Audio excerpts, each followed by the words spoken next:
In the middle of a devastating demon invasion, a swordsman reflected on a harsh truth. He was born without talent. Despite this, he had spent his entire life wielding a sword, enduring brutal battles and endless training. He reached his limit, yet the demons still stood, overwhelming and relentless. Cities burned, innocents screamed, and death loomed overhead. Amid the chaos, a man emerged. Swordmaster Hilden, unshaken. He charged into the fray, proclaiming that no demon would be spared. Known as the pinnacle of swordsmanship, he rallied the forces, signaling the beginning of humanity's final stand. As the Demon King's army gathered, powerful allies stepped forward. Swordmaster Lysiria, and Archmage Raytheon LED the vanguard. While King of Power, Valius took on the bulk of enemy forces. The warrior Zephyrus infiltrated the demon castle, tasked with eliminating the core threat from within. Behind the scenes, the Imperial Chief of Security remained at his post. His mission wasn't glory. It was to protect the castle and support the heroes. From the shadows, he gave quiet assurance and kept the rear line stable. As enemies swarmed the capital, as the battle escalated, the group advanced with precision. The heroes fought the front lines, but the swordsman without talent remained watching, waiting. A new resolve was forming within him. Amid the fiery battlefield, the heroes advanced.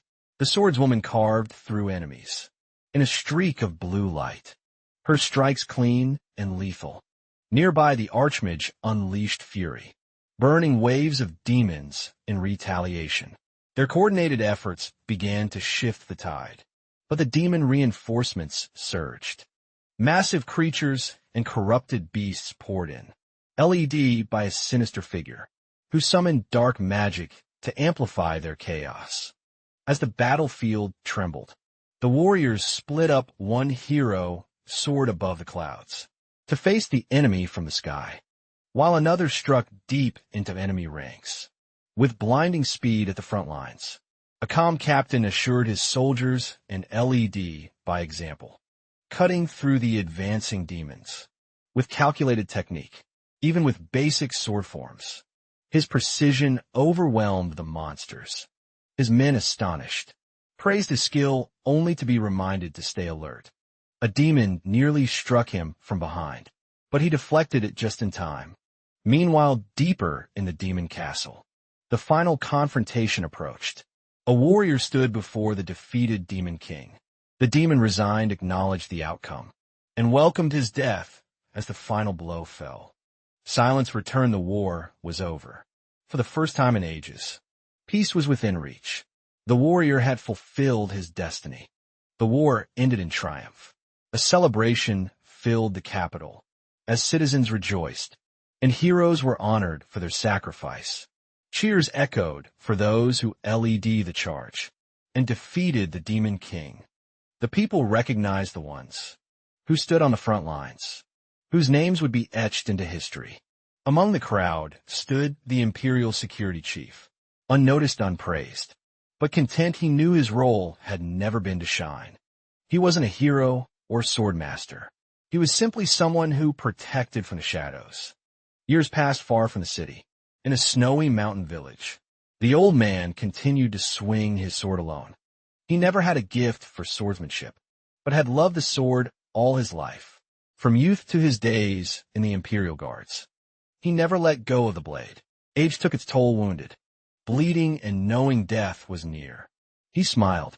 Others remained youthful through magic or legacy, but he had only his will and a lifetime of practice. One final swing summoned a light so powerful, it split the sky. In that moment, he reached a state long sought after. Swordmaster the man Asher, realizing his dream had finally come true. Though death approached, he had no regrets. He became a swordmaster before dying. Asher opened his eyes, confused. The pain was gone. The old body he knew had vanished. Looking in the mirror, he saw a young face staring back. Panic rose as he realized this wasn't death. He had returned reborn into his young body. Asher realized he had returned to a familiar place, the castle of Aliak where he once served. Despite the confusion, he accepted the reality. He had reincarnated in his own hometown. While gathering his thoughts, he encountered a young woman, practicing Swordtechnique. Her skill was sharp. Using refined movements he recognized. She was unfamiliar to him, yet her sword style caught his attention. Asher observed her practice closely and noted her technique, identifying it as a rare and advanced sword form. Her execution was clean, but lacked precision in her footwork. As she noticed him watching, she approached, introducing herself as Leica, the daughter of the Lord. She mistakenly assumed he was just a curious child, and began correcting his stance. Despite her misunderstanding, he recognized she held potential. Leica's sharpness became apparent as she questioned how he knew about advanced sword forms. Her suspicion grew, yet she remained unaware of his true identity. Internally he panicked, realizing he'd exposed knowledge far beyond his apparent age. While hiding the truth, Asher struggled to maintain a normal act. Their interaction continued. Though awkward at first, it sparked an unexpected dynamic. In the end, he began unintentionally guiding her training, just as he once did as an adult. With a wooden sword in his grip, Asher felt something awaken. The sensation of wielding a blade returned instantly, as though his body remembered everything. His stance stabilized and instinct took over. His movements caught Leica's attention. She recognized the stance, an advanced Imperial form, and questioned when he learned it. Without fully realizing it, Asher released a rapid series of sword techniques. The energy surged through him, overwhelming his new young body. His attacks were sharp and fluid, causing shock waves that disrupted the area. Leica barely reacted in time, pushed back by the force. Asher couldn't control the output, and accidentally went beyond what his form could handle. Debris scattered, the ground cracked, and his expression showed concern. Leica watched stunned as he apologized. She identified the technique as a standard Imperial form, but the power he displayed far exceeded anything she had seen. Confused by how such basic swordsmanship created such destructive results, she questioned him before he could respond. She approached, in awe, praising him with excitement. She claimed he had natural talent, and wondered why he'd been hiding his ability. Asher, flustered, struggled to answer deep down. He knew the truth. What she saw as talent was the product of a past life, and the strength of a Swordmaster reborn. Leica's view of Asher changed completely. Once dismissed as lazy, she now saw his calm demeanor, hiding skill and experience. She praised him openly, realizing her judgment had been wrong. Asher responded modestly, trying to downplay his knowledge, though internally he struggled to maintain his cover. Their conversation was interrupted when her older brother Luke appeared. His tone was stern, questioning what Asher had been doing with Leica. Tension rose as Luke accused Asher of crossing a line, driven by protective instincts. Though Asher apologized respectfully, Luke's suspicion remained. Luke challenged him to a duel, offering to test Asher's skill firsthand. Leica protested, worried for Asher's safety, but Luke dismissed her concern with confidence. She clarified she didn't fear for Asher's life. She doubted Luke could defeat him. Asher prepared, he noticed. Luke's stance lacked the precision of a real swordmaster. Despite his formal title, Luke's posture showed gaps. Asher warned him to be ready, then engaged with a wooden sword. Their blades clashed fiercely. Spectators watched in surprise, as the boys' form and speed rivaled even trained knights. Leica called out anxiously, but Asher remained composed. The duel had begun, and it was clear this was no ordinary child. The Swordmaster had returned in a new body, but not with lesser skill. Asher attempted to lose on purpose during the duel, but holding back proved difficult. His final strike unintentionally injured Luke, leaving a deep-cut blood dripped as Luke stood stunned. Asher panicked, realizing the consequences. Luke's hand trembled, pain spreading. and then he collapsed in rage and shock. The crowd screamed in panic. Asher stood frozen, overwhelmed. He hadn't meant to hurt him that severely. Now all he could think was how deeply he had offended the noble family. Hurting Lyca's brother might have just sealed his fate. Asher stood before the noble court, accused of harming a member of the Halsey Guide family. Inside the grand hall of the Lord of Arms Castle, tension grew. Luke, the arrogant noble heir, had exaggerated a sword training mishap to frame Asher. The noble seated above reminded everyone that Asher, though a servant, had once been treated like family. However, his supposed offense was declared intolerable. Asher listened in silence. The Lord recalled events from 40 years ago, recognizing Asher as someone they had once raised, as their own still. Despite their shared past, Asher was now being expelled from the territory. The decision was painful even for the Lord's wife, who begged for mercy, but the Lord's judgment remained firm. Azer prepared to leave. His thoughts reflected bitterness. How long must a lowly servant endure disgrace from nobles? Just then Lyca stepped in. She defended Asher, revealing the truth. Luke had injured himself while training, and Asher had merely been teaching her swordsmanship. Her words shocked the court. Luke's anger exploded, but his weak skills were exposed. Even the Lord, hearing for the first time about Asher's role as a mentor, was stunned. Lyca declared Asher's dedication and skill, confirming his transformation and loyalty to his training. The judgment was no longer so clear. Luke's pride was wounded when Lyca defended Asher's abilities, mocking Asher's background. Luke questioned how someone of such low origin could possess skills in the rare Imperial swordsmanship. Lyca stood firm, insisting she'd witnessed Asher's strength firsthand, and demanded a test to prove it. With doubts lingering, the Lord called upon Karen, a trusted knight, to evaluate Asher in a formal duel, though the lady protested, concerned that Karen might be too strong. The Lord dismissed her worry, calling it a simple assessment. Internally, he remained skeptical of Asher's talent, convinced it was a ploy still. He agreed to acknowledge Asher's skill if he could last 5 minutes in combat. Karen, already brimming with disdain, saw the match as an opportunity to teach Asher a brutal lesson. He charged in without restraint. Asher braced himself, gripping his wooden training sword tightly, as blows came crashing down. Each strike tested his focus and strength.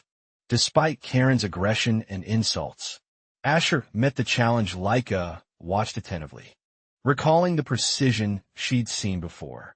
Asher blocked, parried, and endured, though Karen believed he would finish Asher quickly. The young swordsman didn't falter. The court watched in silence as the duel escalated.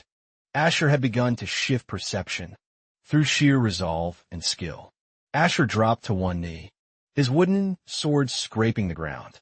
Observers assumed his defeat, with Luke mocking his failure and calling it inevitable.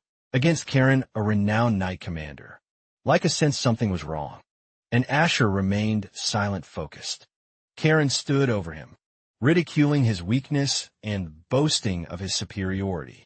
But suddenly Asher rose and launched a precise, fluid strike that caught Karen off guard. The shift stunned everyone. Asher's counterattack sent Karen flying across the room, leaving the crowd speechless. With calm resolve, Asher turned the tables, challenging Karen's arrogance. He criticized the decay of true martial spirit in this peaceful era, stating it dulled warriors who had never faced real conflict.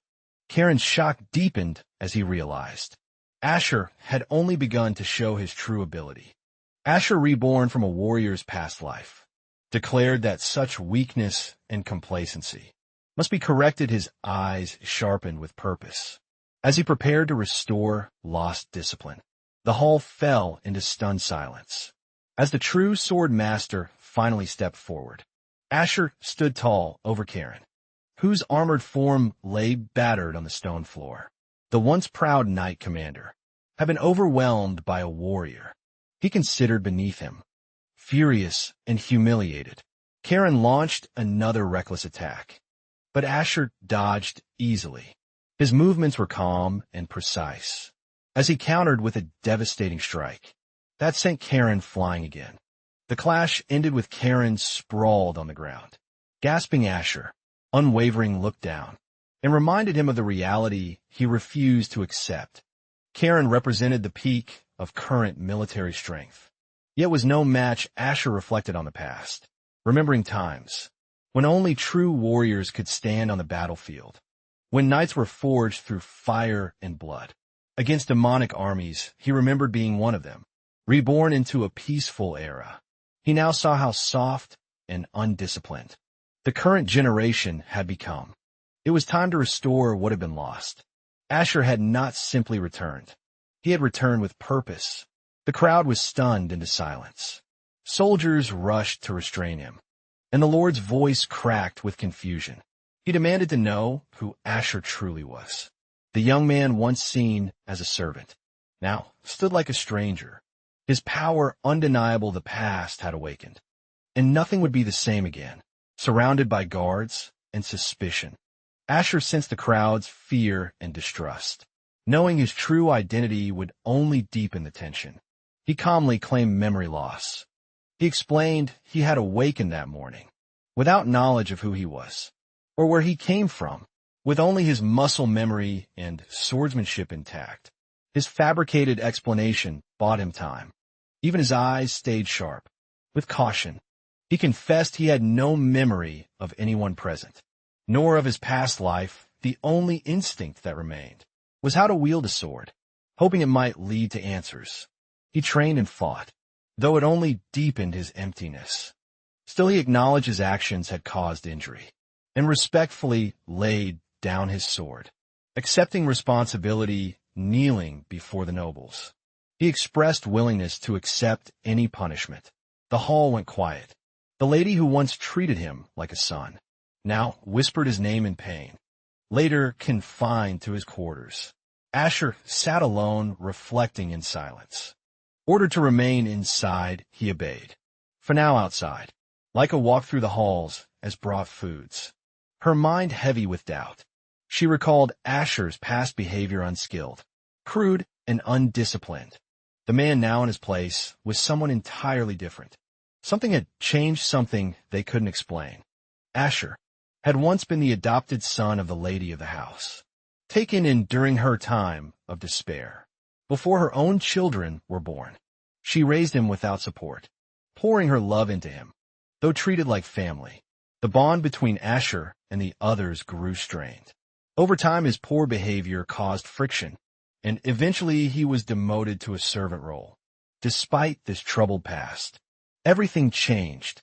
Asher suddenly displayed expert-level swordsmanship. That shocked everyone. Leica, stunned by his transformation, couldn't understand how someone who once lacked all discipline now fought like a master. She brought food to his room. As she gently knocked and entered to check on him, the unexpected happened. Asher raised his sword and launched an attack. The moment she stepped in, Leica froze in terror, eyes wide with disbelief. Asher accidentally startled Leica, causing her to drop a tray of food. Stunned, she still shocked, while Asher apologized, explaining he was practicing his swordsmanship.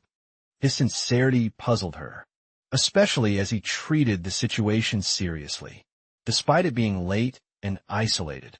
Later that evening, Asher continued practicing quietly. In the corner of the hall, Leica, observing him from a distance, grew curious about the changes in his behavior. She cautiously approached and asked what kind of person he had been before. Asher paused, then recalled his former self, a figure seen as hostile by most in the castle, save for his mother. He admitted he once used violence against citizens and disregarded his noble duties, creating a reputation that alienated those around him. Asher questioned why Leica would speak with him so casually. Despite his past, she dismissed the concern, claiming his memory loss was irrelevant, and his new behavior was preferable. She even expressed relief, noting that he was now easier to deal with and more reasonable. Her sincerity caught Asher off guard. Just then a knock interrupted them. A woman entered and Asher recognized her as Ben Shesha, the wife of Leberk. Her sudden appearance hinted at deeper matters. Awaiting resolution, Lady Ben Sisha approached Asher with gentle familiarity. Her presence unexpected yet calm. When he greeted her formally, she reminded him that she had raised him and asked him to speak casually, as he once did. Her warmth unsettled him. Though the name Mother slipped from his lips, Asher confessed that he no longer held any memories of her. He admitted he wasn't the same person she once knew, and couldn't understand her continued affection. Ben Shia responded with a quiet embrace. She began to recount how she had found him, as an abandoned infant outside the castle walls. At the time, she had no children of her own. On days clouded by doubt, his innocent smile gave her purpose. Despite resistance from others, she raised him as her own. Her love had never changed, even if his memories had vanished. Asher listened unmoved on the surface, but internally conflicted. Her sincerity clashed with his uncertainty. Though she was a stranger to him, she still saw him as her son. She reassured him that it didn't matter if he didn't remember her. Elsewhere, suspicions about Asher's power stirred. Among the nobility, whispers of demons and unnatural strength surfaced. Some feared he wasn't human, but others dismissed it. Yet an ominous presence seemed to watch in silence. A mysterious intruder crashed through the window into the meeting hall, catching everyone off guard. Clad in black armor, the unknown figure moved swiftly, ignoring demands for identification. A knight attempted to intercept him, but was easily overpowered. His strike blocked effortlessly. The intruder's confidence was evident, his swordplay precise and mocking. He commented on the knight's stance, acknowledging the skill of the squire, then addressed Lord Leberok directly.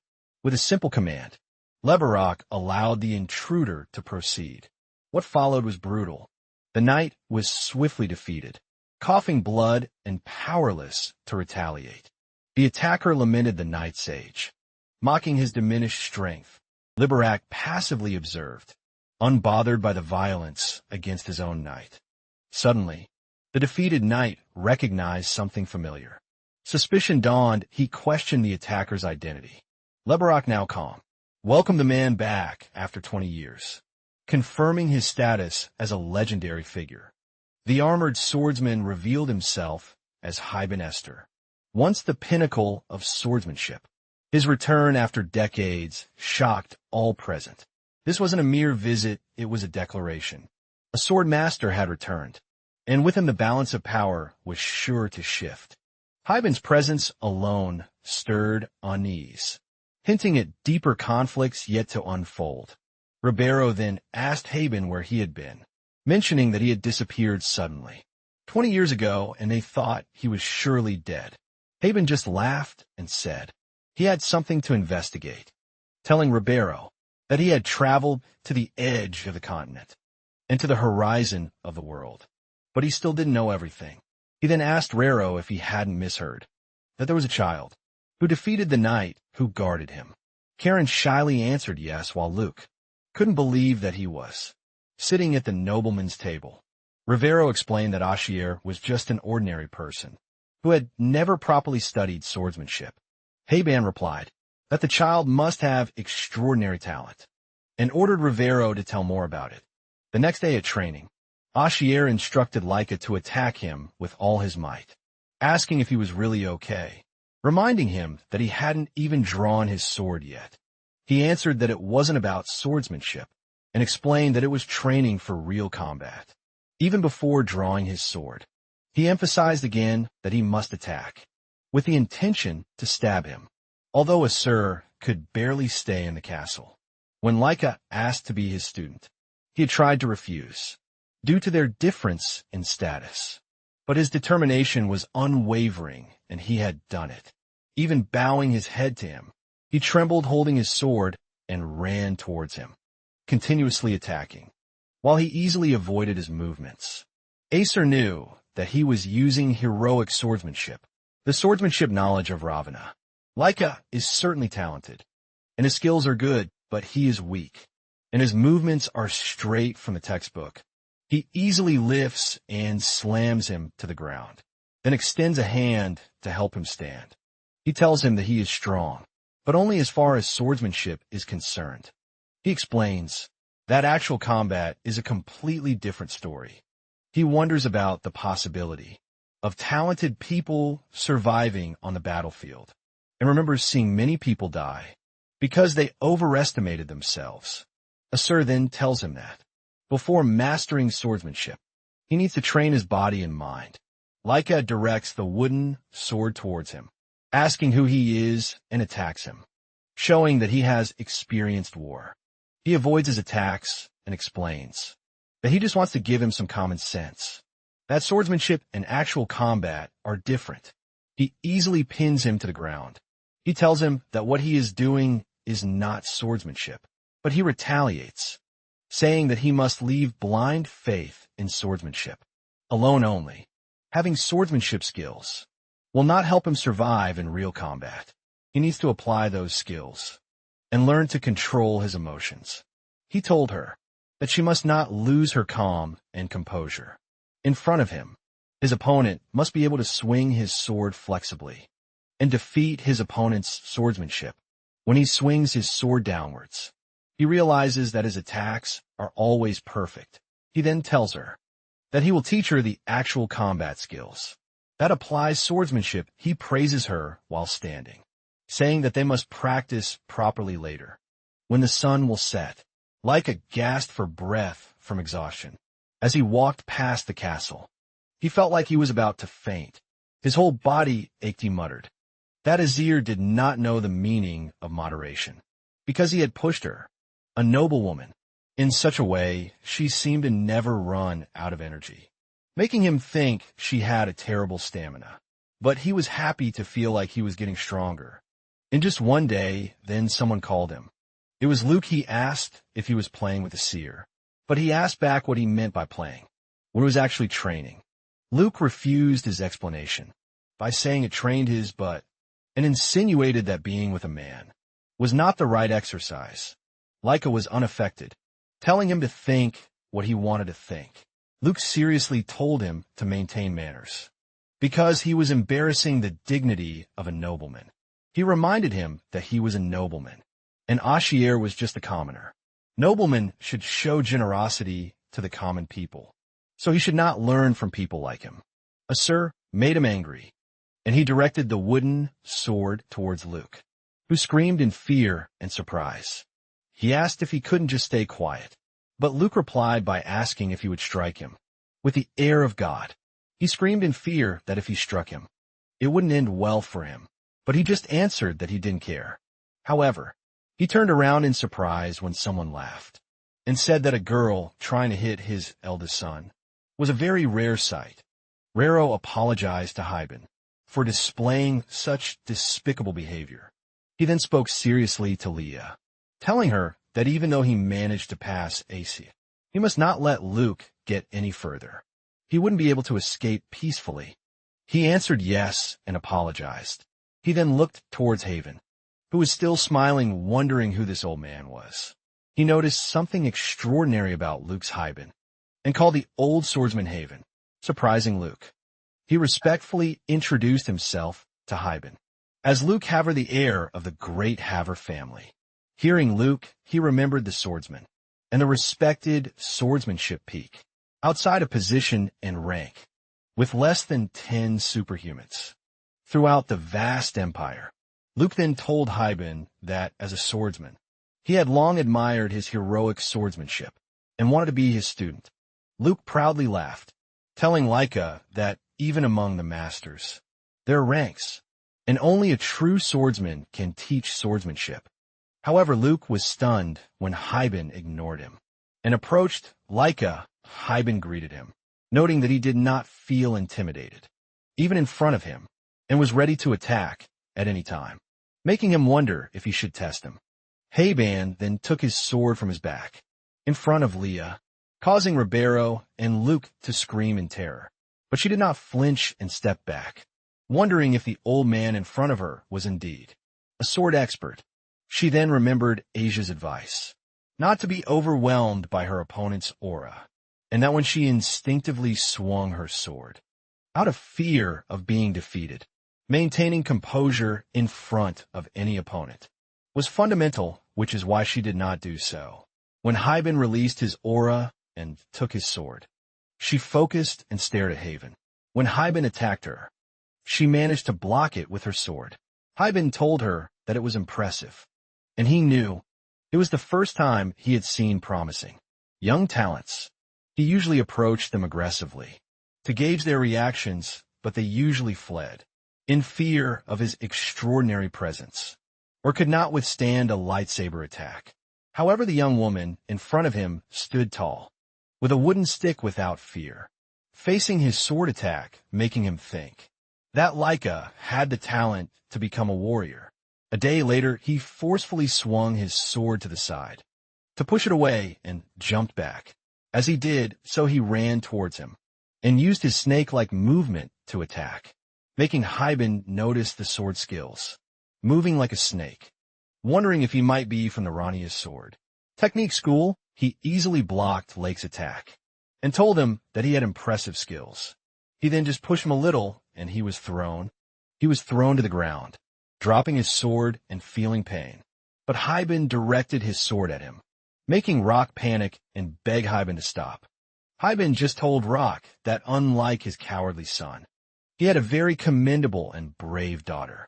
Hyben then asked Raro if Laika was that son's student, which Rock answered yes, while Luke stood behind his father in embarrassment. Haban was about to tell Laika something, but then he saw an opening and kicked Haven's chest. He immediately grabbed his sword and was ready to face him again, but then a hand appeared behind him holding his head. He told him that it was very impressive, that he even retaliated when he was disturbed. He was surprised and asked when he managed to get behind him, but he just told him that he might rival Ravinia in time, and asked if he could guide him to his master. He answered yes, ensuring himself that heaven must exist, not an ordinary man. A moment later, they were inside the car, while he stared at Hyben, thinking that he had handled his full power attack like child's play, and even his father was very careful around him. Hyben then asked if he was right that his name was Laika, and he answered yes then. He asked what he felt when watching his friend's sword skills, and he answered that it felt like watching the sword skills of a seasoned veteran. Hyben laughed because he couldn't believe he was calling an 18-year-old a veteran. 1 minute later, they arrived at the training ground, and Hyben told Raro that it had been a long time since he visited this place, reminiscing about a sparring session there with a good friend. Rock asked about the condition of his friend, and Hyben replied that his friend was a good man, but no longer with them. Raro expressed condolences, but Hyben laughed, saying it's okay because it's been 20 years. Lika eavesdropped on their conversation, and then approached Ashier, who was busy practicing his swordsmanship when he was about to swing it again. She called his name, making him stop and turn around. He was stunned when he saw Hyben and Ribeiro approaching him. He panicked, wondering why Hyben was there. Hyben greeted him, and Ashier remembered that Hyben had been a guard of the realm when Roki was still young. During the previous lord's tenure, he had specifically asked Hyben to look after Raro, so Hyben should be somewhat familiar with him. Asur called Hyben a sword expert, and Hyben laughed happily, pleased that Asur knew him. Hyben told him that he wanted to meet with him, and smiled, grabbing his sword once again, as he realized that this was Haven's habit of testing the skills of young talents. He swung his wooden sword towards Hyben at high speed, surprising and mesmerizing him. Haven then remembered his old friend, saying that he truly possessed perfect swordsmanship, and that the Imperial swordsmanship was only for self-defense, and nothing compared to swordsmen like Haven. Haven replied that they simply took different paths, and that he had reached a different level. Haban then asked him, what if they debated for the old era? To which he answered that it sounded good. They both attacked each other with their swords, and Haban saw his old friend in Asur. This realization shocked Haven, and he called Captain C's guard to leave Assur. Stunned and disbelieving, they all fell silent. When Rayok asked Haben what he had just said, but Haben replied that it was nothing. Haben then called him a little kid, which made him slightly surprised. Surprised, he wondered if Haben had noticed something. But then Haben asked him if he might be the disciple of that man. He was pleased to have thought so, and answered that he didn't know who Haben was talking about, but he didn't have a master. Haben grinned after hearing this, and suggested that he become his student. But Rivero did not believe that the sword expert wanted to make him a student. However, Leica then told everyone to wait a moment, and informed Haben that, whether he was a sword expert or not, he had attacked someone who was just standing still. He asked what kind of behavior made Haben panic. He then asked Haben if that meant he could swing his sword at anyone, just because he was a sword expert. Haben then took his sword and released his aura, while smiling, telling them that he would show himself to them. Haben then unleashed a powerful force that surprised Leica, but she calmly looked at it and said that it was Haven's aura. Haben replied that she was right, and it was a sign of a sword expert. Haben then glanced at her for a moment and swung his sword downwards in another direction.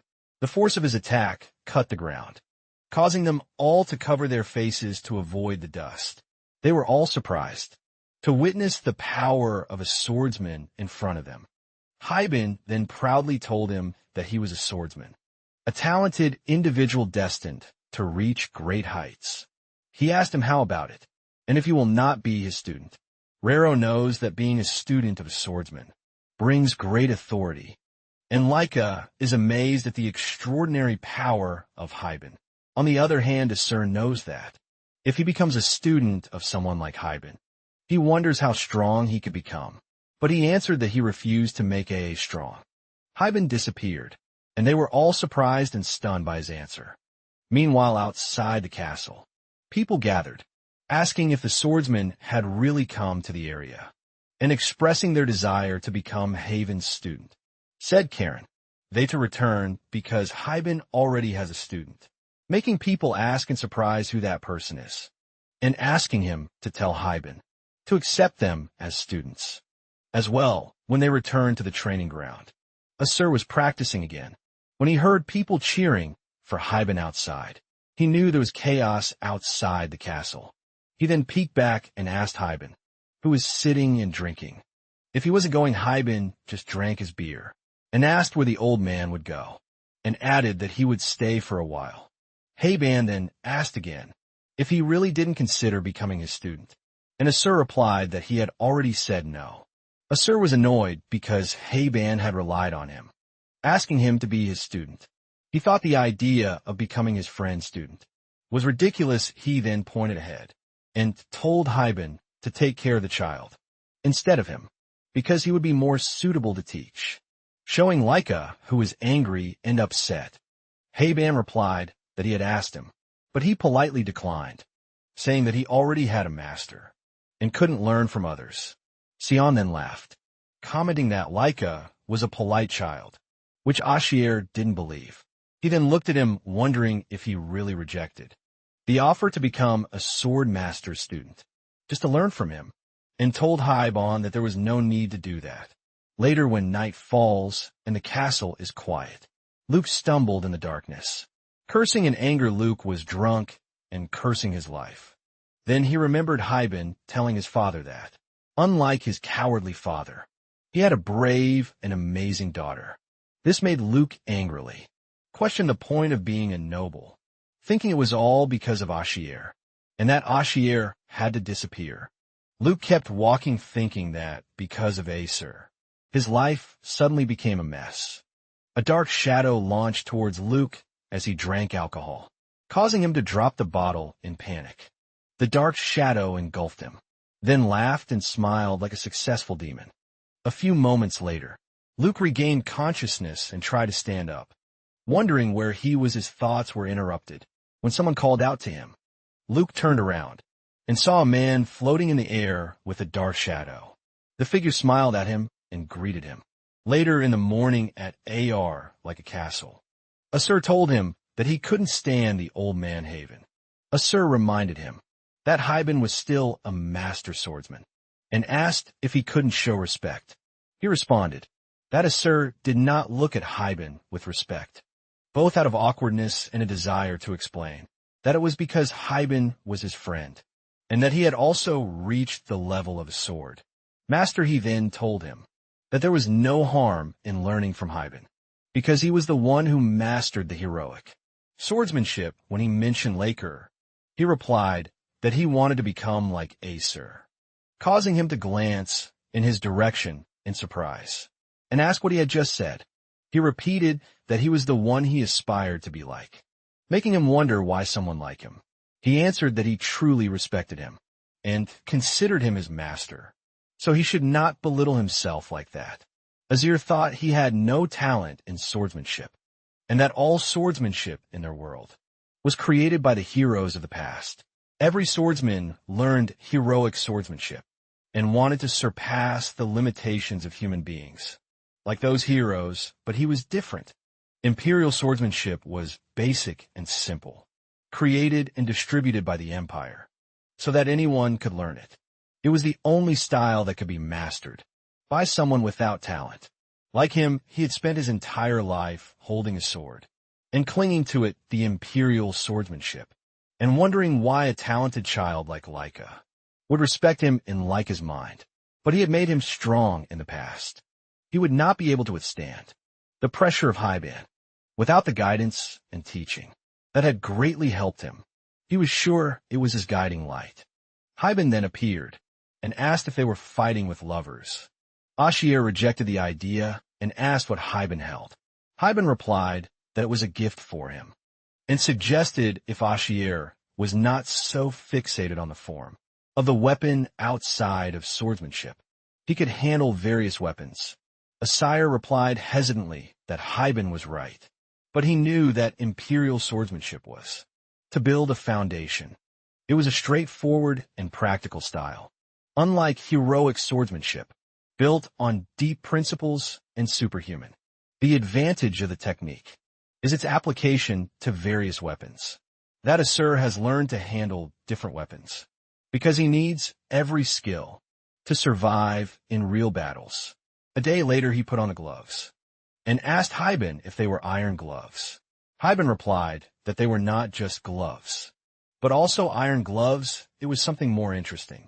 Hyben instructed him to put power into his arm and imagine any weapon as Sire imagined a dagger, and the gloves released lightning power. He was amazed when the gloves materialized. The dagger in his hand, Hyben asked him how it was, and if he was right that it could be used.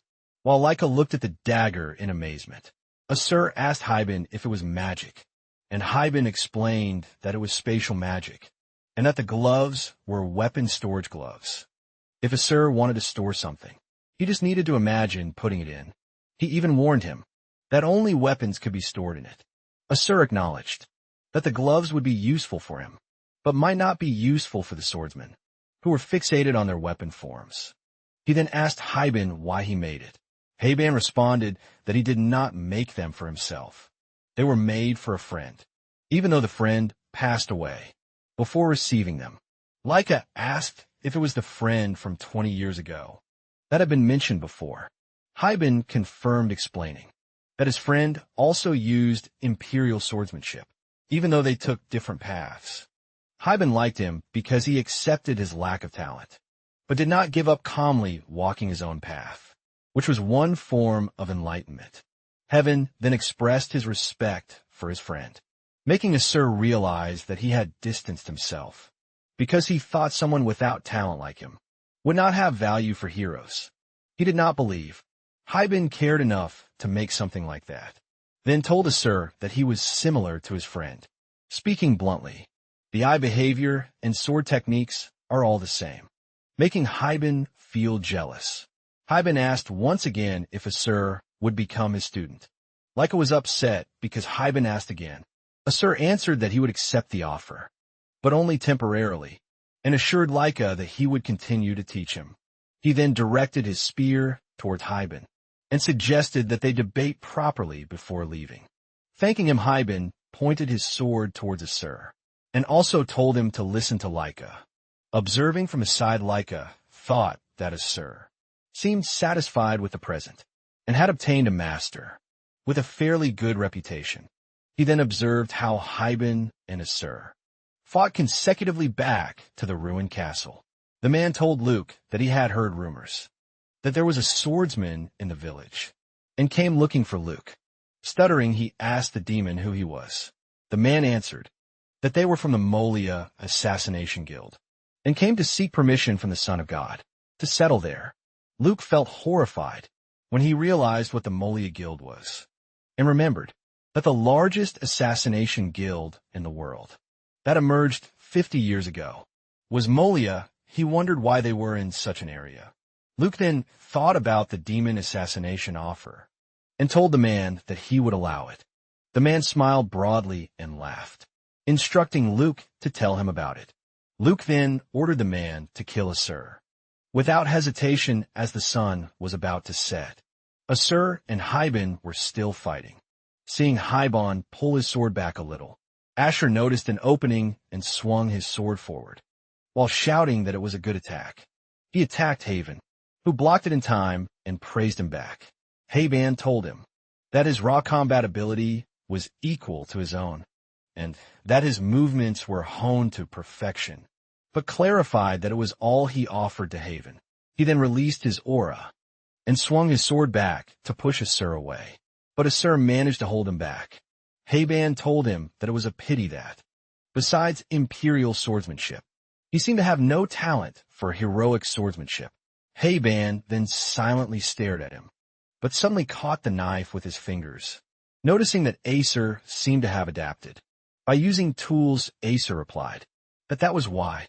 He needed to make good use of Haven's little trick, throwing his knife, agreeing, and telling him that he couldn't unleash the extraordinary power of heroic swordsmanship with just Imperial swordsmanship in actual combat.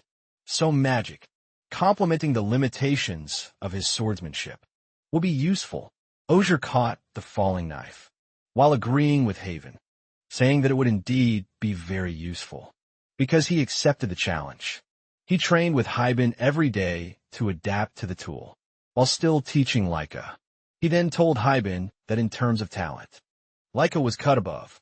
Upon this, Hyben asked if he wasn't worried about his heart, with that child who was always there, and wanted to remind him of the last situation. But Ashier cut him off by answering that he wasn't affected at all. In fact, he wanted to be affected, but the old man was very cautious. Hyben then told him that his steadfast personality was boring, and just like his old friends. Asher was left wondering if the person he was referring to was his old friend, to which Hyben replied yes. Hyben explained that just like Asur, his old friend only studied the swordsmanship of the Empire, and was a man who fell hopeless, because he thought he had no talent. Hyben laughed, saying that what his old friend thought was his own business, but they also thought he had no talent. Then Hyben became serious, and told Asur that now he didn't even know what talent he had. Even Asur was surprised to hear this, and couldn't believe he would say such a thing. He knew that he believed in talent, and considered his own talent a blessing. So he couldn't believe that the arrogant man had changed his values in just a few years. This made him wonder what had suddenly happened. Leica appeared, calling out to Haven. Hyben asked her what was wrong, hesitating for a moment before answering that they had unexpected guests from the Empire. Hyben was annoyed, but replied that they were finally there, and referred to them as the troublesome group. They then went out, and the captain of the Imperial Knights welcomed Hyben, respectfully, reporting that the Emperor had summoned him, and that he had to return to the capital with them. Hyben informed the captain of the Imperial Knights that he expected the successor of the captain of the guards to arrive. The captain hesitated, saying that the current captain of the guards was busy with other matters. Hyben said that he had planned to leave, so they should depart tomorrow, because it was already late and they needed a rest. The knight expressed his gratitude and left. Haven then informed Rivero that he was pleased to meet him after so long, He bid farewell to Hyben and then called Leo, who was surprised, and told him that he was glad to meet him, and was confident they would meet again someday, even though he did not know what path he would take. He answered yes and thanked him. The full moon appeared above the castle and in his room. Azir dreamed about his past when he practiced alone. Someone told him that he had no talent, and asked if it wouldn't be better to find another job. He replied that he did it because he wanted to, and if he planned to fail due to lack of talent, he would have given up long ago. The person told him to stop watching and leave. But Lapinia continued to watch him, and advised that he would not achieve anything, and that his talent was pitiful and worthless. He said he would return to Earth as a third-class sword warrior, and that was the best. He woke up sitting on the bed, realizing it was a dream from his past life. He thought it was a disgusting dream. He knew that Lapinia was the youngest and most brilliant swordsman. With the sword he remembered, he told her that she wouldn't achieve anything, but he wanted to tell her to see her now, because she became a swordsman at the end of her life. Furthermore, she is now mentoring a child, who may become her successor. He then asked her if that wasn't funny, and told her that she was wrong. Hyben appeared and asked why he was practicing so late. He replied that he had a bad dream and couldn't sleep. He then asked Hyben why she was also awake, and Hyben replied that she was leaving for the Empire. At dawn, Hyben then suggested that they spend quality time together, because they wouldn't meet for a while. Hyben gazed at him seriously, and told him that he had traveled the world for the past 20 years, to find contradictions and experience a changing world. After meeting him, Hyben thought he knew it. This made him wonder what it was, and why there was a thirst for blood, coming from heaven then. He took his sword and told him that he knew how wrong the things he believed were, but he maintained his stance and silenced. Hyben then swung his sword towards him. He did not move, and Haven's attack pierced his side, causing the ground to shatter, and cutting down the 3 figures behind him. He immediately turned around and saw a horde of demons being driven away by him. Haven's attack. Haven told him that this was the truth he found. After 20 years of traveling, he looked down and saw the demons dead. Haven explained that those demons had been relentlessly chasing him, hiding behind him since before. He asked Haven why they were there, stating that they were creatures that should have been driven out of the world by heroes. Haven argued that, although the hero had surely defeated the Demon King, and all dark creatures like demons and monsters disappeared, that was the truth known to the world, and the history he experienced. But everything was still alive. Those demons are still chasing him, most likely trying to eliminate him and hide the truth. He later informed Hyben that dealing with those demons was a priority for now, which Hyben agreed to. The demons then ran towards them screaming, and he swung his sword towards them, immediately killing the demons with demons on his side. Another demon launched an attack from behind, and he quickly grabbed another weapon, swinging it backwards to gain power, and swinging it to kill the demons around him. As he was busy fighting, Hyben watched him while fighting the demons on his side, thinking that his movements were exactly as he had said, showing the skills of a seasoned veteran. Hyben smiled, thinking that seeing him was like seeing an old friend.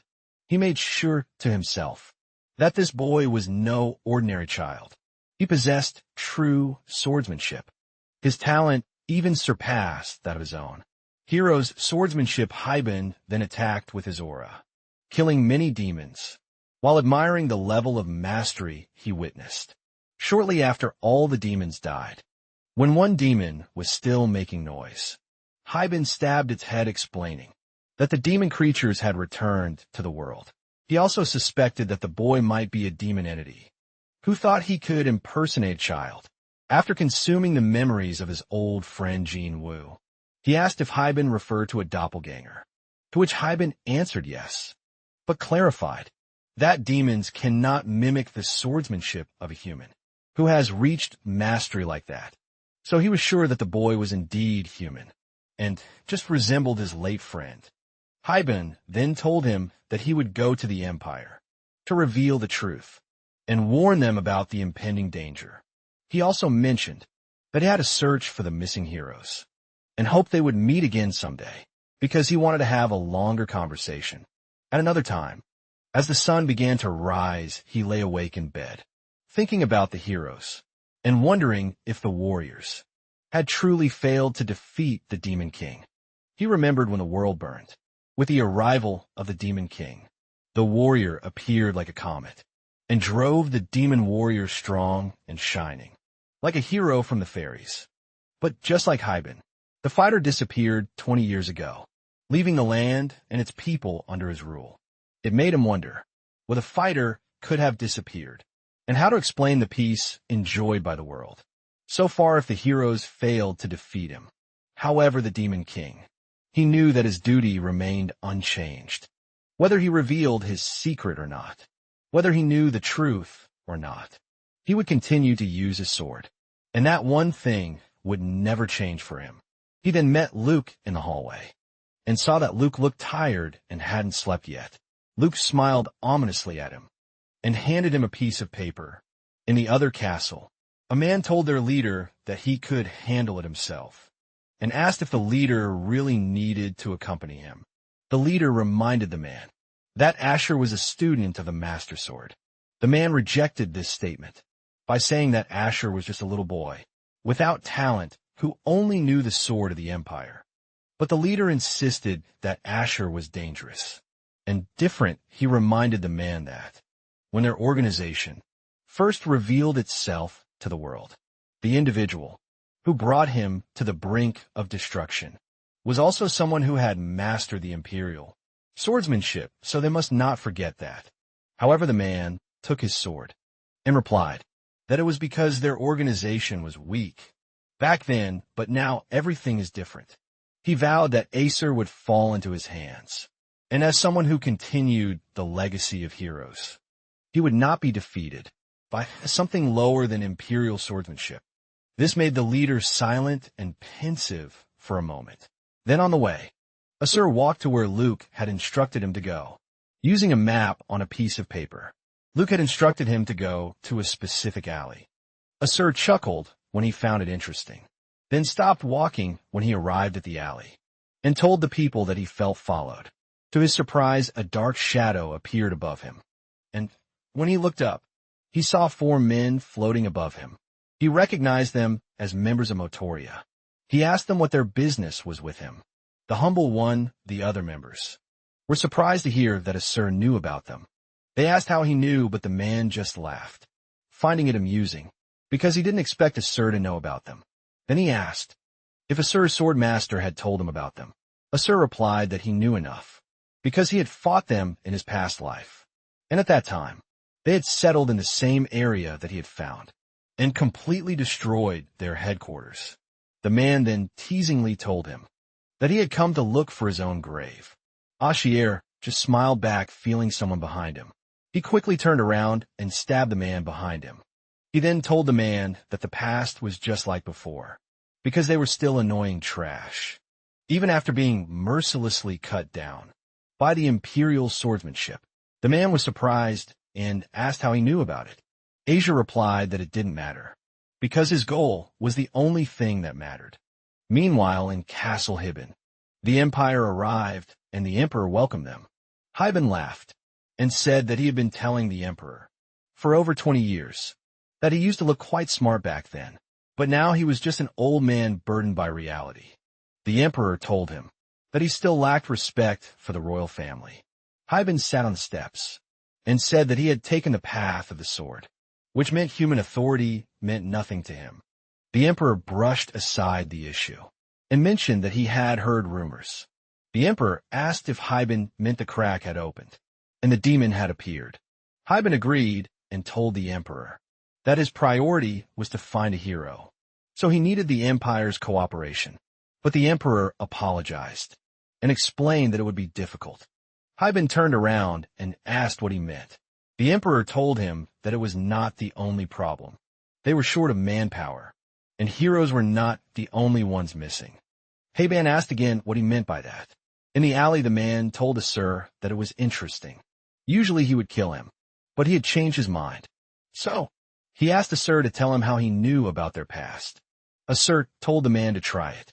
Suddenly one man appeared behind Asur, ready to attack, but Asur easily struck him down from behind.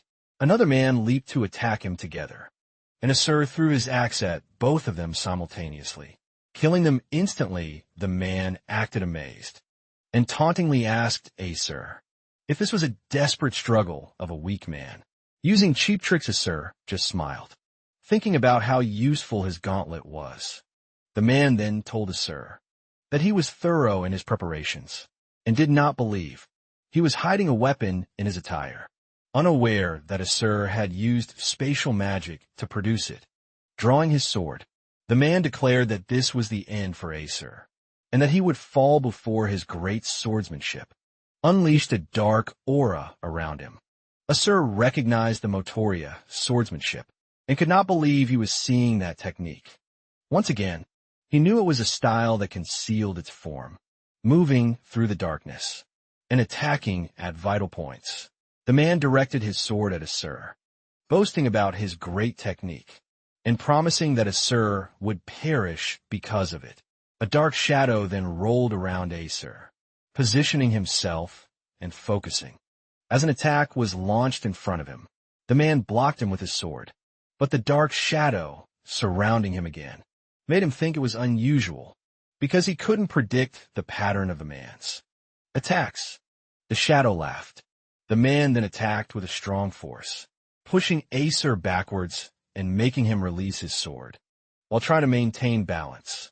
The man aimed his sword at Asur's neck, calling him a stubborn fool, and calmly ordering him to die. Asur acknowledged the man's skill by noting that it was difficult swordsmanship to master. The man proudly replied that he was one of the 13 esteemed seats, recognized by the Master Motoria. Asur replied that it was sad they still clung to that title, and asked why the Motoria targeted him. The man replied that killers do not give reasons to their targets. Asur grinned and informed the man that he would die, asking if he could not grant his last request. To the dying man, the man replied that it was not a problem, and they came to that land specifically to kill him. Asur asked why, and the man replied that it had been decided by the oracle, making Asur realize that he was targeted by the oracle. The man confirmed and asked if that answer was enough. Asur said it was more than enough. The man was then shocked when the spear pierced his chest, bleeding and on the brink of death. The gasping man asked what it was, but Asur only replied that it was a cheap trick. Meanwhile, in Castle Erex, Luke's room lit up as he poured wine for himself, joyfully, laughing at the thought that Asur should be dead. By now, Luke felt pleased, thinking that the thorn in his side had been overcome, telling himself that no matter how skilled Asur was, they were creatures of different levels. Then someone spoke, startling him. Luke looked up in confusion to see Asur standing at the door, holding a sword. Luke dropped his wine glass, which shattered on the floor, and he fell to the ground, trembling in fear. Ashier stared at Luke seriously and told him that they needed to talk. Luke inquired of Ashier why he was there, but Ashier only asked Luke what he meant by that, implying that it sounded like Luke was saying he shouldn't be there. Luke looked at him wondering if Asir had truly defeated those Motorian people, and if he knew that Luke was the one who ordered the killing. As Ashier approached, Luke shouted in a stuttering voice, telling him not to come closer, and asking how he dared to enter the nobleman's room.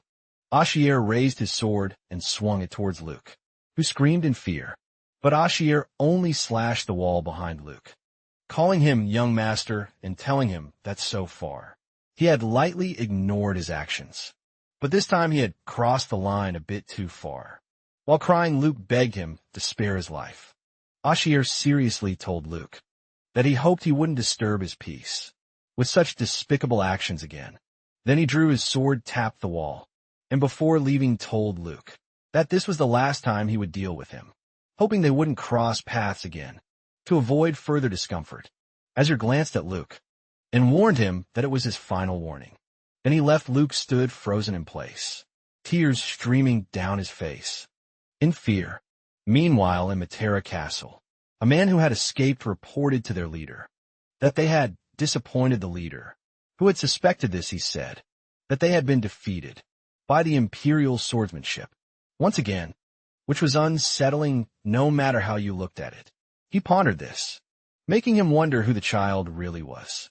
Suddenly a woman appeared laughing. Startling the leader, the woman asked the leader if he truly believed there was a connection between the child and the former captain of the guard, just because the child held the Imperial swordsmanship. She then teasingly told her leader that she did not believe that Motoria, famous as it was, couldn't even handle one child, and that was pathetic. The leader replied that their past experiences with the Imperial swordsmanship were unpleasant, but the woman retorted that they had simply been defeated due to his lack of skills. He declared that he would take care of the child himself by releasing the power in his hands. He then told the leader that he would kill Acer with the power of the god Maru. Meanwhile, outside the castle, people gathered in the middle of the night, wondering what was happening.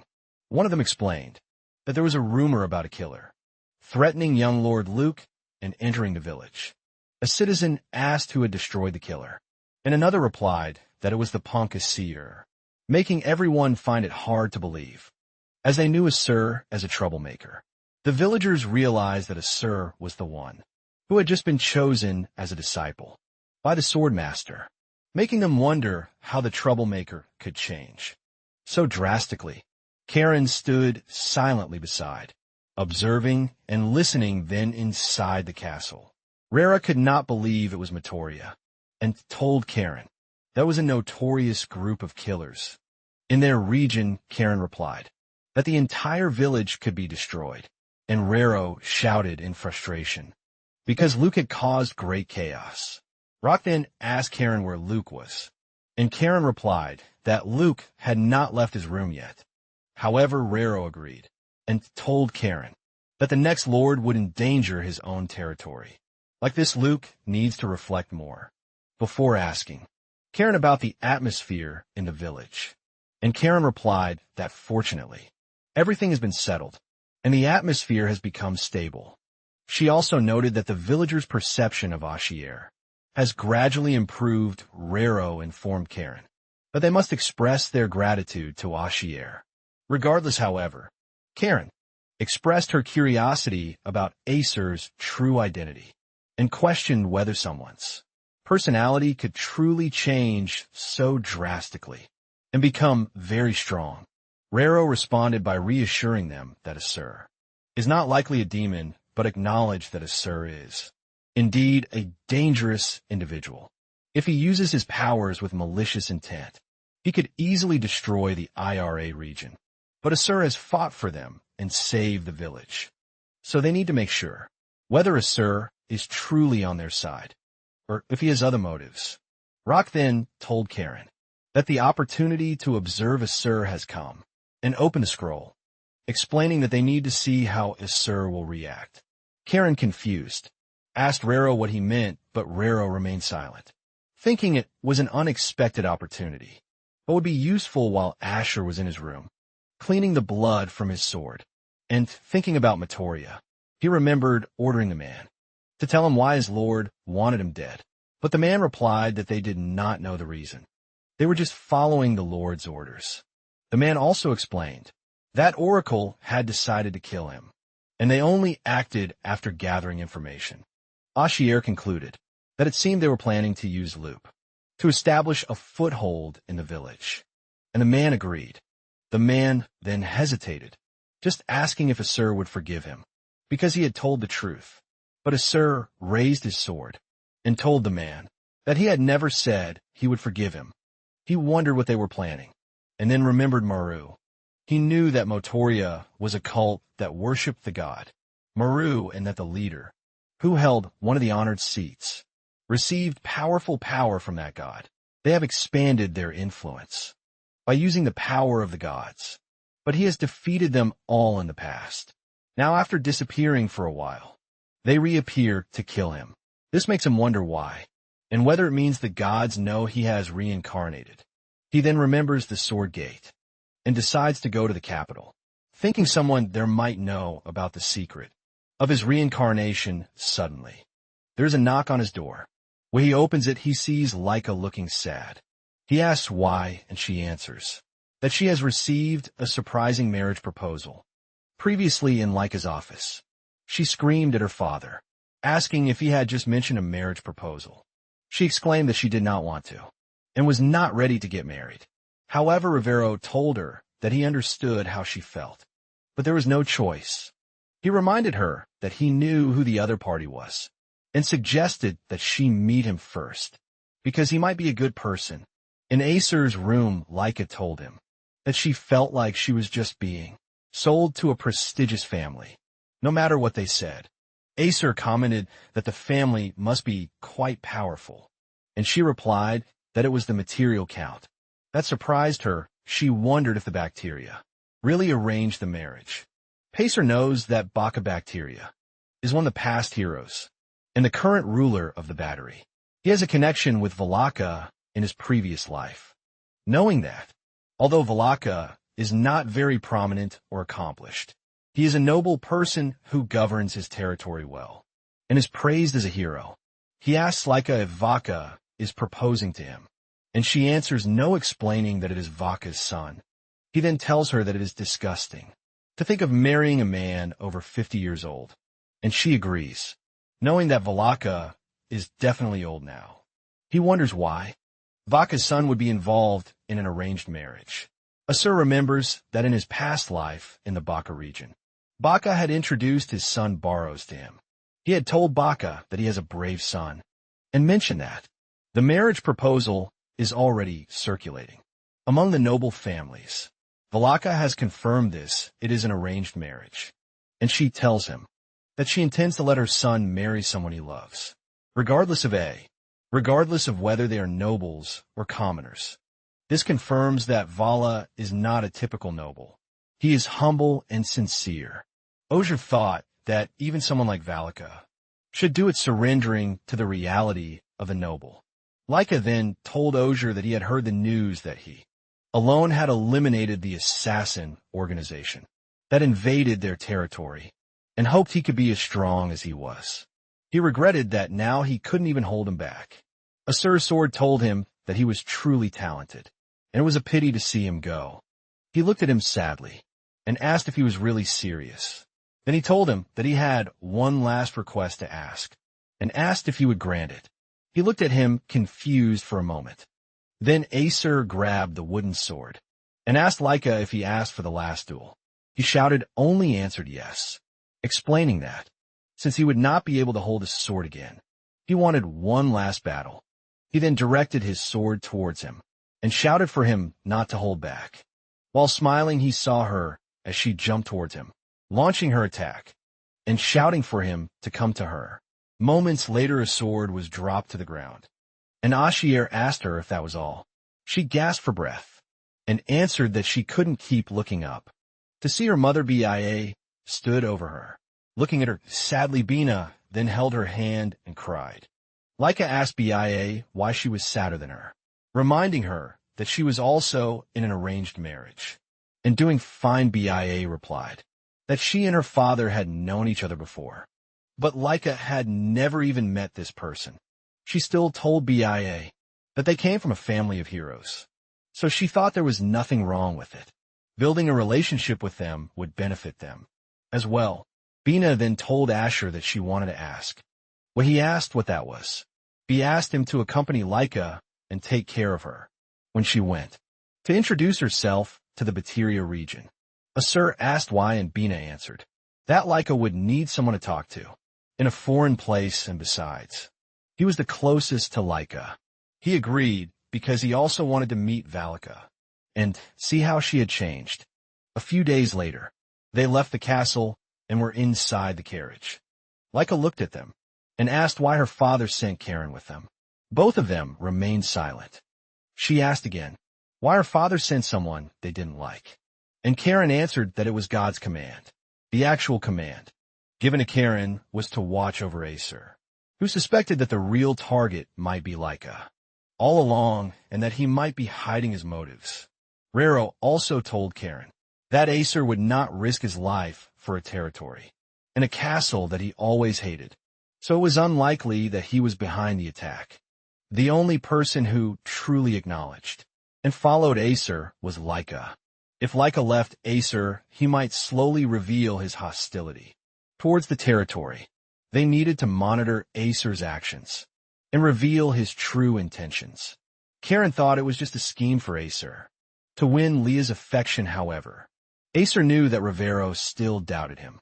Karen considered Acer a despicable scoundrel and decided that if Acer tried something funny with Leica, he will soon cut it down. Leica, calling Karen, made her jump and ask why. He only asked how long until they arrived, and if his thoughts were correct. They couldn't possibly be that far. Karen replied that they were entering Count territory, so they would arrive in about half a day. He was surprised that the distance was so close, and commented that it was truly surprising that they only had a few belongings, interacting with people, even though they were neighbors. Karen then explained that the Baker region had been isolated from the outside world for the last 20 years. When he asked why, Karen replied that they didn't know, adding that it was surprising. They suddenly brought up the arranged marriage afterwards. All this time made him wonder why now, after 20 years. He suggested it might be nothing, but wondered why God there was called a hero. Karen replied that Vaca was seen as a saint, not a typical nobleman, making him wonder if Vaca was called a hero. Karen continued to explain that Albaca was born into a prominent princess family and could have lived a luxurious, noble life. However, after witnessing the harsh realities of the world during his journey, Vaca decided to leave his noble life behind and become a noble who cares for other nobles. Despite being sick and weak, Vaca dismantled his castle and sold all his belongings, using the money to help those in need. He only imposed minimal taxes on tenants and even started farming. The villagers admired Vaca for his actions and praised him as a hero. Leah commented that it was not easy for a noble to live like that in Albaca, and Karen agreed that Vaca was truly an extraordinary person. She added that thanks to Vaca's influence, the village had become a very peaceful place, with kind people often referred to as a paradise, with no murders or bandits. Suddenly someone shouted bandit, and a servant stumbled to report to Karen that bandits had appeared. Karen couldn't believe it, but Leah pointed out that she had said there were no bandits while looking at the people, staring at them with red and dark eyes. The morning sun cast a soft glow over the forest, as Karzan instructed Leica to wait in the carriage. Quietly, Karzan's determined expression reflected his confidence as he stepped forward, preparing to face whatever lay beyond the clearing. Leica, frustrated and unwilling to sit idly by, clenched her fists ready to defy Karzan's wishes. Despite her fear, her dress flared as she moved. But before she could join him, a firm voice called her name. Halting her steps, a young swordsman with silver hair emerged, his presence exuding calm authority, as he gently urged Leica to trust him. Leica hesitated, her pride bruised by his words, but his piercing gaze reminded her of her own inexperience in dangerous situations. Karzan stepped forward beside the swordsman, his grip on his weapon tightening, as a faint blue aura shimmered around him. The silver-haired warrior unsheathed his sword, its light reflecting the power he carried, and prepared for the looming confrontation ahead. Emerging from the woods were shadowy figures, their intent clear, as they approached with malicious glares and weapons drawn undeterred. The swordsman took his stance, his energy crackling like lightning, as he whispered a silent promise of protection. The bandits surrounded the group, their eyes wild with hunger and desperation. But the swordsman's focus never wavered. Among them, a gruff leader barked demands for food and valuables. unaware of the strength standing against him. Karzan gritted his teeth as the swordsman stepped forward, meeting the leader's challenge with unwavering confidence in his abilities. The bandits hesitated for a brief moment, realizing they had underestimated their opponents. As fear flickered in their expressions, the swordsman raised his blade, energy rippling through the air, as he prepared to unleash a powerful strike. To defend everyone, Karzan stood firm, his sword raised as he warned the approaching group, his voice steady but filled with an edge of caution. Asher stepped in calmly, his presence instantly silencing the tension, his focus shifting to assess the intentions of the strangers. Observing the ragged group, Asher realized they weren't bandits, but starving farmers, their desperation etched in every line of their faces. The leader of the group, trembling but resolute, gripped his weapon tightly, his eyes pleading as he revealed their plight.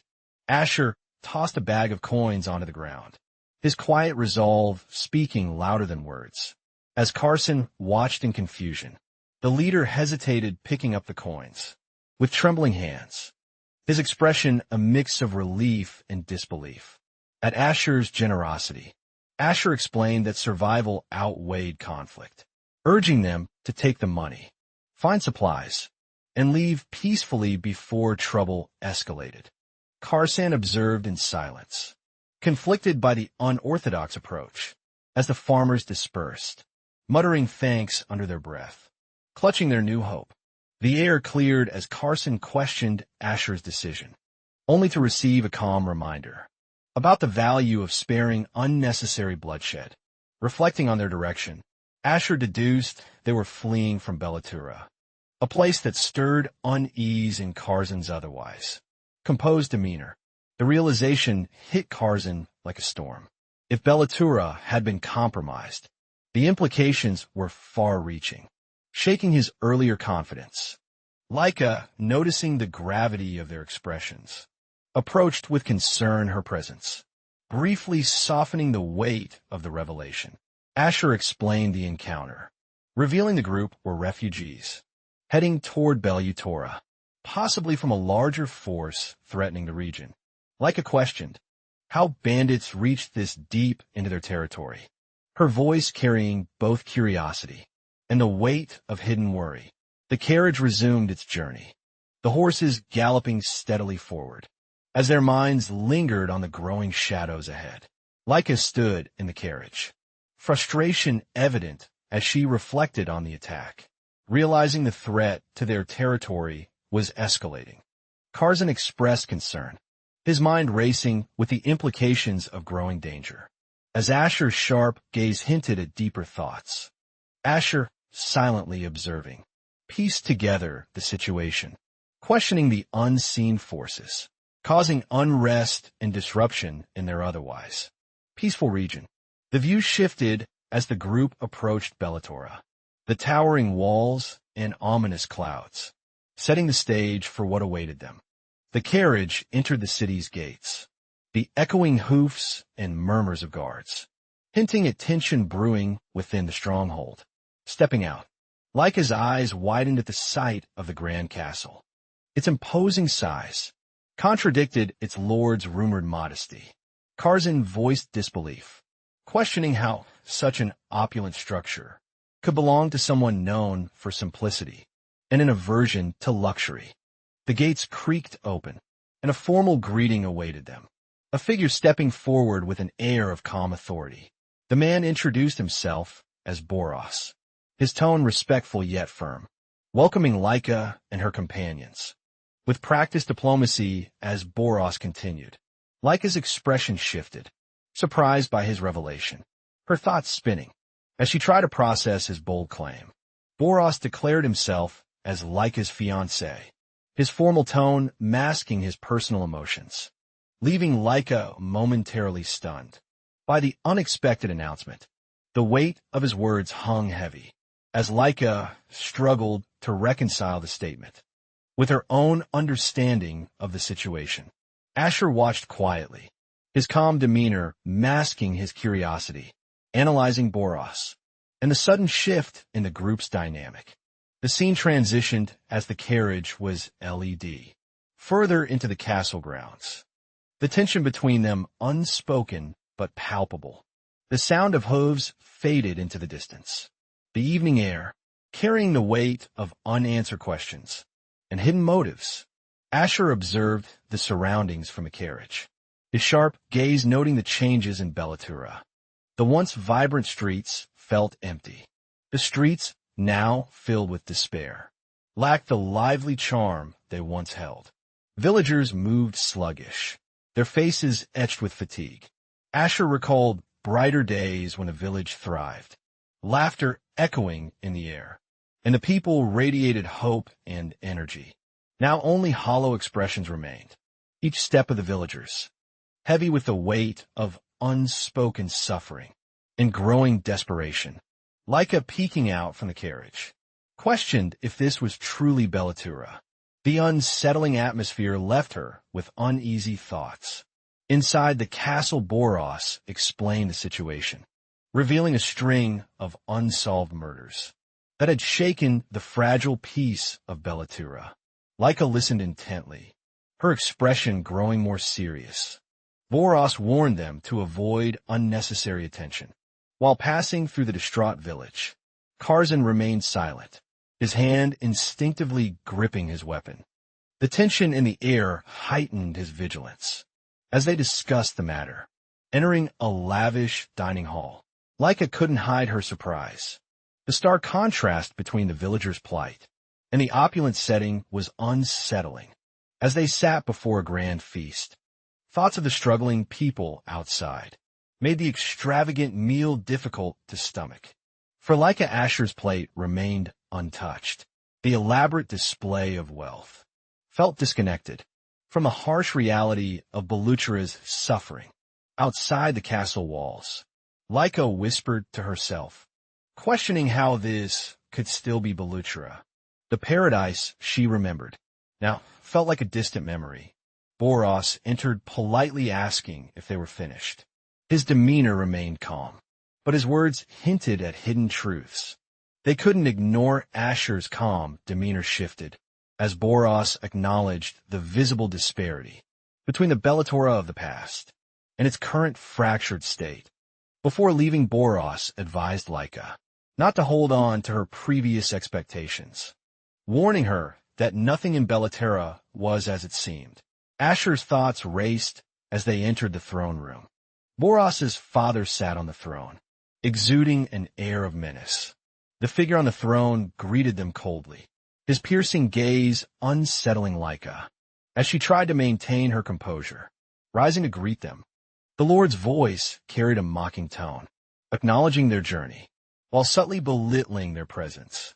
Boros stood silent, his expression betraying frustration, as the Lord hinted at their territory struggles, dismissing them as insignificant concerns. Laika, though unnerved, held her ground beside her.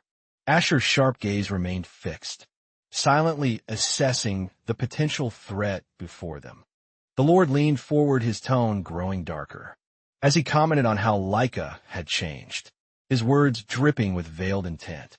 Unfazed, Laika introduced herself, her voice steady despite the oppressive air in the room, her resolve shining through her formal tone. The Lord's sinister laugh echoed, sending a chill through the air. His muttered repetition of Laika's name hinted at deeper intrigue. As the atmosphere thickened, Laika stood firm, her confidence unwavering, despite the unsettling aura surrounding the man before her. Beneath her poised exterior, Laika's thoughts churned, determined to uncover the secrets hiding beneath the Lord's enigmatic words and eerie demeanor. The Lord's laughter echoed through the room, his eyes gleaming with sinister delight, as if relishing secrets only he understood. The quiet night blanketed the estate, as the stars shone brilliantly. A sudden commotion broke the tranquility, signaling something urgent. Laika approached the grand door, feeling hesitant. The grandeur of the manor's halls made her presence feel out of place. Her steps faltered as she learned the shocking news. She was to stay in the Lord's chambers. Doubt crept into her mind. Leica tried to decline, but was reassured. The Lord's son Alan explained it was his father's specific request to accommodate her. Leica hesitantly nodded, deciding to follow Alan's instructions. Her mind raced as unease settled in, unsure of what awaited her. In the dim light, a sinister aura loomed. Filling the hall, a figure smirked, clearly satisfied with their manipulative plans. The Lord, seated arrogantly on his ornate throne, surveyed the room. He asked his son if Leica was properly settled. Alan stood upright, his father's questioning gaze sharp. He confirmed everything was arranged as instructed, suppressing his own reservations. The Lord reminisced, speaking of promises and legacies. His tone held a weight that hinted at deeper motives. Causing tension to rise, Alan clenched his fists. Discreetly, though he nodded in agreement, his thoughts swirled with unease at the memories. His father invoked the Lord. Holding his chalice high, mocked Alan. He reminded him of failed expectations, suggesting Leica's arrival was a fortunate turn. Alan remained stoic, as the Lord slyly hinted at his next move. The golden goblet reflected the flickering candlelight. Ominously, the Lord leaned closer. His gaze piercing, he spoke of taking Leica for himself, calling it a natural decision for their family. Alan frotze momentarily. The weight of his father's words hit him, and he struggled to mask his growing anger.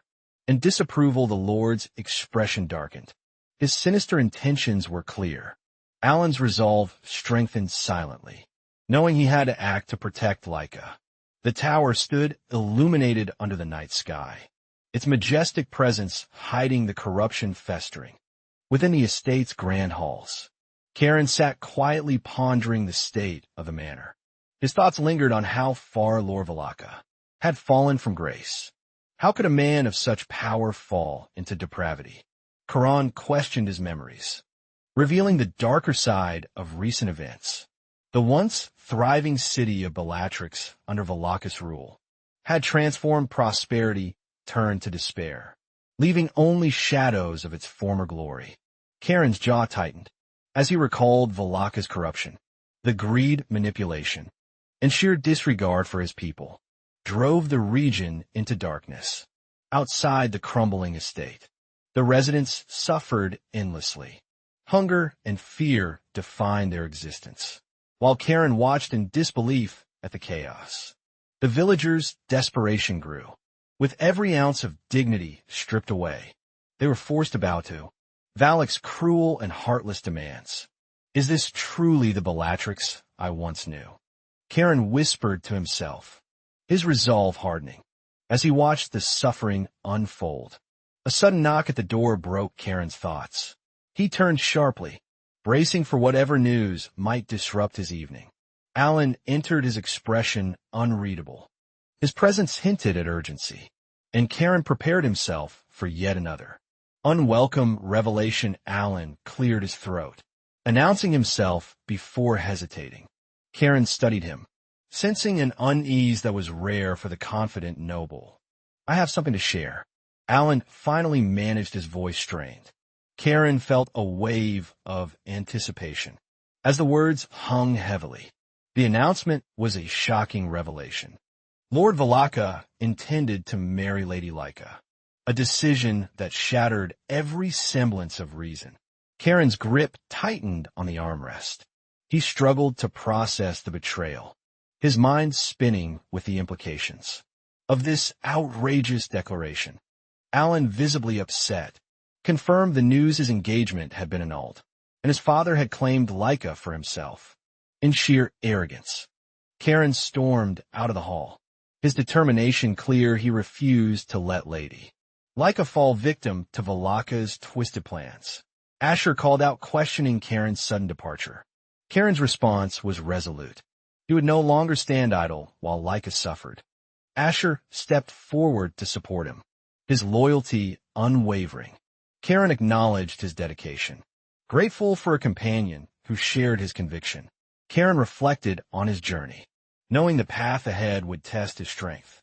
He could not allow emotions to cloud his judgment. Alan's smirk held a knowing glint. He admired Karen's resolve, but hinted that this mission carried risks, far beyond expectations. Karen stood firm as Alan revealed his insights. He was aware of Karen's motives, and knew this mission wasn't merely personal. Alan's observation unnerved Karen. Briefly, he realized his intentions were transparent to those who paid attention, raising questions about trust and strategy. Alan explained how he had anticipated Karen's moves, offering an unexpected insight. This revelation brought clarity, but raised further uncertainties. Karen, feeling the weight of Alan's words, prepared to act as shadows gathered. The urgency of their mission became undeniable. A masked figure emerged from the darkness, clutching an item of importance. Their presence signified that the next phase had begun. Alan described the risks of interfering with Valaka's plans. Even without the hero of old, Karen's resolve will be severely tested. Alan confessed to secretly orchestrating a means. For Lady Laika's escape, his efforts were driven by guilt and personal responsibility. Alan shared his plan. Laika would escape through a hidden path at dawn. Avoiding Valaka's grasp, Karan agreed to the strategy. As Alan showed Karen the hidden escape route, their shared purpose grew stronger. This alliance carried hope for their precarious mission. Karen, standing resolutely, promised to honor their cause. He would ensure Lady Laika's safety, no matter the cost or the odds. Alan reflected on his father's downfall. Once a respected leader, Valaka had transformed into a tyrant. Over the past 2 decades, greed consumed Valaka as he exploited his people. Their grain, livestock, and money were stolen, leaving them in desperation and poverty. The stolen wealth was funneled into building a lavish palace. This monument to excess stood as a mockery of the suffering outside. While villagers starved, Valaka indulged in luxury. Lavish feasts and carefree pleasures became his routine, showing no concern for the crumbling territory. Alan's face tightened in resentment. The father he once admired was now unrecognizable, drowned in arrogance and selfish desires. Karen mentioned how Valaka was once admired for his love for the land and its people. Time had eroded that image. Alan recalled the days when his father spoke of building a future with someone who shared his vision. Those hopes now seemed distant. 20 years ago, a new woman entered Valaka's life, changing him drastically. Her beauty masked the manipulation she carried within. Alan remembered her with unease. She was cunning and composed, using charm to steer Valaka away from his principles. And into ruin, Karen listened intently, realizing how much pain Alan carried. The conversation deepened his understanding of the challenges ahead for them. Alan clenched his fist. As he remembered the day, everything fell apart. The betrayal felt as raw now as it did then. A vision of a ring falling to the ground haunted him. That moment had marked the final severing of trust. In loyalty, Karen studied Alan's expression, sensing the inner turmoil. This was more than a mission. It was deeply personal for both of them. Alan broke the silence, acknowledging the weight of their situation. This wasn't just about revenge, but restoring hope to the broken land. Karen nodded in agreement, vowing silently to see this through.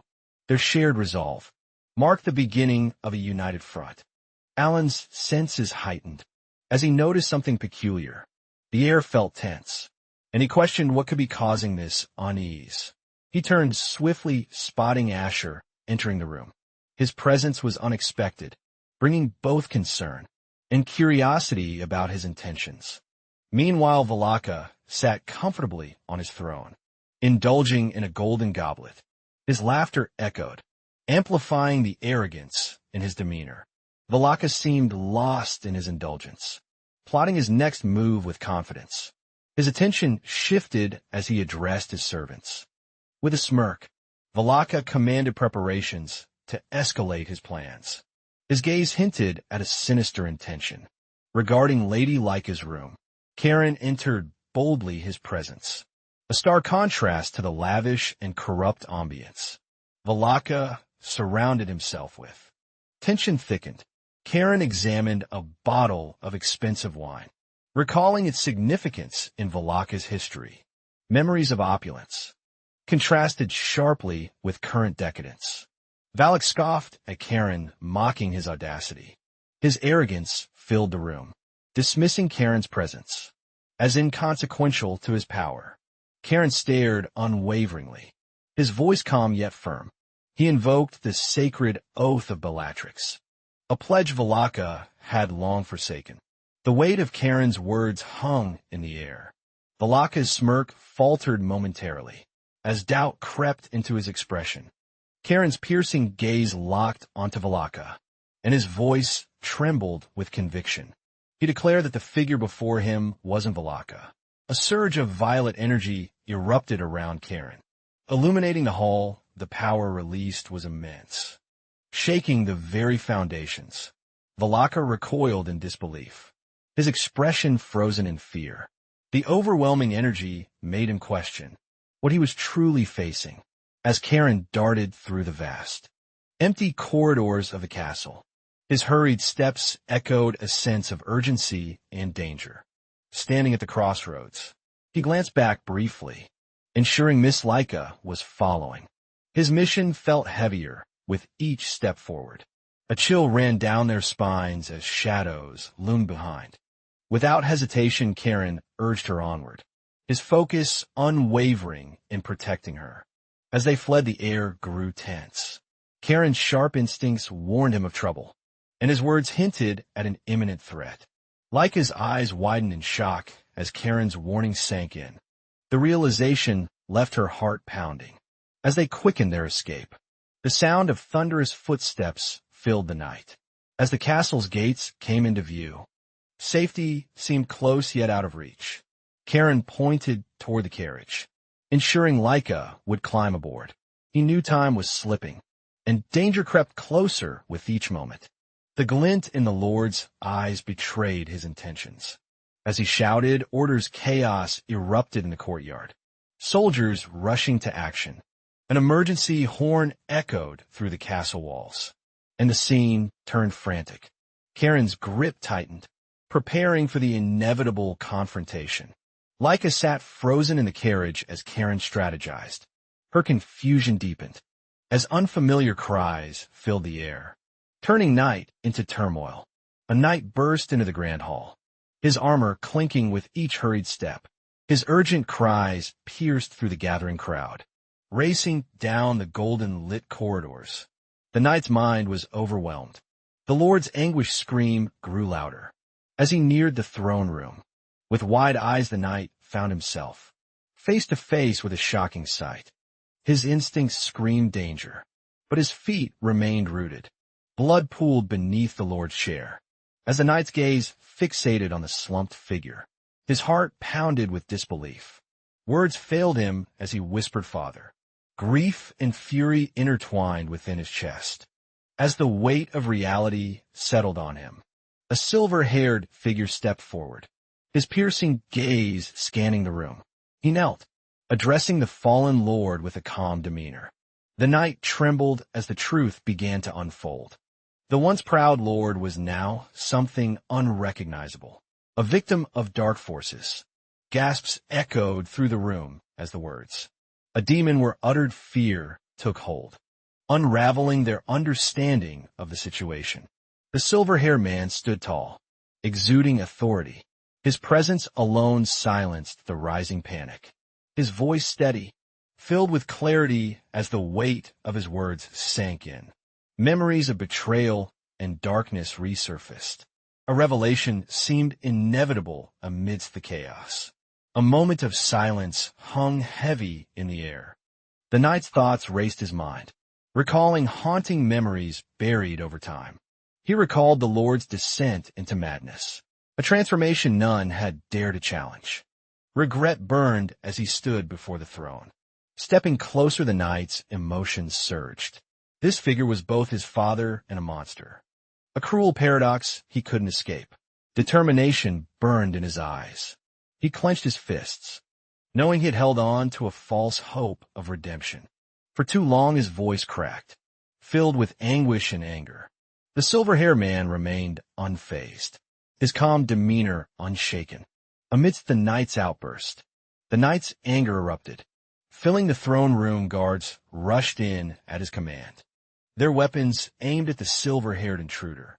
A dark energy pulsed through the room, freezing the guards mid-step, their faces twisted in confusion. As the tension escalated rapidly, the silver-haired figure's expression shifted, his tone sharp as words carried weight, exposing truths that sent shivers through the knight's spine. Blood stained the marble floor, as the twisted remnants of the Lord's corrupted body came to life. Chaos unfolded mercilessly before them. Amidst the grotesque transformation, a sinister voice echoed, mocking the room. The truth of their folly became painfully clear to all. From the pulsating darkness, a grotesque figure emerged, its body twisted unnaturally, eyes glowing with malicious glee. Exuding an ominous power, the guards recoiled in terror. Their weapons trembling, the monstrous figure roared, its voice shaking the walls, amplifying their dread. Chaos spread as the knight's resolve faltered, seeing the abomination before him. Doubt replaced his earlier confidence, leaving him paralyzed. The creature's voice carried mockery, its gaze piercing. A cruel smile formed as it dismissed the humans, calling them insignificant pests. Rising tall, the monster's crimson aura consumed the room. Its overwhelming presence drowned the atmosphere. In despair and suffocating fear. Meanwhile, Karen raced through the corridors. His breath heavy, he knew what was coming. But his mission kept him moving. As he turned the corner, he saw devastation. Walls crumbled, and the air smelled of ash, a harbinger of the chaos within.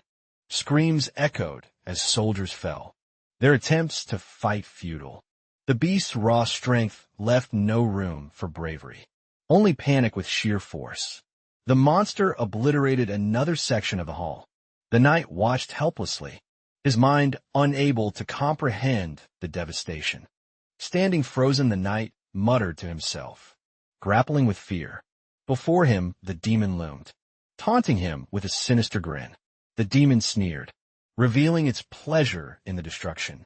Its taunts grew more personal, aimed at breaking the knight's fragile resolve. "Your beloved father," it snarled, "was my first plaything." The knight's horror grew as the monster detailed its gruesome exploits. Tears welled in the knight's eyes as anger swelled. His body trembled, fists clenched, but his fear rooted him in place. Just as despair threatened to take over, Karen charged into the fray. His blade glowed, and his resolve burned brighter than ever. In one swift strike, Karen's weapon collided with the demon. The clash sent shockwaves, marking the beginning of a fierce battle.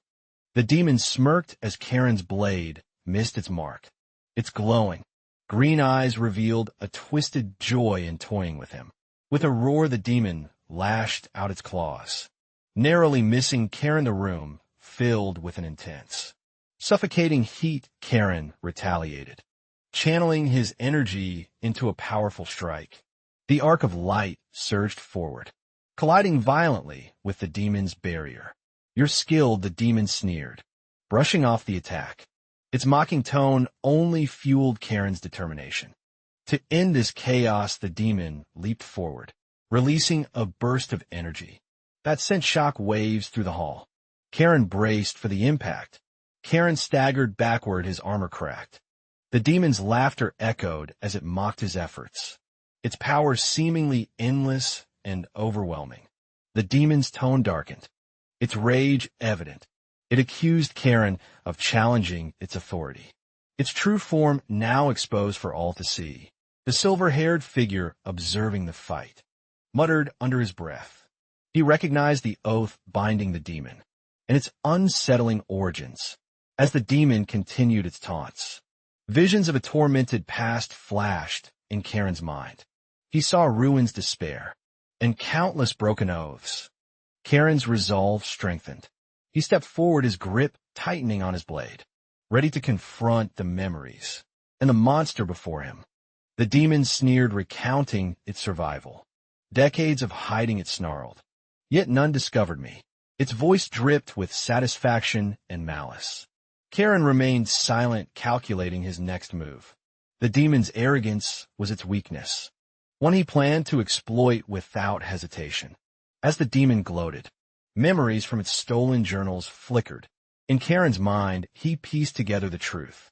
Hidden in plain sight, Karen's blade flashed, interrupting the demon's monologue. Its mocking laughter stopped, replaced by shock as Karen's strike grazed its core. "You're quick," the demon hissed, its glowing aura flaring dangerously. Karen stood tall, unshaken, ready to deliver his final, decisive blow. The demon's glowing green eye fixed on Karen, its voice a mixture of curiosity and mockery. As it addressed him, Karen stepped forward, blood pooling beneath his feet. The room carried the weight of past battles and unspoken histories. The demon's tone darkened. Its contempt clear, it recalled the ones like Karen, who had once dared to defy its kind. Memories of a war, long forgotten, flashed in Karen's mind. He clenched his fists, knowing the burden of an ancient oath. Standing amidst the ruins, the shadow of an old battlefield lingered. Karen's expression hardened, driven by the legacy he bore. Karen's gaze pierced through the demon. As he murmured his realization, "I thought they were gone," he mused, gripping his blade tighter. The demon roared power, surging violently around it. The air thickened with malice, as it prepared to unleash its devastating wrath. Lightning crackled as Karen's sword charged with energy. He stepped forward, determination blazing in his eyes. As the clash reached its peak, with a deafening cry, the demon lunged. Its power collided with Karen's strike, shaking the hall with an explosion of force. As the dust settled, Karen stood firm. His aura crackled with raw energy, signaling that this fight was far from over. The creature's enormous shadow loomed as Boros stumbled, its glowing eyes promising chaos. Within the eerie crimson light, Jin Sung tightened his grip, the vibrating sword glowing, its energy cutting through the dense air and radiating with determination. The beast lunged forward, a terrifying roar shattering the silence. But Jin Sung moved his blade, blazing like a comet.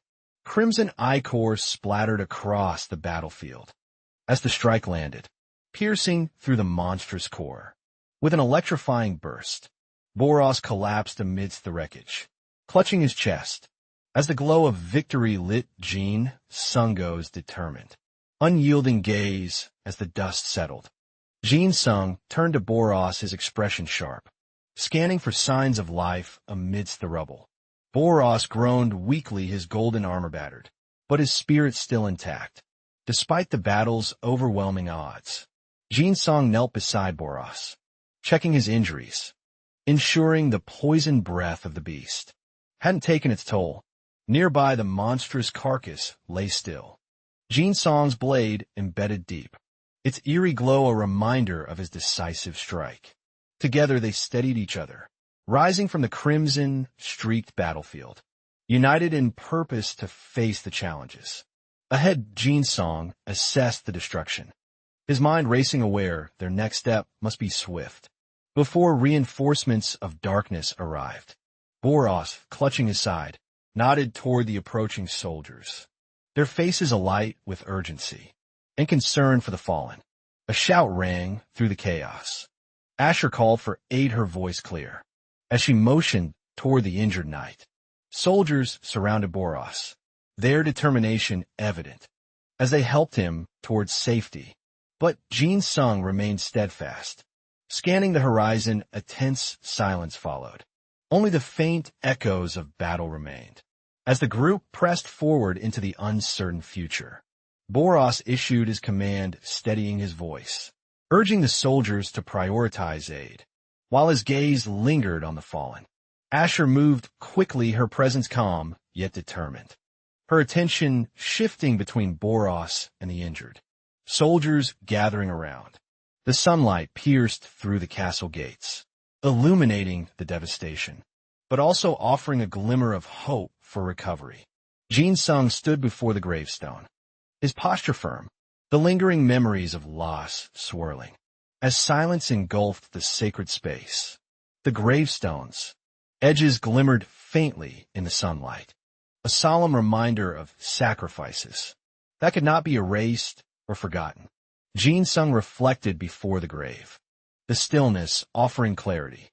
His thoughts, burdened by responsibilities he felt were unfinished.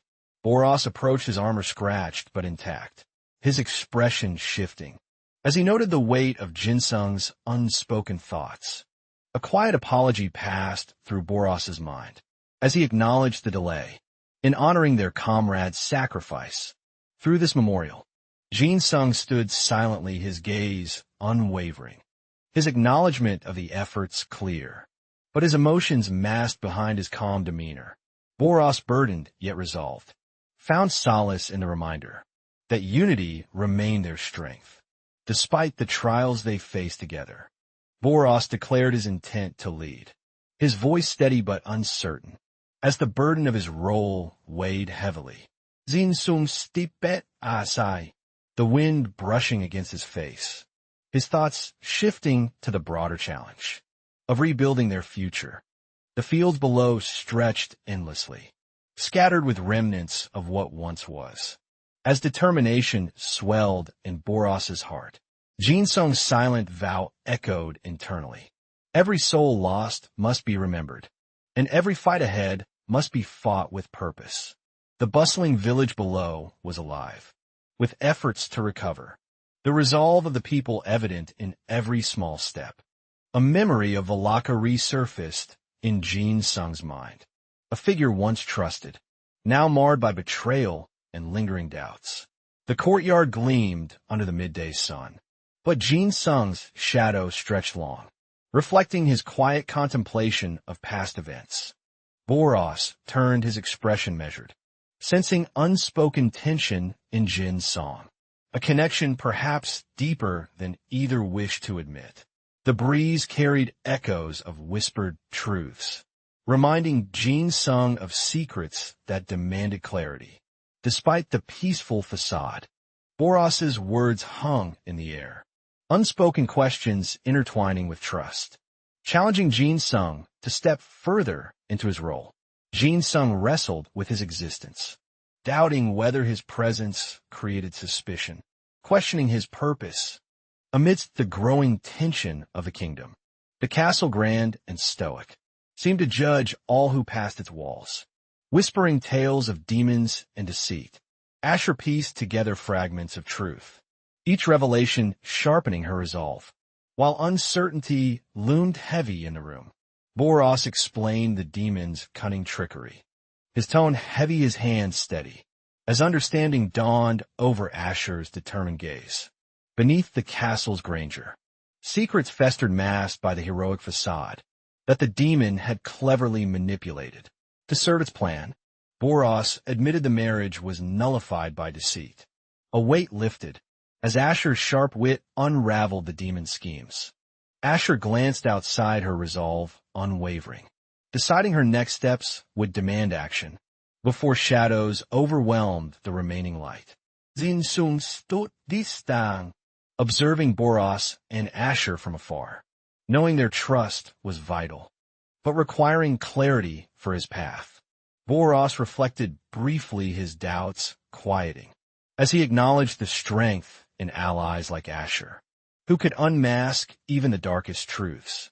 The sunlight finally broke through the clouds, illuminating a moment of clarity.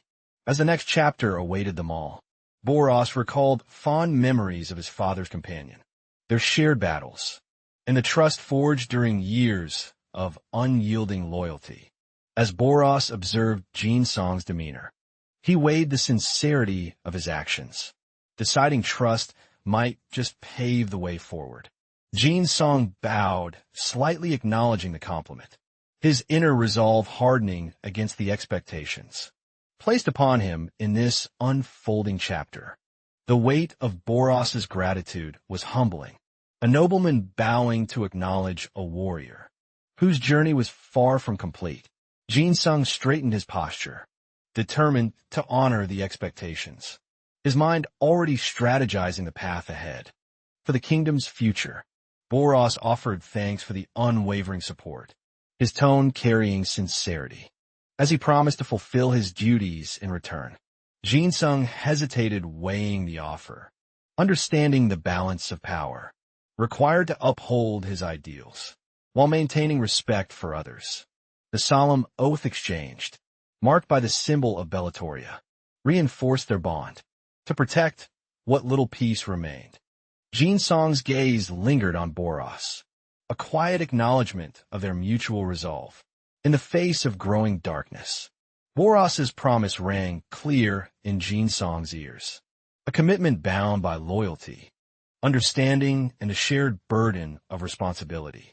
The sunset painted the city in hues of red and gold, a fleeting moment of beauty amidst the looming uncertainty. Within the chambers, Boros reflected on the revelation of the doppelganger, a treacherous foam masked beneath trust's fragile veneer. He recalled Haibon's cryptic warning, the realization now clear, binding him to prepare against threats. Hiding behind familiar faces, Boros's determination grew. He resolved to remain vigilant, his thoughts fixated on protecting the kingdom from future schemes of deception. As the night fell, Jin Sung and Boros steeled their minds, ready to confront whatever trials awaited. On the horizon, Boros and his companion reflected on Asher's contributions, acknowledging her pivotal role in saving the kingdom from chaos. A senior noble considered how to reward Asher, his thoughts a mix of gratitude and the weight of political obligation. Jin Sung, overhearing the conversation, paused momentarily, sensing a shift in the kingdom's leadership dynamics, and silently reassessed his position. With crossed arms, Jin Sung pondered the future, questioning whether trust would finally be extended to him. After countless demonstrations of loyalty, he turned and walked, each step resonating with purpose.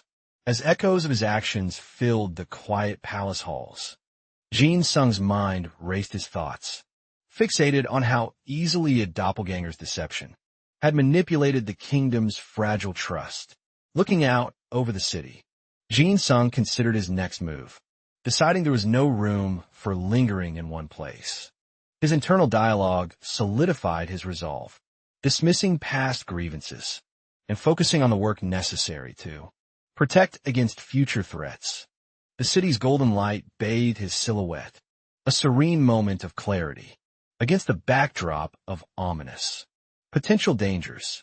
Jin Sung's sharp senses detected a faint movement. Behind him, his body instinctively tensing.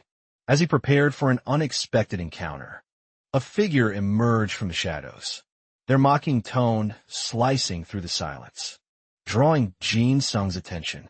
With unsettling familiarity, the stranger's grin widened, revealing a sharp demeanor. As their words hinted at knowledge of Jin Sung's past, and the battles fought, Jin Sung stood firm, his presence commanding the weight of being recognized. As an apprentice, steeling his resolve for what lay ahead. The grand city of Bellatoria stood tall, its skies darkened as the demonic forces circled, casting an ominous shadow everywhere.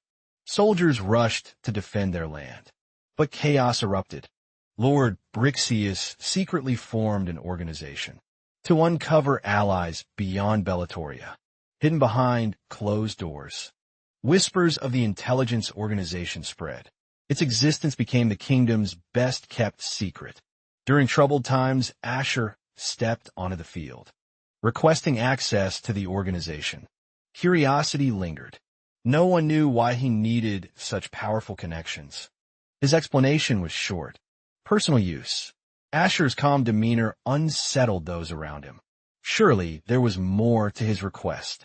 Asher, dressed in black, smirked slightly, standing in the shadows of the grand hall. He didn't waste words explaining himself. "I'm Asher, your new employee," he introduced, confident and nonchalant.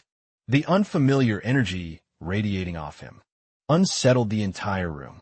Asher's skill with magic was undeniable. Tales of his strength echoed, His presence alone hinted at deeper secrets, still left unspoken. The way Asher effortlessly fought demons startled everyone. None had seen someone slay such creatures with such control and precision. He shrugged off the praise with a laugh. I didn't notice, he muttered. For Asher, it was just another day. Asher knew more than he let on. The doppelgangers knew something. He muttered under his breath, eyes narrowed with thought. His words hinted at greater danger, lurking beneath the surface. Even the bravest soldiers questioned how much Asher truly understood. The whispers of the heroes. Asher finally admitted his tone was calm, but the weight of his words was undeniable. Heroes of the past, names forgotten and twisted. Hannah and Valencia, he mentioned, staring into the distance. Their fates were tragic, some disappeared. Others changed. Asher's gaze darkened. These weren't legends to him. They were warnings of the road ahead. For 2 decades the kingdom struggled, warriors vanishing without explanation. Their names were forgotten, but their sacrifices left deep scars. The demons clawed through their ranks. Unrelenting and brutal, every battle brought despair. As their monstrous forms grew stronger and wilder, survivors gathered in hidden camps, haunted by shadows. Those who returned carried broken minds and stories no one could comprehend. Amid this chaos, the demon's leader emerged. His eyes burned with malice, as though he enjoyed humanity's desperate fight for survival. Yet hope wasn't lost. Whispers of a hero resurfaced, someone strong enough to pierce the darkness and restore the kingdom. Valorant's name echoed through the halls. As a next goal, his whereabouts remained a mystery. But Asher was determined to search. Doubt lingered briefly, but Asher brushed it off with confidence. His pride wouldn't let him walk away from the challenge. The task wasn't small, but his calm face revealed nothing. Asher knew intelligence was power, and power was all he needed. No way I'll fail, he thought, gripping his resolve tightly. Finding Valorant's trail would prove his skill. Once and for all, he stepped forward with renewed focus. If anyone could unearth secrets no one else could, it was Asher and his persistence. The evening sun cast golden light as Asher hurried out. A new journey had begun, with more obstacles waiting in his path. From rooftops to alleyways, he moved quickly. Time was precious, and the first lead was hidden, somewhere within the capital. He paused for a moment, watching the city glow beneath the sunset. Its calmness was deceptive, masking the troubles lurking underneath. His mind raced where to start, whom to ask for now. He decided gathering every scrap of information would lead to answers. With a confident smirk, Asher leaped forward into the unknown. The search for Valorant had begun, and nothing would slow him down. Asher sat silently on the rooftop, surveying the sunset cityscape. His next steps required planning, patience, and unshakable determination. The distant streets below teemed with life, oblivious to looming dangers. To Asher, this peace felt fleeting, like a momentary illusion. He noticed faint movements in the shadows. Someone or something seemed to be watching. Testing his instincts, it wasn't the wind this time. Without hesitation, Asher leapt down, breaking the stillness. The search for answers wouldn't wait, and his enemies were already moving, far beyond the city walls. A group traveled urgently. Unseen forces stirred the calm, before the storm would soon shatter. Travelers rested beneath golden leaves, sharing rumors over cups of ale. Velaturia's gates are open. One set eyes bright with wonder. The news felt impossible to some. For decades the kingdom had remained closed, forgotten. Now questions lingered as curiosity spread quickly. Merchants welcomed the opportunity, though others whispered darker reasons. What had forced Belatoria to open its guarded borders? After so long, demons, they murmured in hushed tones, dismissing it quickly to most. Demons were myths from old stories, told to scare children, yet an elder leaned back. His face grim, he had seen the monsters firsthand, and knew what true fear looked like. Demons aren't real, someone scoffed. But the elder's hands shook as he remembered. monsters with glowing eyes, sharp claws, and endless hunger. The battlefield from years past flashed before his eyes. Friends were slaughtered, villages burned. The demons left nothing but despair behind. Among the chaos, the elder had barely survived. He recalled running with his mother's hand, pulling him through the ashes and screams. His voice faltered, "We almost didn't make it." Memories of a black, clawed hand reaching for them still haunted him. At night, Asher listened from afar, silently piecing it together. Demons weren't myths, and their return meant darkness would descend upon the land again. The elder's voice trembled as he recounted the past. "They saved us," he said, a flicker of awe in his eyes. Heroes clad in steel appeared through the smoke. Their blades cut through monsters with unmatched precision, turning despair into fragile hope. "I only glimpsed them," the elder continued, "but I'll never forget their faces, like gods walking among men in our darkest hour." Asher listened, his gaze firm. The stories of these heroes felt too real to be myths, hiding more truth than fables. In the distance, a caravan rode toward uncertainty. Their quiet journey would soon collide with the echoes of demons stirring once more. The stillness broke as the sunset sky turned crimson. Silhouettes leapt from the rooftops, enemies emerging like a plague. In the dusk, screams echoed as chaos erupted. Buildings shook, fires ignited, and the unspoken fear of demons returned, now undeniable for all to witness. Panic spread through the crowd. Asher sprinted into the chaos, determined to confirm what he already suspected. This attack wasn't random. Blood splattered across walls. The demon's presence was unmistakable, their glowing eyes piercing the fading light, like death incarnate stalking the city. This proves everything Asher thought. The rumors weren't mere tales. The demons had returned, and their intentions were darker than before. Asher's sharp gaze locked on to the disturbance ahead. His instinct screamed. The next encounter would reveal something critical. About the demon's return. Turning a corner, Asher witnessed Lady Leica mid-training. Her strikes were precise, but the weight in her movements betrayed her thoughts. The atmosphere's tense, Asher noted. Watching guards nearby, everyone sensed it. The calm had shattered, replaced by a collective unease gripping the air. Leica paused, spotting Asher. He approached without hesitation. Two warriors understanding the weight of the moment and the fight that lay ahead. Standing atop the walls, Asher stared beyond the horizon.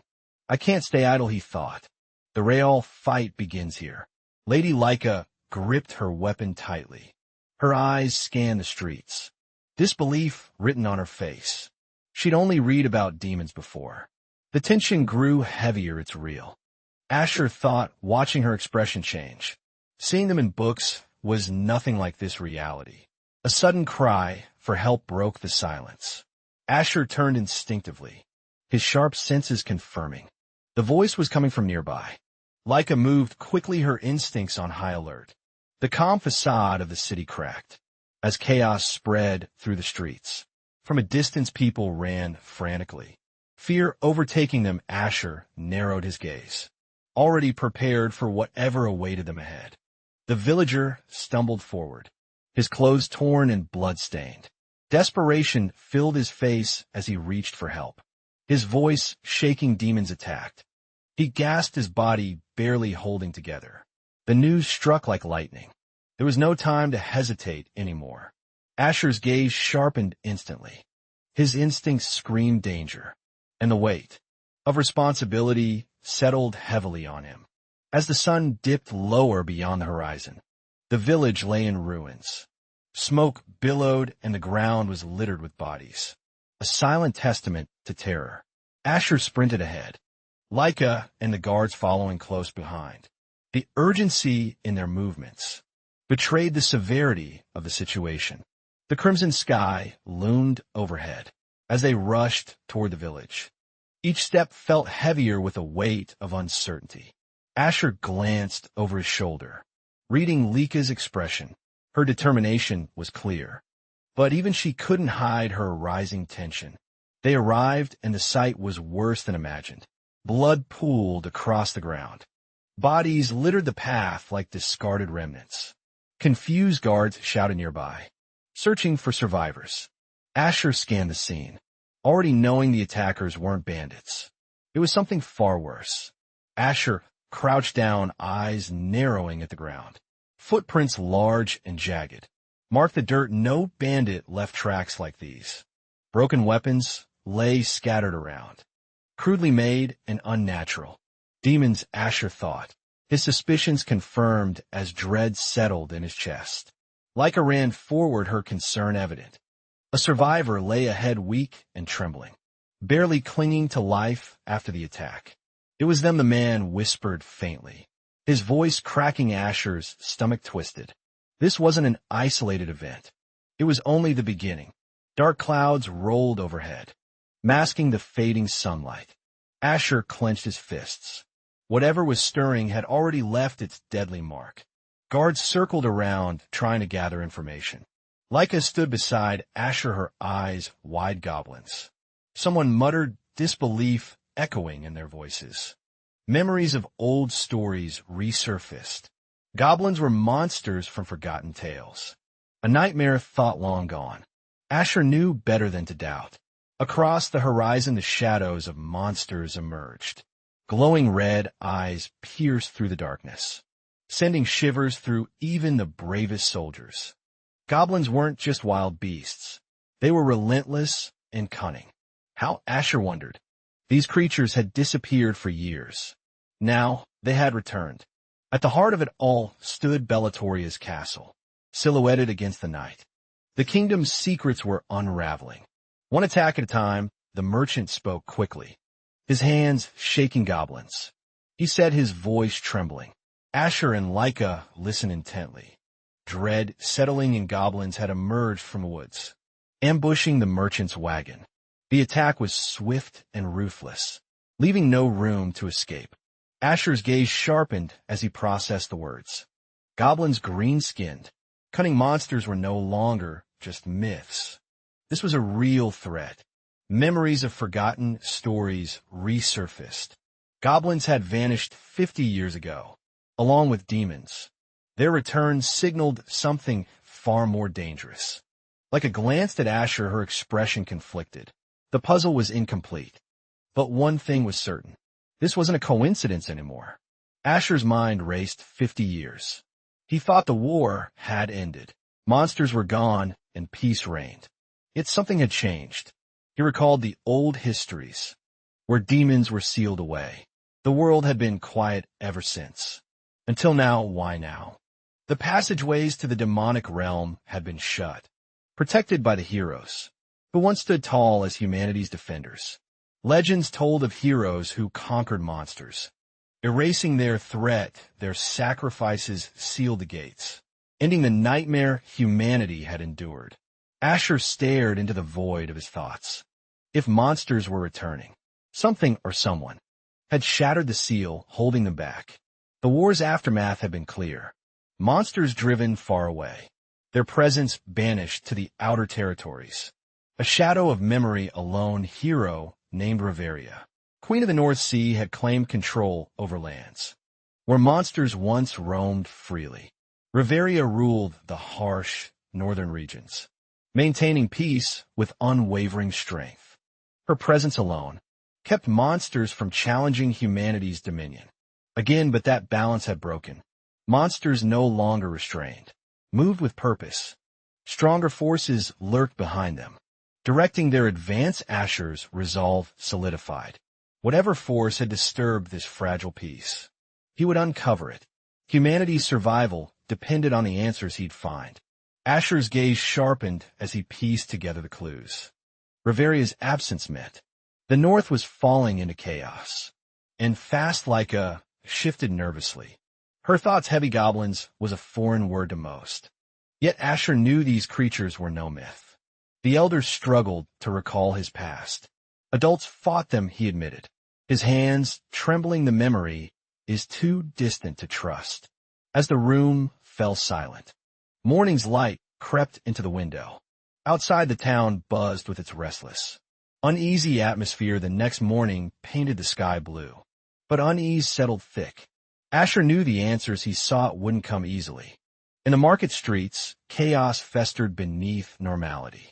Rumors of monsters and assassins spread quickly, unsettling the townsfolk's already frayed nerves. Asher walked beside Leica, their focus unwavering. Every whispered fear confirmed their suspicions. The city trembled on the edge of collapse. The lords meeting with vassals. A merchant muttered nearby. Even those in power had no answers. For the rising monster attacks, desperation was clear. No books, no memories, nothing tangible remained about goblins. Asher understood now. Knowledge of these creatures was nearly extinct. He studied the streets, his expression grim. The city wasn't just afraid. It was paralyzed. Time to act was running out. Asher scanned the surroundings, piecing together what little information remained. Goblins weren't invincible, but in numbers they became unpredictable and dangerous. These monsters, though weak, attacked in overwhelming packs. That chaos made them lethal, leaving villages defenseless and people scattered without warning. In a time of peace, complacency made humans soft. The goblins knew this, and were using it to their brutal advantage. The mood in the city soured further. Asher's sharp senses warned him that something bigger was moving behind these small, chaotic events. With resolve hardening in his chest, Asher stepped forward. It's better to strike quickly, he thought, before it's too late to act. Like his sharp gaze softened as the night stretched above them. The quiet calm of the moonlit castle disguised the looming danger. Asher stood silently, his thoughts racing. He couldn't delay any longer. Their only option was to move. Under the cover of darkness, the golden doors loomed ahead, intricately carved and symbolic. Asher's determination solidified. There was no turning back now, not with so much at stake. Let's go, he thought, his hands pushing the grand door open. Whatever lay ahead would lead them closer to the truth. Turning, he caught sight of Leica waiting. Her presence surprised him, but her resolve was clear. They'd face this challenge together. Leica stepped forward, confidence radiating. Asher expected nothing less. She wasn't someone to watch idly, while the world fell apart around them. It's dangerous, Asher thought briefly. He knew this mission would be perilous, but deep down, he respected Leica's unwavering resolve to help. If the Lord finds out, we'll both face consequences. Asher mused internally, but it didn't matter. Something bigger demanded their immediate attention. Guards patrolled the walls, unaware of the two figures slipping through the shadows. Asher moved quickly, guiding Leica to the secret exit. Stars lit the night sky as they emerged from the castle grounds. The quiet stillness was deceptive. Monsters waited just beyond. Leica whispered as they crept through hidden paths. The passage isn't known to many, she said. Asher nodded, thankful for the secrecy. Moving quickly, they exited the hidden door into the forested edge of the castle grounds. The air felt cold and heavy. We'll start where the merchant was attacked. Asher noted firmly. Every clue mattered, and they'd follow the goblin's trail. No matter the risk, Asher knelt to inspect faint footprints in the soft earth. They were jagged and deep, evidence of goblins moving in significant numbers. We'll follow this path, Asher thought. Rising to his feet, their hunt for answers had begun, and failure was no longer an option. Asher sprinted ahead through the dense night, his blade at the ready. Follow me, he thought, keeping Leica close behind. The moonlight painted their path in pale silver. As they pushed forward, the faint sound of rustling leaves hinted at danger. They're close, Asher realized, tightening his grip. The goblin's trail wasn't hard to follow. The stench of destruction was unmistakable. From the shadows emerged red eyes. One by one, goblins crept into view, their twisted forms gathering under the pale moon. A massive figure stepped forward, dwarfing the smaller goblins. Asher's heart pounded. This was no ordinary raid. Something far worse was brewing. The forest grew denser as Asher moved swiftly. Under the starlit sky, the path narrowed. But he didn't slow down Asher. Laika's voice called faintly, her breathing uneven as she hurried to keep pace. The night's chill settled deeper into them. Asher paused briefly, his sharp gaze scanning ahead. Almost there, he thought. The strange air told him the goblins were near, pointing to the nearby swamp. Asher whispered inwardly, "They're here." Goblins preferred damp, humid places. Natural cover for a growing nest. Laika caught up, glancing at him. She could feel it too. A lurking menace just beyond their sight, waiting in the shadows.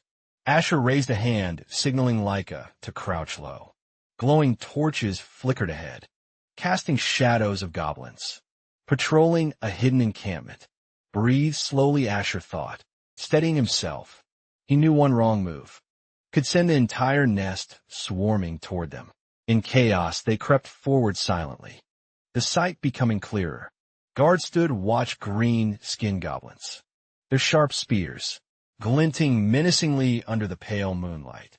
Laika's eyes widened as she spotted the goblins. Her grip on her weapon tightened instinctively, her heart racing with both fear and resolve. Asher's blade crackled faintly with energy, his calm demeanor unchanged. "I'll take out the guards first," he thought, ready to strike. The nearest goblin froze, sensing movement. It turned, but Asher's blade cut through the air. Before it could react, the attack was clean and swift, leaving the goblin crumpled at his feet. Asher moved again, fluid and silent, like a shadow. Laika watched in awe as Asher weaved through the guards. Each strike was precise, eliminating any chance for the goblins to alert others. The remaining goblins noticed too late. Shrieks of surprise echoed into the night as Asher's sword glowed, cutting through their defenses effortlessly. The last goblin dropped its spear. Terror on its face, Asher didn't hesitate, silencing it quickly. The clearing fell into eerie silence.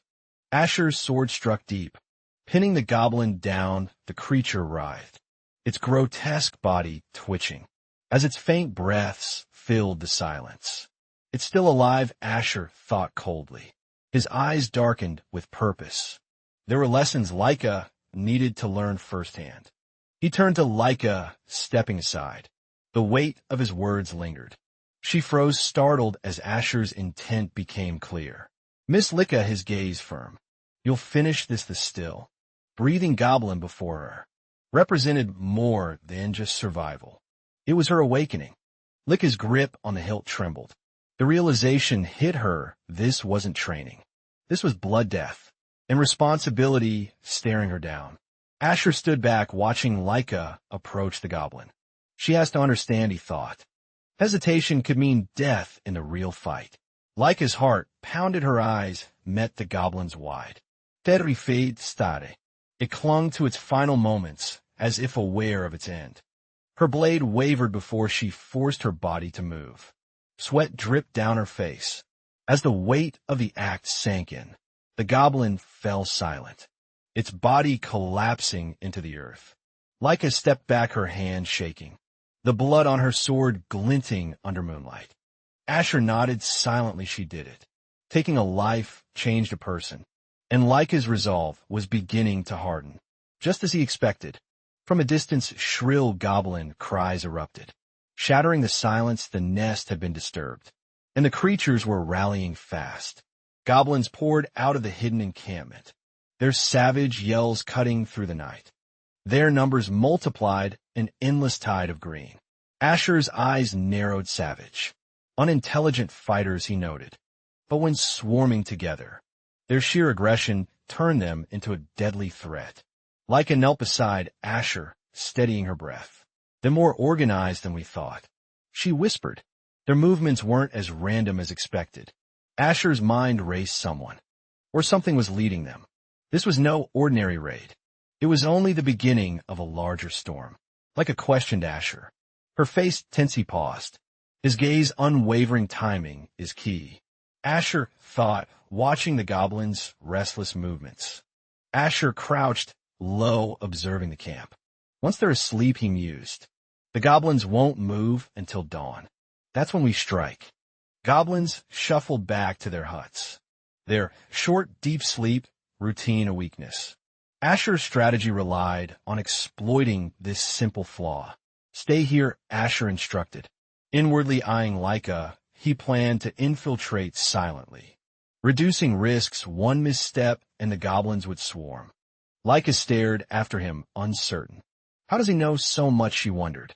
Asher's calm demeanor concealed years of harsh experience. The goblin guard stood under the pale moonlight, spear in hand. Its lazy posture betrayed a false sense of security. Asher darted silently from the shadows. His movements fluid. The guard turned slightly, but it was already too late to react. Asher's blade struck cleanly, blood splattering the ground.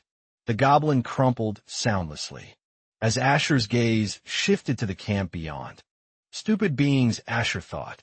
His steps controlled the enemy's complacency. Was their greatest flaw, one he intended to punish mercilessly tonight.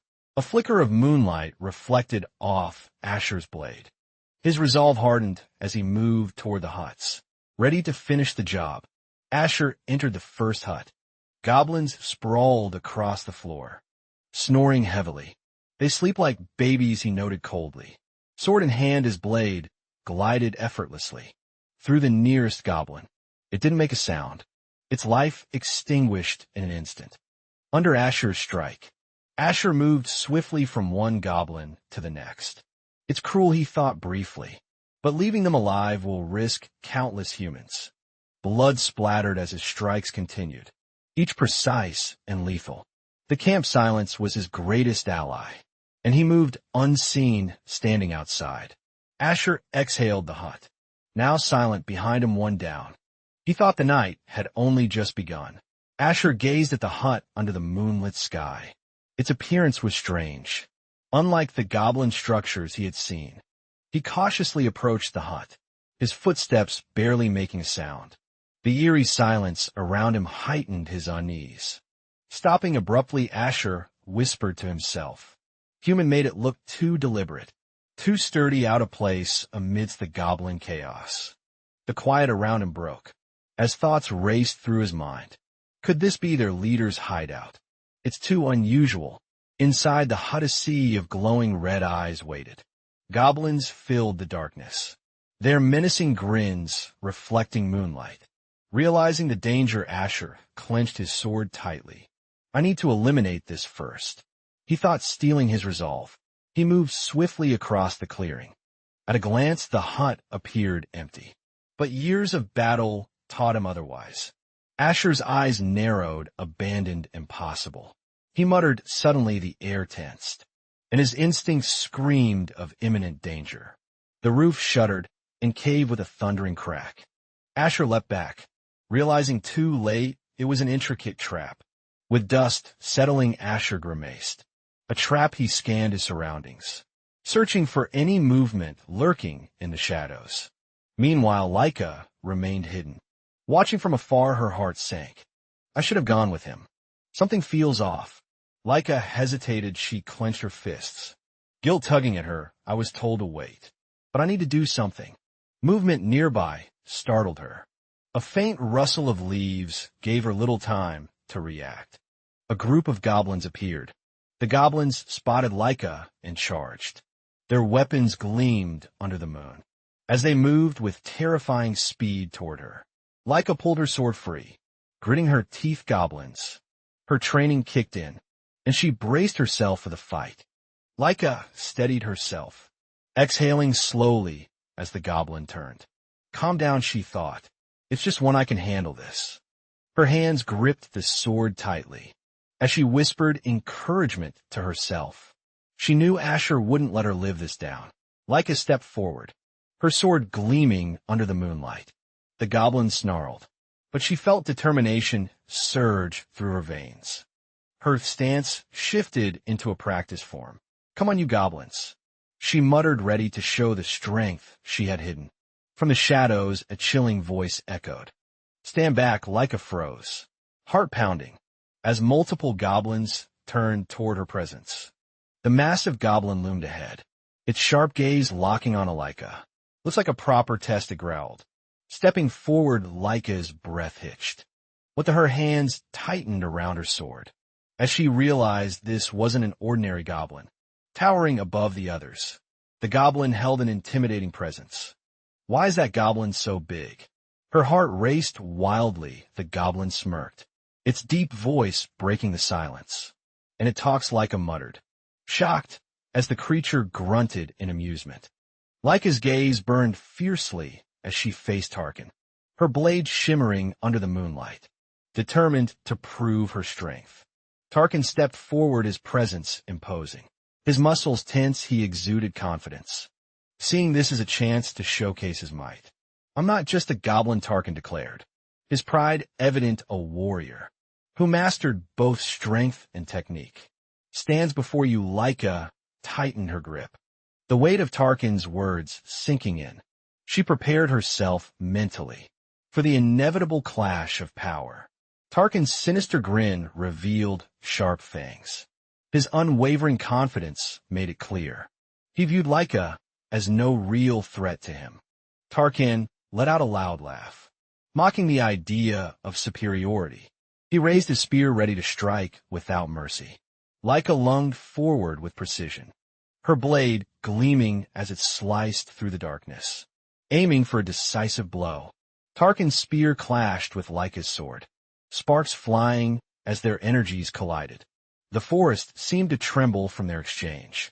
Laika pushed forward, her movements swift and deliberate. She refused to let Tarkin's mocking grin distract her from her goal. The clash reached its peak, both fighters fully immersed in the heat of battle, neither willing to give an inch.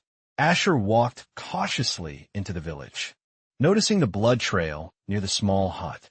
Something fell off, and his instincts sharpened. A sharp pain jolted through his leg.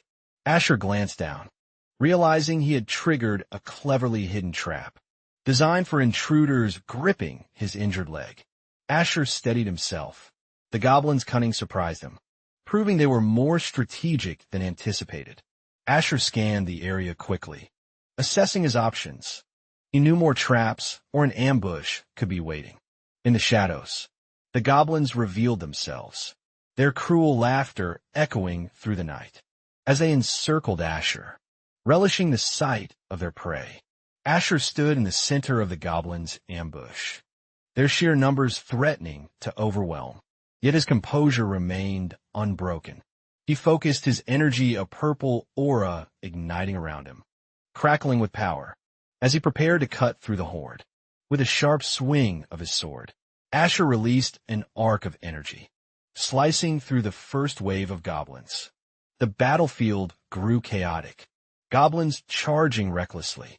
But Asher's precise movements created a path, leaving destruction in his wake. Screams filled the air as the goblins fell, one after another, unable to match the overwhelming force of Asher's attack. Asher's blade glowed brighter with each strike, his movements graceful yet relentless, like a storm tearing through the ranks of enemies. I need to end this quickly. Asher thought, aware that the battle was far from over.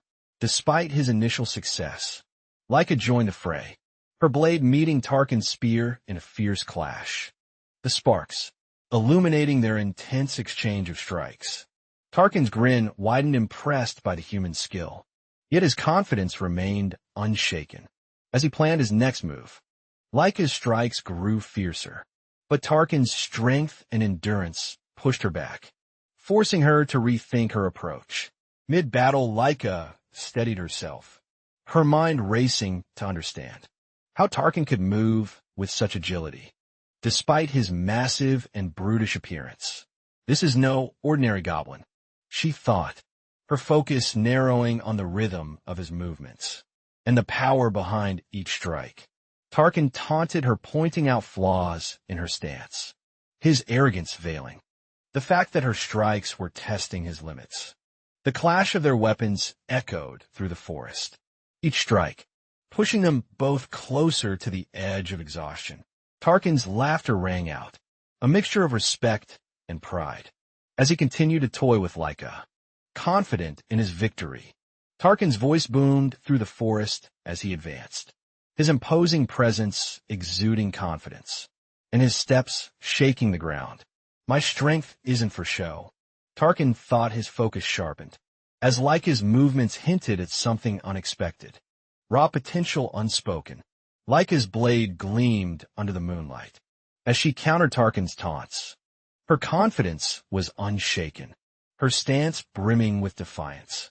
Their weapons clashed in a whirlwind of strikes and energy, creating shockwaves that illuminated the darkened battlefield.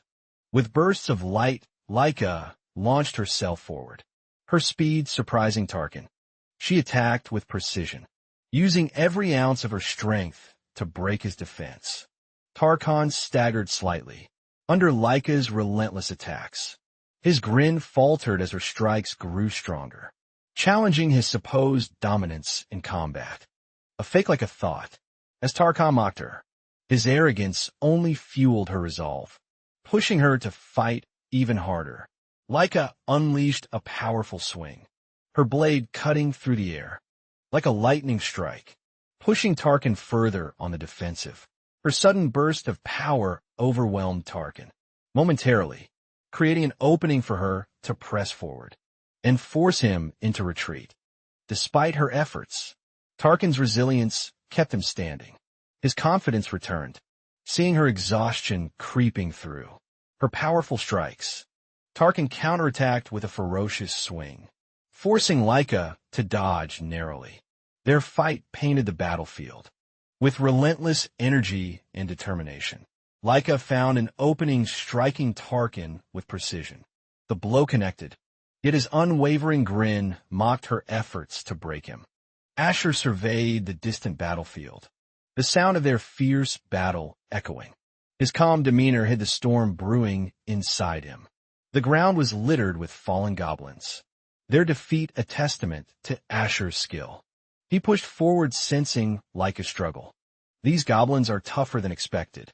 Asher thought, his blade glowing faintly as he advanced toward the heart of the chaos.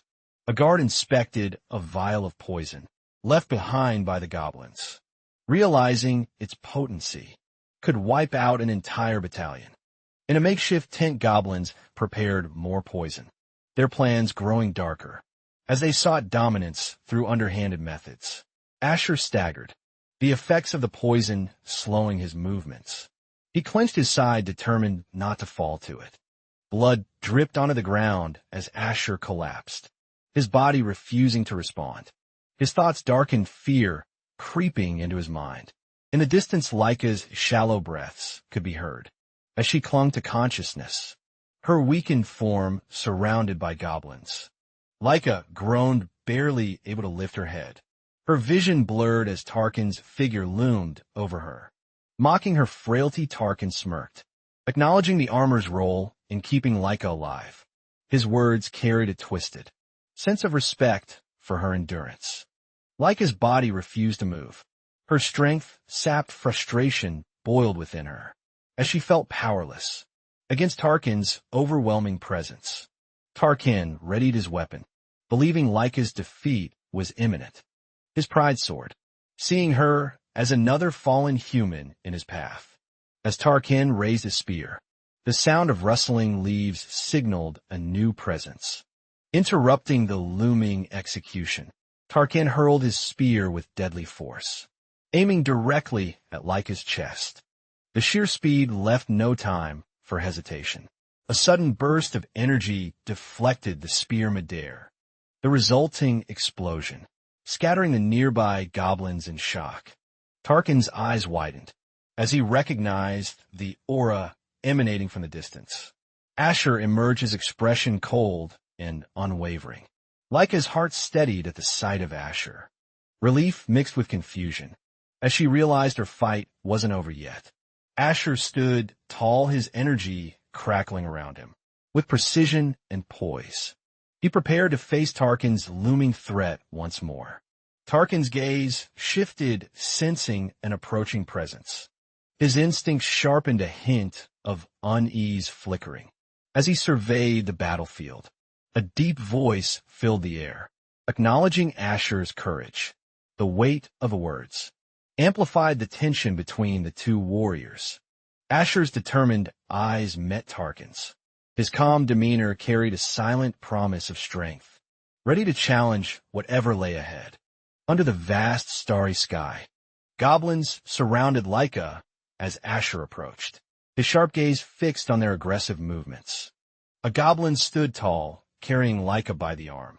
Her helpless state stirred Asher's quiet resolve.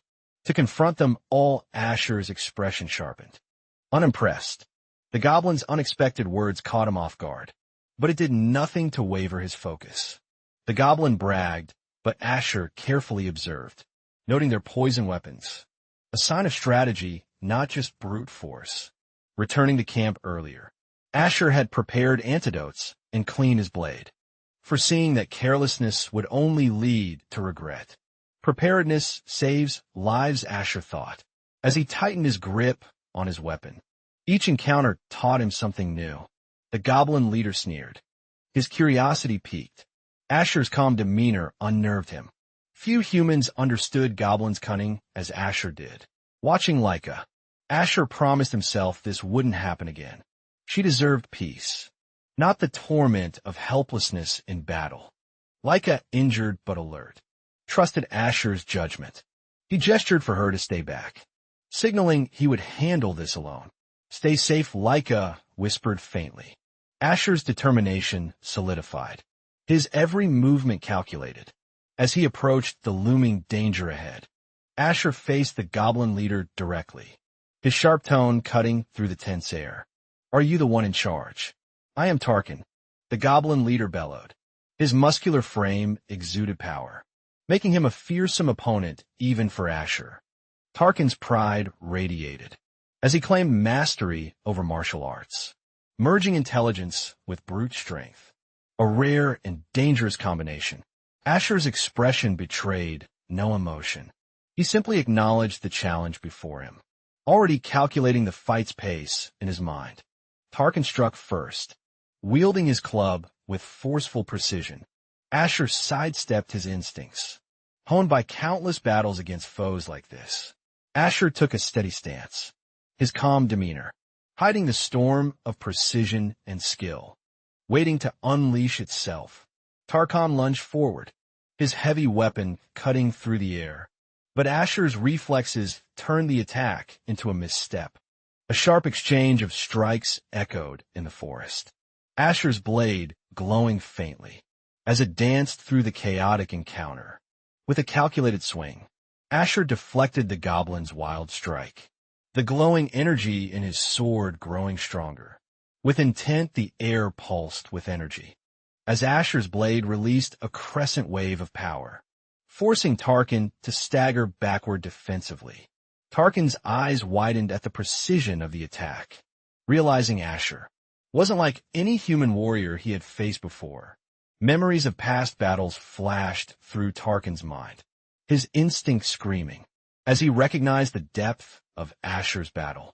Hardened experience, Asher moved fluidly, his strikes leaving trails of energy that overwhelmed the goblin, giving him little room to counter effectively. Tarkin laughed maniacally, adrenaline driving him forward, believing this was the fight that could elevate his status among all warriors. It's been too long since a real challenge. Asher thought, his blade glowing brighter, ready to deliver the decisive blow. With an explosive motion, Asher closed the distance, his blade slicing with the precision of a seasoned fighter. Honed by years, Tarkin's smile widened. Despite the pain he relished, the rare joy of fighting, someone who didn't crumble under his strength. Asher's gaze remained unwavering, his composure unnerving Tarkin. The goblin wondered if he had truly underestimated his human opponent's capabilities. Tarkin laughed with unhinged excitement, feeling alive for the first time in ages. Even as Asher's strikes pushed him closer, to defeat two remarkable humans in one lifetime. Tarkin muttered, his crazed eyes glinted, hinting he had one last desperate trick in mind. Tarkin's spear moved with calculated precision, its green energy slicing through the air, aiming directly at Asher's defense. Leica, still injured, struggled to maintain her composure, holding back the pain. As she watched the intense battle unfold, her sharp eyes observed every motion, silently critiquing Tarkin's style. Monotonous, yet perfectly executed, lacking creativity, but dangerous in its efficiency. The clash intensified, energy waves rippling as Asher maneuvered, deftly analyzing Tarkin's calculated movements. With unwavering concentration and tactical precision, Leica clenched her fists, her thoughts racing. But her trust in Asher's ability remained unshaken, despite the overwhelming odds. Asher's strikes grew bolder, deflecting Tarkin's assaults while seeking openings. The weight of his resolve, pressing against Tarkin's overwhelming force. Tarkin smirked, mocking Asher with his relentless attacks. But beneath his confidence lay a hint of growing frustration and disbelief. Asher's focused gaze pierced through the chaos, silently declaring he wouldn't falter. Each step was deliberate, every strike razor-sharp. Tarkin unleashed a roar of determination, seeing this fight as a test of worth. Driven by instinct and sheer pride, victory isn't decided yet, Asher thought, readying himself for Tarkin's next desperate move. Knowing this moment would define the battle's outcome, the battlefield erupted into chaos, as flames consumed the Goblin village, forcing Tarkin's attention to shift toward the rising destruction. Tarkin's eyes burned with fury, realizing the flames threatened everything he'd built. His frustration palpable as he turned toward Asher. Asher stood calmly amidst the destruction, his stance unwavering, his presence alone declared. He was ready for the fight's endgame. This chaos changes everything, Tarkin thought bitterly, knowing he couldn't allow his people to burn, while facing an enemy so relentless. Resolving to end this battle swiftly, Tarkin's muscles tensed. Asher's blade gleamed under the fire's light, prepared for the final clash. Asher watched Tarzan retreat, his words echoing in the air. The goblin's departure left a lingering tension. In the forest, the burning village lit up the night. As goblins scattered, Asher turned, focusing on Leica's condition amidst the chaos. Leica, stay with me. He thought he steadied her weak form, feeling the weight of responsibility, pulling on his resolve. Asher's sharp gaze surveyed the surroundings, ensuring their path to safety remained clear. As they began retreating from the volatile scene, he carried Leica carefully, her injuries forcing them to move slower. Each step felt like a fragile thread. Holding them together, we must warn the others, Asher thought, picking up his pace. The goblin attack wasn't just a raid. It was coordinated. The castle loomed in the distance under the moonlight, a beacon of safety and strength. Amidst the dangers that surrounded them, guards patrolled the castle gates, their armor gleaming faintly in the night. They prepared for any threat, unaware of Asher's approach. The tension among the guards increased as they spotted Asher carrying Leica. Whispers of concern spread quickly through the station.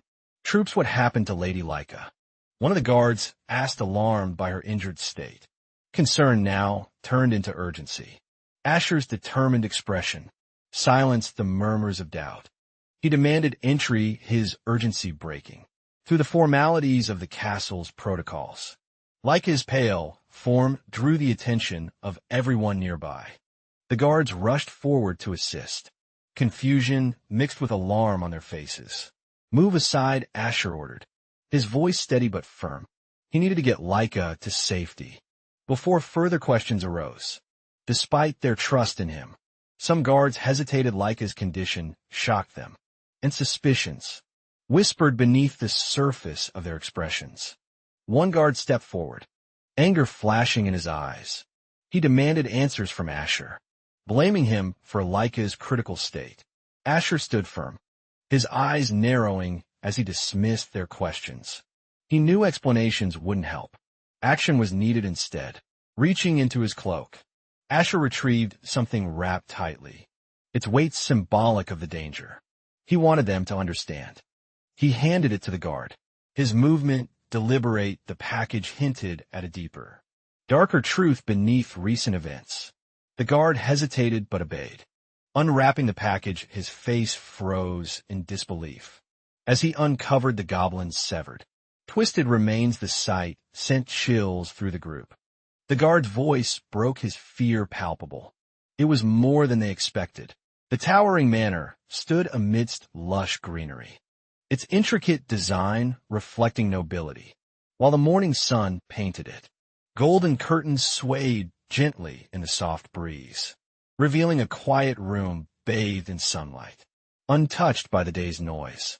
Laika stirred in her bed, her pale face reflecting exhaustion, her breath uneven, as if recovering from an unseen battle. Her eyes opened slowly, revealing an intense crimson gaze. Thoughts swirled as fragmented images of recent events began to surface. A figure from her fading memories lingered, triggering unease. Her thoughts raced as she grasped for clarity. Within the haze, the bedroom filled with tension, as two figures stood by the bed, their presence casting a shadow of concern over Laika. She sat up weakly, her movements slow but deliberate. The room felt heavier, the gaze of her parents weighing on her. Her father's stern demeanor contrasted with her mother's soft, worried expressions. Their worry for Laika was evident in their eyes. The tension in the air thickened, as her father's concern mixed with restrained anger, a protective instinct heightened by uncertainty. Laika's calm, yet firm posture reflected her inner strength, forged through hardship as she silently accepted the consequences of her choices. Memories of dark forests and battlefields surfaced. Vividly, Laika recalled the perilous journey, every moment etched with danger and discovery. Despite warnings, she chose to follow, driven by an unyielding desire to learn and grow stronger through first-hand experience. Battles unfolded in her mind, each encounter testing her willpower and skill. She fought, survived, and found clarity in chaos. Asher's guidance during those desperate moments stayed with her. He had saved her from death, his actions rooted in loyalty. The journey shaped Laika's perspective. She emerged not as a naive girl, but as someone willing to fight for her future. The grip of the dagger tightened in his hand, a silent reflection of the weight of leadership and responsibility. His expression turned somber as thoughts raced through his mind, realizing the burden carried by those who fought. In the shadows, the vivid recollection of battles stirred in his thoughts. Each decision weighed heavily on his resolve to protect his people. Among the chaos of fearful villagers, brave warriors stood firm, their courage driving them to confront the lurking dangers. Head-on, Asher emerged victorious, holding the goblin's head, a symbol of hope and a reminder of his unwavering commitment to the realm. Training grounds echoed with a rhythmic clash of swords as soldiers practiced each swing, fueled by determination and fear of failure. The soldiers confronted a goblin tied to a post, channeling their rage into sharpened skills and newfound confidence for the battlefield. From above, Asher observed their progress, his calm gaze assessing their readiness, while silently pondering the challenges that lay ahead. He envisioned a stronger defense, one built on teamwork and trust, as he prepared them for the trials of war. The sight of their efforts reassured him. Their transformation marked a crucial step toward reclaiming their territory. From the looming threat, the two men stood together, gazing over the training grounds. The Lord's pride mingled with gratitude for Asher's unwavering dedication. The Lord's voice carried sincerity as he acknowledged the efforts, shaping their army into a formidable force. For the impending battle, Asher humbly accepted the recognition, though his mind remained focused on the greater challenges ahead. Knowing victory required collective strength, thoughts of Laika briefly crossed his mind, her growth intertwined with their shared struggles, and her potential to shape the future. A sharp cry from the sparring arena snapped him back.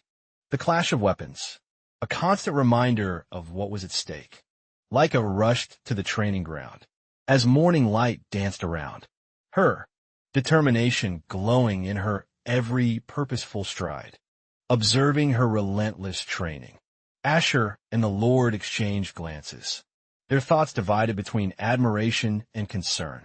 For her resolve, Leica greeted them mid-practice, her strength unwavering, as sweat glistened under the sun, evidence of her relentless self-discipline. Her fiery spirit clashed with her father's protective nature, his worry overshadowed by pride. In her visible determination and resilience, her confidence grew visibly, her resolve to grow stronger unshaken, though her father's critical eyes reflected lingering unease about her safety. Leica clenched her fist defiance in her stance, as she reflected on her brother's absence, determined to prove her worth. The memories of her brother isolating himself haunted her thoughts, strengthening her resolve to bear the burden he had abandoned. Her father watched in silence, his emotions conflicted, as he recognized both her potential and the dangers awaiting her path. Asher's silent understanding deepened, as he remembered the boy's trauma, a past incident that left him weakened in both body and spirit. Quiet thoughts filled the space as the trio contemplated their roles in shaping their future, burdened by the shadows of war. Asher analyzed his injured arm with a calm expression, the faint sting of goblin poison lingering, but no longer threatening him. The Lord's wife expressed concern, her voice soft but firm, her protective instincts flaring. As she noticed his weakened state, Asher reassured her with measured words, emphasizing preparation against goblin tactics, while brushing off his own pain as a minor setback. Like his curiosity mingled with worry, her fiery energy briefly subdued as she listened, absorbing the lessons Asher relayed. With quiet determination, the group dispersed with quiet resolve, each carrying their own thoughts about the battles ahead and the dangers they must face. Asher's strategy solidified as he assessed their resources, confident in their preparation, but aware of the looming challenges ahead. The goblin leader, with a menacing presence, possessed strength and intelligence that set him apart from ordinary adversaries of his kind.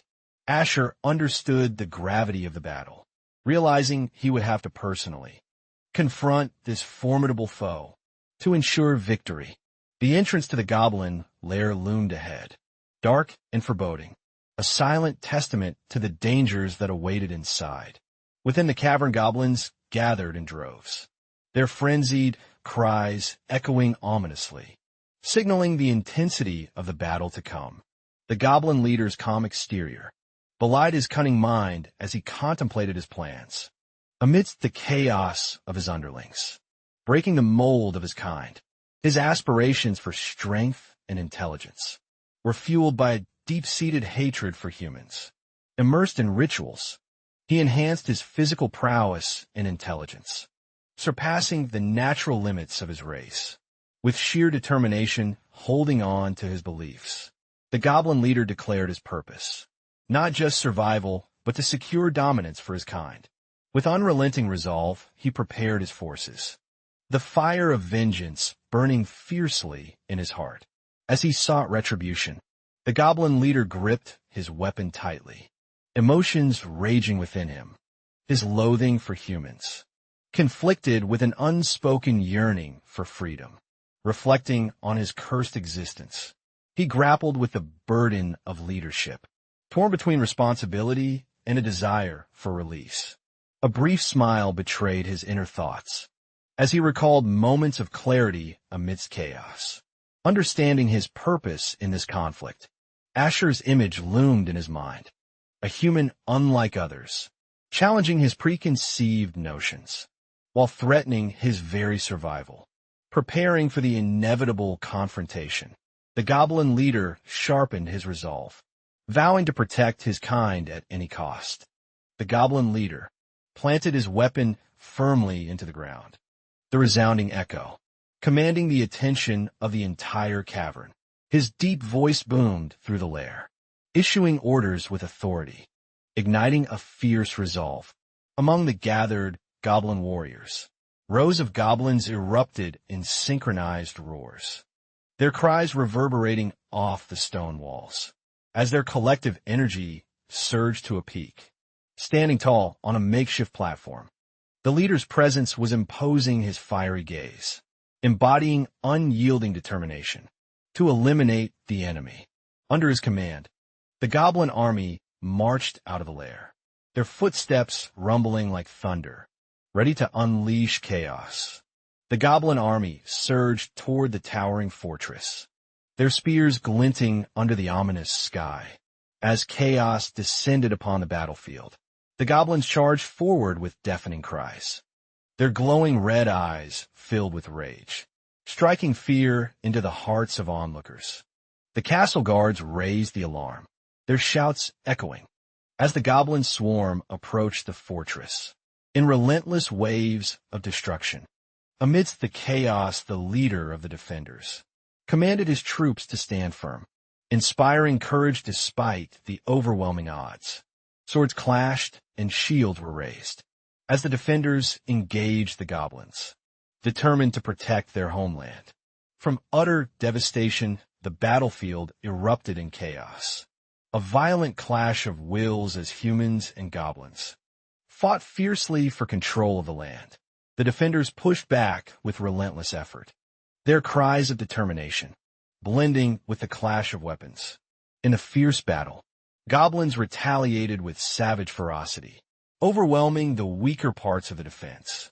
As the soldiers struggled to regain control of the battlefield, Asher entered the fray with calculated precision, cutting through the goblin ranks. As his strategic mind sought the enemy's weak points, from the castle walls the commanding lord gave orders, his voice booming as he rallied the remaining forces to hold their ground. The soldiers responded with renewed vigor, each strike fueled by their leader's courage. As they fought to repel the unending assault, Luke awoke in a cold sweat, haunted by the sounds of battle, echoing through the walls of his isolated chamber. His trembling hands gripped the sheets as fear overtook him, memories of past failures flooding his mind. With unbearable doubt, Asher burst into the room, his presence commanding, as he refused to allow Luke's despair to hinder their fight for survival. Luke's gaze met Asher's, searching for strength in his brother's unyielding determination. As the distant clash of swords grew louder, despite his fear, Luke's inner conflict intensified, the weight of responsibility clashing with his deep insecurities about his role in the battle. Luke's frustration burst forth as he compared himself to Asher and Lyca, overwhelmed by his perceived inability to match their strength. Doubts consumed him, his self-esteem plummeting, as he labeled himself a coward, unworthy of inheriting responsibility for the ILAC territory. Asher stood silently, his sharp eyes piercing through Luke's despair, recognizing how deeply the weight of failure had crushed his spirit. Determined to awaken strength in Luke, Asher activated his power, electricity crackling, as he readied himself to push Luke beyond fear. The room pulsed with energy as Luke recoiled in shock, realizing he had to confront his inner turmoil. To move forward, Asher's commanding presence intensified as he chastised Luke for his hesitation, his words laced with urgency and the weight of reality. Each statement pierced Luke's heart, forcing him to confront his fear of inadequacy and the consequences of inaction in this war. Asher's words hammered into Luke's resolve, igniting a spark within him as the idea of shirking responsibility became unbearable to consider. The sword lay before Luke, a silent invitation to step into his rightful role as a protector and leader of the land. Luke's trembling hands reached for the sword, his thoughts swirling as he grasped the enormity of the decision before him. Luke's heart raced as he gritted his teeth, a surge of determination, propelling him to rise from his inner turmoil. Breaking through his hesitation, Luke grabbed the sword with resolve, each step toward the battlefield. A battle against his lingering fears. The soldiers clashed with goblins outside the castle, their cries of valor, blending with the roars of relentless combat. In chaotic harmony, Asher's precise movements tore through the goblin ranks, his blade glowing red with energy. As he pushed back the encroaching horde, Luke joined the fray, his earlier doubts fading, as the need to protect his people became his driving force in battle. Leica dashed into the battlefield with swift, precise movements, her blade emitting a pink glow. As she cut through goblin ranks, her decisive strikes caught the attention of Karen, who stood amazed at her vitality. After days of recovery from injury, standing confidently amidst fallen enemies, Leica assured Karen of her condition, redirecting focus to the strategic updates. On the battlefield, Karen reported the goblins' overwhelming numbers, but pointed out their disorganized formation, which offered a significant advantage to the defenders. Observing the battlefield, Leica noted the exhausted soldiers holding the line, her sharp eyes calculating their odds of sustaining the upper hand. Karen's optimism shone through, as he expressed confidence in their victory. But Leica's intuition warned her of an unseen danger lurking. Leica's piercing gaze reflected her thoughts. This was not the full strength of the goblins. Their true threat had yet to appear. A sudden movement on the walls caught her attention, as goblins scaled desperately, their chaotic actions revealing their desperation to attack. With swift action, Leica countered, her blade cutting down the climbing enemies, while analyzing their tactics. To prepare for what came next, her eyes shifted to the goblin lair in the distance, her instincts confirming that the real fight had yet to start. Deep within the lair, the goblin leader assessed the battlefield with a calm, yet calculating expression, his aura radiating sheer dominance. A subordinate relayed the failed assault, but the leader remained unfazed, confident in his next move to turn the tide of battle. Standing tall, the leader declared his intent to personally intervene, his commanding presence sending a chill through those who witnessed it. Outside, Leica and Karen regrouped with the soldiers, their relief momentary, as they anticipated the goblin reinforcements. Still lying in wait, the defenders shared a brief moment of victory, but uncertainty lingered in their minds about the enemy's next unpredictable move. The goblin leader leapt into the battlefield, his powerful presence and menacing aura causing immediate panic among the unprepared soldiers. His sinister laugh echoed as he mocked the humans, his glowing red eyes fixed on their futile attempts to defend themselves. Leica and Karen froze in disbelief, their eyes widening, as the goblin leader's strength surpassed anything they had encountered before. The leader's mocking words cut deep, taunting the humans for their vulnerability, while his movements were calculated and relentlessly precise. With a sudden burst of green energy, he unleashed devastating attacks, leaving the soldiers scrambling to regroup against his overpowering might. Leica's heart pounded as the goblin leader displayed his inhuman strength, his presence alone sending fear rippling through the defenders. Karen's voice shook as he questioned the being's origins, its overwhelming strength, blurring the line between goblin and something far worse. The leader's movements were confident as he walked toward the humans unafraid, his towering figure exuding dominance over the battlefield. Surrounding soldiers charged forward in desperation, their blades raised high, determined to stop the creature before it could devastate their ranks.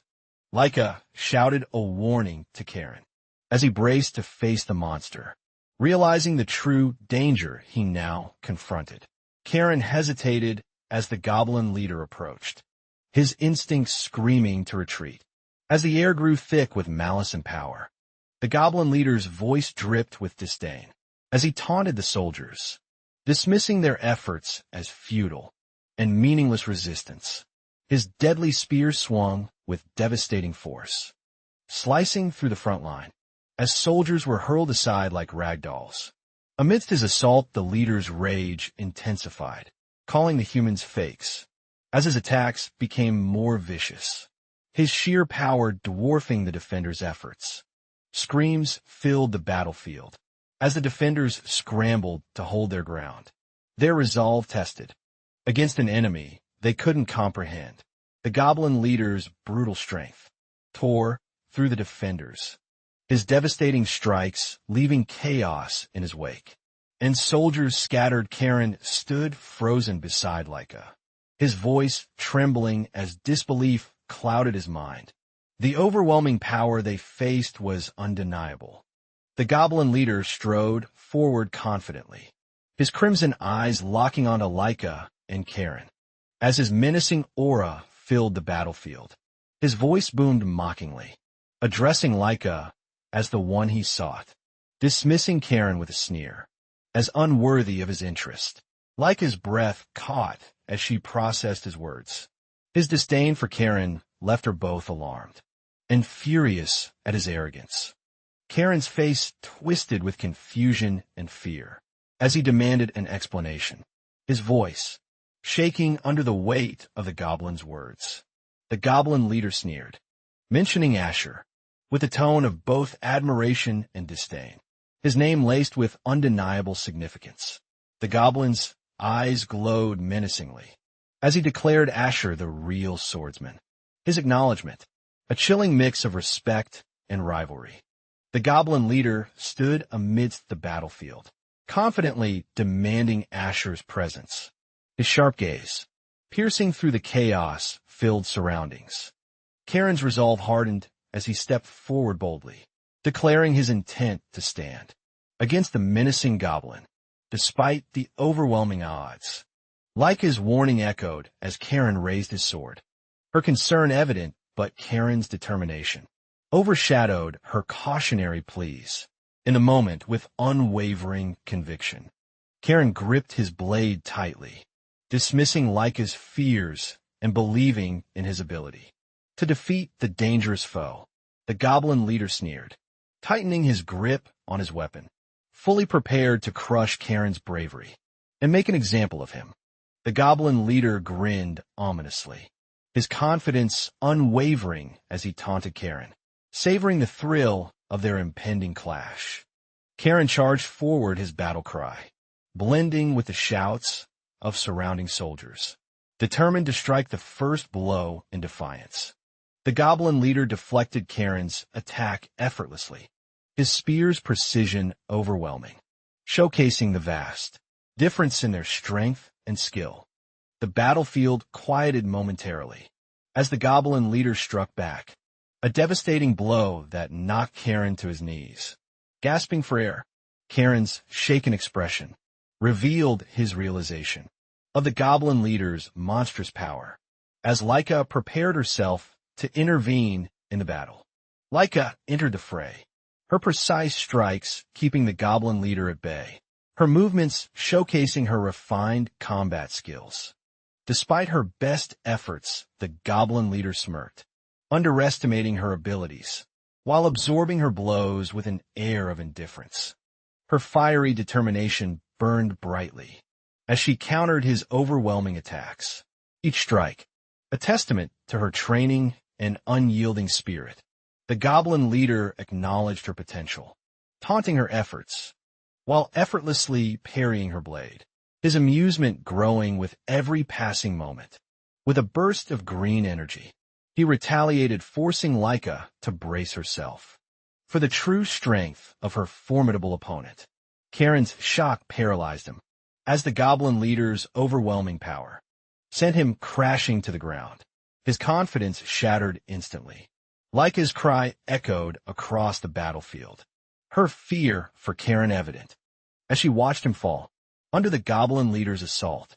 The goblin leader taunted Karen, his mocking grin showcasing his disdain, as he prepared to deliver a decisive, brutal blow. Leica's determination ignited her instincts, screaming to intervene, before Karen suffered a fatal defeat against the relentless might of the enemy. Before Leica could act, A familiar voice cut through the chaos. Commanding attention, Asher entered the battlefield with unwavering resolve. The goblin leader's focus shifted to Laika and Asher, his smirk widening, as he recognized the human he had sought all along. Laika readied herself, her heart pounding, as she prepared to stand alongside Asher, determined not to let fear consume her. Asher's calm, yet electrifying presence filled the battlefield, his arrival sparking hope among the defenders, and unsettling the confident goblin leader. The goblin leader's expression hardened, his arrogance tinged with caution, as he realized the strength that Asher exuded. In his composure, Asher gripped his blade, electricity crackling along its edge, his unwavering gaze, challenging the goblin leader to a battle of equals. The goblin leader sneered, declaring human swordsmanship inferior, as he raised his weapon, prepared to prove his dominance against Asher's might. Asher stepped forward, his blade glowing with energy, his steady movements radiating confidence. As he prepared to confront the goblin leader, Karen looked up battered but hopeful, as he witnessed Asher take command, embodying the strength he aspired to achieve. Electricity surged around Asher's blade, as he squared off against the goblin leader, their intense glares promising a clash of epic proportions. The tension on the battlefield reached its peak, the other fighters frozen, as the duel between Asher and the goblin leader began. The goblin leader's menacing grin widened, as he acknowledged Asher's skill, declaring him the chosen warrior. Amidst the chaos with a flash of green energy, the goblin leader launched a devastating attack. His spear, clashing violently against Asher's electrified blade. Asher countered with precision, his movements calm yet powerful, matching the goblin leader's relentless strength. Blow for blow, the goblin leader's eyes lit up with excitement, finally encountering a human who challenged his combat prowess. With true skill, their battle raged on, each strike sending shock waves across the battlefield, mesmerizing those watching. With a display of raw power, Laika knelt beside Karen, her voice trembling with concern, but his reassurance calmed her slightly. Despite the severity of the moment, Karen's injuries didn't stop him from marveling at Asher's strength. As he urged Laika to focus on the unfolding duel, Luke arrived suddenly, his unexpected appearance on the battlefield, shocking both Karen and Laika. His determined gaze, radiating newfound resolve despite his inexperience. Luke's declaration, as the air filled the air with tension, his words a testament to his growing courage. Laika smiled, faintly proud of her brother's resolve, while silently worrying about the battle's unpredictable outcome as chaos continued. Asher dodged the goblin leader's energy-infused strike, his focus unwavering, as he prepared to counter the onslaught. With calculated precision, Laika and Luke watched anxiously from the sidelines, their hearts pounding, as Asher faced an opponent of unmatched strength and hatred. The goblin leader roared with excitement, accusing human swordsmanship of being fake, his disdain for their perceived weakness.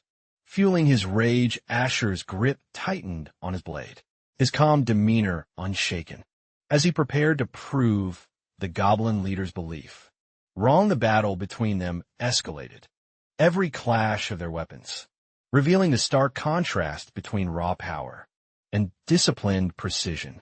Asher, calm and composed, stepped into the battlefield. His mind sharpened, he evaluated the enemy's formation. Under the glaring sun, the goblin chief's eyes glowed with malice, as he lifted his spear, pointing it towards Asher. With a dark declaration, Asher dashed forward, his sword infused with energy. The crackling aura illuminated his unwavering determination. As the battle began, their weapons clashed with an echoing impact. Sparks flew in every direction, embodying the sheer power of their strikes. Asher's precise strikes forced the goblin chief to falter momentarily. Seizing the moment, he prepared for the decisive blow. Asher, breathing heavily, wondered if the chief's unwavering strength came from sheer will or an ancient, unspoken magic. The goblin chief smirked, sensing Asher's fleeting doubt. You're strong, human, but power without resolve is meaningless. He taunted with a powerful leap. Asher retaliated, channeling all his energy into a devastating attack, aimed at the goblin chief. The goblin chief, barely blocking the strike, growled.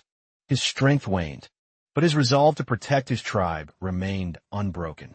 Asher's sword lit up brighter, its hums signifying a culmination of power.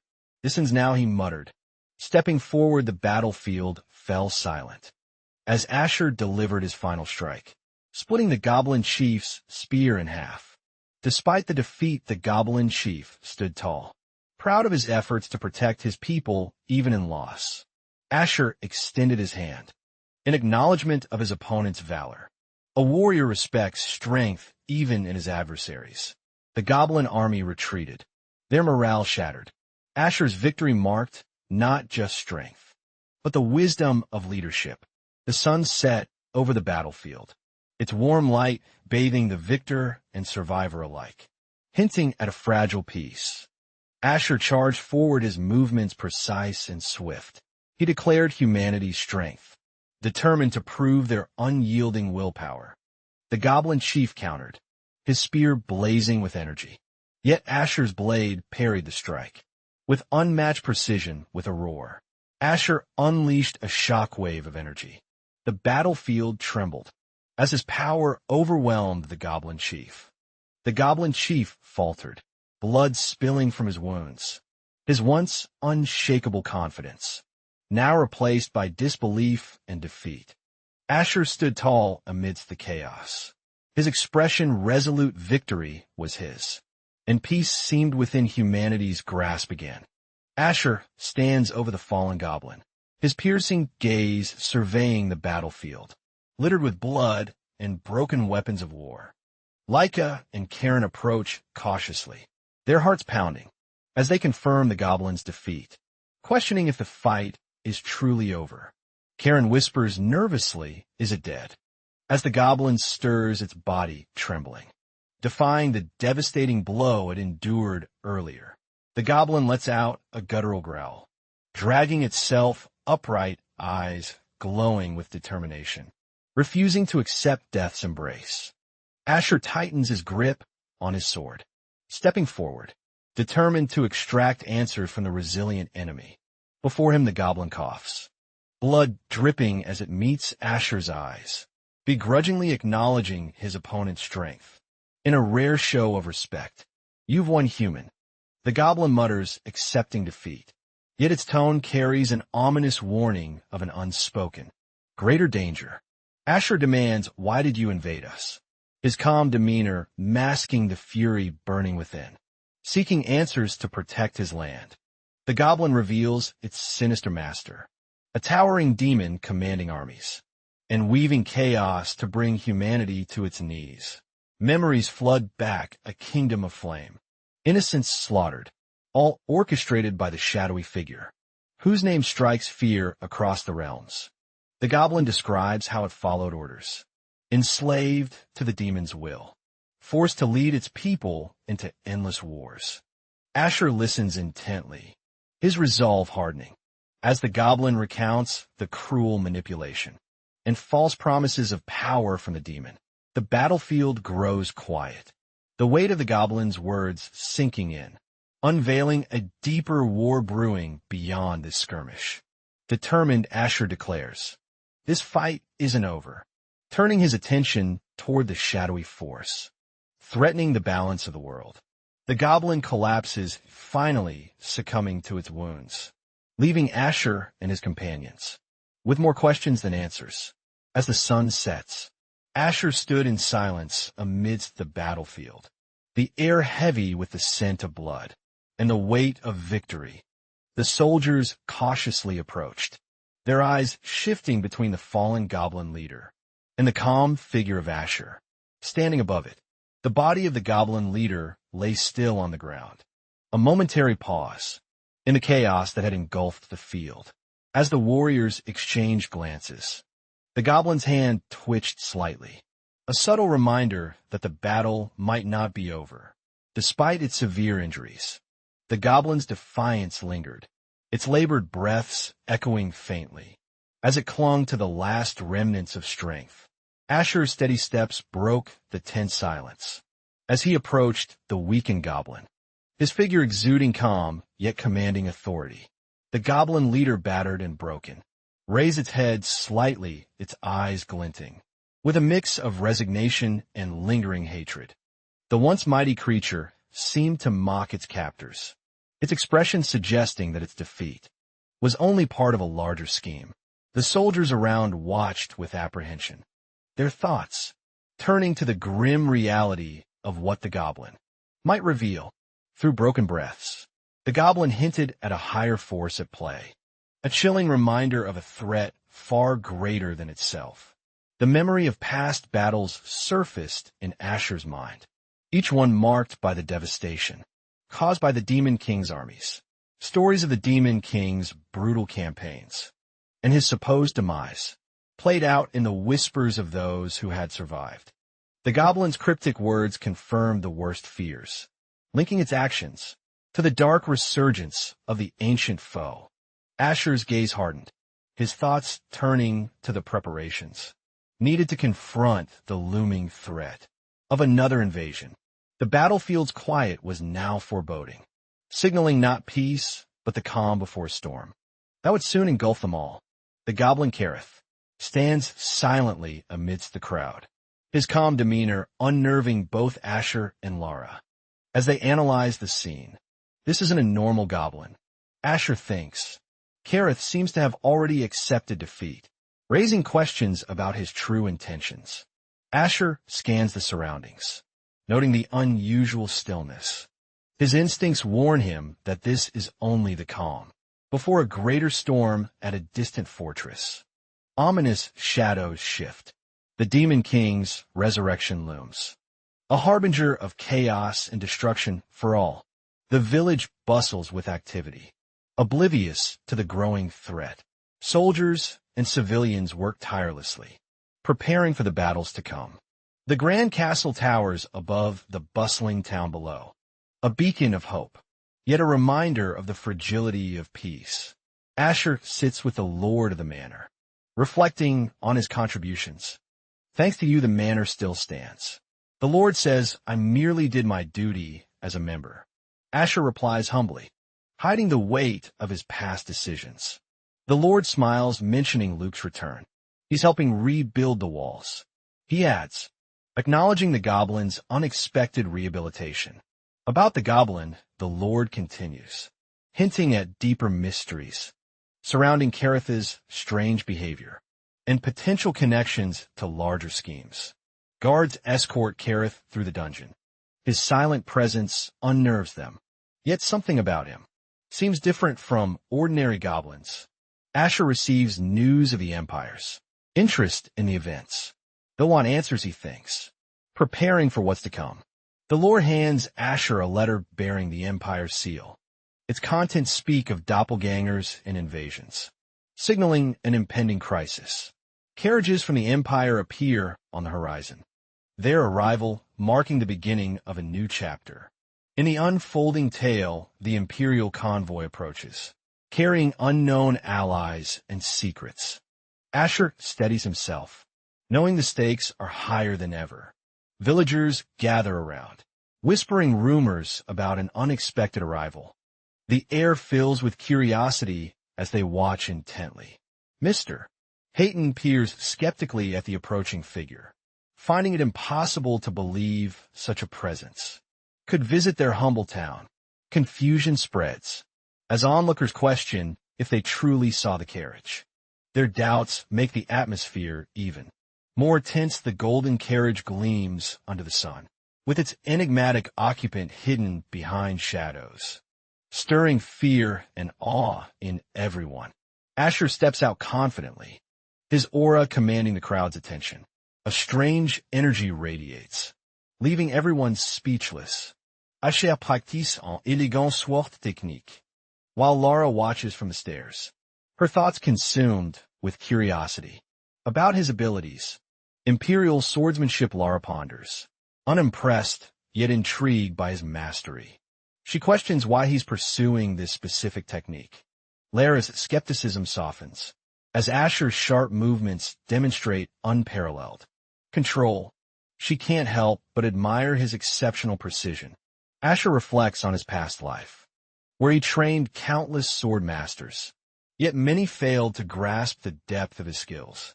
He recalls one particular apprentice, whose determination and heart shone brighter than all others, sparking a bittersweet memory of hope. Asher fondly remembers the young swordsman he trained. I wonder where fate has taken him now. He silently contemplates. Lara interrupts his reverie with news of a visitor. Someone important is here. She casually remarks, her tone light but curious. The captain of the guard, Lara adds with a smirk, amused by Asher's surprised reaction. And they're a dark elf. Asher's expression hardens, memories flooding back, of battles and betrayals involving dark elves. His gaze sharpens with quiet determination. A grand welcome unfolds. As the mysterious captain arrives, the towering castle looms, foreshadowing the challenges that await Asher. The Lord welcomes the Empire's captain with respect. Guards stand alert as the imposing figure strides forward, exuding authority. Irina Varsilius, the captain, greets them with a calm yet firm demeanor. Her presence alone silences any lingering doubts or fears. Flames engulf the forest as shadows flicker ominously. Hazen walks forward, his steps heavy with the weight of his mission. Hazen pauses, scanning the burning woods, the embers reflecting in his steely eyes. His silence hides thoughts of regret and duty. Smoke rises in the distance as Hazen encounters remnants of Dark Elves' rebellion. Their tragic fate leaves a grim reminder of war. It's the end of the Dark Elves, Hazen notes coldly, his voice blending with the crackling fire. Surrounding him, soldiers nearby discuss the aftermath. The Dark Elves' uprising has led to their destruction, a painful chapter in their shared history. The soldiers debate the blame, pinning it on the elf ruler's reckless ambition. Hazen remains quiet, absorbing their words carefully. Hazen sighs deeply, recalling how the crisis had nearly escalated to an apocalyptic war, halted only by their joint sacrifices. My work here is done, Hazen says. Turning away, his focus shifts to what might lie ahead, beyond the burning horizon. With a parting glance, Hazen advises the soldiers to call upon him if needed. His loyalty remains steadfast despite the heavy losses. Leaving the smoldering forest behind, Hazen ventures into a clearing, the quietness contrasting sharply with the chaos he leaves behind. Under the moonlit canopy, Hazen stops, sensing an eerie stillness. The forest whispers secrets of unseen eyes, watching his every move. Hazen hears faint sobs echoing through the trees. His heart tightens, recalling past encounters where innocence met cruelty. In the dark, the cries grow louder, leading Hazen to quicken his pace. Concern and curiosity intertwine, pushing him to uncover the source. Pushing through the dense foliage, Hazen spots a young figure shrouded in shadows, huddled in fear beneath the starry sky. A small dark elf child sits trembling, her emerald eyes reflecting despair. Hazen stares in surprise, conflicted by what this means. The young dark elf stares with wide eyes, her trembling form hinting at the horrors she must have witnessed recently. Hazen observes her closely, piecing together her survival story. She must be a child of the slain elf ruler. Hazen ponders the child's fate, his heart heavy. What will you do now? Little one echoes silently in his thoughts. Breaking the silence, Hazen offers her protection. If you'd like, come with me, he says, extending a hand of hope. The girl hesitates, but slowly reaches out, her lips parting to reveal her name. Irina, she whispers, taking the first step forward. Now grown Irina stands tall, her armor gleaming under the Imperial crest. I'm the Imperial Guard captain, She declares proudly. Memories of her past fade. As her title resonates through the grand hall, she's no longer just the scared child. Irina meets Asher and Lara. Introductions exchanged warmly. Each recognizes the strength and resolve the other carries within. Asher's reputation precedes him, and Irina's curiosity is piqued. She silently wonders if his skills match the stories she's heard. So this is Asher. Irina muses internally, her eyes narrowing with intrigue. As their paths converge in this pivotal moment, the castle looms in the morning light, a beacon of authority and the center of decisions that shape the realm's fate. Asher enters the council room. His posture composed, the Lord relies on him to recount the unfolding events to the assembly. Calmly, Asher explains the sequence of crises, his words carrying the weight of responsibility and the urgency of their situation. Lara listens intently as Asher continues. Irina's sharp gaze doesn't waver, silently assessing Asher's composure and approach to the conflict. Asher's thoughts briefly drift. This feels strange, he notes internally, sensing that the events ahead will test everyone present. Teepli Asher observes arena sipping tea. His thoughts drifting to their shared past, the bond they forged amidst chaos and survival, reflecting on the tragedies that shaped their lives. Asher recalls the orphaned Irina's silent resilience in the face of despair in vivid memories. The dark elf elder's hatred for humanity resurfaces, their destructive ambition, spelling doom for their own people. Forbidden magic, unleashed creatures from another dimension. The elder's power crumbled as the monsters spiraled out of control, sealing their fate. The annihilation of the dark elves marked an era of pain and loss, with Irina left as the lone survivor of her kind. The elders succumbed to the creature's power, their downfall barely halted by a coalition of heroes, leaving destruction in their wake. Hazen torched the corrupted forest, erasing the remnants of darkness. Amidst the ashes, he discovered Irina, a glimmer of hope. Hazan extended his hand to the young Irina, offering her refuge and purpose. Despite the grief that shadowed their meeting, Irina quietly followed Hazen. Their shared dinners, marking the start of a complex bond, forged in the aftermath of tragedy. Though Hazen cared for her, he maintained a guarded distance, wary of showing affection that might reignite her buried pain. Haunted by memories of her homeland's destruction, Irina's stoic demeanor masked the silent resentment she harbored toward humanity and their actions. Sitting across from Irina, Asher reflects on their shared paths. Why did you choose the same destiny? He wonders silently. Irina calmly answers her words, carrying the weight of her experiences. She reveals her reasons for becoming captain of the guards. Asher listens intently, recognizing the strength behind her calm exterior. Her resolve mirrors his own, shaped by loss and determination. With a quiet sip of tea, Asher offers his support, knowing their intertwined fates would soon face even greater challenges. Asher and Irina sit across the table, the air heavy with unspoken tension. Both measure the weight of responsibility. The Empire's mistrust lingers, their suspicions clouding any semblance of camaraderie. Irina knows the risks, but is determined to remain vigilant. Asher's thoughts wander to battles of the past, his resolve firm. Trust is earned through deeds, not words. In his experience, memories of a chaotic battlefield resurface, where lives were decided by skill and resolve. Irina's unyielding demeanor reflects similar scars. Irina assesses Asher silently, recognizing his history through his eyes. Their shared struggles bond them, but questions still remain unanswered. The training ground's stillness echoes with anticipation. Asher steps forward, the weight of his reputation pressing on him. Like an invisible force, Irina studies his posture, her gaze critical but contemplative. The movements carry precision she hadn't seen in others before. The courtyard becomes alive as Asher's sword cuts through the air.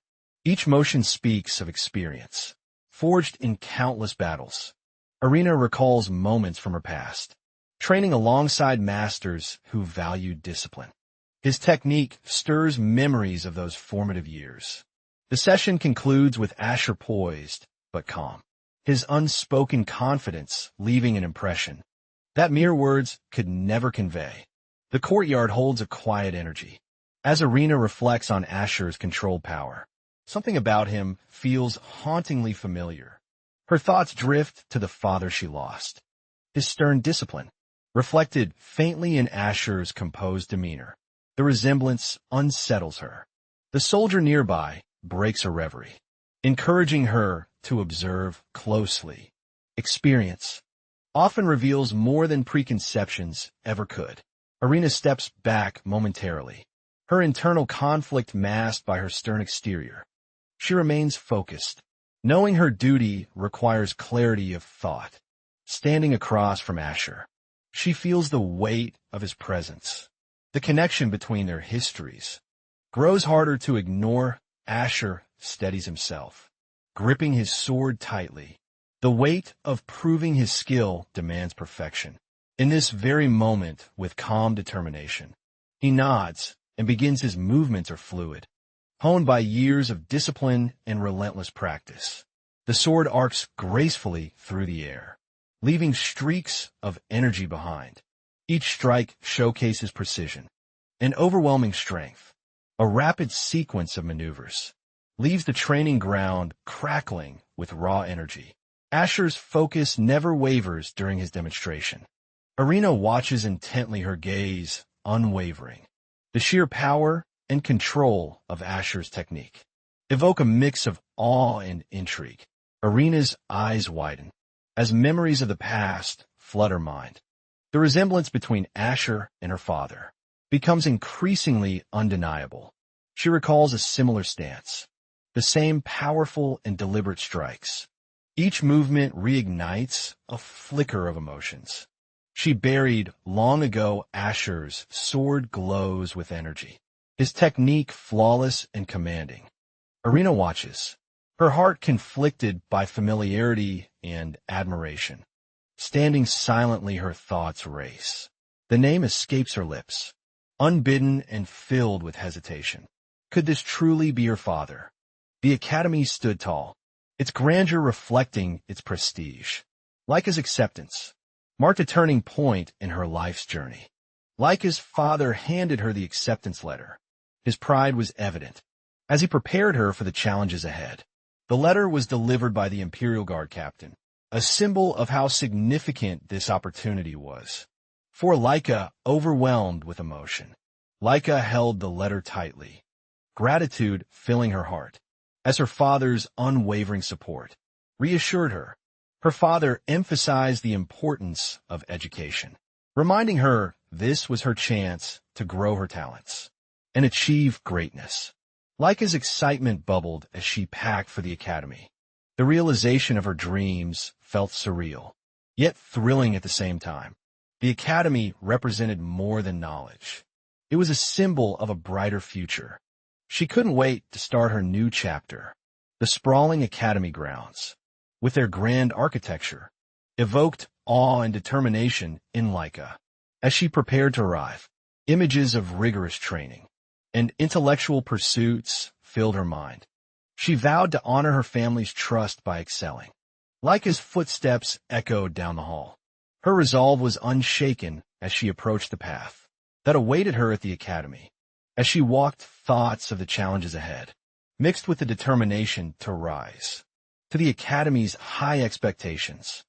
Laika imagined herself excelling in swordsmanship and strategy, fueled by the belief that teamwork and perseverance would define her journey.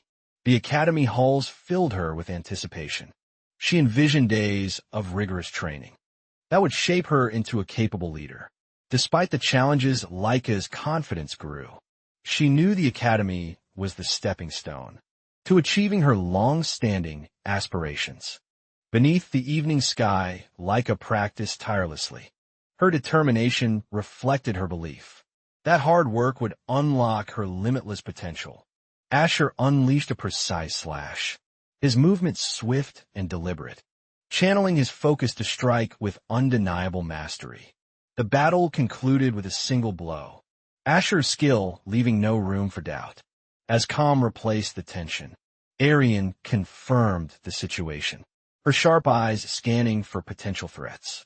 As her mind processed the outcome of their duel, startled by an interruption, Arian turned to face an unexpected presence. The momentary lapse in focus caught her off guard. The air grew tense as Arian adjusted herself. The atmosphere awkward, yet slightly amusing given the sudden, unplanned intrusion. Asher reflected on his earlier mistake, silently criticizing himself for overthinking. The incident reminded him of lessons he had forgotten. His blade steady in his grasp, mirrored his internal resolve as he regained composure, vowing to refine his technique. Further thoughts of his past surfaced, blending unease with clarity. The echoes of forgotten memories seemed to influence his every move. Arian observed quietly from afar, unsure of how to approach Asher. The faint connection she felt piqued her curiosity further. Asher turned suddenly, his voice steady but surprised. The moment shifted to a subtle exchange, breaking the silence between them. Arian apologized, her hesitation evident.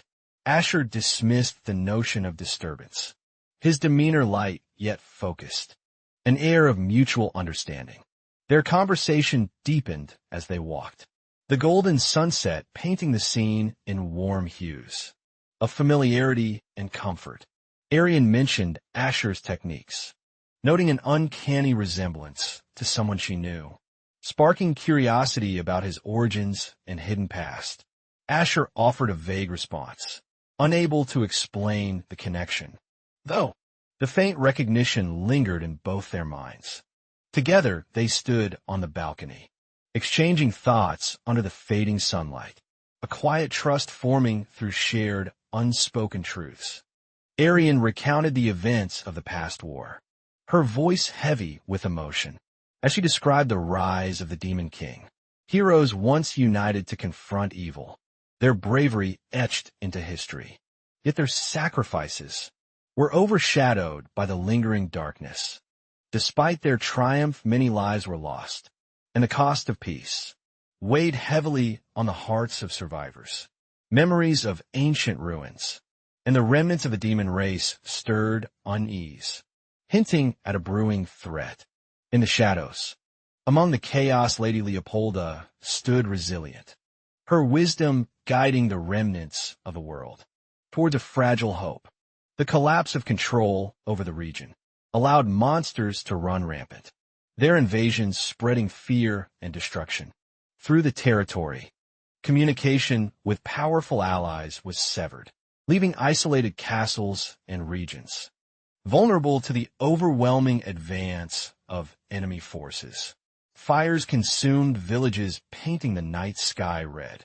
The chaos spread uncontrollably, leaving devastation and sorrow in its wake. Asher's expression hardened, realizing the gravity of the unfolding events. The world teetered on the edge of an impending crisis. Arian explained Sir Hyben's absence. He had left to address a larger threat, entrusting Asher with his vital mission. Sir Hyben's request resonated in Asher's mind, urging him to step forward and join the fight to save their world. Asher reflected on his past battles, remembering the camaraderie he once shared and the strength found in unity against darkness. Arian's words struck a chord. Asher's memories of his comrades deepened his determination to reclaim what was lost. Through effort, standing at the threshold of a new journey, Asher knew his choices now carried the weight of countless lives. Asher's resolve grew, his unspoken decision reflecting a promise to himself, to protect, to fight, and to rebuild the shattered world. Asher stood silently, his words reflecting inner conflict. His rejection of heroism was rooted in past pain and unhealed scars. His mind replayed memories of battles fought, the burden of endless war, leaving deep marks on his spirit and resolve. The image of his younger self, wielding a sword against relentless enemies, haunted him, a reminder of past sacrifices. Each swing of his blade carried regret and anger, the weight of lives lost, etched into every stroke of his sword. Determined, Asher vowed to walk his own path, a quiet resolve, shaping his choices as he faced the future.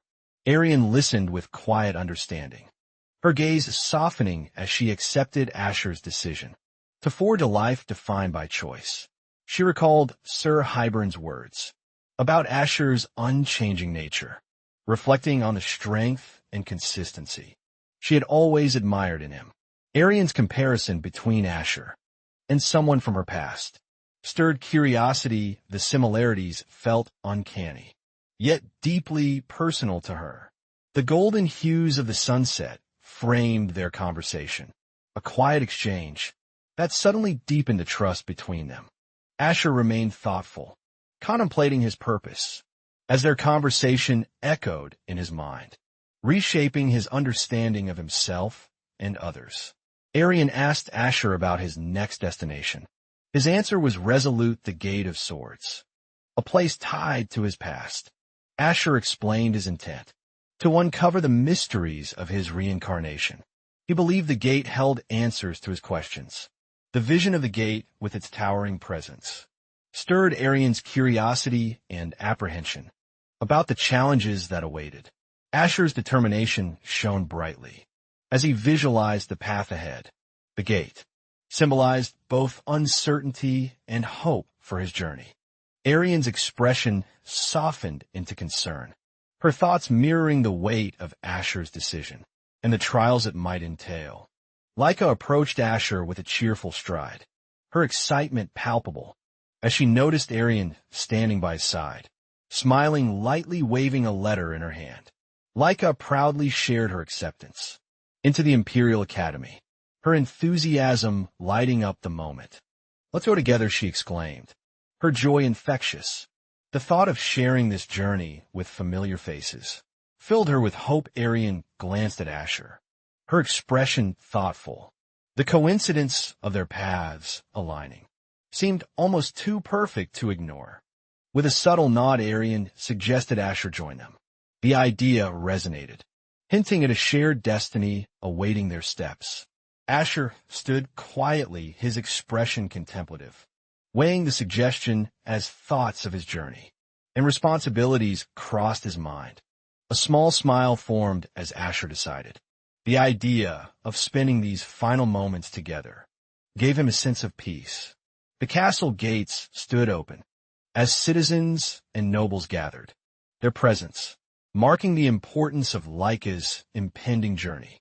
Vibrant blossoms decorated the courtyard, where knights and officials lined up, with solemn expressions under the bright morning sun.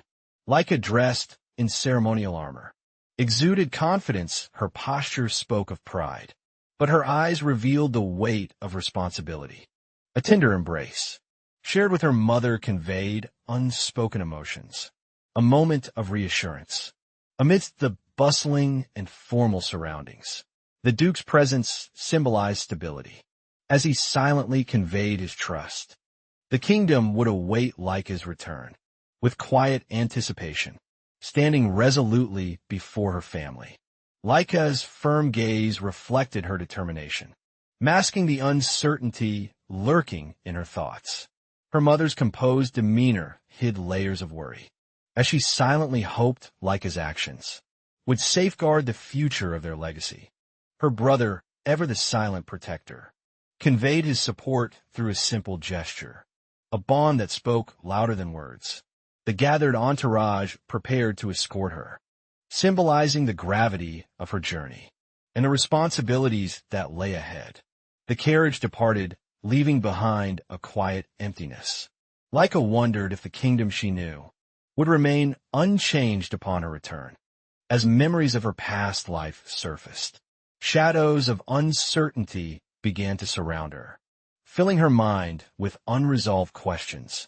A faceless enemy seemed to lurk in the distance, a foreboding reminder of the unfinished battles she had left behind. Thoughts of her lost comrades plague her. Their fates remained a mystery, and the void of their absence weighed heavily on her. The ruined village served as a grim reminder of the devastation she once fought to prevent, now unfolding again before her. With determination burning in her heart, she set her sights on the unknown, ready to uncover answers and confront her destiny. Asher's gaze hardened, thoughts racing. He had resolved to confront his lingering doubts and uncover answers to his rebirth. A noble approached with gratitude, acknowledging Asher's efforts. His calm demeanor concealed an unshakable determination to uphold his responsibilities. The Duke addressed the gathered crowd, emphasizing the importance of protecting the fragile peace that hung by a tenuous thread. In a dark prison cell, a captive goblin sat silently, its sharp eyes observing every move, hinting at hidden motives. The goblin's intense gaze pierced through the bars. Radiating defiance, it whispered to itself, plotting an escape from captivity. Asher approached the goblin's cage, his stern presence evoking tension. The goblin studied him carefully, as though weighing its options. Asher's silent determination unnerved the goblin. It shifted uneasily, but masked its apprehension with a mocking, confident demeanor. The castle courtyard erupted with cheers, as the crowd celebrated hidden amidst the joy. Shadows loomed unseen by ordinary eyes. The departing carriage rolled through the jubilant streets, its ornate exterior a sharp contrast to the looming tension within. The goblin sat motionless, its whispered words unnoticed, hidden among the crowd. Someone plotted to disrupt the fragile peace. The goblin smirked in its cell, its whispers growing confident. Beneath its calm exterior, plans for freedom steadily solidified. The royal carriage convoy passed through the gates, its grandeur emphasized by the rhythmic clatter of hooves on stone pathways. Inside the carriage, Leica sat with Lady Arian, her mind brimming with questions about their shared journey and looming uncertainties. Lady Arian's composed expression hid the struggles of her past, her journey to becoming the Imperial Guard captain, still vivid. The atmosphere within the carriage felt heavy, yet determination radiated from its passengers, ready to face whatever lay ahead. Asher listened intently, curiosity sparked by Arian's dedication to follow a path, shaped by someone she deeply admired. Arian's thoughts drifted to her past, reflecting on the guidance and wisdom of the person she respected most. Leica observed Arian closely, intrigued by the deep admiration she expressed for someone who had profoundly influenced her life. Memories of Arian's mentor surfaced, an inspiring figure whose strength and compassion united even the most fragmented souls of their time. The dark elf's long-standing enmity with humans faded. In her case, thanks to one human's unprecedented kindness and trust, Arian remembered her race's destruction vividly. Left as a lone survivor, her world seemed hollow until a human offered hope. That human was an Imperial Guard captain, whose empathy and strength stood unmatched. He welcomed her when no one else did. His firm, yet caring nature forged an unbreakable bond. Arian was raised not as a stranger, but as his own. His self-discipline inspired her as a child. Every action and word reflected honor, becoming the foundation of her ideals.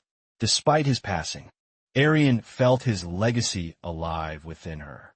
His example gave her purpose and strength to carry on. Arian's gaze softened as she confessed her admiration. Her mentor's influence remained her compass, guiding her through every challenge. Asher's mind raced. The similarities between Arian's mentor and someone from his own memories left him both curious and uneasy. Leica listened intently, sensing the depth of emotion behind Arian's words. The atmosphere grew heavier, with unspoken connections forming. Asher wondered, what qualities made this mentor so respected? seeking an answer that might also help him find his way. Arian reflected deeply. What she respected most was not strength, but the unwavering resolve to protect those who could not. Arian remembered her father's mastery in swordsmanship, achieved through unwavering dedication, that pushed him to unparalleled levels of skill. His relentless training inspired Arian's journey. She longed to emulate his discipline, embodying his values through her own path. Standing before the Imperial Guard, Arian reflected on her journey. Every step carried the weight of her father's legacy. Asher listened, quietly grappling with his own emotions. The parallels between Arian's story and his memories sparked a lingering doubt. A distant memory resurfaced in Asher's mind. He hesitated, unsure if revealing his connection would be met with trust or scorn. Inside the carriage, Leica speculated about the similarities between Asher and Arian's father. Her curiosity was interrupted by a cry for help. A distressed villager stumbled towards the carriage, pleading for assistance. His words were laced with desperation, shaking everyone inside. The villager described a bandit raid on his village, painting a grim picture of chaos and suffering. Urging immediate action, Leica's resolve hardened. She ordered the carriage to stop, quickly preparing to intervene. Her focus now on saving innocent lives. Arian's sharp senses detected something unsettling. Nearby, the bandits' attack was no ordinary chaos. It carried traces of something darker. Asher leapt from the carriage without hesitation, rushing ahead to assess the situation, while others prepared to join the fight. Leica, unwilling to stand by, instructed the remaining group to follow behind and provide support as she armed herself. Arian's gaze darkened. Her instincts confirmed the presence of demons, a harrowing realization that shifted their strategy. Immediately, the group's urgency escalated. The faint presence of evil demanded swift action, their unity tested as they prepared for battle. Standing together, their determination burned. Each carried their own purpose, but all shared the same mission: to confront the looming threat. Arian stood before the goblin's cage. Her instincts sharp, she sensed a sinister presence that felt far from ordinary bandits. The goblin sneered knowingly, its cryptic words warning of demons lurking near, mocking their inevitable encounter with a dark force. Arian's heart sank as the realization struck. The ominous aura confirmed the presence of demons, heightening the gravity of their mission. The team reached the devastated village, a grim sight of destruction and death, revealing the horrifying scale of the demonic attack. Asher and Leica stared at the scene in silent shock, their resolve strengthening as the chilling truth of their enemy unfolded. A sinister energy pulsates above the town, casting a purple glow over the rooftops and spreading an ominous chill. Asher and Leica arrive at a bloodied town square, horrified by the aftermath of what seems like a brutal raid. Asher surveys the carnage clenched, fists trembling as he mutters, "Who could commit such atrocities without any sense of remorse?" Leica watches in anger as slavers shout commands, forcing terrified villagers into wagons, sparking a deep desire to intervene immediately. A burly slaver, noticing Asher's glare, yells at his men to be vigilant, mistaking him for a wandering mercenary. Asher moves swiftly, summoning a burst of energy that knocks a group of slavers off balance, shocking everyone nearby. One of the slavers clutches his stomach, groaning in pain, while the others angrily close in with weapons raised. The lead slaver snarls, "You dare challenge us." He brandishes a blade, moving to attack, but Asher remains unfazed. Leica, standing nearby, grips her sword, her fiery expression showing she's ready to back Asher. Against the growing mob, Asher identifies the slavers, disgust evident in his voice, as he realizes these men are part of an infamous trafficking ring. Asher recalls a dark organization that traffics people across continents. Their cruelty still etched vividly. In his memories of the past, scenes of despair flash before his eyes. People being shackled, children torn from families, and mercenaries thriving in the chaos of greed. Laika stands firm beside Asher, her voice resolute, as she declares such actions unforgivable and deserving of the harshest justice. Asher tightens his grip on his blade, his resolve burning brightly. He vows to annihilate the slavers, without hesitation or mercy. With a blinding flash of energy, Asher lunges forward, cutting down the first wave of attackers with precise, devastating strikes.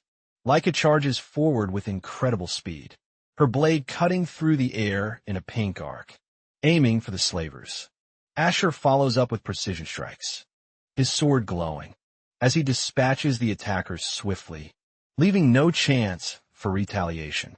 Glaring at the fallen enemies, Asher's voice echoes with disdain, declaring their acts as vile and unacceptable in any society. The slavers collapse one by one, groaning in pain their resistance, completely crushed by the unyielding strength of the duo. With the slavers defeated, Asher and Laika stand among the freed villagers, who watch them with a mixture of awe and relief. Laika assures the villagers they're safe now, suggesting they were lucky the duo was passing by to intervene in time.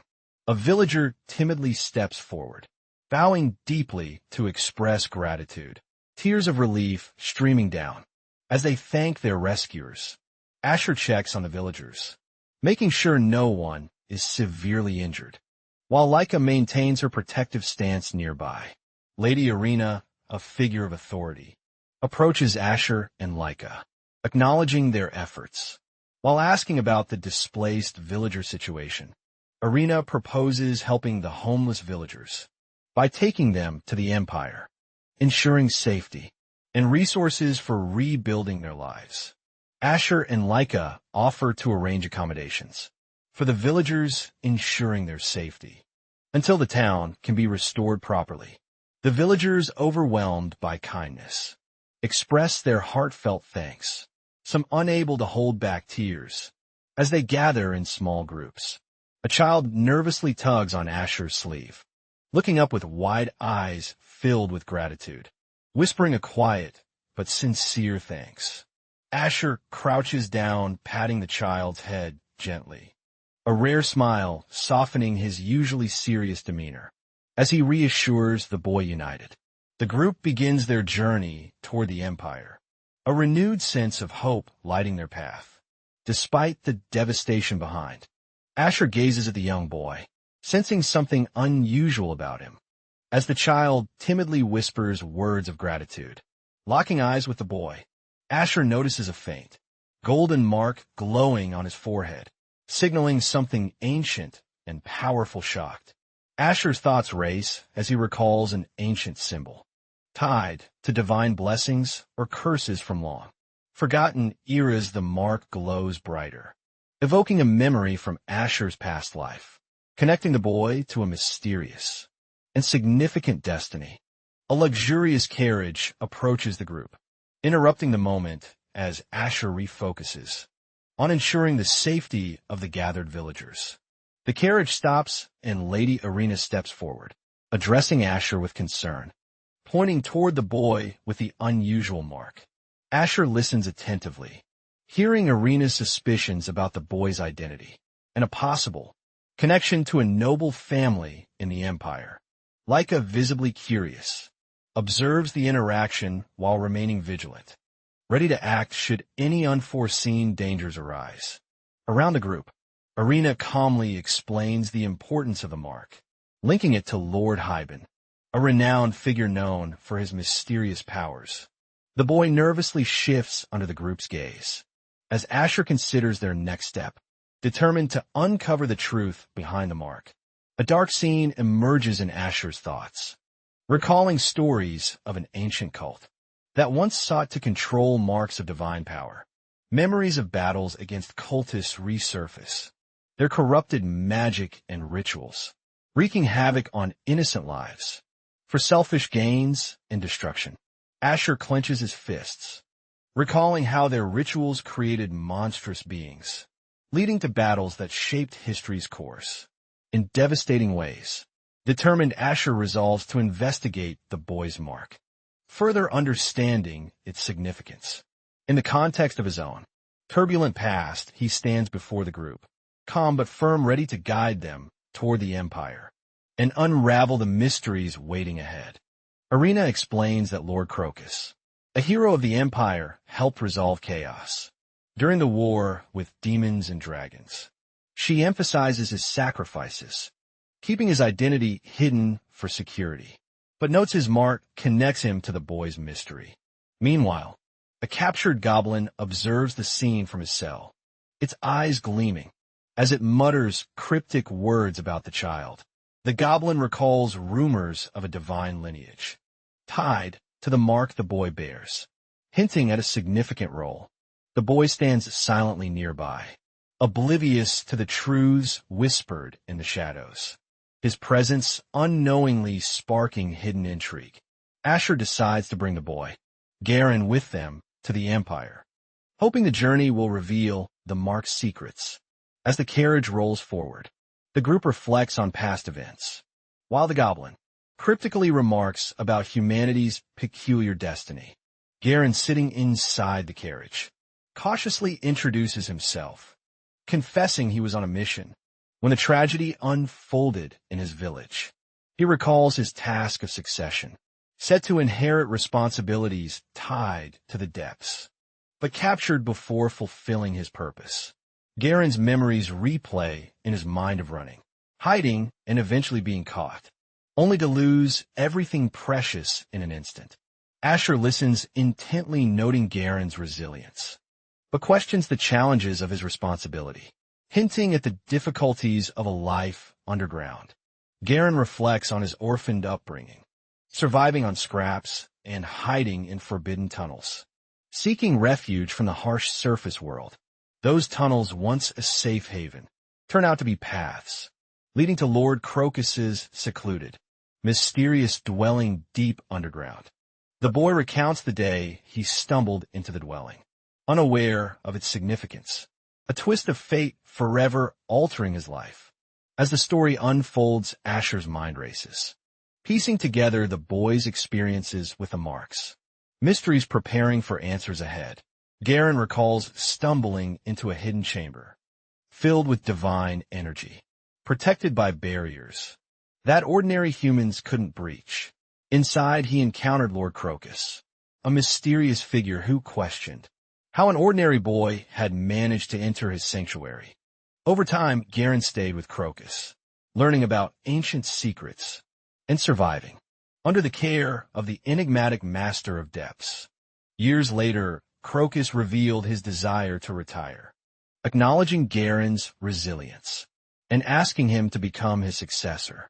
With no other place to go, Garen agreed to inherit Crocus's role, dedicating himself to the duties of the depths. Laika acknowledges Garen's tough decision, admiring his strength to take on such responsibility, despite the overwhelming challenges it entails. Garen mentions his determination to meet Crocus at the Empire for the succession ceremony, showing his unwavering resolve to succeed. Asher recalls his own history with Crocus, their youthful days spent fighting together in dangerous territories, sharing mutual respect and friendship. Thinking about their reunion, Asher wonders how much Crocus has changed, reflecting on the passage of time and his own experiences under a bright, moonlit sky. The group arrives at the Empire gates, their carriages escorted by guards, signaling their safe arrival.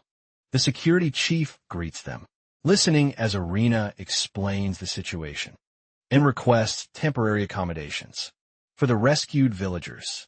Understanding the urgency, the chief agrees to assist, assuring the group that the villagers will be well cared for. Garen, grateful but composed, thanks Asher and Laika for their protection, promising to meet them again before heading underground. As they part, Laika offers a warm farewell to Garen, wishing him strength for the challenges he'll soon face. The group discusses the plan for tomorrow, with Arena, suggesting rest at the lodging provided by the Empire. For their efforts, Laika, appreciating the gesture, agrees with Arena, thanking her for coordinating a safe and peaceful night. After their long journey, Arena promises to guide them to their quarters, leading the group. As the moonlight casts a serene glow on the city, the night sky is clear, filled with stars. As a majestic architecture of the Empire stands tall, emanating strength and history. Alone in his room, Asher reflects on how much has changed, yet how certain memories feel as vivid as ever. Asher looks around his quiet quarters, feeling a mixture of nostalgia and anticipation, knowing his reunion with Crocus is imminent. Sitting on the bed, he recalls the challenges that brought him here, wondering if his instincts will guide him once more. With a calm, yet sharp voice, Asher speaks, sensing an unseen presence in the room, his perception as sharp as ever. A shadow emerges from the corner, acknowledging Asher's skill as the air grows tense. With an unspoken understanding of familiarity, Asher, calm but ready, prepares to confront the figure, his eyes locked in focus. As he assesses the silent intruder, a man named Klaus emerges, standing confidently before Asher, exuding an air of mystery as he surveys the room. With a smirk, Asher, seated calmly, acknowledges Klaus, intrigued by his unexpected appearance. In the documents he seems to be holding tightly, Klaus hands over a scroll containing information about a secret organization's movements. The document, hinting at deeper schemes across the Empire. Examining the scroll, Asher processes its details carefully, realizing it reveals both strategic plans and hidden strongholds of dangerous adversaries. Klaus grins, satisfied with Asher's interest, mentioning the importance of their next steps in dismantling the organization's threatening power. Asher is startled by a sudden memory of Lord Crocus, visualizing him wielding his staff amidst ominous red energy and shadows.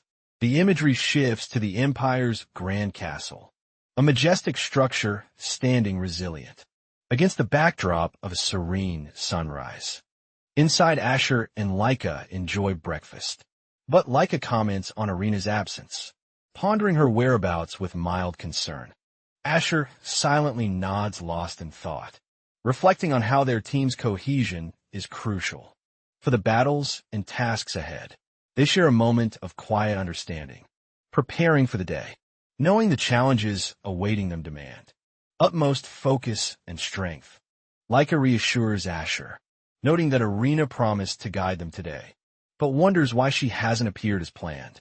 A soldier named Khan enters, formally introducing himself as the leader of the security squad, assigned to guide Asher and Laika. Khan explains that Arena had urgent matters to attend to, delegating the responsibility of guiding them to him. In her absence, Laika expresses mild disappointment, but agrees to Khan's assistance, trusting his capabilities. Despite the sudden change in plans, Khan confidently assures them of a smooth journey, leading the way toward their next destination, while maintaining a professional demeanor. Laika smiles, assuring Asher that Arena must be busy with important matters, trusting Khan's guidance for their journey ahead. Asher, deep in thought, wonders if Arena has gone to meet Crocus, suspecting her absence may hold deeper significance. The group's carriage rolls through the grand gates of the Empire, showcasing its towering architecture and vibrant energy. Garen looks out, marveling at the capital's splendor, awestruck by its vastness and the lively streets, filled with elegant citizens. Inside the carriage, Laika comments on the city's magnificence, comparing it to their own territory, while admiring its vibrant atmosphere. Laika observes the bustling streets, impressed by the elegant and orderly nature of the capital, feeling a sense of admiration.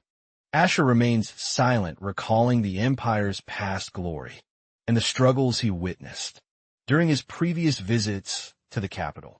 Lost in thought, Asher recalls Crocus's teachings about the Empire's strength pondering how much has changed since their last encounter. Leica notices Asher's distant gaze, concerned by his quiet demeanor, but choosing not to disturb his moment of reflection. Asher regains focus, suddenly reassuring Leica and preparing himself for the responsibilities awaiting them. In this familiar yet evolving city, Khan attempts to ease the group's nerves, empathizing with the feeling of being in a new environment.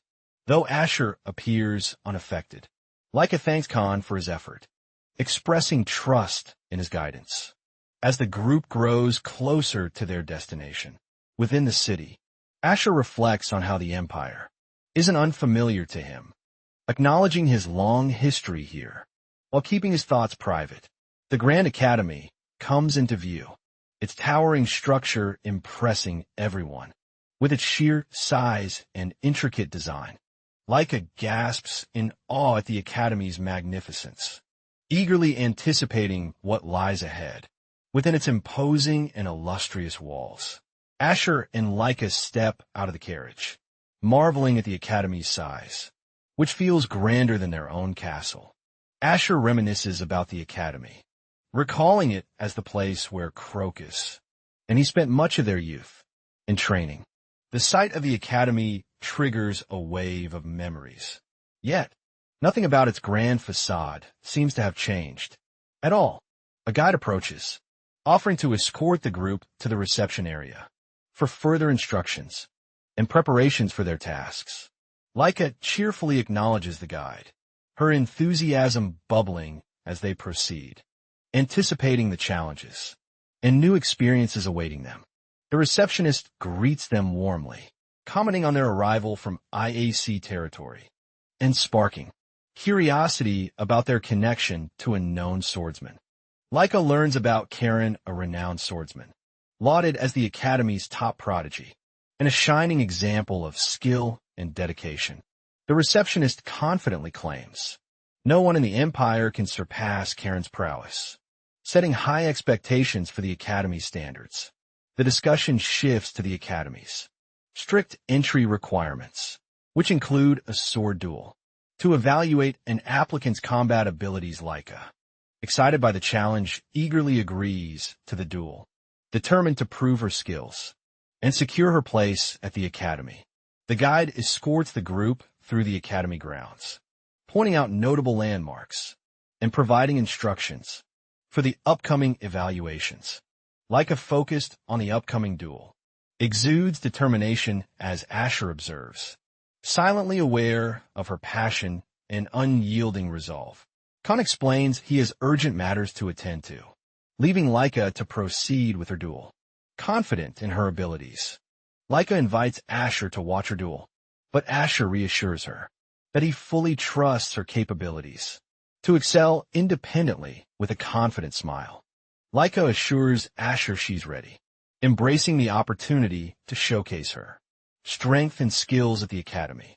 Asher entrusts Khan with taking care of Leica, confident in her abilities, but aware of the importance of her safety. Leica nods confidently, her fiery determination shining through, as she prepares to prove herself in the Academy's rigorous duel.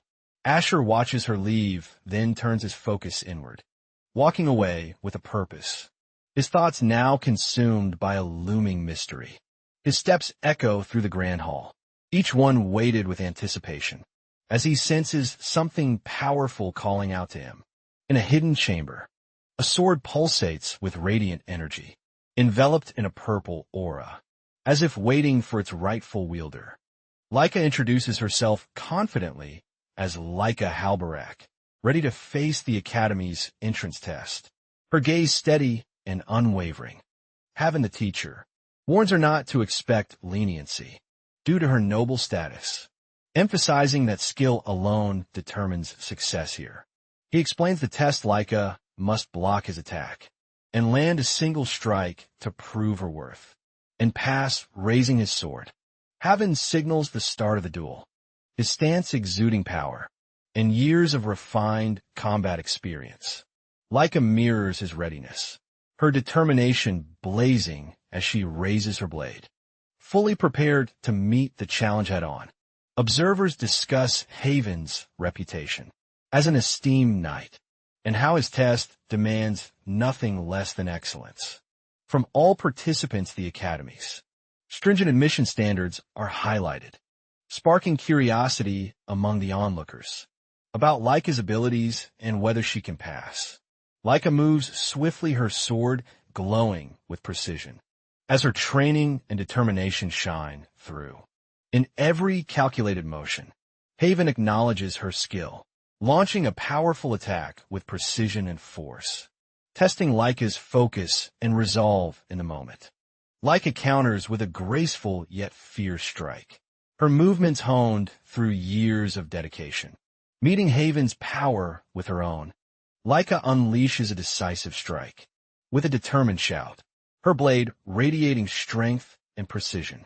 As it clashes against Haven's, the sound of their swords colliding reverberates through the hall, drawing gasps from onlookers as Laika stands her ground. Confidently, Haven stumbles back, slightly surprised by Laika's strength, as her unwavering determination begins to tip the balance of the duel.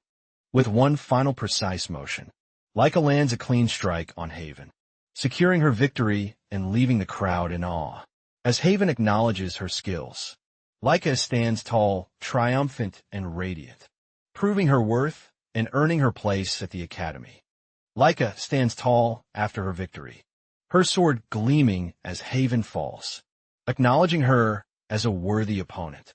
With a groan, she questions Haven's skill, wondering how such a seasoned knight could have been defeated so swiftly in their duel.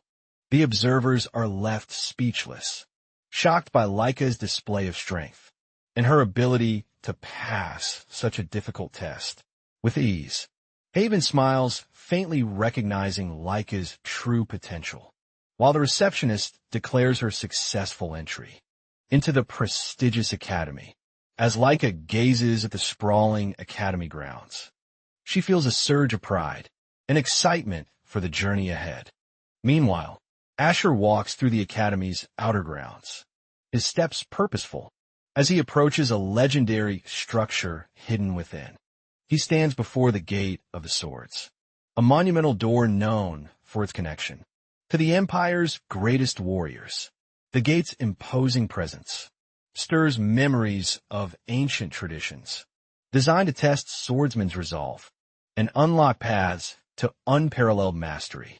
To enter, a swordsman must pass 3 trials, each more grueling than the last, separating legends from mere challengers. Asher recalls how even top-tier swordsmen like Haven failed to unlock the gate's final secret, leaving its mystery unsolved. The gate looms large, its intricate carvings, depicting the faces of past swordsmen, each one a guardian of its eternal challenge.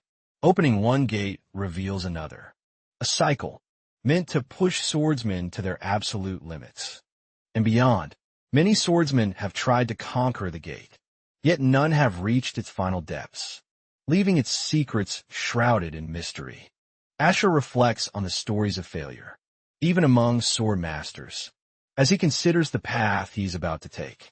The space beyond the 3rd gate remains untouched, an eternal enigma that calls to only the most daring and skilled warriors. Poyton attempts to push open the 1st gate with a mighty shout, managing to barely crack it open amidst cheers. Onlookers commend Poyton's effort, reminding him that even opening one gate proves his status as a top-tier swordsman in the academy despite the praise. Poyton collapses exhausted, admitting defeat and unable to continue, as the gate's challenge proves too much for him. His companions, disappointed but encouraging, reassure him that he was close and should feel proud of his attempt. Asher observes silently, his interest piqued by the gate's challenge, his calm demeanor contrasting the commotion around Poitier's efforts. Asher steps closer to the gate, drawing the attention of onlookers, who notice his quiet, yet commanding presence in the area. The group questions Asher's purpose, surprised when he calmly states his intention to attempt the gate of swords challenge himself. Skeptical, they warn him of the difficulty, pointing out that even Poyton, the Academy's top student, failed after an hour of trying. Asher listens to their doubts with a faint smirk, his confidence suddenly radiating, as he positions himself before the imposing gate. Without a word, Asher places his hand on the gate, a mysterious force emanating from him, stunning everyone present. The onlookers scoff, doubting Asher's ability, noting he doesn't even carry a sword, deeming him unfit to open the gate. Suddenly, a bright light engulfs the gate, as Asher pushes it open effortlessly, leaving the onlookers stunned and speechless. Poyton and his companions gape in disbelief, watching as Asher, unbothered, steps through the now opened gate. With calm precision, Asher enters the mysterious interior, his sharp eyes scanning the enigmatic surroundings, his thoughts hidden from those watching in awe. The onlookers remain frozen, unable to comprehend how Asher succeeded so easily, where even seasoned swordsmen had struggled or failed. Asher recalls his past life, where passing through the first gate was a simple feat for him. Advancing further, Asher had managed to conquer the second gate, a feat very few could achieve. He remembers opening the third gate, surpassing even the legendary Swordmaster, venturing into uncharted territory beyond imagination.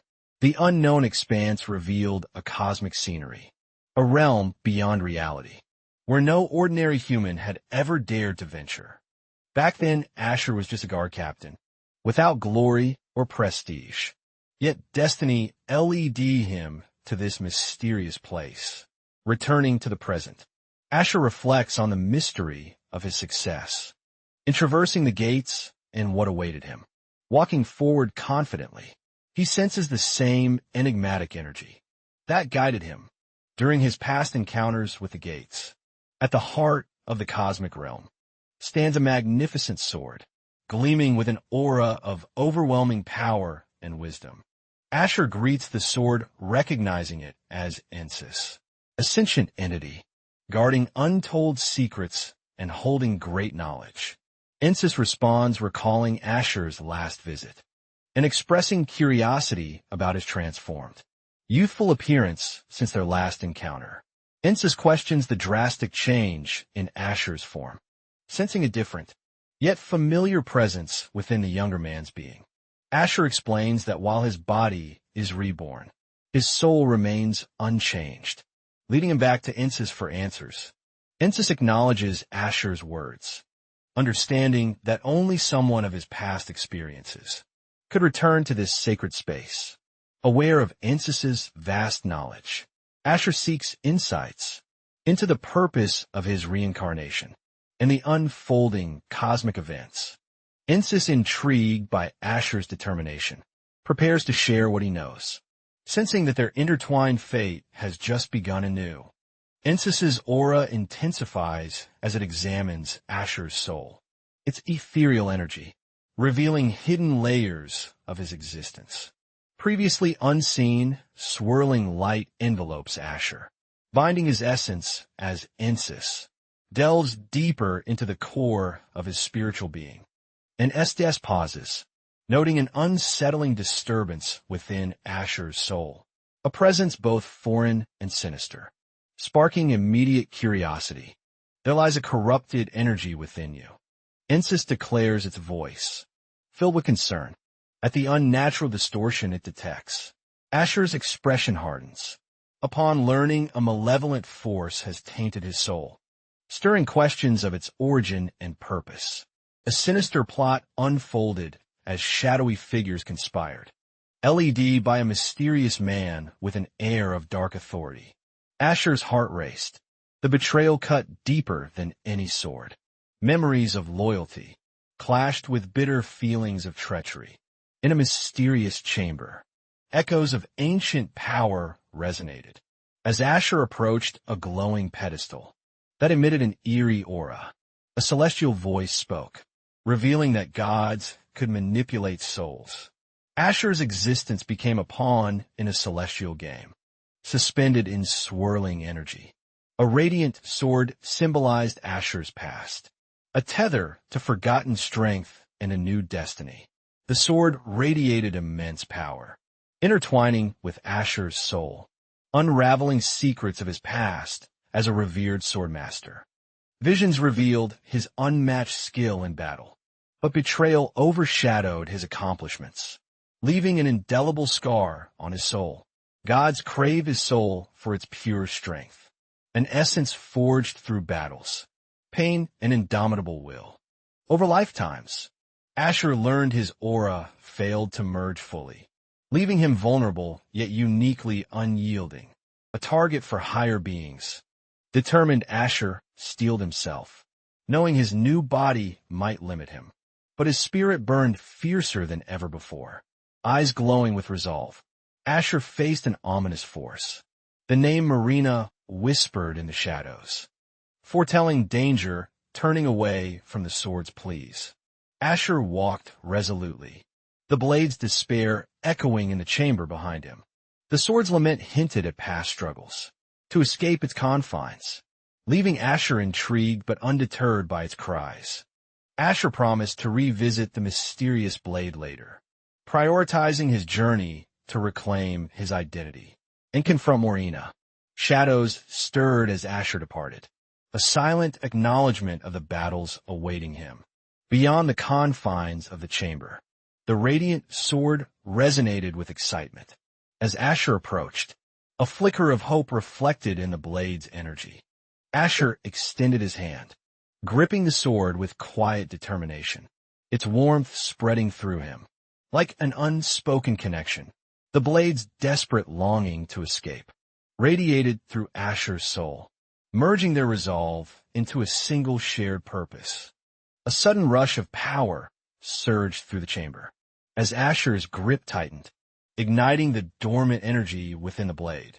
The sword's weightless feel surprised Asher, its balance a perfect extension of himself, signaling the beginning of their renewed journey. The chamber trembled as brilliant light erupted, signaling the sword's release from its prison, filling Asher with newfound strength.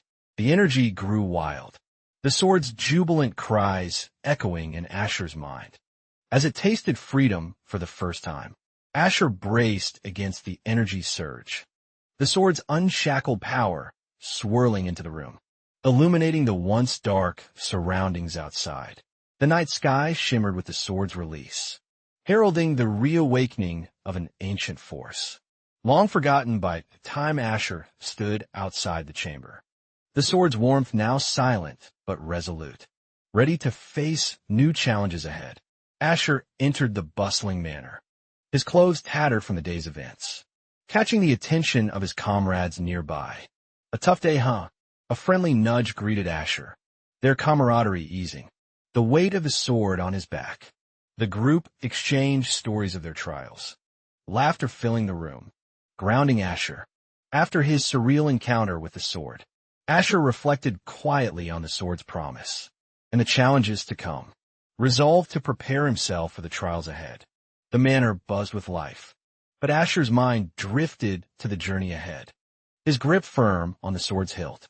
Asher nodded to his companion, Lord Kim, their shared understanding unspoken. As the weight of their duties pressed on, left alone, Asher pondered his recent encounters, his senses sharpening as he noticed a faint, mysterious presence nearby. A ghostly figure flickered into view, its translucent form hovering in silence, an uninvited yet oddly familiar guest in Asher's path. The ethereal being's presence was undetectable to others, its glowing eyes fixating on Asher with an enigmatic intensity. Asher's curiosity was piqued as the apparition revealed its name, Insir, a being tied to secrets from the ancient past. Insir floated beside Asher as they stepped into the cool night air, the Empire's sprawling cityscape stretching before them. The spirit marveled at the human world, its memories of the past weaving with the present in a bittersweet harmony. Enzo reminisced about the Empire's former glory, before cataclysmic events reduced its splendor, the scars of destruction still faintly visible. Despite his exhaustion, Asher found comfort in Insur's company, their connection hinting at a shared purpose. Beyond the current moment, Asher stood resolute under the moonlight, ready to uncover the mysteries of Insur's past and the challenges awaiting him. Insir sensed an ominous disturbance beneath the Empire, warning Asher of an ancient rift, that bridge to the demon realm. Asher's sharp gaze turned toward the source of the disruption, his mind racing with the implications. Of Insir's revelation, the rift's guardian, a once mighty protector, had vanished, leaving the Empire vulnerable to the encroaching darkness, spreading from the abyss. Asher knew this disturbance would only grow, threatening to consume the Empire, unless he acted swiftly to confront the danger. With Insir's guidance, Asher prepared himself for the perilous journey, determined to protect the Empire from its looming fate. Insir sensed a unique, unfamiliar energy beneath the Empire, one that felt distinct from the usual oppressive, demonic aura. Asher's curiosity grew as he realized this energy carried an ominous power, tied to long-lost forbidden magic beneath the city. Asher and his escort approached the residence of Lady Irina, a figure linked to ancient secrets. The guards marched in formation, their presence highlighting the gravity of the situation. As tension filled the air, Lady Irina appeared, her piercing gaze and sharp armor radiating authority, hinting at the unyielding resolve hidden within her calm demeanor. Irina issued a firm command, her tone sharp, ensuring her guards remained vigilant against the unseen threats lurking nearby. Without warning, chaos erupted as dark energy surged, attacking the guards with merciless speed, catching them completely off guard. The sudden ambush revealed a monstrous figure, its presence overwhelming, as fear rippled through those unfortunate enough to face it. Irina stood her ground, her unwavering resolve contrasting the panic surrounding her, prepared to confront this unrelenting manifestation of evil. The demonic entity laughed, cruelly mocking the human efforts, its malevolent aura growing stronger as it prepared for further destruction. Perched atop the ruins, the enigmatic figure smiled mischievously, her crimson eyes glowing with untamed power and sinister curiosity. Asher watched the dark, looming figure channel demonic energy, its power spreading corruption, threatening the delicate balance of realms. Insir explained the devastating force of demonic energy, its ability to shroud the world in darkness and spark unending destruction. The realization struck Asher. Someone was deliberately tearing apart the rift's barriers, paving the way for the demon realm's influence. Determined to intervene, Asher steeled himself for a journey to uncover the source of the spreading darkness. And its master, he questioned if the underground had already succumbed to demonic forces, as horrifying visions of shadowy demons filled his thoughts. Asher and Insir heard cries for help from young boy, who seemed desperate to deliver an urgent message. The boy named Garen revealed his master had vanished, leaving him alone and terrified amid the growing chaos. Asher's calm demeanor reassured the boy, promising guidance. As Insir sensed a deeper connection to the demon realm's disruptions, Garen clung to Asher, pleading for protection, unaware of the growing dangers awaiting them. In the shadow depths ahead, Insir's glowing form illuminated their path as they prepared to confront the heart of the darkness. Corrupting the land, Garen's presence carried weight. Insir identified him as a key successor, tied to the mysterious Lord of the Depths.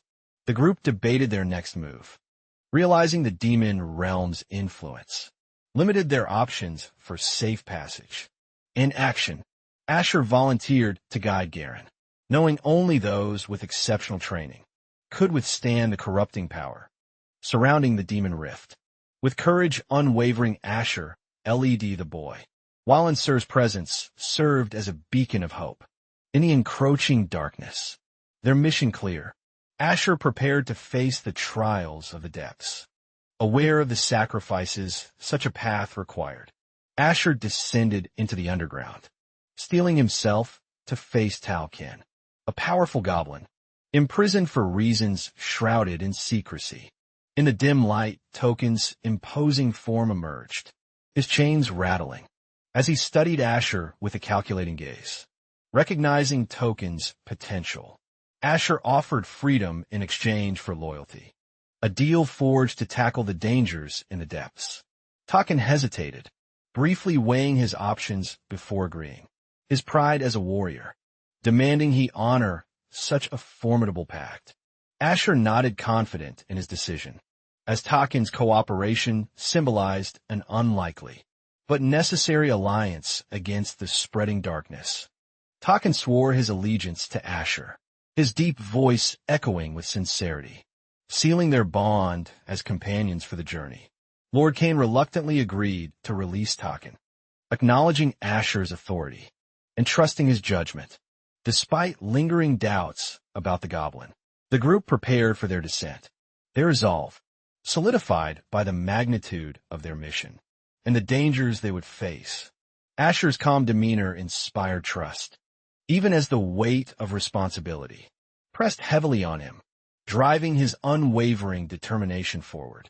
With Enser glowing softly as a guiding light, the party stood ready, their focus set on the perilous path ahead. Asher led the group to the gateway of the underground, its ominous aura thick with traces of demonic corruption. The heavy doors creaked open, revealing a dark tunnel radiating malevolence. Each step forward, heightening the tension among the party. Tarkin's sharp senses identified the unmistakable influence of the demon. Realm his warrior instincts sharpening.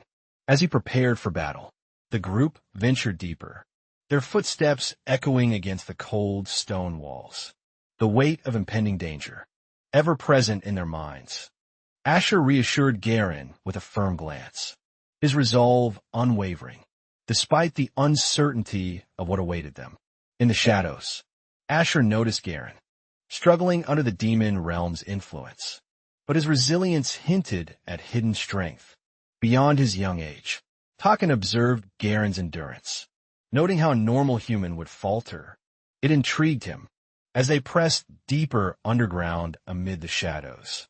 Token spotted a figure Lady Arena, collapsed among the remains of a grim battle. Stirring Asher's concern, Asher called out to Lady Arena, his voice breaking the silence. As he rushed to her side through the carnage, the grim sight confirmed the demon realm's growing power, with survivors becoming rare.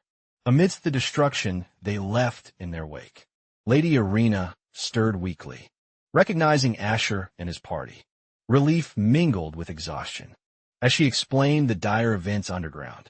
Taken's sharp remark about her battered appearance brought tension, but Arena smirked, grateful for Asher's timely intervention in her struggle. Asher assessed the situation, offering comfort to Arena, while determining the best course of action for their increasingly dangerous mission.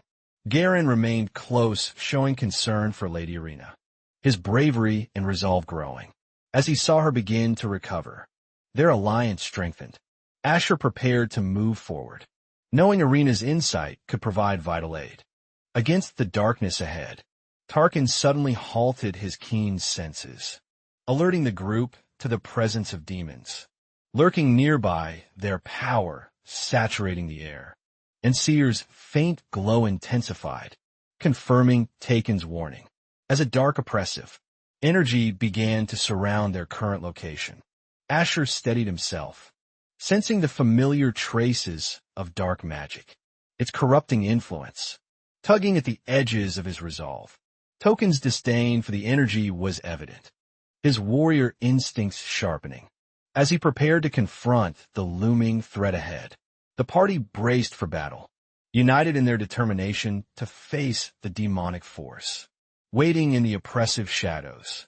In the shadows, Taken recalled the time dark powers enslaved him, stirring anger and determination to break their hold forever. And Seer and Asher sensed movement ahead, their sharpened instincts, confirming the approach of something ominous. Its presence thick with malice. Crackling energy filled the air, as a foreboding figure loomed closer, its monstrous form radiating sinister power. With every step Asher readied his blade, while Taken gripped his axe tightly, their unspoken resolve solidifying. As they prepared for an imminent fight, a demonic laugh echoed, challenging them, as its grotesque form stepped fully into view, signaling the start of the confrontation. The demon revealed itself, its vibrant red skin and malevolent grin, sending chills through the group as it taunted them. Asher stood firm, observing its every move, while Taken's scowl deepened, recognizing the demon from his painful past enslavement. The demon's aura intensified, summoning dark minions to assist it, the room filling with chaos and the promise of violence. Despite the overwhelming odds, Asher moved forward confidently, his focus on eliminating the demon. Before it could unleash further destruction, the demon unleashed an attack, but Asher deflected it effortlessly, demonstrating his skill. As the battle began in full force, Garen, hearing the clash in the distance, grew restless, suspecting the worst about his master, and urging Lady Arena to move. The group made haste through the dim corridors, driven by the sound of battle, and Garen's growing sense of urgency. Meanwhile, a shadowed figure awaited in a dark chamber, watching events unfold, whispering Garen's name as if summoning him forward. The ominous figure's anticipation grew as he sensed Garen's approach, his cryptic words promising a grim reunion. Shrouded in mystery, the chamber loomed ahead, its oppressive aura drawing the group closer to an inevitable confrontation. With a force of great power, a shadowed figure with glowing eyes whispered ominously, "Come quickly, Garen." Its voice filled with an unsettling, commanding presence. The heavy sword on Asher's back gleamed under the dim chamber light as he stepped forward into the eerie silence. A grotesque demon charged with surprising speed, but Asher's blade moved faster, cutting through its defenses in one fluid motion. The demon collapsed to the ground, its body twitching as dark energy seeped away, leaving only a lifeless husk behind. Asher barely spared a glance at the defeated demon, his sharp gaze searching the room for a more challenging adversary. The tension in the air thickened, and the faint sound of shifting shadows hinted that this battle was far from over. A second demon emerged from the darkness, its wings unfurled and eyes glowing, with faint hesitation, as if unsure of itself before any attack came. The demon faltered, collapsing to its knees, trembling under the overwhelming presence radiating from Asher's stance. It whimpered and clawed at the ground, revealing no desire to fight, as if its survival instincts had overridden its aggression. The eerie stillness of the chamber hinted that this demon was not the source of the deeper threat. Asher saw it. Shadows seemed to pulse from the far end of the room, drawing Asher's attention towards something far more ominous ahead, the ground beneath. Asher trembled as glowing runes erupted into view, spreading across the chamber with an ominous, pulsating energy. Bright light spilled out from the glyphs, forcing his companions to step back, shielding their eyes from the intense glow. The magical disturbance reached its peak, as if announcing the arrival of something far beyond the demons they had faced. So far, a towering figure began to form from the light, its shadow engulfing the room, as an overwhelming presence filled the air. Asher stood firm, his calm demeanor betraying his readiness for the encounter. Knowing this was the true challenge awaiting him, Asher adjusted his grip, watching the demon rise with twisted confidence, its energy crackling ominously in the darkened chamber. The towering beast roared, shaking the air as its companion demon hovered above, surveying the battlefield with cruel satisfaction. Asher's companion goblin steadied his weapon, ready to strike, while the demons gloated over their apparent control of the situation. Shadows twisted and writhed, as the demons radiated power, their confidence unwavering, feeding off the tension in the room. Asher stood, unmoving, his presence calm, but lethal. A storm of energy building within him. As he prepared his counterattack, the demon lunged forward, claws blazing with dark energy. Its attack aimed at Asher, but his speed made evasion effortless. Goblin followed up with a crushing blow, his weapon crackling with green light, smashing into the demon's monstrous flank. The hovering demon lashed out, with a surge of shadowy magic, but the attack fizzled as Goblin deflected it. The battlefield erupted in chaos, energy clashes illuminating the room, as Asher and Goblin coordinated their relentless attacks on the foes. The demons faltered under the barrage, the balance of power shifting rapidly, and their once overwhelming confidence now replaced with desperation. With a final surge of energy, Asher unleashed a devastating strike, shattering the magical barrier and staggering the remaining demon. The defeated demon collapsed with a roar, its energy dissipating as the room fell silent. Tension replaced by heavy breaths. Goblin turned to Asher, scanning for injuries. Asher stood unharmed, his presence still commanding. Despite the intensity of the battle, the remaining energy in the room formed into a crackling rift, its pulsating light hinting at greater challenges ahead. Asher glanced back at his companions, exhaustion visible on their faces, but he offered a calm assurance before moving forward. The glowing spirit hovered near Asher, noting how his quick reflexes saved him from a potentially fatal blow. During the fight, Asher's sharp gaze observed Taken, who avoided confrontation earlier, perhaps to study the battle's dynamics, rather than jump into chaos. Taken maintained his composure, knowing well that Asher had already seen through his tactics and deliberate decision to stay observant. Asher walked forward, his trust in Taken wavering, but acknowledging the importance of calculated decisions. In such unpredictable situations, they pressed onward, leaving behind the remnants of chaos, their focus set on uncovering the secrets hidden deeper within the stronghold. The group stood before a massive door, its intricate carvings radiating ominous energy, clearly marking it as a gateway to danger. They gathered their courage, stepping through together, their resolve unshaken, despite the uncertainty of what might lurk. Beyond the threshold, the chamber was vast and dimly lit, with faint echoes of footsteps and whispers, hinting at hidden dangers surrounding them. Asher signaled to Garen, instructing him to prioritize finding their lost ally, while the rest handled whatever threats awaited. At the far end of the room, an unsettling glow caught Asher's attention, its presence forewarning of yet another challenge. A solitary figure sat upon a throne, his silhouette blending into the darkness, yet his aura carried undeniable power and familiarity. Garen's steps faltered as recognition struck him, the sight of his long-lost master, stirring memories and a mix of emotions. The master's calm voice resonated through the chamber, his presence unshaken despite the turbulent energies swirling around the battlefield. Asher observed from a distance, his expression unreadable, calculating how this reunion might shift the dynamics of their mission ahead. The master's gaze met Asher's, a faint smirk forming, as if acknowledging the young warrior's potential and unwavering determination. Crocus, standing composed amidst the group, exuded a sense of authority and calm that contrasted with the tension in the room. Elven eyes softened as they acknowledged Crocus's survival, her guarded posture relaxing briefly, before doubt clouded her sharp gaze.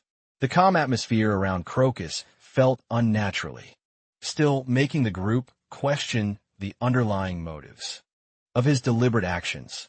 The plea for Crocus's help came with weight, reminding him of his role in securing the Empire against rising demonic threats. Crocus observed them silently, his figure radiating a heavy presence. as if carrying unspoken burdens no one could fathom. Yet Crocus stepped forward, his slow, deliberate movements radiating defiance, making the group uneasy as they waited for his decision. A glint of rebellion sparked in his eyes as he rejected the plea, leaving the group stunned and uncertain. His words cut through the tense atmosphere, expressing a lifetime of burden, rejecting the role that chained him to this fight. The Elven Knight's shock was palpable, her instincts urging her to question him. But she stood frozen by his declaration. Asher observed Crocus silently, his mind racing to make sense of the unexpected refusal and what it could mean ahead. Crocus's fiery eyes glowed in the dim light, his expression revealing years of torment, spent within the suffocating, underground depths under the moonlight. The castle stood tall and foreboding, as knights and warriors prepared themselves for the journey underground. A farewell between comrades felt heavy, as one squad leader accepted the responsibility of descending into the ominous depths forever. The burden was clear.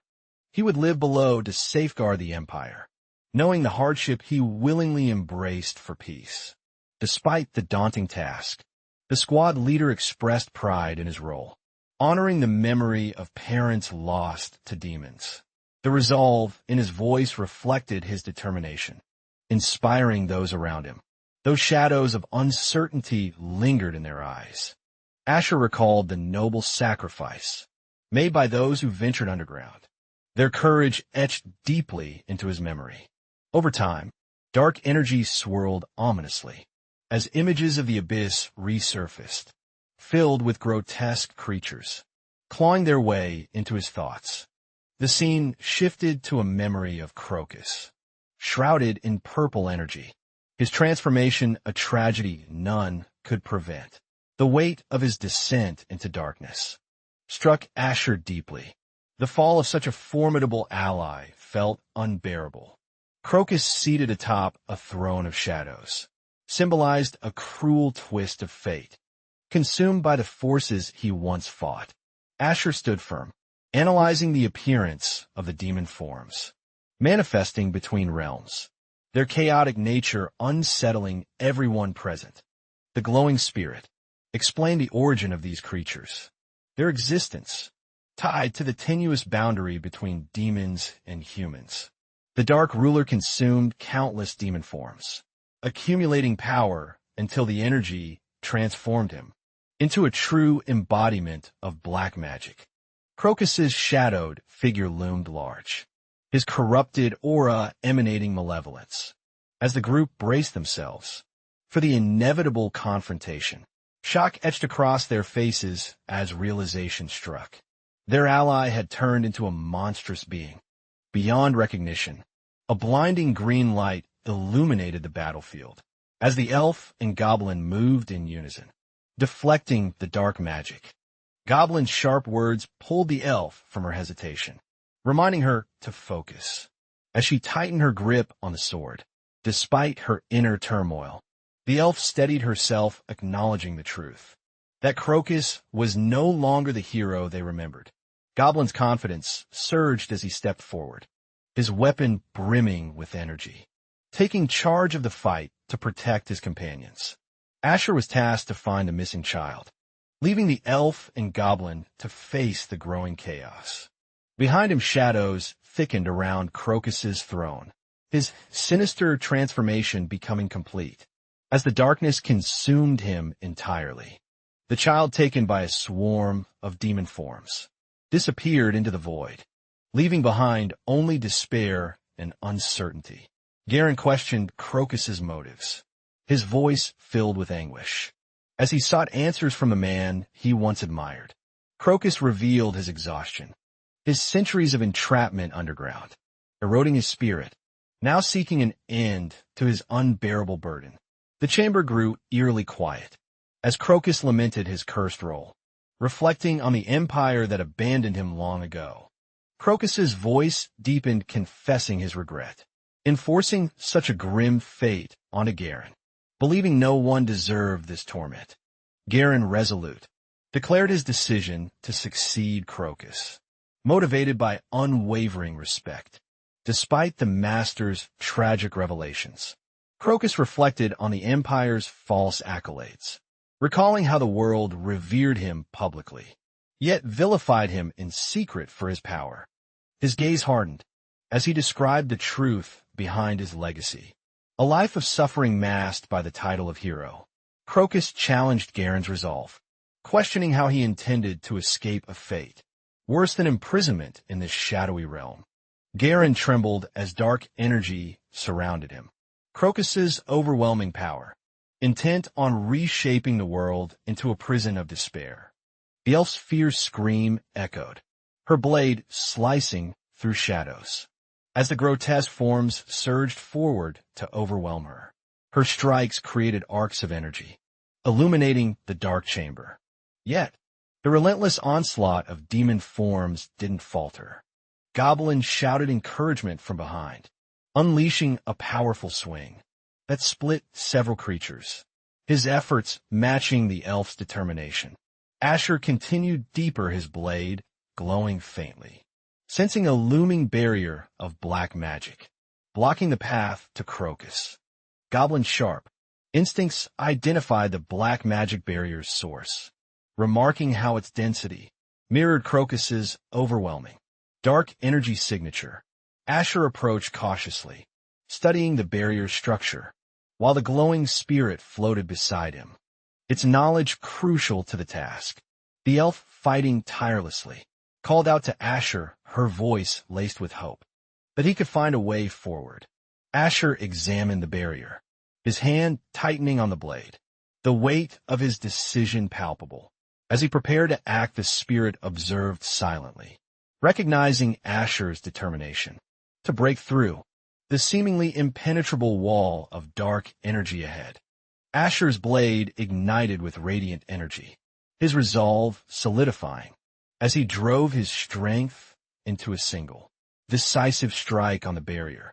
The barrier cracked violently, sending ripples of dark energy outward, the impact jarring Asher but not breaking his focus. Crocus loomed over Garen, his chilling voice offering demonic power, as an unwanted gift forcing Garen into a twisted ritual. Garen screamed, resisting the dark energy attempting to consume him. The sinister power, threatening to alter his very essence. Crocus's laugh echoed in the chamber, his corrupted intentions crystal clear, determined to pass his cursed legacy onto Garen. Crocus wielded his staff, the dark energy swirling around him, his intentions to reshape the world, becoming dangerously clear. He proclaimed Garen's future as a hero, twisted by the dark power that would make him a savior of demons. The tension snapped as Crocus's ritual intensified, energy surging his voice, commanding Garen to accept the sinister gift of power. Asher arrived just in time, his blade gleaming in defiance, as he shattered the ritual with a single, decisive strike. Relief flooded Garen's face as Asher stepped forward, his presence a beacon of hope. In the overwhelming darkness, Crocus's rage boiled over, the ritual interrupted, as he turned his fury towards Asher, his corrupted aura flaring with malice. Garen collapsed to the floor, his body weak from resisting the ritual, as Asher confronted Crocus. Without hesitation, Crocus advanced, the room trembling under his power. But Asher stood firm, prepared for the battle that would decide everything. The glowing spirit beside Asher observed intently, offering silent support, as the clash of light and dark began to unfold. Asher's resolve burned bright as he spoke without words, his actions proving that true strength comes from unyielding courage and purpose. Crocus unleashed a barrage of dark energy, the impact cracking the ground. But Asher's swift movements avoided the lethal blow. The fight escalated as Asher countered, his sword glowing brilliantly. Each strike aimed to pierce through Crocus's defenses. Crocus retaliated with his staff, its corrupted power filling the chamber, creating waves of energy that threatened to overwhelm Asher. Asher's final strike carried all his might, breaking through Crocus's attack, forcing the corrupted master to stagger backward in shock. The room fell silent, the clash subsiding, as Crocus's defiant gaze locked with Asher's. Their fates intertwined in this moment. Crocus staggered backward, his once mighty aura flickering weakly, the weight of his decisions evident in his trembling, exhausted frame. Asher's gaze hardened, recognizing the tragedy of Crocus's fall from grace, his sword steady yet burdened by the weight of fate. With a decisive strike, Asher ended the battle, his blade piercing through Crocus, sealing the sorrowful end of his journey. Crocus clutched his wound, dark energy seeping out, astonished that Asher had managed to break through. His potent black magic, acknowledging Asher's extraordinary skill, Crocus prepared himself for a final confrontation, his determination fueled by anger and lingering pride. Asher's calm, yet fierce stance made his intentions clear. He couldn't allow Crocus to transform the world into a realm of despair. Crocus's voice echoed through the chamber, challenging Asher's resolve, mocking the arrogance of a human, daring to defy black magic. His dark aura surged, filling the room with an oppressive presence, as if daring Asher to face the full extent of his power. Crocus ascended into the air, his figure surrounded by crackling shadows, his power fully restored as he vowed to crush Asher. Asher steadied his blade, his glowing spirit companion observing, silently readying for the overwhelming wave of energy Crocus prepared to unleash. Crocus mocked Asher's humanity, deeming it insignificant against the maddening strength of black magic. Corrupting his soul, Asher's eyes sharpened, unwavering in the face of the attack, his silent determination resonating stronger than words. As the battle continued, Crocus hurled a powerful wave of dark energy, but Asher dodged skillfully, his sword slashing through the shadows with precision. Crocus unleashed an even more destructive attack, the power shaking the chamber. But Asher's movements were too swift for him to land a blow. Asher retaliated, his blade glowing brighter with each strike, slowly chipping away at the barrier of dark magic, shielding Crocus. Crocus's frustration grew, his attacks becoming erratic, as Asher's determination proved to be an unyielding force.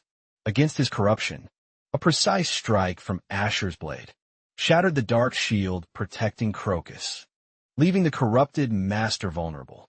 For the first time, the room trembled, as Crocus realized his defeat was inevitable, his confidence cracking under the relentless resolve of Asher's unbreakable spirit. Crocus unleashed a mental assault, but Asher's unshakable mind remained steady, his training as a swordsman rendering it ineffective.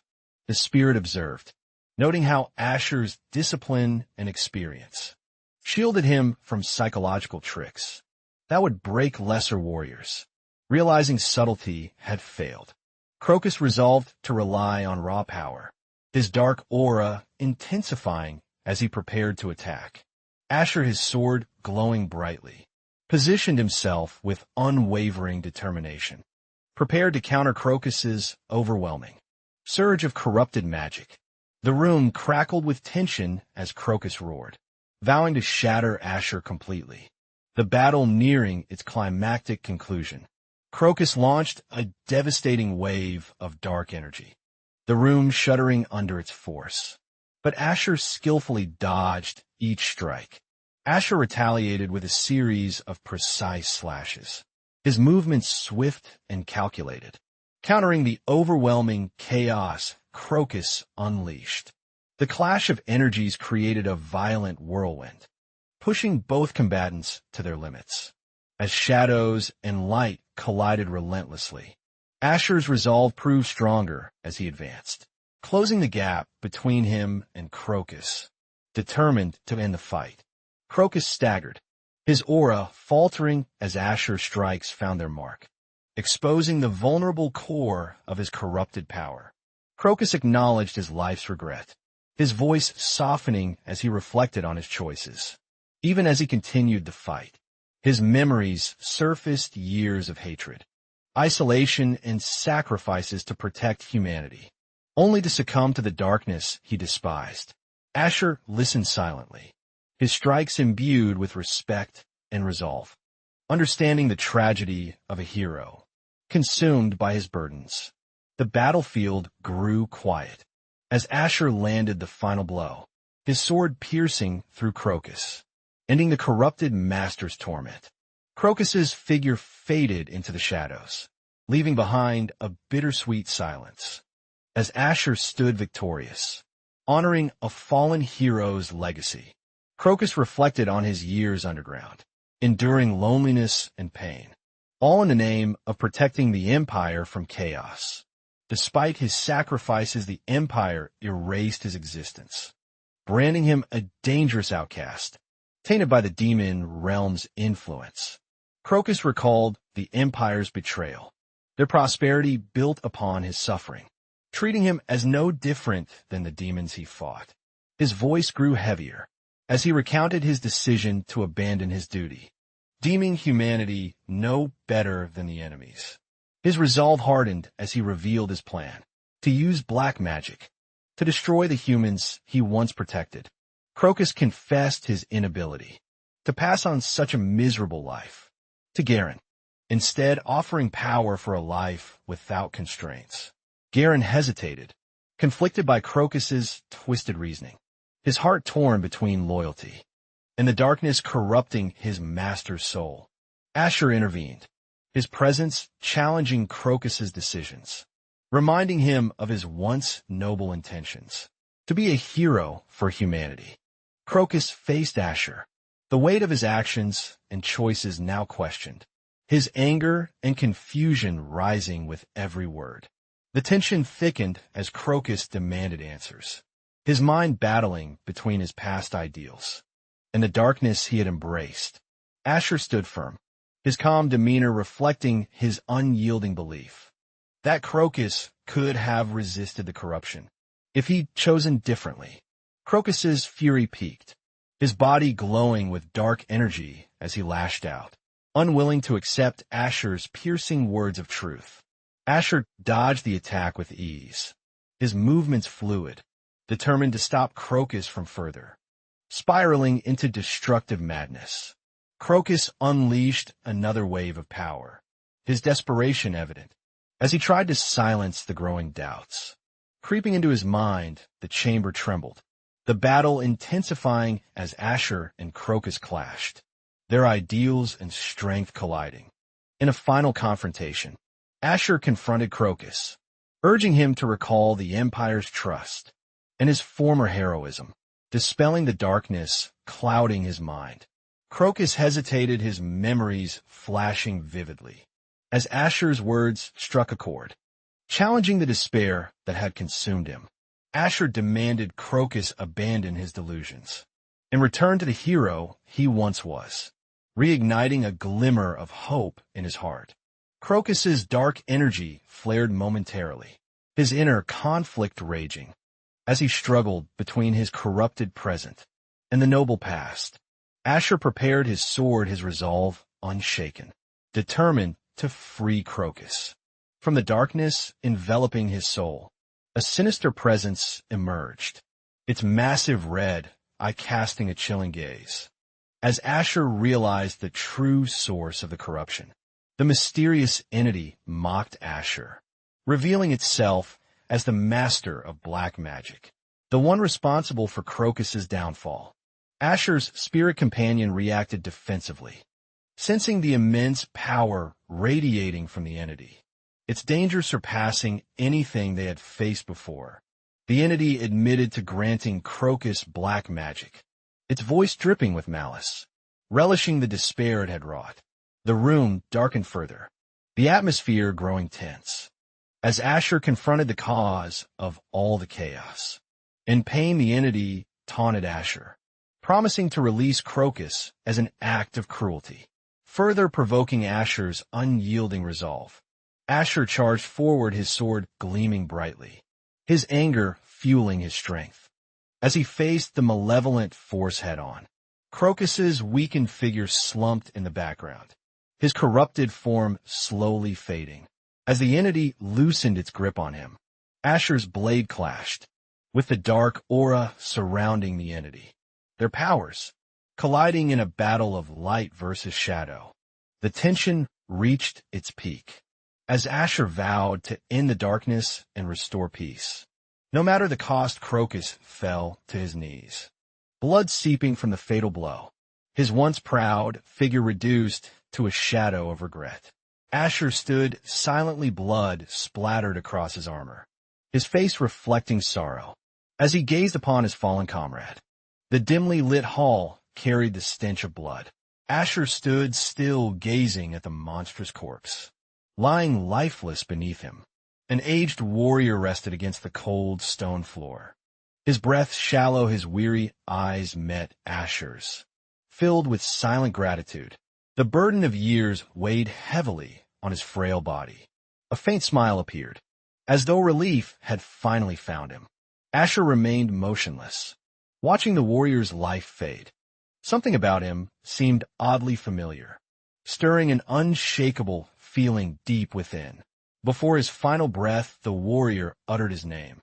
Crocus, the name sent shivers through Asher, awakening memories long buried. The weight of those words settled over Asher. His mind raced, piecing together fragments of a past. He barely remembered. Crocus lifted his head slightly, his face calm despite the pain. The truth hidden within his eyes could no longer wait. A long-forgotten vision surfaced. Crocus, younger and stronger clad in armor, leading warriors in a battle, with unwavering resolve and authority. The realization struck Asher with force. Everything he thought he knew began unraveling, leaving behind a tangled mess of questions. Before Asher could process it all, a crackling surge of energy illuminated the darkened hall, signaling the arrival of something dangerous. Heavy footsteps echoed through the corridor. A hulking orc warrior stepped forward, his jagged blade resting menacingly against his shoulder. Beside him, a silver-haired elf narrowed her eyes. Her stance tense, her cautious gaze swept over Asher, searching for answers. The stillness between them carried an eerie weight. She gripped her sword, prepared for the worst. Sensing something had changed, the question hung in the air, like an unshakable presence. The names of the fallen resurfaced, stirring emotions left unspoken. Asher lowered his gaze. The silence between them carried the answer she dreaded, a truth too painful to voice aloud. The cemetery was quiet, the wind carrying whispers of the past. Asher stood before a grave, remembering battles fought and lost. A single flower lay at the foot of the tombstone. Despite everything, Crocus's deeds remained, etched into the Empire's history. The armored warrior watched the grave in silence. The scars of war still lingered, but some names deserved to be honored. The stone monument stood as a testament to a life of sacrifice. Time would pass, but the memories would endure. The road ahead remained uncertain. Asher took a deep breath, ready to follow the path fate had already set in motion. The city square buzzed with life, but something heavier loomed. Asher turned toward his guide, sensing the importance of this meeting. A glowing portal pulsed with energy, humming like a heartbeat. Magic swirled within, revealing a pathway beyond ordinary human comprehension. The dark-robed figure stood before the gateway waiting. Shadows danced across his cloak as he prepared for what came next. The name resonated deeply. Garen, a connection neither time nor war could sever.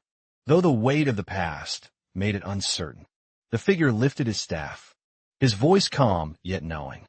Fate had brought them together once again. But for what purpose? The grand hall stood solemn and silent.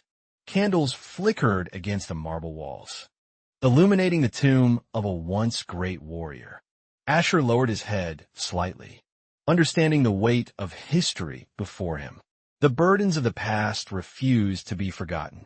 Choices once made in desperation, led to unforeseen consequences. The master's ambition had once been noble, But darkness had taken hold. The truth remained painful but unchangeable. The only path forward was accepting what had been lost and ensuring balance once more. Memories flooded back like a storm. The battle-worn swordsman had once stood with honor. Yet even great warriors were not infallible. The dimly lit hall carried echoes of the past. Crocus gazed downward, his weary face marked by the weight of time.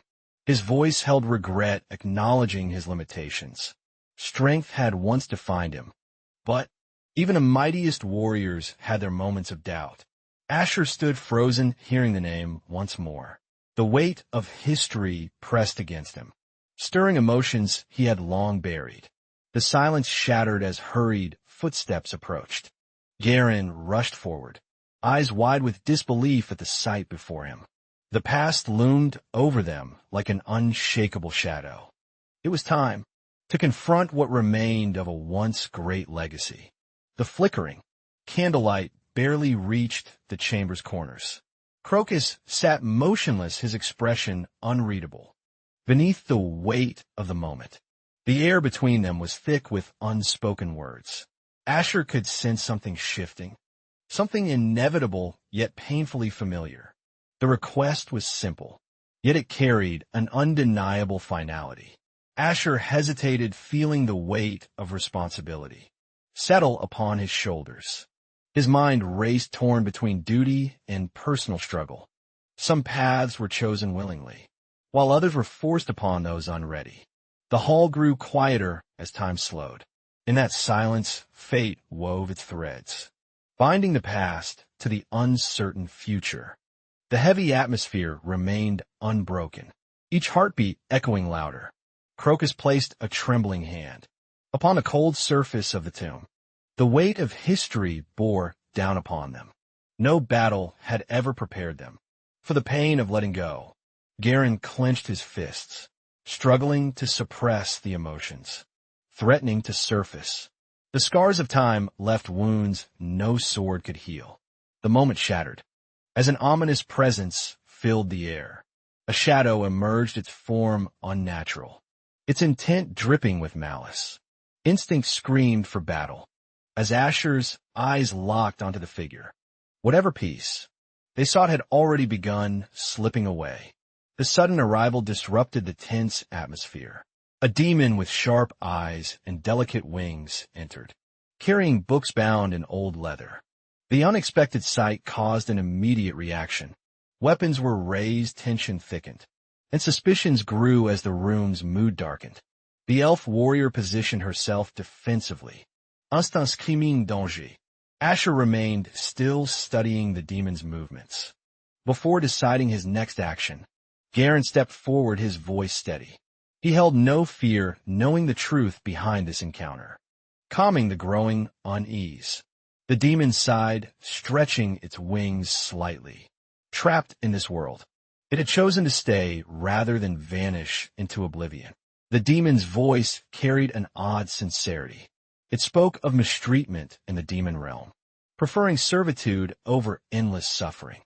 Garen remained composed, nodding at the creature's words. Asher, however, observed cautiously, unsure whether trust should be so easily given. The thought lingered in Asher's mind. Could a demon truly be loyal?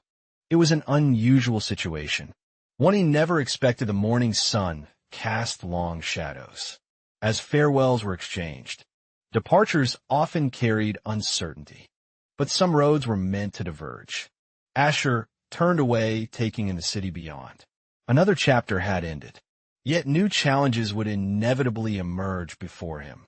Footsteps echoed along the stone path as they walked. Asher questioned the wisdom of allowing a demon to roam. Freely, the elf warrior glanced at him, understanding his unease even if mischief followed. The demon lacked true strength to be dangerous. Their thoughts shifted elsewhere. Their journey continued, and the challenges ahead demanded focus. Beyond the nature of their unexpected companion, as they neared the city's gates, the presence of armored figures signaled something new. A familiar name carried through whispers. Lord Cain stood, waiting, his gaze unwavering. Whatever awaited them next, It would not be as simple as the past. Asher stood at the grand entrance, his gaze steady, the armored knight before him bore an expression of duty and purpose. Lord Kane's presence carried an air of authority. His words left no room for debate, signaling the importance of this summons. The sudden formality of the request felt unsettling. Asher's instincts flared, sensing something beyond a simple invitation. From the capital within the throne room, the emperor sat in regal splendor. His gaze was unreadable, his intentions hidden beneath an imposing presence. The grand palace stood under the night sky, its towering structure illuminated by the soft glow of distant lanterns. Flickering in silence, Asher walked through the long, red-carpeted hall. The guards lined both sides, their eyes filled with unwavering duty and discipline. Kneeling before the throne, he bowed with respect. The weight of the emperor's gaze pressed upon him, like an unseen force. The emperor's voice was firm yet composed. His presence radiated authority, a reminder of the centuries-old empire, built upon countless sacrifices. The words carried weight, revealing the emperor's trust. Asher, now standing, could feel the shifting tides of destiny. Drawing him forward, the emperor leaned forward, eyes calculating. His words held more than just gratitude. They carried an unspoken meaning, hidden between formal pleasantries. The guards moved swiftly, retrieving a carefully secured object. The air around them thickened, anticipation growing with each deliberate step forward. The black case, adorned with intricate markings, was placed gently before Asher. Whatever lay inside was more than a simple gift. The emperor's expression remained unreadable, his intentions unclear. The weight of responsibility loomed, heavier than any battlefield Asher had ever faced. A low hum resonated through the room. The artifact inside pulsed with energy, its presence demanding recognition, its history whispering untold stories. Light erupted from the case as it was unlocked. The brilliance reflected in Asher's eyes, a relic of undeniable significance. The air vibrated with unseen power, filling the chamber with an eerie hum. This was no ordinary treasure. It carried deep history. Asher's hands trembled slightly as he reached out. The moment his fingers grazed the weapon's surface, a surge coursed through him. Whispers of past wielders echoed in his mind. This weapon had witnessed countless battles, its power tied to the Empire's fate. The room fell silent, the Emperor's gaze sharp. Whatever lay ahead, this relic would become both Asher's greatest strength and burden. The artifact still pulsed with power in Asher's hand, the glow reflected in his eyes, its significance weighing heavily upon him. A voice called out from the corridor. The arrival of Laika, clad in her regal armor, shifted the atmosphere. In seconds, her piercing gaze settled on Asher. Assessing the situation, the gift he received spoke volumes about his growing status in court. Recognition flickered in Asher's mind. Laika's presence wasn't just a coincidence. Her involvement signaled a shift in the Empire's priorities. The moment stretched in silence. Asher knew change was inevitable, and standing before Laika only confirmed. The path ahead was set. The courtyard stretched wide beneath the setting sun. Asher's steps were steady, but something lingered in the air. An unspoken farewell. Laika's presence remained firm, her stance unwavering. She understood the weight of decisions, knowing paths often diverged when destiny called. Asher's gaze met hers, knowing time was limited. There was still much left unsaid, but duty always moved faster than words. The energy around him pulsed again, a reminder of unfinished battles. Darkness stirred, waiting beyond familiar walls. Calling him forward, the ominous vision loomed. An eye of crimson swirling in shadows. The unknown beckoned, whispering promises of danger that lay ahead.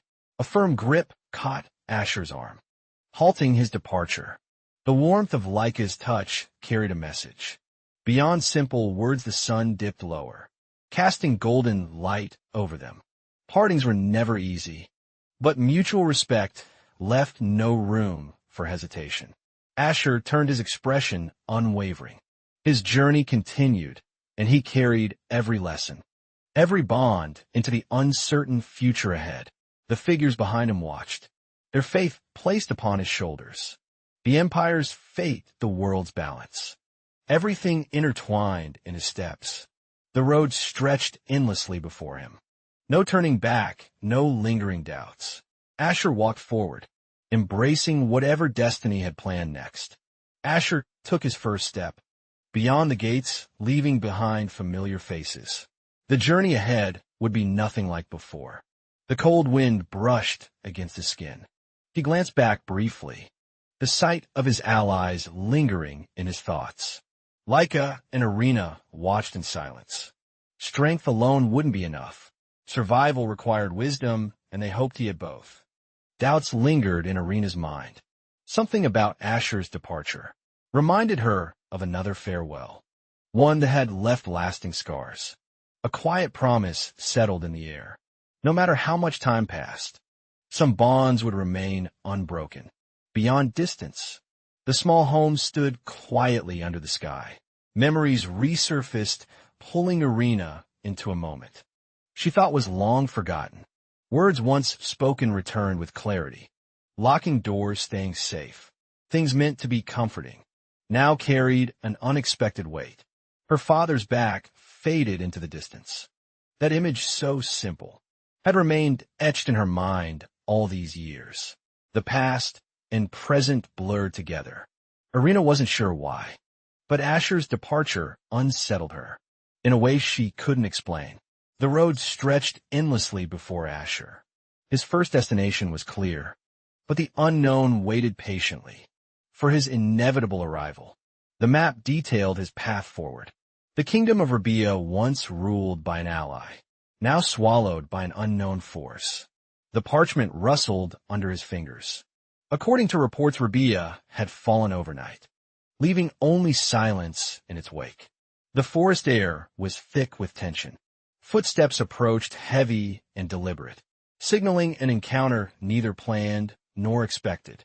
The towering orc stood before him. His presence carried no malice, only a familiarity that made the moment feel lighter. A faint smile touched Asher's lips. The orc had fulfilled his promise, proving that not all bonds were easily broken. Tolkien's eyes gleamed with determination. He had found a worthy rival in Asher, and their paths would cross again someday. The orc raised his weapon, issuing a silent challenge. He sought strength, and only through battle could he truly prove himself. Asher smirked, arms crossed. He understood warriors like Taken, those who lived for the fight, and found purpose in its outcome. The wind carried their unspoken promise. No matter the circumstances, fate would bring them together again. When the time was right, Talking turned, vanishing into the trees. Asher watched him disappear, knowing their rivalry was far from over, just waiting to resume. The orc sprinted into the distance, his massive form disappearing between the towering trees. His journey, like Asher's, was just beginning. The forest returned to silence, broken only by rustling leaves. The absence of battle left an odd emptiness. Lingering in the air, Asher exhaled, sensing the weight of his decision. Letting Taken go was a gamble, but warriors honored their word with actions. He trusted the orc's resolve. A true fighter would never break an oath, no matter the temptations that lay before him. The road ahead stretched far, but his mind remained sharp. Not all monsters were enemies, and not all humans were allies. A shadow lingered at the treetop, watching in silence. Keen eyes followed Asher's movements, observing from his safety of the dark. The hidden figure smirked, curiosity flickering in his gaze. Something about Asher intrigued him, a mystery worth unraveling. He had uncovered pieces of Asher's past. The sudden change, the unnatural skill. None of it aligned with what was expected. The world whispered of Asher's rise. A nameless troublemaker had become a swordsman of legend. leaving only questions in his wake. The figure remained perched, thoughts racing. If Asher was truly different, then it was only a matter of time before destiny struck. Rumors of Asher spread like wildfire, his achievements from defeating powerful foes to earning noble admiration painted him as extraordinary. From an unknown troublemaker to a recognized disciple, his growth seemed impossible. Battles fought against assassins, demons, and monsters solidified his legend. Doubt lingered in the observer's mind. Could someone truly change so drastically? The pieces of Asher's past didn't fit together. Naturally, a worn book lay open, its pages filled with history. The Empire's secrets held the key to understanding Asher's mysterious transformation. He traced each name carefully. The search for warriors and heroes continued, but Asher's presence in the records remained an enigma. The old pages held secrets buried by time. His curiosity had led him here, searching for clues hidden within forgotten history. A name stood out among the text, the pieces slowly aligning. The connection between past and present was clearer than before. The portrait revealed a familiar figure, a warrior once known as the Empire's strongest. The truth was closer than expected. The fire crackled softly as Asher gazed into the flames. The quiet night offered a rare moment of reflection. Before the storm, questions lingered in his mind. The fallen kingdom of Rabia, once ruled by a grand mage, held mysteries buried in time. The mage had been his ally, a protector of humanity. His magic was unparalleled, a force that shaped history itself. The war had changed everything. Given land and power, the Grand Mage built a utopia, one that eventually crumbled to dust. Memories flickered through his thoughts. What had caused its fall? How had such strength vanished so completely from the world? The kingdom had once been a paradise, its brilliance unmatched, a sanctuary of magic. Knowledge and prosperity now lost to legend. But the golden era had ended. The mage disappeared, the kingdom fell, and only rumors remained of what truly transpired. Asher's companions speculated dark possibilities. Could the Grand Mage have succumbed to corruption, much like the ruler of the Abyss? There were too many uncertainties. Finding the truth meant seeking out the kingdom's remnants, wherever they still lingered, in forgotten corners. The night's stillness shattered. From the shadows, hooded figures emerged, their glowing eyes filled with ominous intent. An unspoken menace. Asher moved instantly, instinct sharper than steel. The ambush had been swift, but he had survived worse against deadlier foes. His blade met the first attack, deflecting the strike effortlessly. The masked assassin showed no hesitation, only ruthless precision. A burst of energy crackled from his fingertips. Lightning surged, illuminating the battlefield in brilliant arcs of raw destruction. The enemy recoiled in agony, bodies thrown back by the force of his counterattack. Their formation faltered, revealing an opening. Asher lunged forward, cutting through the chaos. If they had sought to silence him, they had gravely underestimated their target. Rain poured as Asher stood over fallen foes. The ambush had failed, but questions remained. Who had sent these assassins after him? The bodies lay motionless, their insignias revealing a dangerous truth. This was no ordinary attack. This was a direct challenge. He studied their garments. Followers of the Equimarhila, a group known for fanatic devotion, had finally revealed themselves before him. Their presence confirmed his suspicions. Someone powerful was watching, and they feared his existence, enough to eliminate him before he got closer. Footsteps approached from the darkness. More of them arrived, their leader stepping forward with arrogance. Convinced Asher would be another easy target, the masked warriors surrounded him, their leader scoffing at Asher's defiance.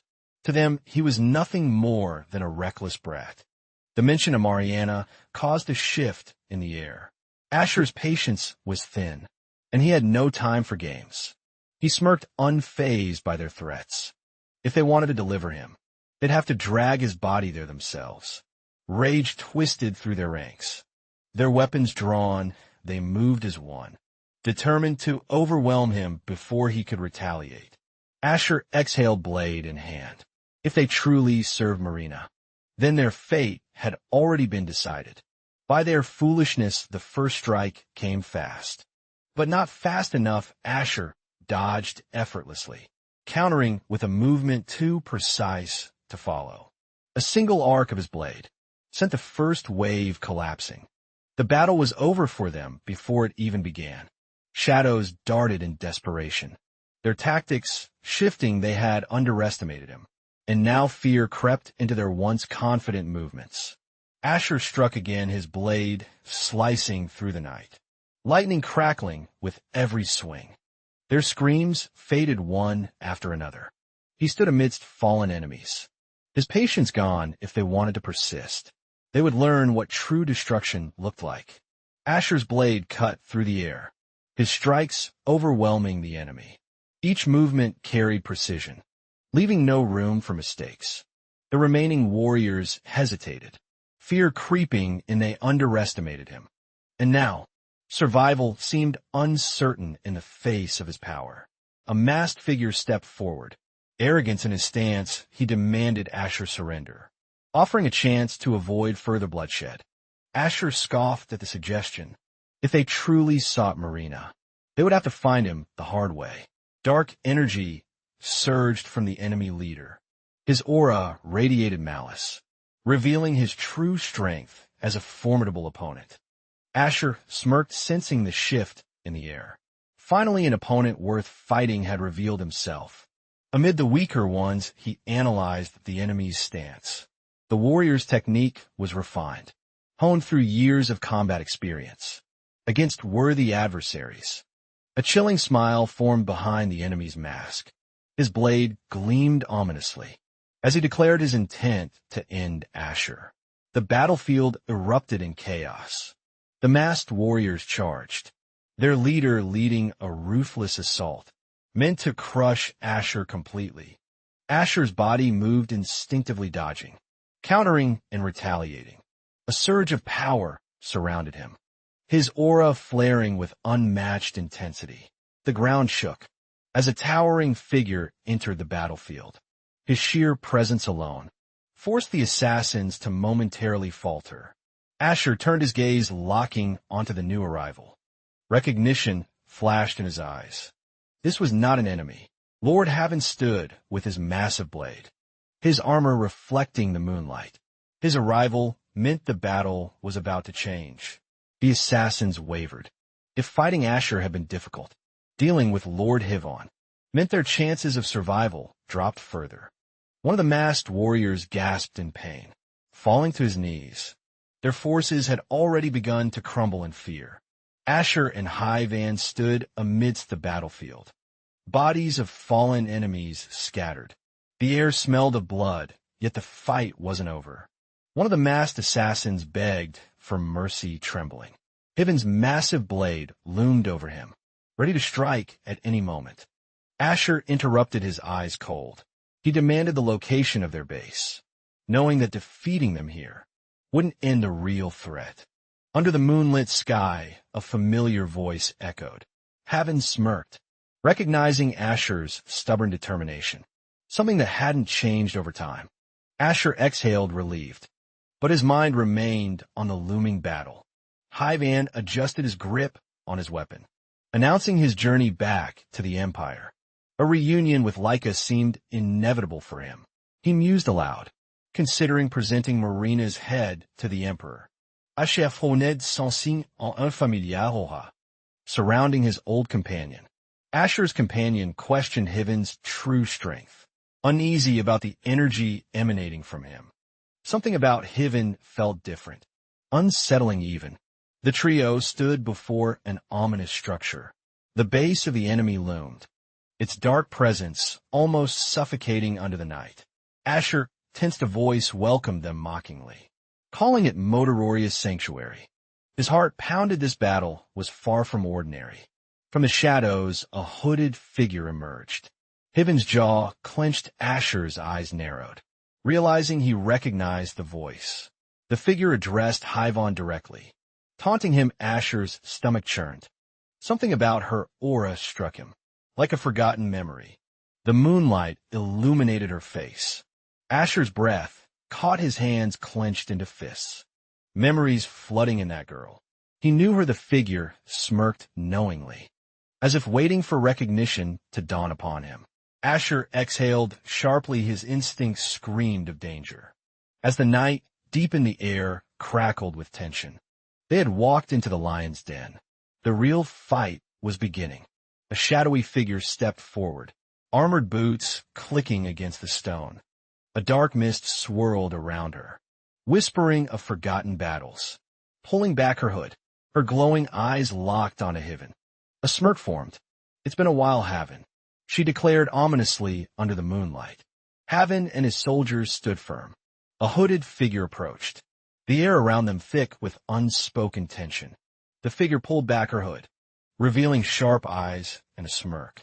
The past had returned, and its presence was undeniable. Havana's grip tightened as old memories resurfaced.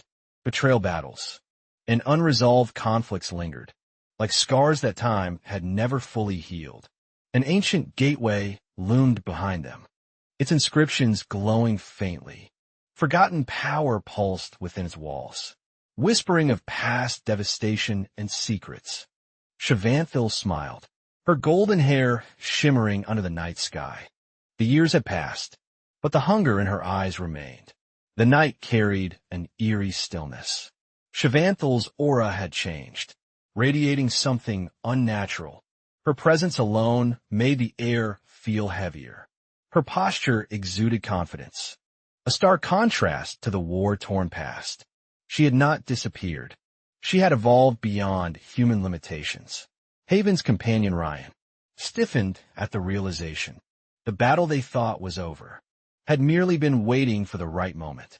History had recorded the banquet's destruction, a shadowy faction that once dictated the world's fate. Its members were thought to be extinct, but legends whispered otherwise. They had controlled the battlefield, dismantling kingdoms with their cursed blades, and vanishing before justice could catch them. The war had lasted years. Blood stained the lands, and countless lives were lost. In the desperate struggle to end their reign, one by one the banquet's leaders fell, their names erased from history, their ambitions crushed, beneath the weight of inevitable downfall. But Shavanthil had never fallen. She had slipped through every attempt to capture her, always staying one step ahead of fate. When finally cornered, she vanished without a trace. No body, no signs. Only rumors that whispered of her impossible survival. Yet here she was. Haven's mind raced, his instincts sharpening. The past was no longer behind them. It had returned. Asher tightened his grip, stepping forward. The air crackled with energy as his sword pulsed, preparing to unleash devastating force. Against Shavanthil. Shavanthil's piercing gaze never wavered. The battle was inevitable, a long-awaited clash between warriors, whose fates had been intertwined for too long. The ground trembled slightly as Haven signaled his readiness. Years of training rage and purpose condensed into a single decisive moment. Shadows of the past loomed behind them, whispering of battles fought and lost. Havana had no intention of repeating past mistakes. Roaring with fury, he launched himself forward, his blade infused with pure, unwavering determination, to end Shavanthil's reign of chaos forever. Shavanthil's expression twisted into a smirk. Reveling in the fight, her movements were fluid, a dance perfected through years of survival. Haven's sword clashed against her dagger, sending shock waves through the battlefield. Sparks flew, illuminating the night with each brutal collision. The force of his attack sent tremors through the ground, fueled by rage, vengeance, and a promise made to the fallen.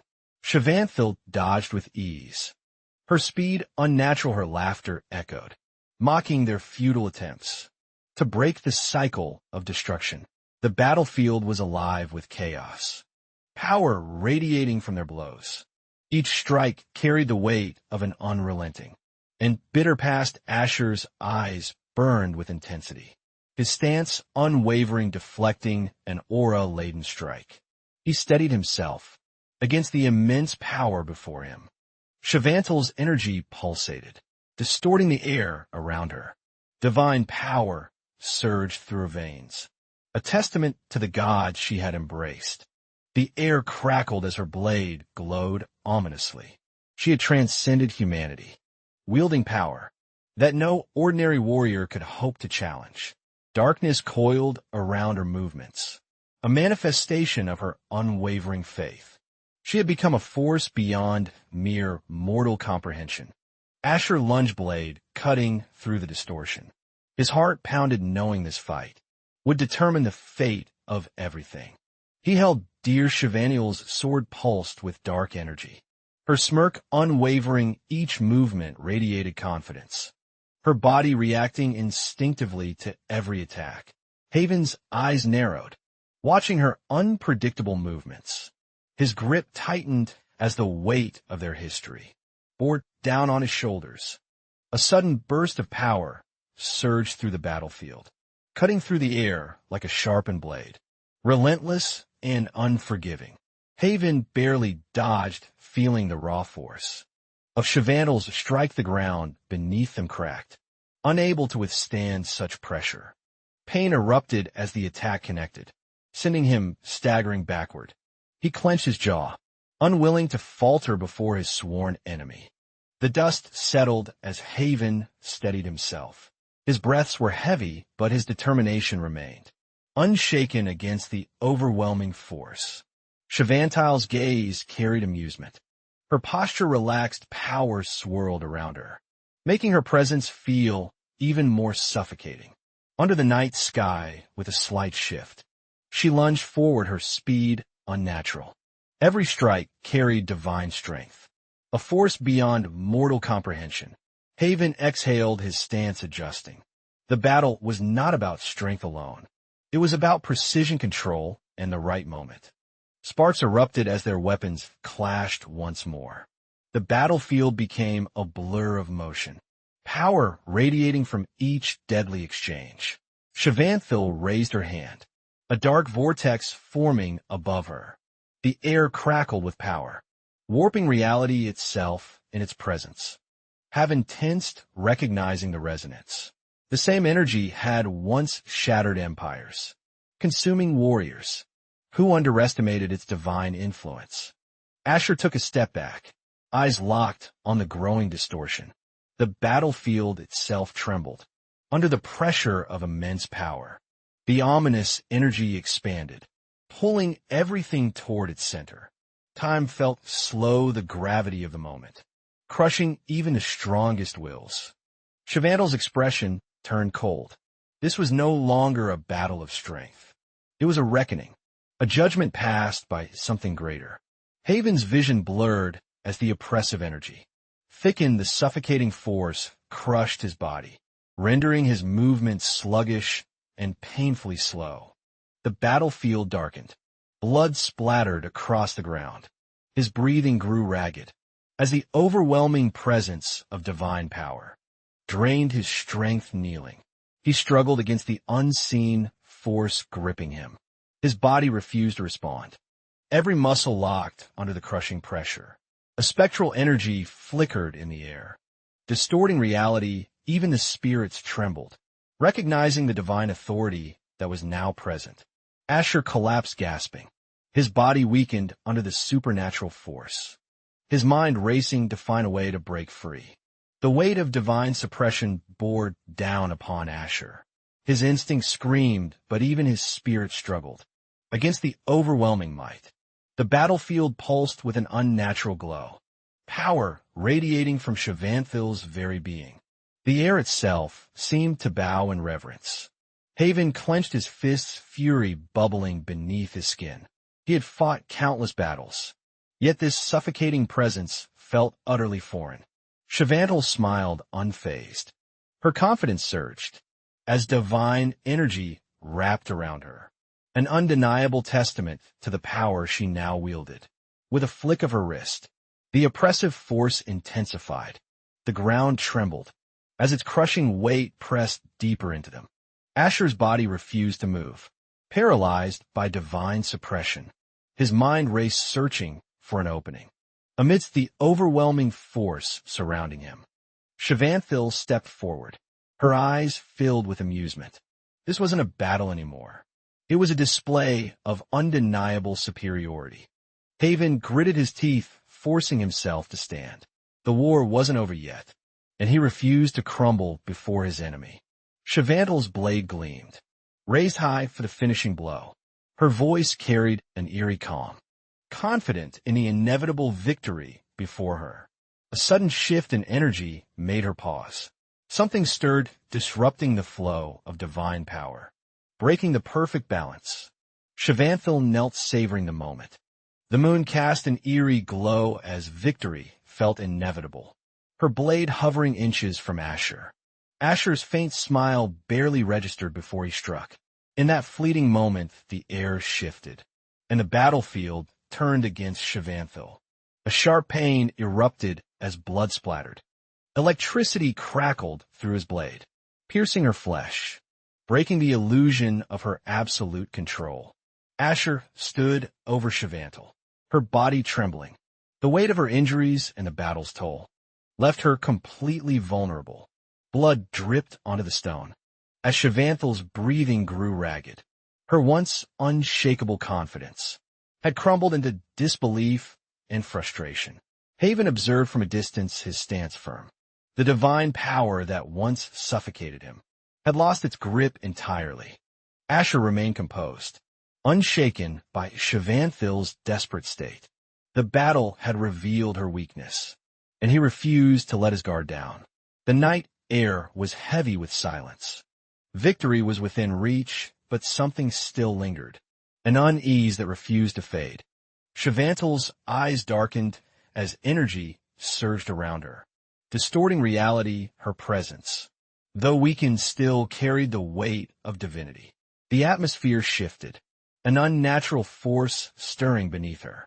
The battlefield trembled, as if something beyond comprehension was being summoned. Asher's instincts screamed a warning. The divine influence Shivanthil wielded had not completely disappeared. It had only been momentarily suppressed. Her injuries were severe, but the divine connection remained intact. A final act of desperation, driven by unwavering faith, began manifesting. The air crackled with tension as shadows stretched unnaturally. The weight of divine intervention was not yet finished. With this battlefield, memories surfaced within Asher's mind. The past was filled with betrayals, lost battles, and the suffering inflicted by those blinded by power. He had witnessed the destruction left by divine fanatics. Entire kingdoms had crumbled beneath their will, lives reduced to nothing but pawns. His grip tightened, unwavering. This was not just a battle against Shivanthil. It was a fight against the ideology that fueled her. The divine had manipulated fates, twisted destinies, and forced suffering upon the innocent. Asher had no intention of letting history repeat. A cold determination filled his gaze. Divine or not, Shivanthil would answer for everything. And this time there would be no escape. Haven steadied himself, exhaling sharply. The battle had been grueling, and exhaustion clawed at his body. But the mission wasn't over. The night sky loomed above, silence creeping between their breaths. Victory had come, but something about the situation felt strangely incomplete. A voice echoed within Asher's mind, unfamiliar yet hauntingly clear. It spoke with certainty, addressing something deep within his very being. Asher's heartbeat quickened as he glanced around. Haven showed no reaction whatever he heard. It wasn't something anyone else could perceive. The air shifted as tension mounted. Asher clenched his fists, knowing this unseen force carried an influence far beyond his comprehension. The temple's entrance loomed ahead, shadows shifting unnaturally. Asher pressed forward, ignoring the unease, tightening around his chest like unseen chains. Haven remained behind, watching cautiously, His instincts warned him this was no ordinary shrine. There was something lying in wait inside. Footsteps echoed against stone as Asher sprinted forward, illuminating figures lurking in the shadows. The enemy had not been entirely eradicated. A sudden war cry shattered the silence. Armed warriors emerged, weapons drawn, their loyalty sworn to the goddess. They blindly followed. Blades clashed as Asher met the enemy head-on. Sparks illuminated the darkness as divine energy pulsed violently through the shrine. A warrior lunged, swinging with deadly precision. Asher dodged, his movements fluid, countering with a strike that sent the enemy reeling. Lightning surged through his blade, striking with relentless force. The shrine trembled, its walls unable to contain the raw energy unleashed. The warriors faltered, eyes wide with desperation. Their goddess had not intervened, leaving them vulnerable before the very force they had opposed. Asher exhaled, his body steady despite the chaos. The battle was far from over, but the tides had undeniably shifted. Asher stepped over fallen enemies, advancing through the blood-stained corridor. The shrine reeked of death, yet something deeper called him forward. His companion sensed movement ahead, warning him of something lurking. The darkness within the shrine thickened, an unsettling presence creeping closer. He rushed forward, kicking open the massive doors. The weight of divine power pressed down, as an unknown force awaited inside. His breath hitched as his eyes widened. Sitting upon the grand throne was a figure, shrouded in darkness, radiating an ancient aura. His heartbeat pounded in his chest. Recognition struck like lightning. This wasn't just any foe. It was someone who shouldn't be alive. The figure slowly stood, his voice echoing through the vast chamber. His presence alone sent a chill down Asher's spine. Hooded and cloaked in energy, the man radiated an overwhelming aura. His piercing gaze locked onto Asher with unsettling familiarity. Asher's instinct screamed. This was no ordinary enemy. This was Bakrosa, the leader of the feast, someone he had already killed.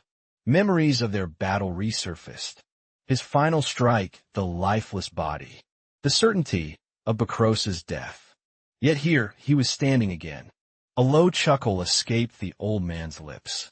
His voice carried no urgency, only certainty. This body is merely a vessel. The air grew heavy as the figure raised his hands.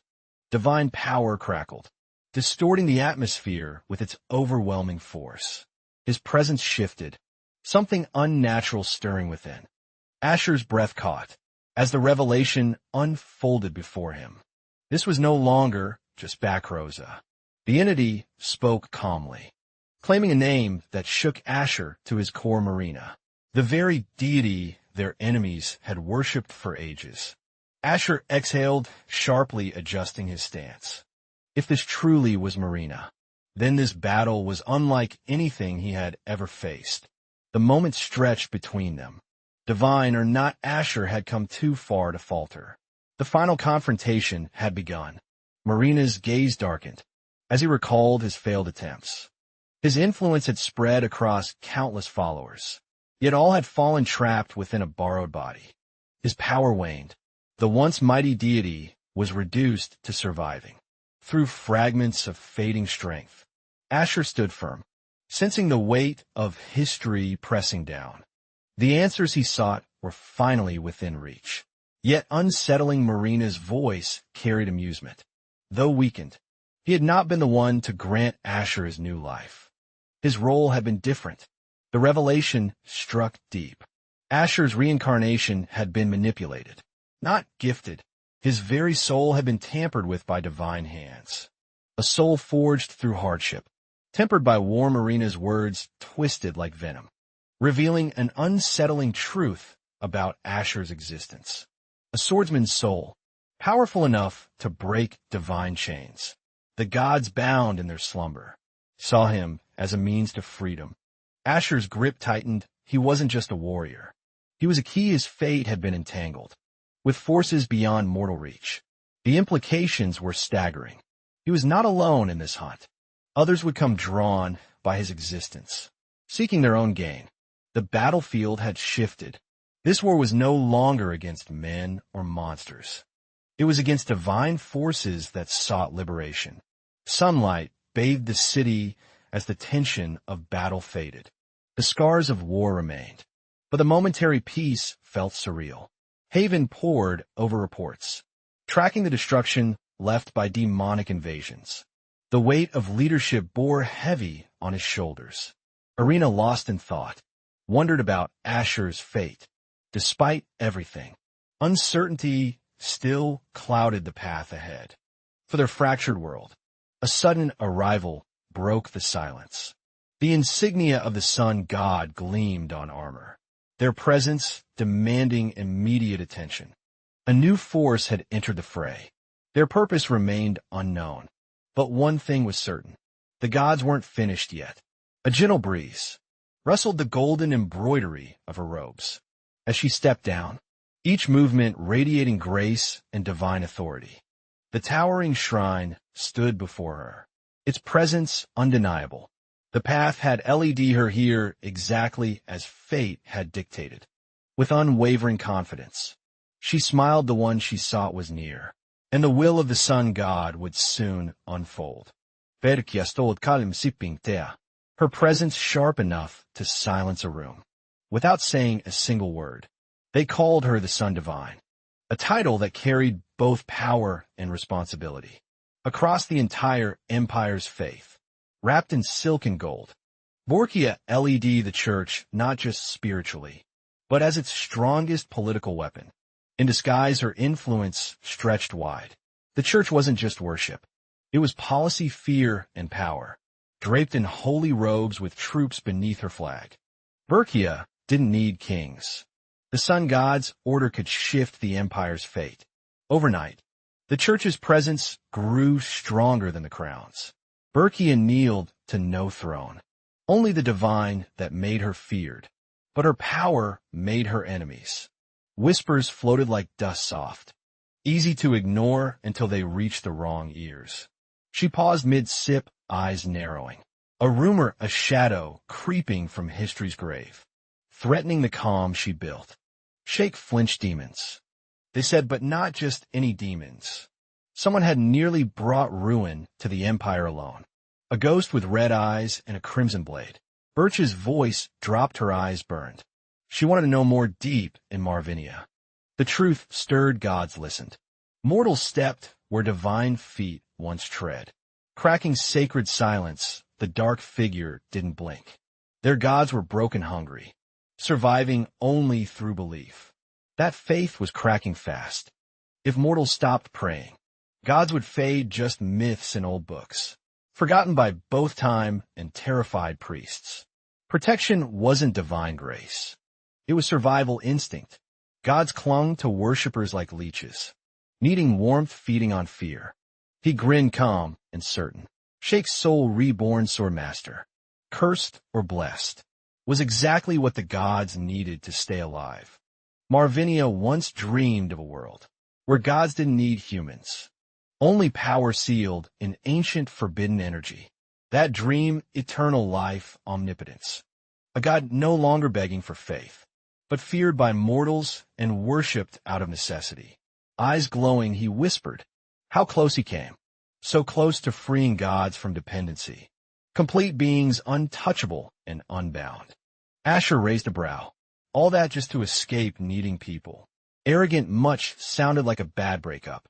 The old priest laughed, fingers laced. Depends who's in charge, right? Needing humans, but still ruling over them. Instinct, not arrogance. Once he'd stood at the head of Motororia's faithful, cloaked in chance and trust, burning with divine command. He gave everything for that power. His voice, his soul, his army, all to trap one wandering swordmaster.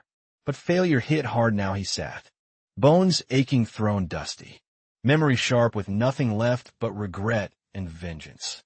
Asher stepped forward, axe ready, his breath calm, his grip tight. Enough talking, let's finish this already. But the priest only smiled, red eyes glowing brighter. Final struggles always taste the most desperate. He welcomed the chaos. Shadows split the floor, the temple cracked. With a groan, Asher flinched. The whole damn place was coming down. Dust choked the air, Ghost flickered beside him. Crushed, really. That wasn't part of today's plan. Through falling rubble, the priest screamed. Power surged, he'd steal it. Asher's soul. One final offering to make gods whole again. Arms out, cloak flaring. He called to the heavens, give me your soul. Feed the great Marvinia's hunger. A flash, a scream. In silence, Asher blinked. The priest was gone. Only echoes, and something strange hung in the air. Asher looked up through the crumbling ceiling. Relieved as Hyvon landed hard. Sword ready, dragging him out without hesitation. Yvonne grabbed Asher's arm, pulling him close as rubble fell. No time to talk, only time to move fast. Behind them, the temple screamed like it was alive. Red shadows swirled, chasing them as they leapt through collapsing ruins. They shot upward through falling debris, carried by strength and instinct. The world below shattering into chaos and dust. Just before escaping, Asher glanced down. Something was rising from the wreckage, red-haired, glowing like a nightmare, forming its first breath far from battle. Bersha listened closely as the armored knight demanded answers, her calm slowly cracking beneath the heavy pressure. Rosalia sat across from her, heart pounding, unsure if silence was safer than truth. In a room full of power, every question felt like a test. Trust wasn't free anymore, especially when Asher's safety dangled between loyalty and consequence. Thoughts raced, but she stayed still. She couldn't give him up, no matter who asked or what came after. As the moment grew heavier, Rosalia reminded herself Asher mattered more than fear. Backing down was no longer an option. Burke arose, frustration boiling beneath her usual grace. Accusations hung in the air like smoke, sharp and difficult to ignore. Rosalia held her ground, no answers, no hesitation, only cold resistance, shaped by loyalty and the weight of past choices. The silence after was loud. Rosalia's words had power enough to make Burke pause, before anger turned to retreat. A flicker of emotion passed as Burkia sipped her tea, unable to argue further without revealing intentions. She hadn't spoken aloud. She set her cup down slowly, eyes sharp but resigned with a sigh. She accepted defeat and said nothing else. As the armored knights turned to leave, Lady Irina's voice cut through the tension, sharp and unexpected in tone. She stepped forward, confused but composed, asking why Asher was being pursued. No answers had been offered. Not even to her. The priest paused, robes swaying. They didn't know why either. They simply obeyed the orders, whispered down from the sun god. Rosalia froze that name. Those words felt too heavy to be real. Divine orders didn't usually come with vague intentions. Still, the priest didn't flinch. With one last glance, she promised they would find Asher, no matter who stood against them. Left alone, Rosalia stood in silence, the echoes of their threat lingering longer than their footsteps ever could. The carriage outside rolled away, royal colors bright under sunlight, carrying questions no one had real answers to. She stared out the window, the breeze cool her thoughts louder than ever. Why was the sun god involved? The temple to power. The rumors, none of it added up. Why Asher? Why now? What secret did he carry somewhere else entirely? A calm evening cloaked the academy in stillness, far removed from the rising storm no one expected. Inside, Leica flipped pages with a sigh, lost in notes and formulas, quietly complaining about the never-ending lessons. The book was filled with complex words, physics, math, imperial law, all the stuff that rarely helped in real danger. She stared at the open textbook, brow furrowed. History was worse than combat training, especially with names no one remembered.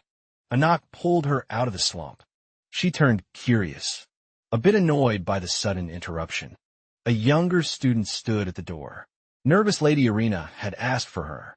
Leica blinked, surprised and confused. The table was set too perfect for comfort. Laika sat nervously, unsure how this meeting would even begin. Facing Lady Irina alone felt strange. The silence between them stretched. Thick with formality, neither of them really enjoyed. Laika fidgeted, thoughts spinning. She had never shared tea like this before. Not with someone of Irina's rank. Irina called her name gently. Laika straightened, startled. Eyes wide, there was clearly something important. Beneath this quiet atmosphere. Without hesitation, Irina admitted she wanted to ask about Asher. The air grew heavier, and Laika braced herself. Instinctively, Irina's thoughts lingered on the divine. What power had drawn the sun? God's attention so sharply toward Asher. She couldn't shake her curiosity. The energy, the strange events. None of it aligned with what she knew as truth. Her gaze moved toward the window. The Kayark incident still echoed in her memory. Questions growing instead of fading. She asked Laika to share what she remembered. Not as a noble, but someone who had witnessed Asher firsthand. Laika nodded slowly, but couldn't hide her suspicion. Something felt off. Irina's curiosity had come out of nowhere today. Before Irina could explain further, a loud crash shattered the tension. Furniture flipped, glass clattered, and instincts kicked in fast. Laika stood beside Irina, blades drawn, protective and alert. Their peaceful meeting had turned chaotic in seconds. A man emerged laughing. Hands raised, he claimed to be harmless. But everything about him felt shady and wrong. He spoke calmly, like he already knew who they were. A strange familiarity danced behind his confident tone. Irina narrowed her eyes, whoever he was. He didn't walk in by accident. He mentioned something called the Banquet Network. A hidden group once tied to Bellator. Had shifted allegiance. Now they worked under Asher, answering only to his orders. The mention of Asher stunned Irina. Nothing made sense. Why would someone like him need secret agents? Or quiet surveillance? The agent continued casually, revealing Asher's order to locate a hero. Not an enemy, just a strange, quiet command. He admitted even he felt curious. There was something off about the way Asher moved, like hiding too much settling in. He demanded answers if they knew anything about Asher. Now was the time to start talking fast. The fire crackled beside a peaceful camp. Apot simmarat slowly. While old names and buried thoughts floated back up, Asher stirred, quietly watching Havana. He'd seen the burst of aura earlier, undeniably strong but tinged with something strange. The spirit confirmed it, that power wasn't fake. Not a fluke, it came from deep belief. Forged in real battles. Hiven had always trusted his strength. He climbed through grit and instinct, holding on to raw, unshaken confidence since the beginning. But something changed. That core belief flickered. The way he looked after fighting. It wasn't pain, it was hesitation. Hiven's confidence wavered, slowly unraveling the sharp, proud edge he once carried, was dulled by something only he understood. He sat quiet near the fire, posture strong but expression uncertain, as though rethinking everything. He believed about strength. Even Asher noticed the quiet pauses. The subtle shifts. Doubt wasn't loud, but it made itself known in stillness. The spirit hovered, confirming it. Strength was never just talent. It needed heart, belief, and clarity to truly hold power. Looking up, Asher breathed out that uncertainty Havana carried. It mirrored his own once. Now it threatened to return again. Haven walked beside Asher, calm but thoughtful. The doubts that clouded him were finally beginning to lift. After everything, he admitted it. Asher's level of swordsmanship was no illusion. It was something only true swordmasters could ever reach. And yet Havian hesitated. He felt uncertain about his own strength, shaken by past fights that still haunted him. Asher questioned quietly, but Havian remembered that defeat too well. Marvinia's strength had left him feeling small and powerless. Maybe true heroes were different. Maybe there was something more. Just like Sir Shanteth once quietly warned him, they might be. The concept of aura drifted through Haven's thoughts. A red force, wild and raw, twisted between control and destruction. Many called it swordsmanship. or true realm energy shaped by belief and will. Not just training or polished technique. Hiwin remembered clashing with it, the violent pulse that overwhelmed him, like a storm he couldn't quite stand against. But he clung to something deeper. Real mastery didn't come from tricks like aura. It came from purity and discipline. He asked Asher, wasn't that what swordsmanship was meant to be? Something grounded, not shaken by flashes of borrowed power. Asher called Hivon's name.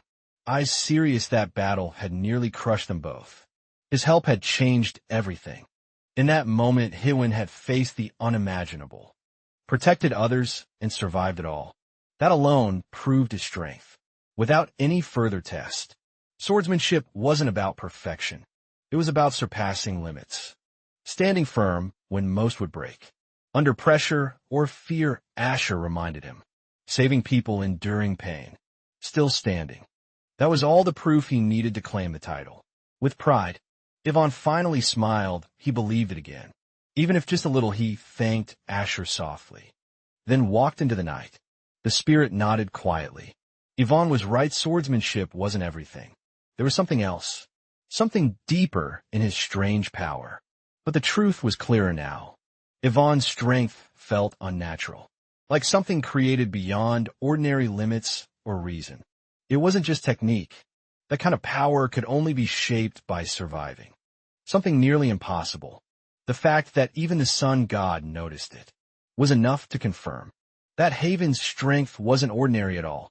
And yet Asher admitted it. He hadn't reached that same level. Not yet. That realm still sat just out of reach. Asher remembered what it felt like, having that power, once a force stronger than flesh, greater than what training gave. If only he could reach it again. That part of himself, still locked away beneath time and weight. Maybe then he could finally move beyond the limits this body placed on him and fight like before. But something moved in the distance. The wind shifted, magic flickered. Instinct screamed that he wasn't alone anymore. His body, tensed, energy flared. Asher stood slowly, eyes narrowing. Someone was there, hiding just beyond the tree's edge. Across the estate, conversation shifted. The agent leaned back, confirming yes. A lot had happened since they last spoke of Asher, like a frown remembering details. Even the elders never mentioned Asher. His name wasn't in any official reports or manuals. But watching him fight, it felt like he had survived countless battles. Like war lived inside him, more than memory. Arena said nothing at first, then turned, asking directly what the agent was thinking with that unreadable expression. He shrugged off her question, pretending it meant nothing. But she saw through him. Asher had shaken something loose in everyone. Rosalia's expression darkened.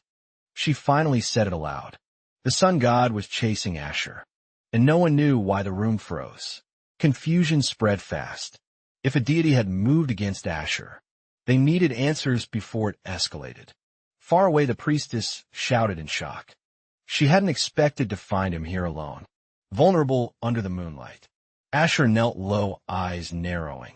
He recognized her robes, her staff, her power. This wasn't a meeting by chance. The priestess stepped forward slowly. Her expression was unreadable, but something in her gaze warned. This night wasn't ending peacefully. Asher noticed someone approaching camp. A woman in strange robes stood silently near the fire, holding a staff, looking unsure. He studied her carefully. Her clothes were too clean for travel. She definitely wasn't someone who belonged out here. Alone, she looked nervous, eyes shifting like she had something to say, but wasn't sure how to start or explain herself. Asher stepped forward without a word. She fumbled slightly, her robe catching on something. As she moved toward him hesitantly, her staff slipped from her hand and fell to the ground, breaking the silence with a sudden, sharp clink. She reached out quickly, grabbing his arm before he could react. Eyes wide, like she'd made a rushed decision too fast. Her posture stiffened as she stood in front of him, her voice barely audible, asking something he didn't expect at all. Asher paused, surprised. He had no idea what made her come here, but something serious was clearly weighing her down. Later they sat by the fire. She explained her village's situation, speaking quietly, while the forest wind brushed past softly. It wasn't just one attack. People were disappearing, caravans destroyed. Slave traders were moving again, bolder than they'd ever been. Asher remembered stories from other towns. People vanishing in the night. Entire groups taken, without a sound or single warning sign. She looked too composed for someone carrying all that. Still she stayed calm, focused, asking for help without breaking down. Her uniform caught his attention. She was a saintess, part of the Solar God Order. That alone raised more questions. He asked about the knights. She hesitated, her hands trembled slightly. Her confidence slipped just for a second. Barely noticeable, the knights were gone. They'd been sent to fight elsewhere, leaving her behind with nothing but duty and blind hope. Her voice was calm, but Asher caught the edge of frustration when she admitted the knights wouldn't follow her orders anymore. He thought about it silently. Something felt off, but she wasn't lying. There was more behind her story. He knew. After a pause, he gave a small nod. No conditions, no drama. Just quietly agreeing to help without asking for more. Her eyes lit up instantly, relief washing over her expression, as she realized she wasn't facing this fight alone anymore. Asher clenched his fist, dark energy swirling faintly. This would be the perfect chance to crush them all. From within, she introduced herself as Rosetta calmly, like formality mattered more than the danger. Waiting ahead in the darkness beyond trees, they walked together through the moonlit forest. Their footsteps quiet, the air tense, with something about to snap at any moment. Asher glanced back, once sensing movement. Their targets weren't far. Now he knew this forest hid more than just shadows. They stopped. Rosetta looked toward him. The slavers were nearby. Her voice dropped as she motioned toward the hidden path. Masked figures patrolled the area, armed and silent. Each step forward meant no turning back from whatever came next for them. Asher scanned the area. Their formation was loose. Untrained, they weren't expecting anyone to come looking for the villagers tonight. Rosetta pointed toward a dark opening between trees. The cave entrance looked quiet, but something inside it didn't feel right.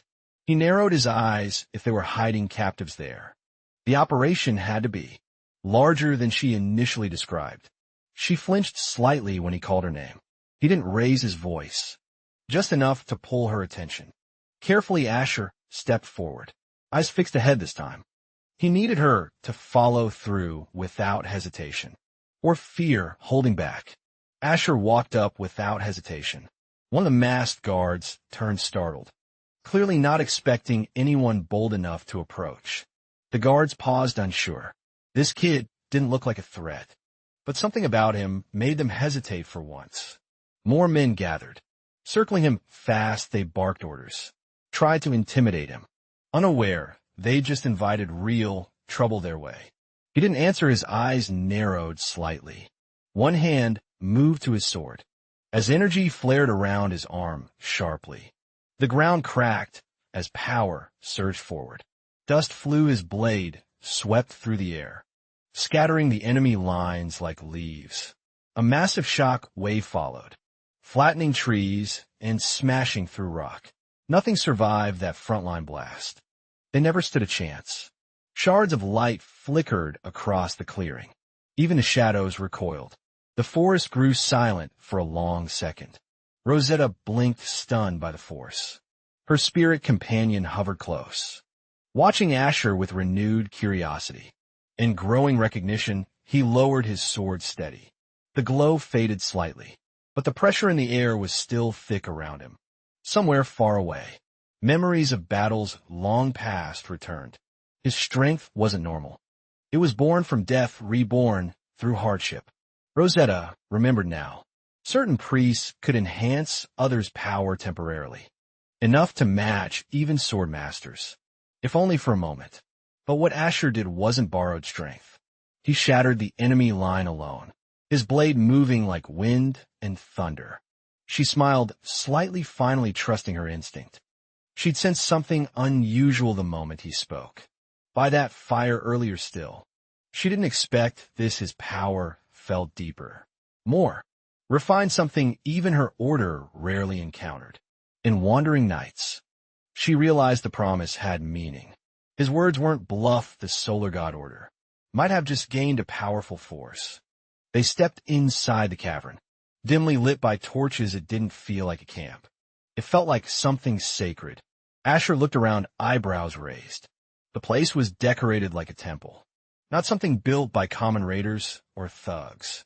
Rosetta followed quietly, sensing the strange divine energy lingering around. It wasn't her god's power, but something old and twisted. They moved deeper, careful with every step. If people were being kept here, they had to be found fast. A voice echoed through the chamber, cold and demanding. The air grew heavy as someone appeared from deeper within the hall. The masked figure's voice boomed. He didn't flinch when accused. He simply stared, red eyes glowing from behind the painted mask. Asher stepped forward unfazed. Behind him, Rosetta gripped her staff, unwilling to let fear take control of her again. The masked figure raised his arms dramatically, claiming salvation through their twisted god eyes, gleaming with disturbing conviction and pride. He spoke of saving the world, freeing people, and purging false faiths, all while standing on broken backs of innocence. Rosetta's voice cut through. She called them what they truly were, bandits wrapped in holy robes, using faith to justify horror. The leader mocked her. He welcomed conflict, declaring that gods like hers were relics of a dying world. Already forgotten, Rosetta stood tall, but her breath caught. The accusation hit harder than expected, stirring doubt buried beneath years of loyalty. Flames burst from the altar behind him. Something ancient stirred, as the temple itself seemed to respond to his madness. Asher grabbed Rosetta, pulling her away from the blast. She stumbled but stayed focused, gripping her staff like a lifeline. Smoke filled the hall, firelight dancing across stone. Whatever this cult believed in, they were prepared to burn everything for it. Asher shielded his eyes as the flames roared. A wave of heat surged through the chamber. Thick and choking chanting echoed off the walls. The cultists bowed before a crumbling statue, calling it the true savior of their twisted faith. One masked figure raised his head, startled by the intruders. His voice faltered when he saw who now stood before him. Asher stood firm beside Rosetta. Her hands trembling, she finally saw the truth. The place, the people, the madness were real. Flames burned around them as Asher clenched his teeth. The masked cultists cheered louder, calling out to their false savior. They knelt before a scorched wall, praising the true savior. As the bodies behind them trembled, lifeless and forgotten, another cultist stepped forward with confidence, unaware of how close justice stood. His arrogance reeked of blind loyalty and power. Drunk pride. Asher and Rosetta didn't move. Their silence said everything. The scene unfolding before them was beyond cruelty. It was madness dressed holy. Rosetta gasped, her breath catching. She couldn't believe the symbol carved into the floor. It matched one from ancient records. Dozens of bodies were heaped together near the altar, a grim offering, blood still warm, reeking of death and twisted faith. Asher stared, expression hard. Even in war, he'd never seen this level of fanaticism, masked behind sacred rituals and symbols. Rosetta's voice cracked. She couldn't stay quiet any longer. The pain in her eyes matched the fury rising in her chest. The cultist only laughed, amused by her outrage. He whispered about sacrifice like it was noble, as if murder birthed salvation without shame. He spoke of balance, one life taken for many saved. His words held poison, sweetened with delusion and control. The altar pulsed with black energy. From the pile of corpses, shadow tendrils coiled upward like smoke alive. Hungry, full of hate, arms raised, the cultist begged his god for strength. The darkness responded, rushing toward him with terrifying speed and force. Rosetta staggered back. Asher moved forward, Sword raised, they both knew whatever came next wasn't something they could take lightly. The altar's energy fused with the cultist's body. His limbs stretched unnaturally. Bones cracked. Power surged beyond anything human could endure. Asher's face tightened. He recognized this energy. Not divine, not blessed. This was something else entirely. Something forbidden from another world's edge. Long ago, an aberration wiped out the dark elf homeland. No one survived. Only whispers remained of what happened there. This same power now flooded the cultist's body. A forgotten curse. Not meant to exist in the mortal world anymore. Asher read the energy flow. His spirit partner, warning him of the danger still rapidly building. Inside the enemy's formed, sword in hand. He nodded, once no hesitation.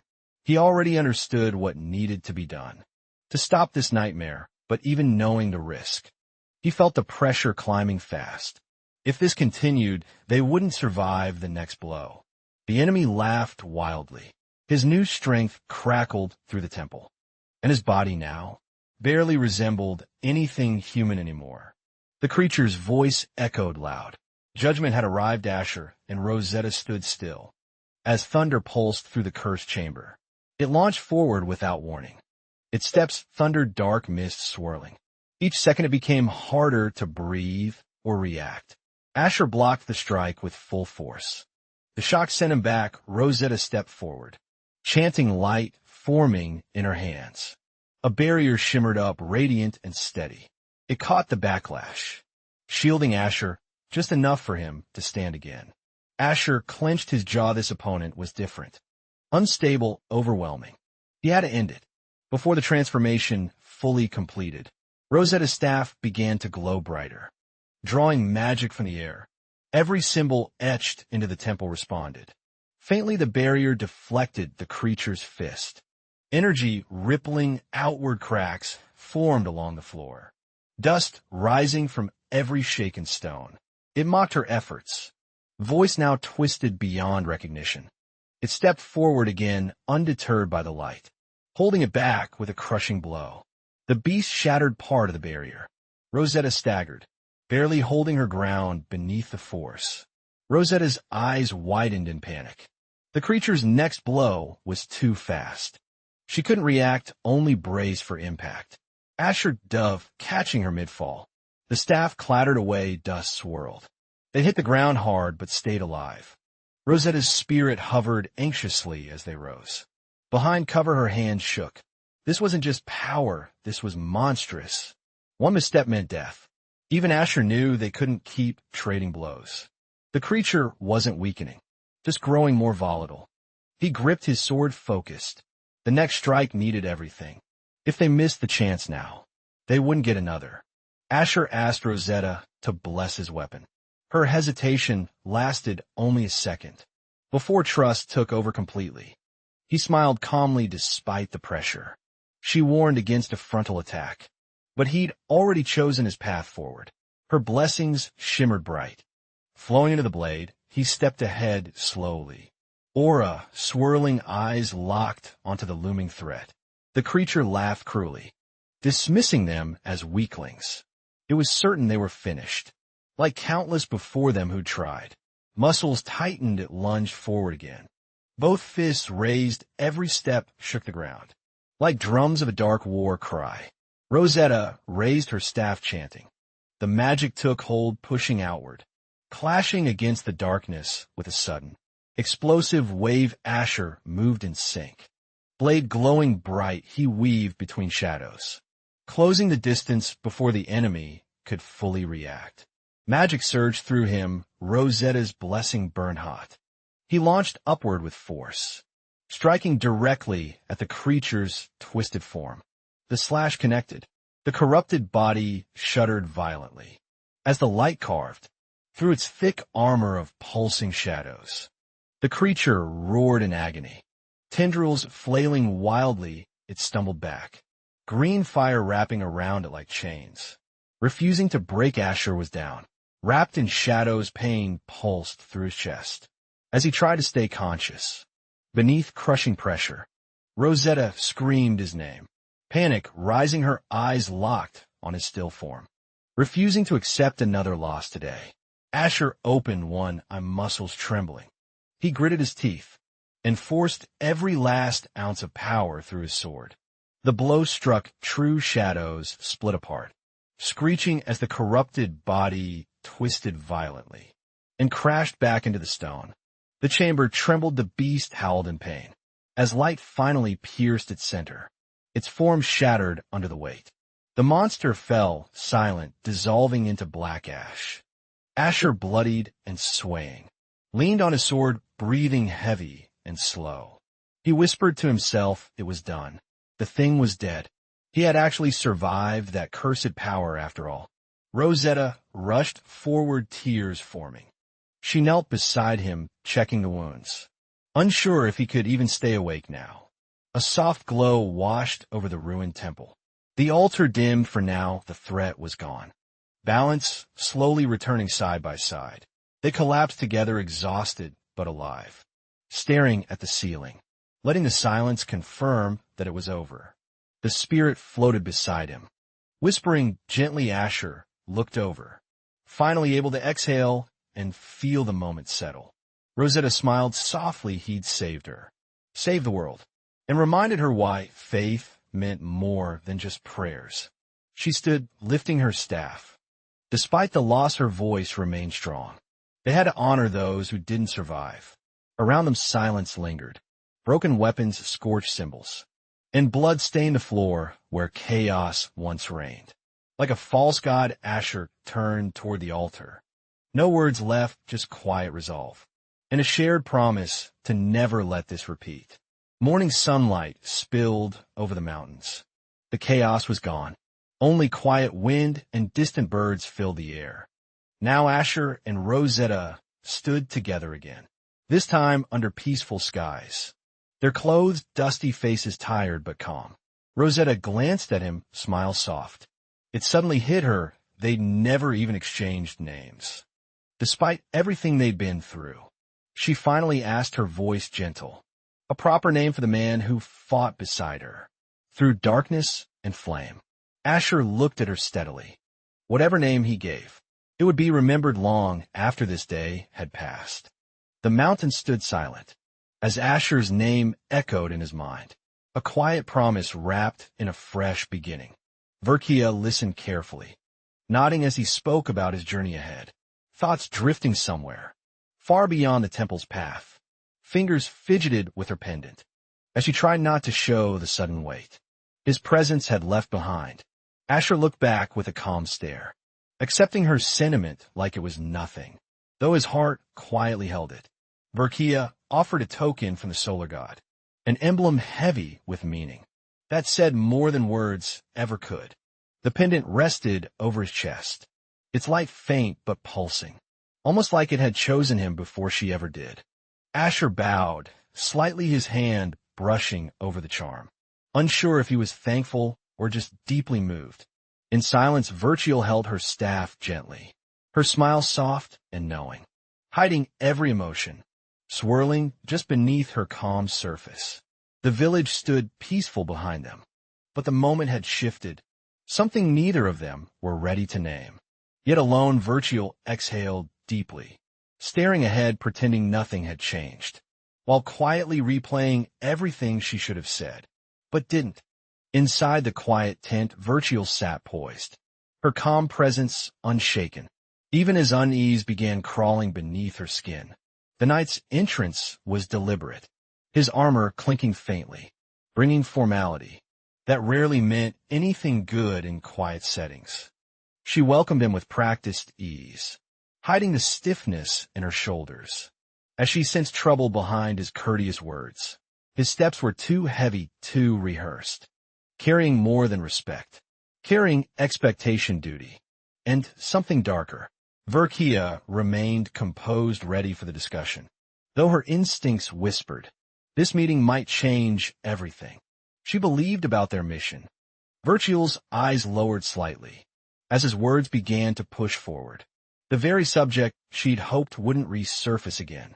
He smiled without remorse, recalling the loyal followers sacrificed like tools. Just another offering beneath the sun, shaped symbol of devotion. Proud of their conquest, he recited names and outcomes, while ignoring the bloodstains left behind. Where prayers once stood, soldiers lined in rows, eyes blank with duty, never questioning, the shadows clinging to every step they took forward. Virgil, unmoved, thought quietly, what good is faith when it always returns?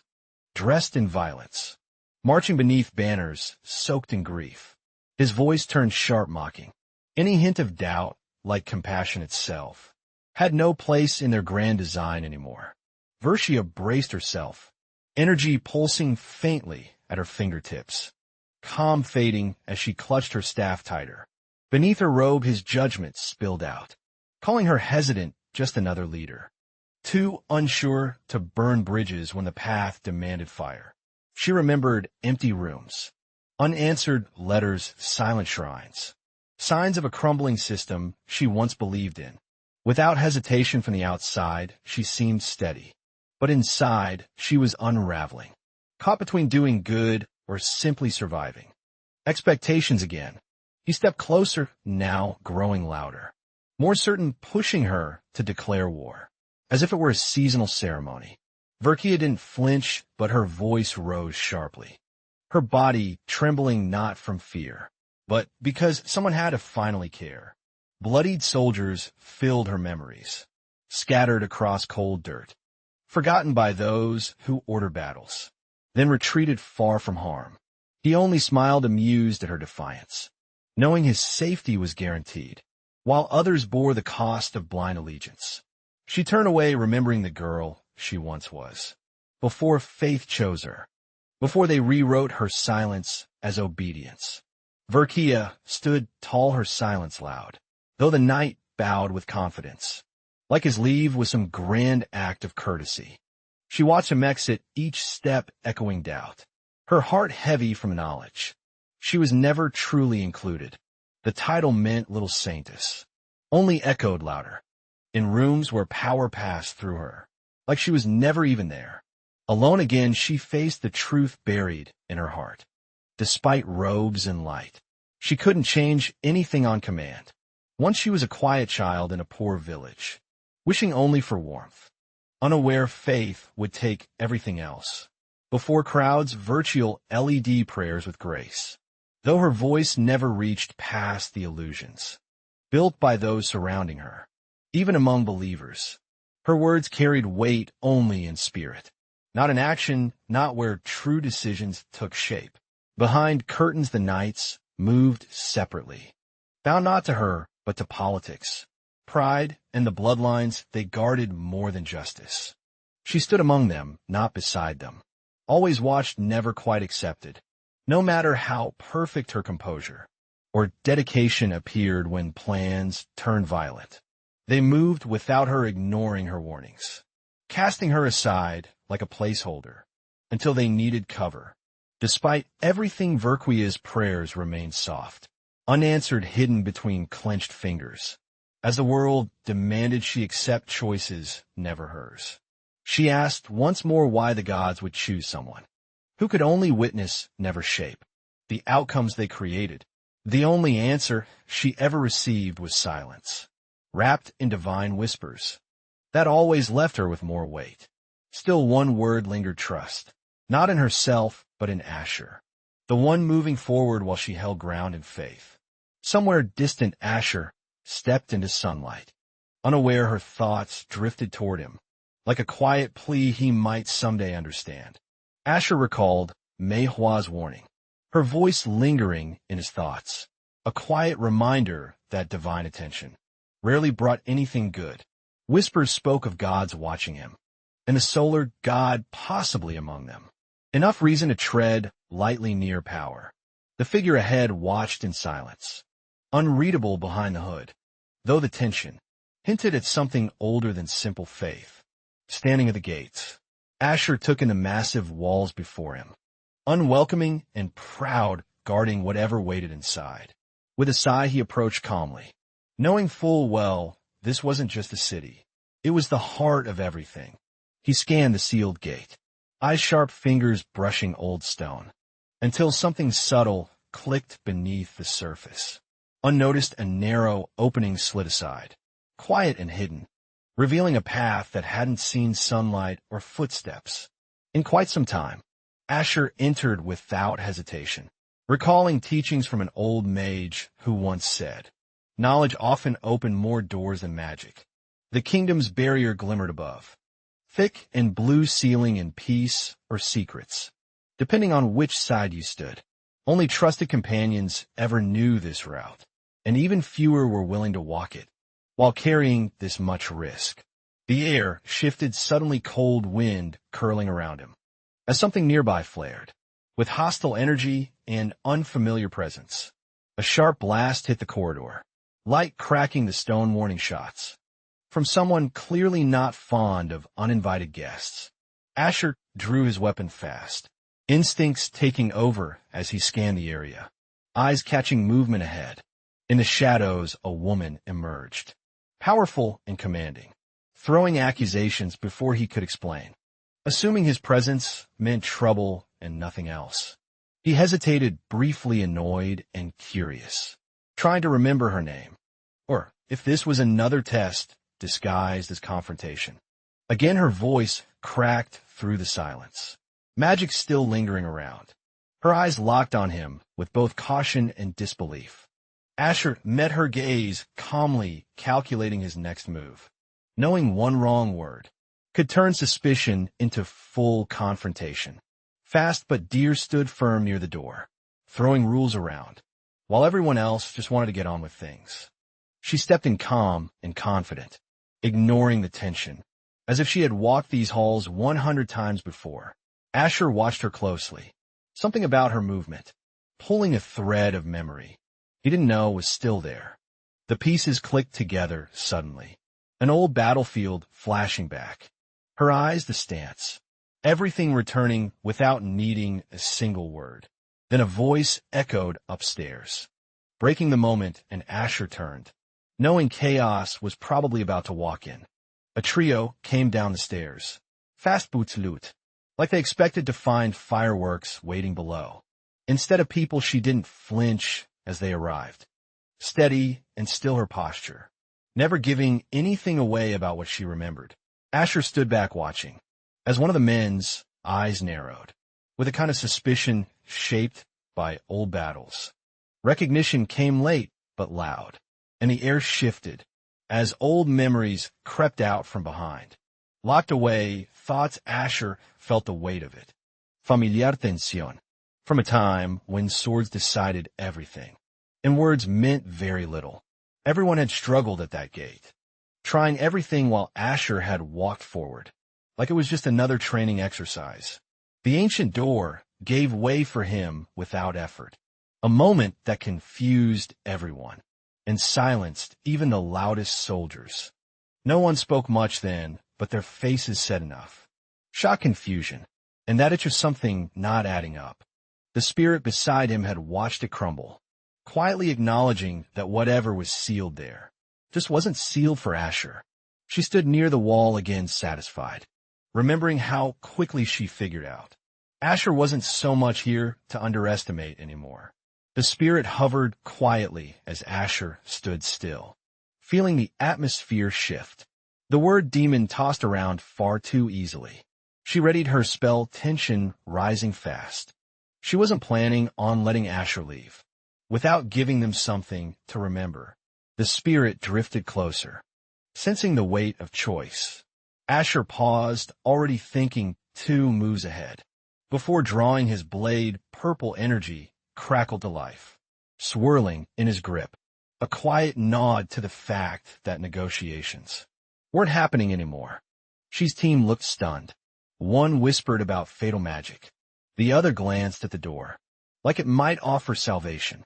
Steel clashed hard as one lunged in, yelling loud enough to distract, hoping force would work where strategy had failed. Asher moved low and clean, the kind of motion trained over years, practiced until instinct replaced thought completely. Sparks flew when swords met, and Asher's eyes stayed sharp, already predicting where the next mistake would be made.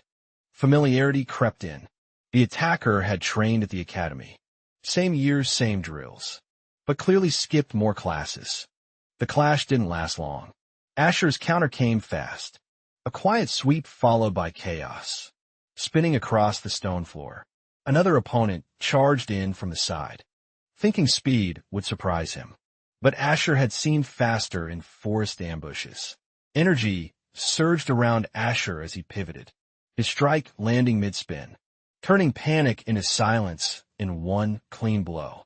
Shi's group stumbled, trying to recover footing. But the momentum had already shifted, like the tide pulling them under. Asher kept moving, closing in on Shi, just as she unleashed a surge of light that crackled through the air. Her magic struck wide, exploding across the floor, and Asher skidded back, just enough to avoid the full impact. The spirit drifted behind Asher, sensing the power in Shi's spell, commenting on her mana like it was wine tasting. He stepped forward with questions loaded, eyes locked on the artifact Asher wore, like it held answers she wasn't ready for. Asher stayed calm, brushing the dust from his glove, knowing what he said next might raise more questions than peace. The name he dropped landed like thunder, the kind people don't throw around, unless they're ready for serious attention. Shi's instinct kicked in, and she pulled back fast, like her thoughts hadn't fully caught up with her body. Yet the others stumbled after her, trying to process what they just heard, the name still hanging heavy in the room. She spun around and gave a half smile, acting like the tension hadn't just wrapped around her. Like a scarf, a new group entered the corridor, steps slower, faces sharper, clearly not the kind that showed up by coincidence. Asher tightened his grip on the sword again, not from fear but habit, the kind that never really fades out. The spirit floated down casually, explaining that everyone had simply gathered here for a shared headache they didn't see coming. Captain Keton gave a quick nod, sword still close, claiming he came here because of some rising pressure across the region. Reuben introduced himself with a book clutched tightly, the kind of historian who probably annotated dinner menus. Out of habit, Adrir crossed her arms, announcing her name like she expected it to echo, already scanning Asher like a puzzle. Asher looked at her carefully, wondering if the magic she used had the fingerprints of some shear, old enough to remember him. He tilted his head slightly, mentioning rumors about a disciple tied to this place, hoping some shear might react without thinking too much. Badder paused, looking thoughtful, her confidence still intact, while Reuben stood quietly behind her, clearly curious but unsure what to ask. She admitted her truth like exhaling her identity, not a secret anymore, tied to something deeper than this stone corridor. She stood tall as others reacted, but only Asher seemed calm, like he had guessed most of it already. Asher thought back to the stories, the rumors, the old names. Everything about the Raspa Kingdom had always sounded. Half buried in mystery, he remembered their fall vividly. The day whispers turned into news, and many paths changed direction for good. After that, that kingdom vanished quickly, swallowed by power struggles and silence. And she seemed like a thread, still pulling toward its core. She admitted leaving long ago, tired of shadows and structure, chasing something simpler beyond the castle walls. Her master had been strict, wise but never easy to live with, and their visions had started, pulling in opposite directions. She rebelled, quietly walked away without ceremony, trading lectures for lanterns, and learning more from regular people than old scrolls. The rumors reached her later, whispers of collapse, and she realized everything she'd left behind might be gone forever. She wandered for a while, met others along the road, eventually finding people who reminded her what purpose could feel like. The new group grew strong, faced challenges together, and she found reasons to stop running from her past entirely. Asher noted quietly that her master had been a mage, piecing together her teachings and origin. Like solving a puzzle, the Dreer didn't have answers yet, just determination and a plan to find her master and see the truth for herself. They approached the sealed gate slowly, all their paths circling back to this single doorway, heavy with everything still unknown. Asher took the lead again, his blade humming quietly, always expecting something sharp, to jump from the shadows without warning. Reuben mentioned ancient monsters, half serious, half nervous, and Ketan shifted his stance, like he already felt eyes watching from the dark. Padre lit up, her magic calm and steady, her focus sharp, while everyone else hesitated just a breath too long. The old door creaked open slowly, not from magic but from time, like it had waited decades for this exact moment. Asher stepped in first and froze. The air changed instantly, heavy with presence, and something unseen pushed back without touching him. Light poured through the gate as they stepped inside. Not darkness or ruin, but a vibrant town, buzzing like nothing changed.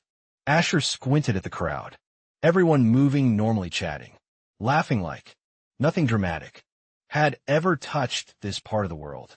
Reuben tilted his head in confusion. The kingdom of Raspa, looking identical to the old records he once memorized. Asher nodded slowly, everything feeling too familiar, like time had pressed pause, and left everything untouched for just their return. Keaton broke the silence first, walking toward the stalls casually, acting like finding a peaceful kingdom was part of the plan. Ketan greeted the vendor with ease, his voice light, but his hand hovered close to his sword, just in case the vendor smiled. But his eyes flickered oddly, and for a moment, Ketan couldn't tell if it was instinct or illusion. Reuben looked around more, closely catching subtle details. The way people moved in unison too smoothly, like dancers rehearsing the same steps. Audrey asked around, hoping for leads, but the woman she spoke to barely blinked, eyes empty like something was switched off. Reuben turned toward her and shook his head gently. There was no need to ask further. None of them were real. Padre blinked, the words hitting hard, and she's expression cracked just a little as she looked around again carefully. The people stood tall, moving and smiling, but behind their eyes was a silence, deeper than any tomb she'd studied. The spirit floated nervously, circling above as Asher stepped ahead, feeling the same chill he had sensed at the gate. Keaton stood ready again, quietly saying what they all feared. This wasn't a kingdom anymore, just the shell of a memory. Reuben confirmed it slowly, watching every detail. These people had no souls left, and whatever remained here had already gone too far. Asher walked in silence beside Ketan, still trying to understand how a kingdom could fall and still stand perfectly upright. Reuben watched the people pass like clockwork, the illusion so polished even emotion felt staged, like actors repeating lines endlessly. Asher admitted he had no answers this time, but his instincts told him whatever caused this wasn't buried too deep. She turned toward Reuben when his tone shifted, his voice calm but distant, like he just remembered something he shouldn't have. Reuben revealed the goal behind this quiet world. The Archmage dreamed of perfection, removing chaos by deleting what makes us. Reuben explained further, recalling stories of magic replacing truth, where people were replicas, repeating joy without knowing sadness even existed. The town looked peaceful, but behind every smile was a silence, heavy enough to echo through every untouched corridor. She realized her master might not have failed, but succeeded too well, shaping people into puppets, wearing happiness like a mask. She thought back to long lessons about order and peace, how he believed magic could overwrite pain and right balance. Regret filled her chest as she spoke quietly to Reuben. Magic never asked permission. It just kept rewriting what it touched. The group reached a massive building, looming like a sealed chapter of history. This was Raspon Palace, she's former home. Reuben eyed the guards motionless, eerie armor too clean like they'd never moved, only existed to be watched and feared. Ketan's scoff blade already ready, saying what they were all thinking. Those weren't people, just constructs with metal and memory.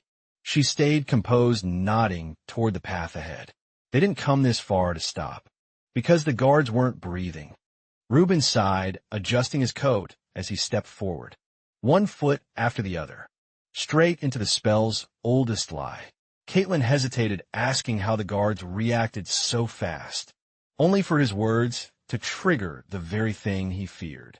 One guard snapped to life, swinging without a warning, catching Ketan off guard before anyone else could even speak. She raised her hand, ready to cast again, while Ketan rolled aside, clearly annoyed more than actually injured. She explained calmly that the Guardians weren't passive. They existed solely to react, and Ketan had just triggered the perfect response. The rest of the guards lit up together, mechanical eyes glowing red, formation tightening as they closed in without pause.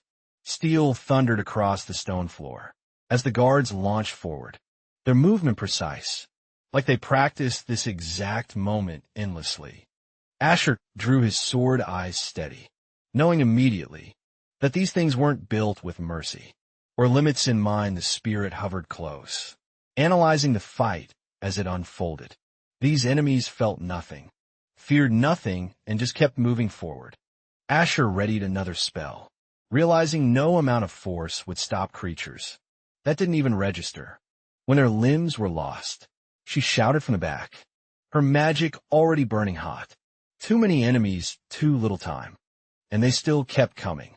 The horde moved like waves crashing in, endless and automatic, pushing them closer to a fight that wouldn't pause or end. Asher summoned a wide spell, not to kill, but to block, slowing their advance just enough to catch their breath.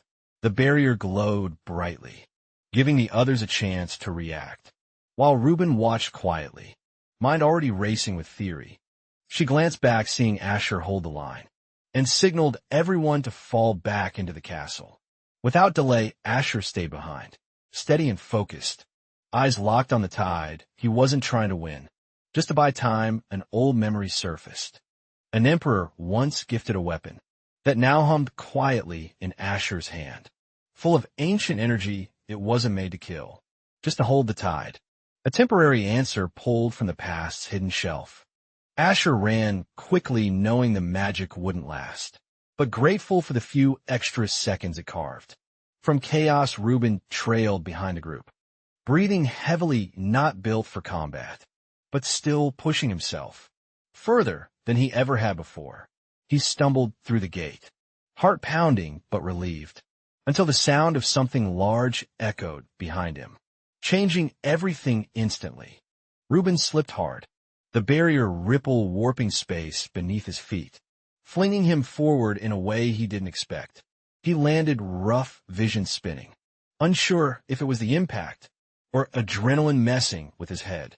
This time, clanking sounds closed in fast, metallic footsteps that didn't waver, and Reuben realized he wasn't alone in the open space. Eyes wide, he turned, staring at the unmoving line of guardians that had suddenly decided his time was up. Panic set in quick, but his mind still ran calculations, desperately, searching for anything that might change the outcome. Keithan saw at first Reuben was missing, and the realization slammed into him, like a bad decision at the worst moment. Asher's grip tightened, already knowing what this meant. One mistake, and now someone else was standing where he should have been. She turned before anyone spoke. Decision made before logic could interfere. Her boots already hitting stone in a blur. She moved toward the noise, fearless and fast, unwilling to let Reuben be another regret added to their growing list. Reuben staggered back into view, apologizing even while ducking attacks, barely hanging on as he rejoined the group mid-chaos. She LED'd the way into the shadows, calm but focused, glad everyone was safe for now. At least in body. Reuben slowed his pace, glancing at Asher, like he owed him something more than words, but didn't know how. Asher stayed quiet, barely acknowledging the thanks, as if he was already hearing something deeper than anyone else noticed. Reuben blinked, puzzled by Asher's silence, not sure if it meant gratitude was unwelcome or something else entirely unknown. Ahead of them, a strange mist slithered through the cracks, unnatural and slow, like it had been waiting underground too long. Storm passed, but silence lingered. Asher stepped over broken armor, the smell of rust and ruin thick beneath, gathering clouds above. The castle stood under a heavy sky, looking familiar but strangely distant, like something was quietly wrong behind its walls. Their footsteps echoed through stone halls. As tension crept in, this visit felt unlike any other they'd made before. Uneasy glances passed between them, minds drifting to the Archmage's absence, and how long the silence had lasted. She kept walking confidently, trusting her mentor was buried in studies chasing solutions, while the world outside trembled quietly. A sudden stench hit them, pungent, foul and unmistakable, souring the air and turning curiosity into a slow, burning dread. The air thickened as their instincts flared. Each step forward, like walking deeper into a memory they didn't want. She's magic stirred around her fingers, reacting before thought. As the source of the sickening rot grew stronger, a pulse of fear hit her chest. Her body moved faster than thought, chasing an answer she already feared. Her feet pounded the stone floor, her thoughts spiraling as panic. Whispered secrets she refused to believe. Yet behind her the others faltered, something invisible pressing down, as if the corridor itself wanted to keep them away. She burst through the door, heart racing, eyes wide, ready for danger, but unprepared for the stillness waiting inside. Her gaze froze on the chair ahead, where robes hung too loosely over bones. Surrounded by dried, crimson pools, the Archmage sat in silence. Hollow and cold like time had forgotten him, long before they ever arrived. A cold wind brushed her cheeks as her mind crumbled, trying to rebuild itself around a truth too ugly. The other screamed from behind, but she didn't move. Something deeper than fear held her tight. In that broken moment, she stumbled back, her voice cracking as reality shattered around her. The pain of betrayal now sharper than any wound. The group froze, stunned by what they saw. Familiar robes, but red eyes and a presence that didn't feel human. Asher's thoughts scattered. The Archmage's name echoed in his mind, drowning reason. Beneath the weight of confusion and anger, something was deeply wrong. This wasn't just death, it was something twisted. A cruel play wearing the face of someone she loved. Then with a violent snap, the figure spoke, not kindly, but coldly, its voice soaked in fury and something unnatural. Panic gripped them, but the skeletal figure only grinned, revealing that nothing they'd seen was real. Not even the dead. The illusion cracked, revealing a version of the Archmage, still standing unbroken, his voice calm despite the chaos around them. The group staggered, caught between shock and awe, trying to grasp the layers of truth buried inside the unfolding trick. She's heart fluttered with relief, her worst fear undone by the truth. But questions piled quickly. Behind the disappearing horror, the Archmage stepped forward, revealing more. Their journey had been watched, even guided by false faces planted along the path. The market they passed wasn't real either, just another illusion crafted to keep them distracted.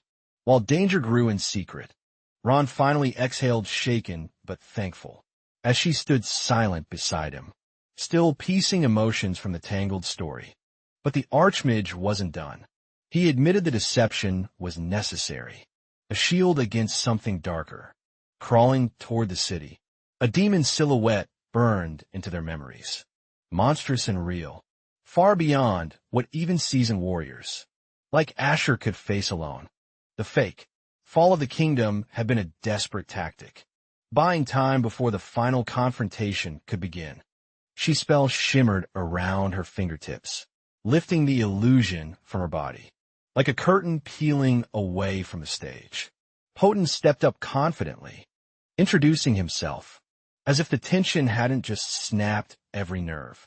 Seconds earlier, Reuben followed with calm words and steady eyes, scanning the room like a historian, measuring myth against reality. Asher nodded quietly, sensing everything but saying little. He watched the Archmage, suspicious thoughts swirling behind. A polite stare, she turned and LED the others out. Her steps quicker, now part nerves. Part urgency, she didn't bother hiding anymore. The Archmage spoke with authority, instructing rest as if morning would be safer, simply because he willed it to be. She acknowledged the order with a firm nod, her thoughts elsewhere, spiraling around questions no one dared to ask. Yet as the room emptied, only silence and shadows lingered behind, whispering truths no one was ready to face. The Archmage sat again, body still, but mind far, the weight of many secrets dragging behind. His quiet pause Asher didn't leave. His eyes met the robed figure, carrying the memories of 1,000 nights, guarding these very halls. Asher stepped forward, his heart steady, but thoughts pulled tightly. Something about this form didn't match what his instincts remembered. The Archmage admitted it wasn't disguised, but curse his kingdom lost his own hands. The reason the throne now sat cold. A dark fate bound to him, forged through betrayal and heroism twisted, left him walking as a hollow memory. With quiet horror, Asher realized the truth. The Rabia kingdom had already fallen, long before they even arrived. The spirit beside him flickered beneath its glow. Asher whispered to himself, this entire performance was for the students. Fragile hearts, the Archmage confessed. His final lesson came too late. One forged through failure, and sealed with the fall of everything. He spoke of power drawn from willing souls, a dangerous solution that consumed the very kingdom it sought to protect. The divine relic once meant to save the world had become a gamble, with consequences they never fully understood. It left blood in its wake, a brutal reminder that even sacred power could crumble under pressure. In pride, Asher recalled Hyven's words, whispers of doubt and caution, that echo now with far more weight than before. The Archmage nodded, confirming everything with calm resolve, his face unreadable beneath the hood and hollow gaze. Friends turned fanatics, thinking they could master darkness, to break empires, never noticing how much they'd already lost. If that cursed strength were to spread unchecked, it would unleash something far worse than anything the demons managed. Cities would burn not from invasion, but from their own guardian's ambition, and the chaos they accidentally summoned. He had poured his life into a single blade, his last remaining act, to seal what could no longer be contained. The sword shimmered in the air, glowing faintly, as if resonating with something deeper than magic. Maybe grief, maybe hope. With steady hands, Asher accepted the blade, sensing the weight of both fate and farewell. Inside its core, the sword carried the burden of heroes, its purpose singular, to stop what they failed to contain, before it spread further. The Archmage looked up one last time, asking not for forgiveness, but closure, an ending he could never write himself. Asher stood silently, the sword pulsing in hand, his mind already torn between duty, sorrow, and the next impossible decision. Asher gripped the sword tightly, its glow humming in sync with his heartbeat, each pulse heavier than the one before. Memories returned like sharp waves. Images of the Archmage in battle, surrounded by friends, who once stood where enemies now did. The faces blurred between honor and betrayal.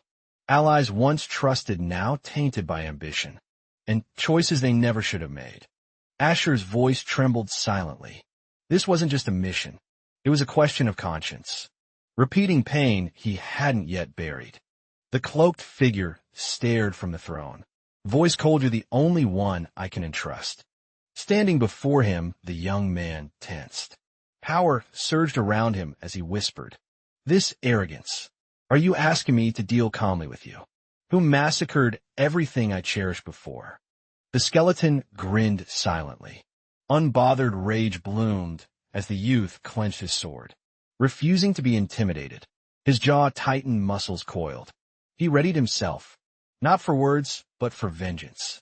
Forged in steel, he roared with resolve, sword glowing bright. Every muscle moved as he struck with full force.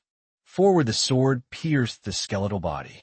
Energy crackled violently as the throne room trembled under the impact. The dark figure shattered.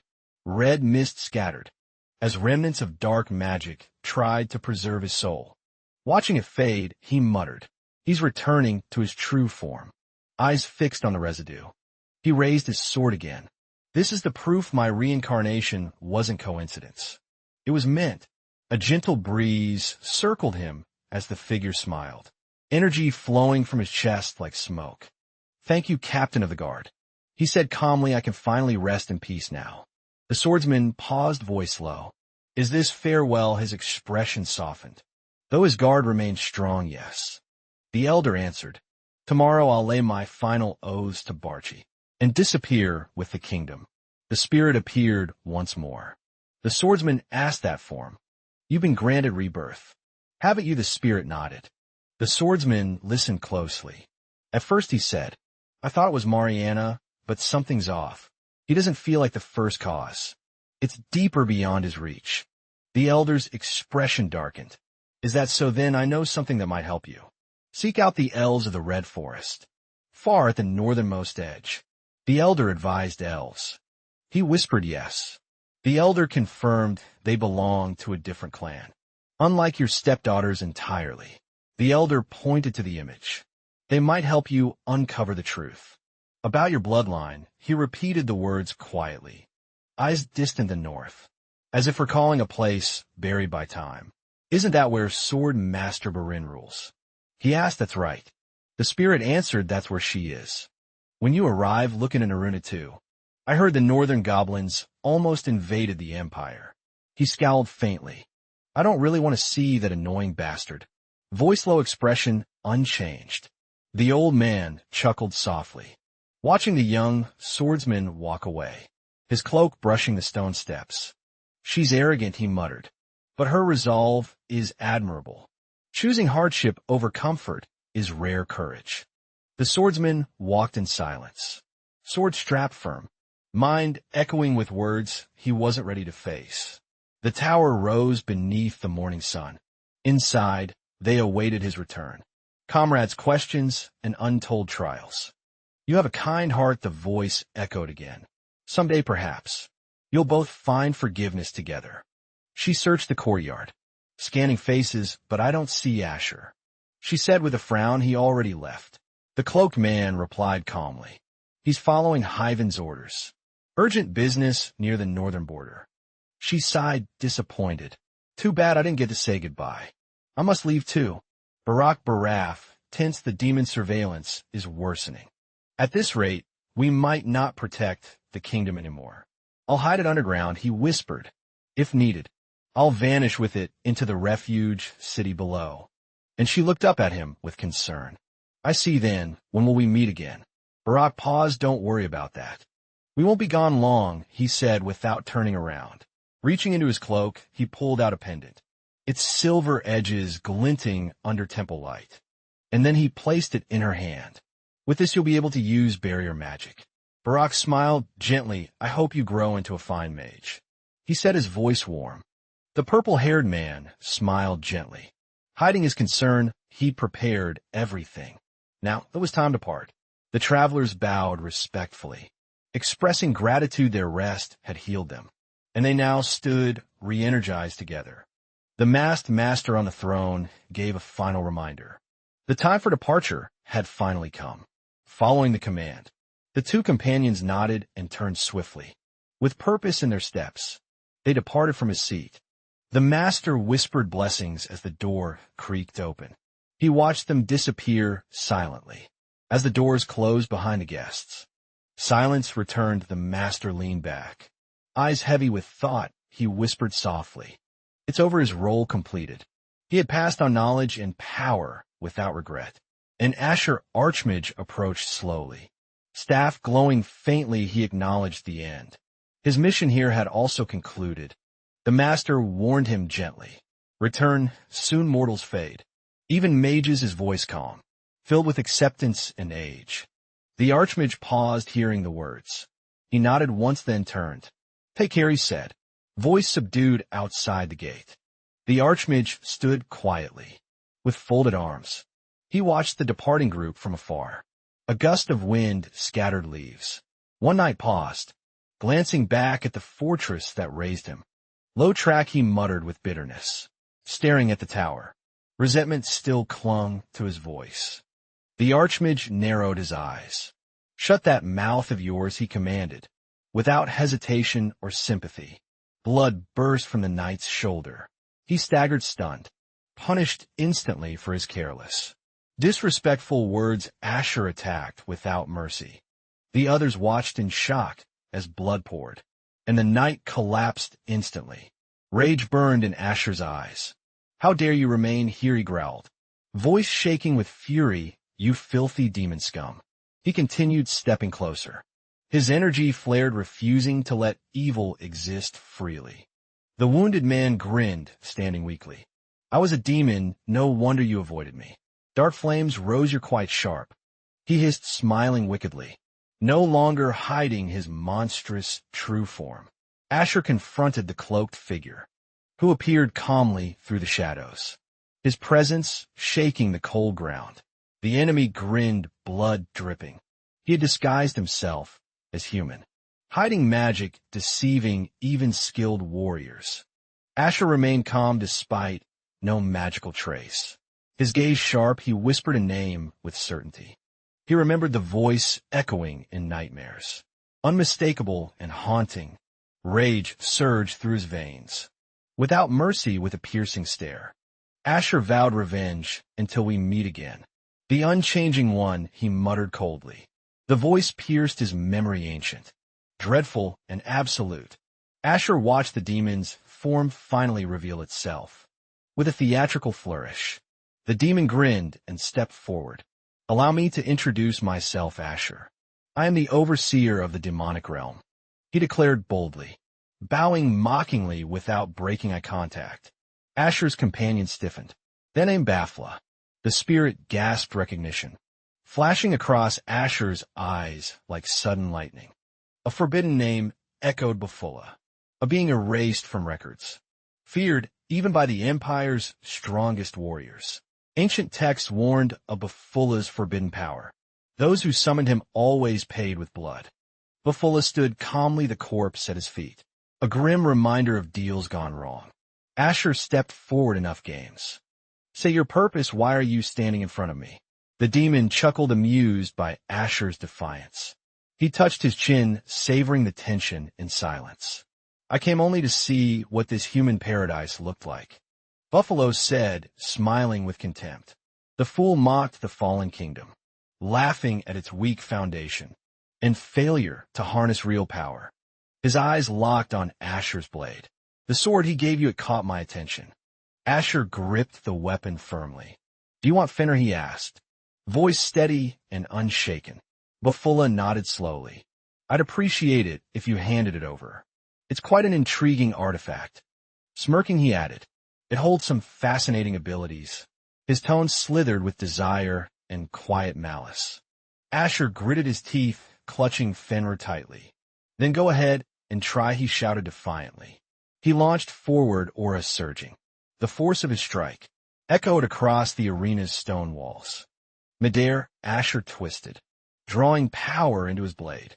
Pain flared, but he pushed through with resolve. A voice called out, Lord Asher. But he didn't stop. His focus stayed locked on the demon. Bafula smiled coldly. I am the god of the demonic realm, he said as energy crackled. Asher lunged with rage, ignoring the spirit's warning. You bastard, he growled, blade glowing with energy. Bafula's eyes narrowed. Killing you would be no trouble, he said, sneering with cruel confidence. With a sudden flick, Bafula's power surged. Asher was blasted backward, the impact cracking the ground. Asher hit the floor hard, sliding across stone. Pain surged through his chest as he groaned. She tried to stand up, but her knees buckled. He's in pain, she gasped, her teeth clenched in tension. Bafula halted mid-attack. That's enough for today, he declared, enveloped in swirling dark energy. Eyes unreadable, I'll take Finner next time. He added, his body fading into purple light. Grin still lingering, Asher dropped to one knee. Exhausted, his companion floated close. Asher, are you all right? And then he laughed weakly. I guess this is what it takes to be a real lord. He stared at the sunset sky. That power. I've never felt anything so overwhelming in battle. Asher sat beneath the trees, catching his breath better. He muttered, wounds still aching from battle. He looked up at Answer. Do you know anything about Bafula? He asked cautiously. Answer replied. Bafula is a divine being, even greater than the demon king, beyond typical understanding. He shaped the demonic realm itself, and wields the origin of all dark magic. Answer explains solemnly. Asher frowned. He already knew about Fenrir and the fall of the kingdom. Before I even spoke, I hovered in darkness. As the warrior questioned the voice that called him, unfinished, the voice explained that Bahala must remember the swordsman's former life, the echoes of his relentless training. He'd fought endlessly before death, perfecting sword forms that obsession lingered, recognized even by divine watchers now. Realizing this, the swordsman suspected the past was why Bahala selected him. Among countless reincarnated souls, he clenched his fist, determined that remembrance and regret alone wouldn't be enough to surpass fate's challenge. He gritted his teeth, feeling the tension surge. His grip tightened as a vow stirred within. I need overwhelming power, he whispered, eyes locked forward, body ready to answer that urgent inner demand. A shadowed voice echoed, so here you are. Unbeliever, as a monstrous figure crashed into the field. Startled by the sudden arrival, he jumped back instinctively, sensing the dark figure's overwhelming presence. In threat, he gasped. He's still alive. That dreadful form hadn't vanished. He remembered the Swordmaster who once faced it. Their past battle echoed in memory. Now they stood again, swords drawn, fate circling for a conclusion. The shadow growled, boasting divine strength. He couldn't believe someone like him ever posed a real threat. The swordsman noted he'd clung to abominable power. That survival cost would demand a heavier price now. With fury, the Dark One charged, shouting his intent to kill. This fight was far from over. A crushing blow landed. The swordsman staggered from a force, barely guarding the deadly vertical descent attack. He vowed to endure even if every bone shattered. The gods would never claim his resolve. And then, pain surged through his arms as he blocked the strike. Still, he refused to collapse. The shadow declared his victory, preparing to reclaim his true form. Through the blood of battle, the swordsman knelt, breath ragged. His spirit flickered, but his companion's voice urged him not to fall. A calm voice echoed, interrupting fate's march. A lone figure stepped forward, challenging the claim of godhood. A calm woman stepped forward, questioning what god dared disrupt peace within her sacred, forested grounds. The swordsman's eyes widened. Stunned, her presence radiated authority. He whispered to himself, who is she? And unbothered by the chaos, she stood tall and asked bluntly, who are you people exactly? The dark figure emerged through swirling leaves. She stood firm, gripping her staff, sensing something terribly wrong. Facing the strange pair, she demanded answers. Calmly, she claimed divinity, stating she'd become a great god. The shadow responded, voice low and ominous. It dismissed her, calling her a mere meddling human outsider. Unfazed, she smirked and called him a fake, a puppet pretending to be something greater than filth. His aura flared violently. Shadows rippled with burning eyes. He growled, you pathetic human.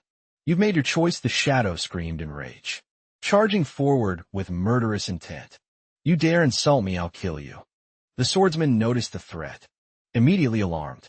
His spirit companion warned, she's in danger, he's going to strike. He narrowed his eyes, sensing something deeper. I see this forest, this is where it truly begins. She scoffed and unleashed magic. Are you trying to fight me here? A blast exploded toward the shadow. The shadow creature staggered back, body crackling under the force. He groaned in pain, clearly not expecting resistance. She raised her hand, golden energy swirling here. My power and authority are absolute. She declared firmly, eyes sharp. She warned, you are abominations here to defile my sacred sanctuary. Scatter the air ignited. The swordsman stood still, observing his spirit companion floated nervously. Just who is that, he muttered. Uncertain, she exhaled slowly. Magic fading, her stance eased. Yet her gaze remained cautious. Toward the armored swordsman. He approached, sword lowered. Are you okay, traveler? He asked, noting her calm, yet guarded expression. Carefully her eyes widened as she stared. Wait. This soul, a distant memory, stirred deep within her. He stepped forward with calm certainty. It's been a long time, he said. His voice steady, she gasped. Heart pounding, nameless god. Captain of the guard. And disbelief fought across her expression. Confused, she whispered. Why do you look like this? The air grew, still tension returning silently. Leaves fluttered across the forest canopy, as both stood silently facing truth. Long buried by time, a night examined the scorched earth. Ashes are scattered in the air. Something exploded near this spot. Another night approached thoughtfully. Looks like destruction caused it. Probably not natural, he said, frowning. Suspicion grew quickly far away. A priestess received their report. An explosion alone in the forest. Asher's work, perhaps. She narrowed her eyes. Is that man? Is Asher really there? Her voice held a sharp edge. The knight saluted, change course. We're moving toward the forest. The order was given without hesitation or delay. A knight smirked, darkly whispering, he Asher. You're trapped now, with no way out. Far away, peaceful hills surrounded a cabin. Inside, calm returned, but a storm loomed beyond the horizon. Asher asked gently, are you feeling better now? His voice was calm, though his eyes searched carefully. She nodded warmly, yes. And it's all thanks to you. Her tone was filled with sincerity. The spirit asked Asher, do you know her? He replied slowly, despite how she looks. I do. The spirit watched her prepare food. Marina. It whispered, recalling a name once spoken with reverence. It floated closer, surprised. Oh, a god living among humans. Asher's silence confirmed what it suspected. Already she was once revered, a divine figure known as the nameless god, radiant and feared by many. But she gave it all up, power, worship, eternity forsaken. She now lived quietly among mortal people. Though her powers vanished inside this forest, her presence still lingered, anchored by memories of her former self. Though she abandoned godhood, Marina still wielded divine power unmatched, overwhelming within the forest's sacred boundary. Her strength remained, but its reach was bound. Descending cost her freedom. Now she's confined to this land. They shared a quiet meal. You've been through a lot. Captain, I mean Asher. She said gently. Asher nodded slowly. It does bring me some comfort that you recognize my pain and struggle.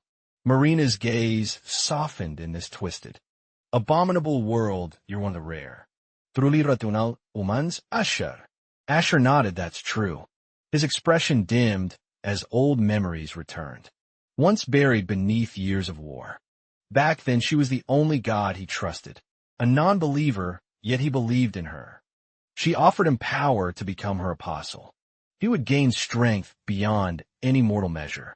But Asher declined. That power would never be mine. I didn't earn it. It wasn't deserved. Marina smiled gently. Exactly. Her eyes held approval, as if his choice only deepened the respect she carried. Many fell for power's illusion, becoming pawns to abominations.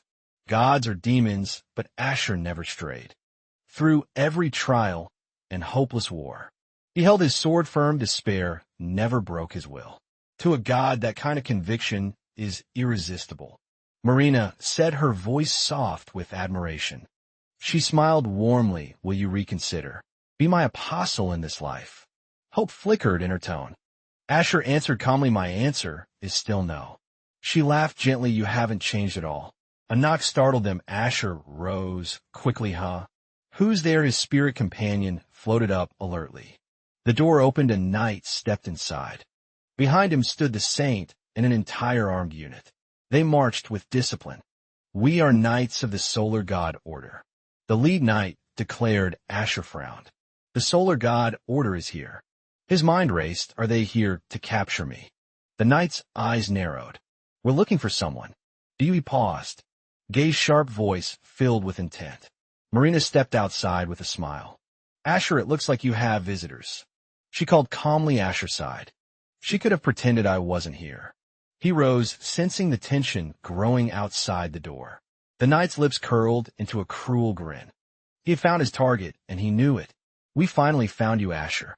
The knight shouted. "You're trapped like a rat in a cage." Drawing his sword, the knight charged in. Marina stood between them, eyes narrowed, unshaken by the threat. Asher stepped forward, ready to fight. His spirit warned, "This is bad." "They won't hold back." The saint stared in disbelief. "Warrior," she gasped. Then realization struck her. Asher. Her voice trembled faintly. Asher locked eyes with her. "The Solar God," he whispered. Memories of their past flooded his thoughts. He remembered her words, her faith. "Trust me," she had once said. "Thank you, Your Holiness." The saint's heart thumped loudly. Her eyes widened, torn between duty, memory, and something deeper. Something unresolved and mysterious. Robed figure entered. Asher stood calmly. Sensing the visitor already knew who he was. The visitor confirmed Asher's identity. Asher remained silent while a spirit warned him. Something dangerous was approaching.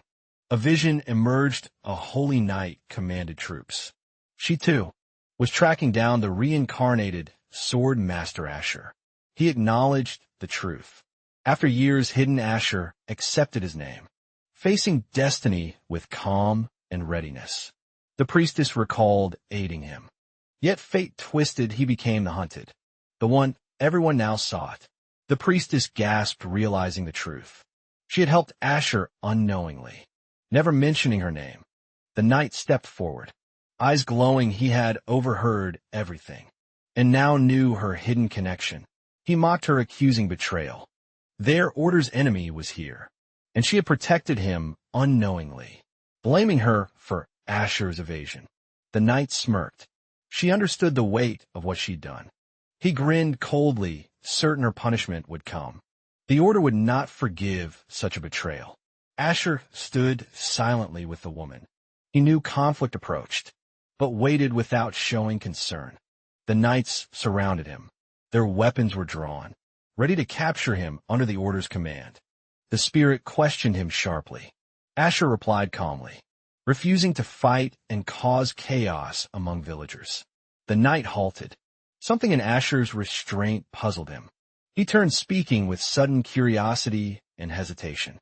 The woman interrupted, asking firmly why they were taking Asher. She demanded a clear explanation. Now, she calmly observed the situation, stating the solar god's power waned, and their actions grew desperate, accusing them of draining innocent lives. She spoke firmly. The knight smirked, dismissing her bold words. Without warning, he lunged forward with his blade. Her posture remained steady, not showing a hint of fear. The knight threatened her life, claiming death awaited anyone who dared to insult the solar god's name. Unshaken, she smiled faintly. His blade hovered, but she showed no fear, confident in her own strength. A sudden blast erupted, sending the knight flying across the room, with explosive force and shattered debris. The priestess gasped in shock, eyes wide as the unexpected counterattack unfolded. Faster than she expected, Asher moved calmly past the stun guards. His presence alone held enough pressure to freeze them. Energy surged around the woman. She struck downward, unleashing a wave that devastated the surrounding terrain. Instantly, the knight's body crashed violently through rubble. His allies screamed, watching their leader fall in utter defeat. Wounded and defeated, the knight collapsed. His final words dripped with scorn and disbelief.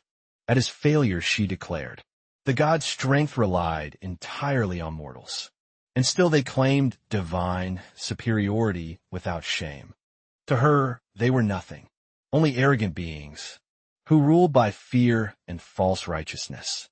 Undeserving of worship, the priestess hesitated, startled by the woman's presence.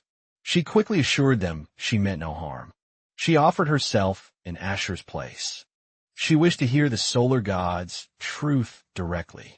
She smiled confidently. The aura around her raised questions. Who was this woman with such strength? The priestess trembled. That pressure wasn't human.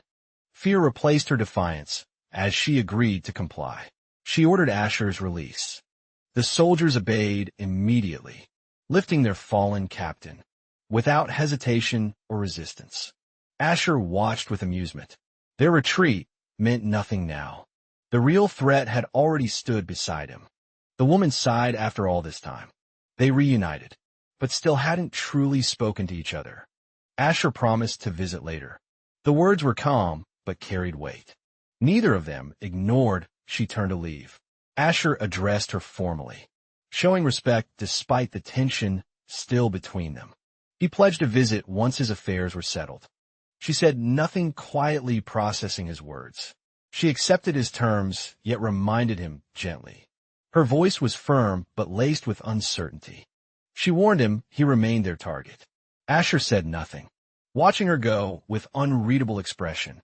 The spirit asked about their next move. Asher stood silently, eyes fixed ahead. Without hesitation, he answered clearly. The journey wasn't over, their mission remained, and there was still work ahead. Unrolling the map, Asher traced routes. He'd rely on intelligence reports to guide their next destination. Confirming its origin, his companion nodded. The map held information gathered by hired informants. For critical tracking, Asher thought of Caius. His thoughts drifted to the Empire, wondering what the man was planning. Inside the Academy lounge, Rika complained loudly about her history studies. The others tried to focus. She sighed in frustration. The subject overwhelmed her, and the exam questions were far too specific. One section focused entirely on a past commander. Her father, that detail caught her completely off guard. Another student revealed she made the request. Rika stared in shock, surprised by the unexpected setup. She wanted to ensure her father's legacy wasn't forgotten by anyone. Caius, chief of intelligence, lounged confidently, his silence hinted he was planning something far more serious. A sly grin crept across his face. He mentioned the former captain, steering the conversation intentionally. He asked Irina about her connection to the captain, reminding her of the man's lasting legacy. She confirmed that the captain had raised her. He was also the one who refined swordsmanship. Caius leaned forward, connecting the dots. Irina looked puzzled, not yet realizing the implication behind his question. Irina posed a serious question. What if someone else's soul was living inside Asher's current body? She speculated further. What if it was the soul of the former captain of the guards? Her hand trembled. The thought felt absurd, yet her instincts whispered the idea might be possible. Rika was confused, but Irina insisted. Rika had witnessed the changes in Asher too many times. She reminded Rika, Asher's sudden mastery and heroic feats weren't normal. Something powerful had changed within him. Asher moved with flawless technique. His power and precision were far beyond what should be possible. Caius observed the aftermath. So many slain, yet Asher remained calm. The results defied normal logic. He reasoned the truth aloud. Only one conclusion explained everything. A different soul within Asher. Turning serious, Caius addressed the others directly. He asked what they thought of this unsettling theory. Asher stood before them, silent but tense, while questions about his identity filled the rooms ere the woman voiced her suspicion. Someone else's soul now dwelt within Asher's body. Hidden and unnatural, the elf stared at Asher, mind spiraling with doubt. The theory had plagued her thoughts for weeks. She remembered the first moment they met. Something in his presence had always felt eerily unfamiliar and wrong. His technique, his speech, even his gaze, everything betrayed memories of someone far more experienced than Asher. They sparred often side by side, yet she always noticed something unnatural in his precision and instincts. Though she couldn't prove it, everything about him suggested memories and reflexes. Born from past lifetimes, she clenched her fists, torn between fear and certainty. Asher wasn't just skilled. He was someone else. The accusation sounded absurd to the red-haired woman, who dismissed it with sharp logic and irritation. She defended Asher, recalling his solo sword training and relentless efforts she had witnessed many times. Asher's sword skill bloomed quickly. Even nobles acknowledged his rise from obscurity with unexpected admiration. Though he rebelled, they believed it was from pain, not arrogance. He never felt truly accepted there. He returned for the sake of his mother, the only one who showed him real warmth. The woman insisted his growth wasn't unnatural. It came from hard work, not some unexplainable magical phenomenon. Challenged for her claim, she snapped back, certain that reason, not fantasy, explained the changes in Asher. Staring through the glass, the elf questioned everything. Was Asher truly just the noble he appeared? She remembered his words clearly. He denied any connection to his father, rejecting that bloodline completely. Suddenly, monstrous growls erupted. Beasts charged forward, eyes red with rage, threatening to tear everything in sight. Asher dashed and cutting through the screeching monsters. Without hesitation, his movement sharp, practiced, and mercilessly fast. He struck cleanly, silencing another beast. Each swing revealed the truth behind his power. One kill at a time, with resolve in his voice. Asher briefed his companion about their destination, the dangerous northern monster lands. He pointed to the map, the entrance LED into a vast forest, ruled by non-human species. That forest once thrived peacefully, its monster tribes living together, in structured harmony, untouched by outside violence. It had been a sanctuary even to humans, until something disrupted the delicate balance. Within its borders, now surrounded by corpses, Asher realized the truth. The forest was overrun by savage, unreasoning hostility. Asher sensed something was wrong. The monster's rage wasn't natural, and he quickly demanded an explanation. The beast snarled wildly, its strength boosted unnaturally, its fury traced back to demonic influence. Dark and dangerous. Asher realized the truth. Corrupting dark magic had twisted these creatures, changing their nature through demonic interference. He froze mid-step, eyes widening as new threats approached. The corrupted worm alone. Reinforcements had arrived. Nearby, more goblins emerged, their forms grotesque, their expressions warped. They weren't normal anymore, and they charged without hesitation. Asher raised his voice, commanding calm, his presence alone, enough to halt the goblins' aggressive stance. A figure approached, asserting that Asher was not a threat, and the monsters should lower their guard. Asher recognized the orc immediately. He had expected this encounter, knowing their paths would cross again soon. The orc named Tarkin greeted him calmly. His tone held familiarity, not hostility, despite their troubled history. Inside the cavern, goblins knelt in respect as Asher and Tarkin entered, symbolizing peace and hidden alliances. Asher followed Tarkin deeper into the cavern, the goblins parting respectfully as their leader led onward. Tarkin turned proudly, declaring himself the ruler of the monster forest and protector of its tribes. He explained that all monsters served him, except those corrupted by demonic influence and lost to darkness. Asher asked if the beasts that attacked him were among those fallen under demonic control earlier. Tarkin confirmed it. They had betrayed their kin, surrendering to power they couldn't understand or control. Tarkin revealed his pain, that demons used monsters like tools, only to abandon them once power faded. With quiet fury, he explained his plan, a rebellion formed in secret, shared among only loyal subordinates. But despite unity, they lacked the strength to confront the growing demonic threats spreading through the forest. Tarkin turned to Asher with resolve, asking him for support. in their desperate struggle against the demons. Looking down at Asher, he posed the question plainly. Would he fight beside them to resist destruction? Tarkin revealed his goal: rescue the lost queen and restore order before the forest fell completely. Asher's eyes widened. The queen he mentioned could only be Rapinia, the one who mysteriously vanished. Tarkin swore peace with humans if Asher helped, vowing no monster would invade their land again. The spirit warned Asher trusting monsters was dangerous, and history had always proven them humanity's natural threat. Still, Asher made his choice. Despite doubt, he agreed to help Tarkin's resistance. Without hesitation, Asher agreed to help, but only if Tarkin accepted his own conditions. Without hesitation or resistance. Their target loomed tall, a massive dark tower pulsing with energy, casting shadows over the twisted forest. Asher scoffed at the structure, unimpressed by its design, and annoyed by its overwhelming, ominous presence. Tarkin explained bitterly.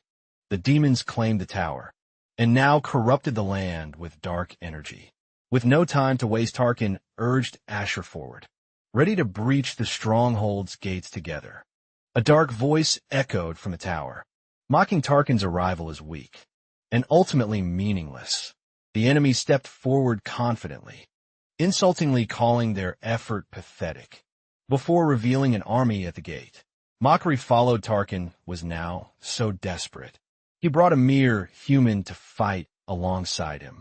The spirits snarked at the scene, amused by the sight of a talking, armor-clad lizard-man commander. Tarkin scowled at the traitor before him, a fellow monster who had allied with demons against kin. Tarkin charged forward with fury, declaring traitors unworthy of mercy or life. His spear raised for battle. Hammer'n grinned, coldly unmoved by the insult, prepared to crush the rebellion with monstrous force and pride. At the tower's base, the enemy forces stood ready, blocking the entrance with unwavering discipline and strength. Tarkin and Asher advanced cautiously, measuring distance and strategy, knowing the upcoming clash would be decisive. Tarkin raised his weapon, signaling his readiness to fight. No retreat, only forward into the heart of danger. The lizard men lifted their spears in response, sneering confidently, eager to crush their defiant intruders. Standing side by side, Asher and Tarkin exchanged a glance. Battle was inevitable, and they were prepared. Asher readied his sword, acknowledging the plan with a sharp nod. He was prepared to strike hard. The enemy commander shouted, ordering his troops to block their advance. Before they breached the tower, Asher dashed forward at full speed, closing distance before they could react, or form a solid wall with a fierce slash. He cut down the first attacker, breaking their formation and opening a path. He shouted back, fiercely cutting through resistance. None would stop him now, not even the demon's loyal guards.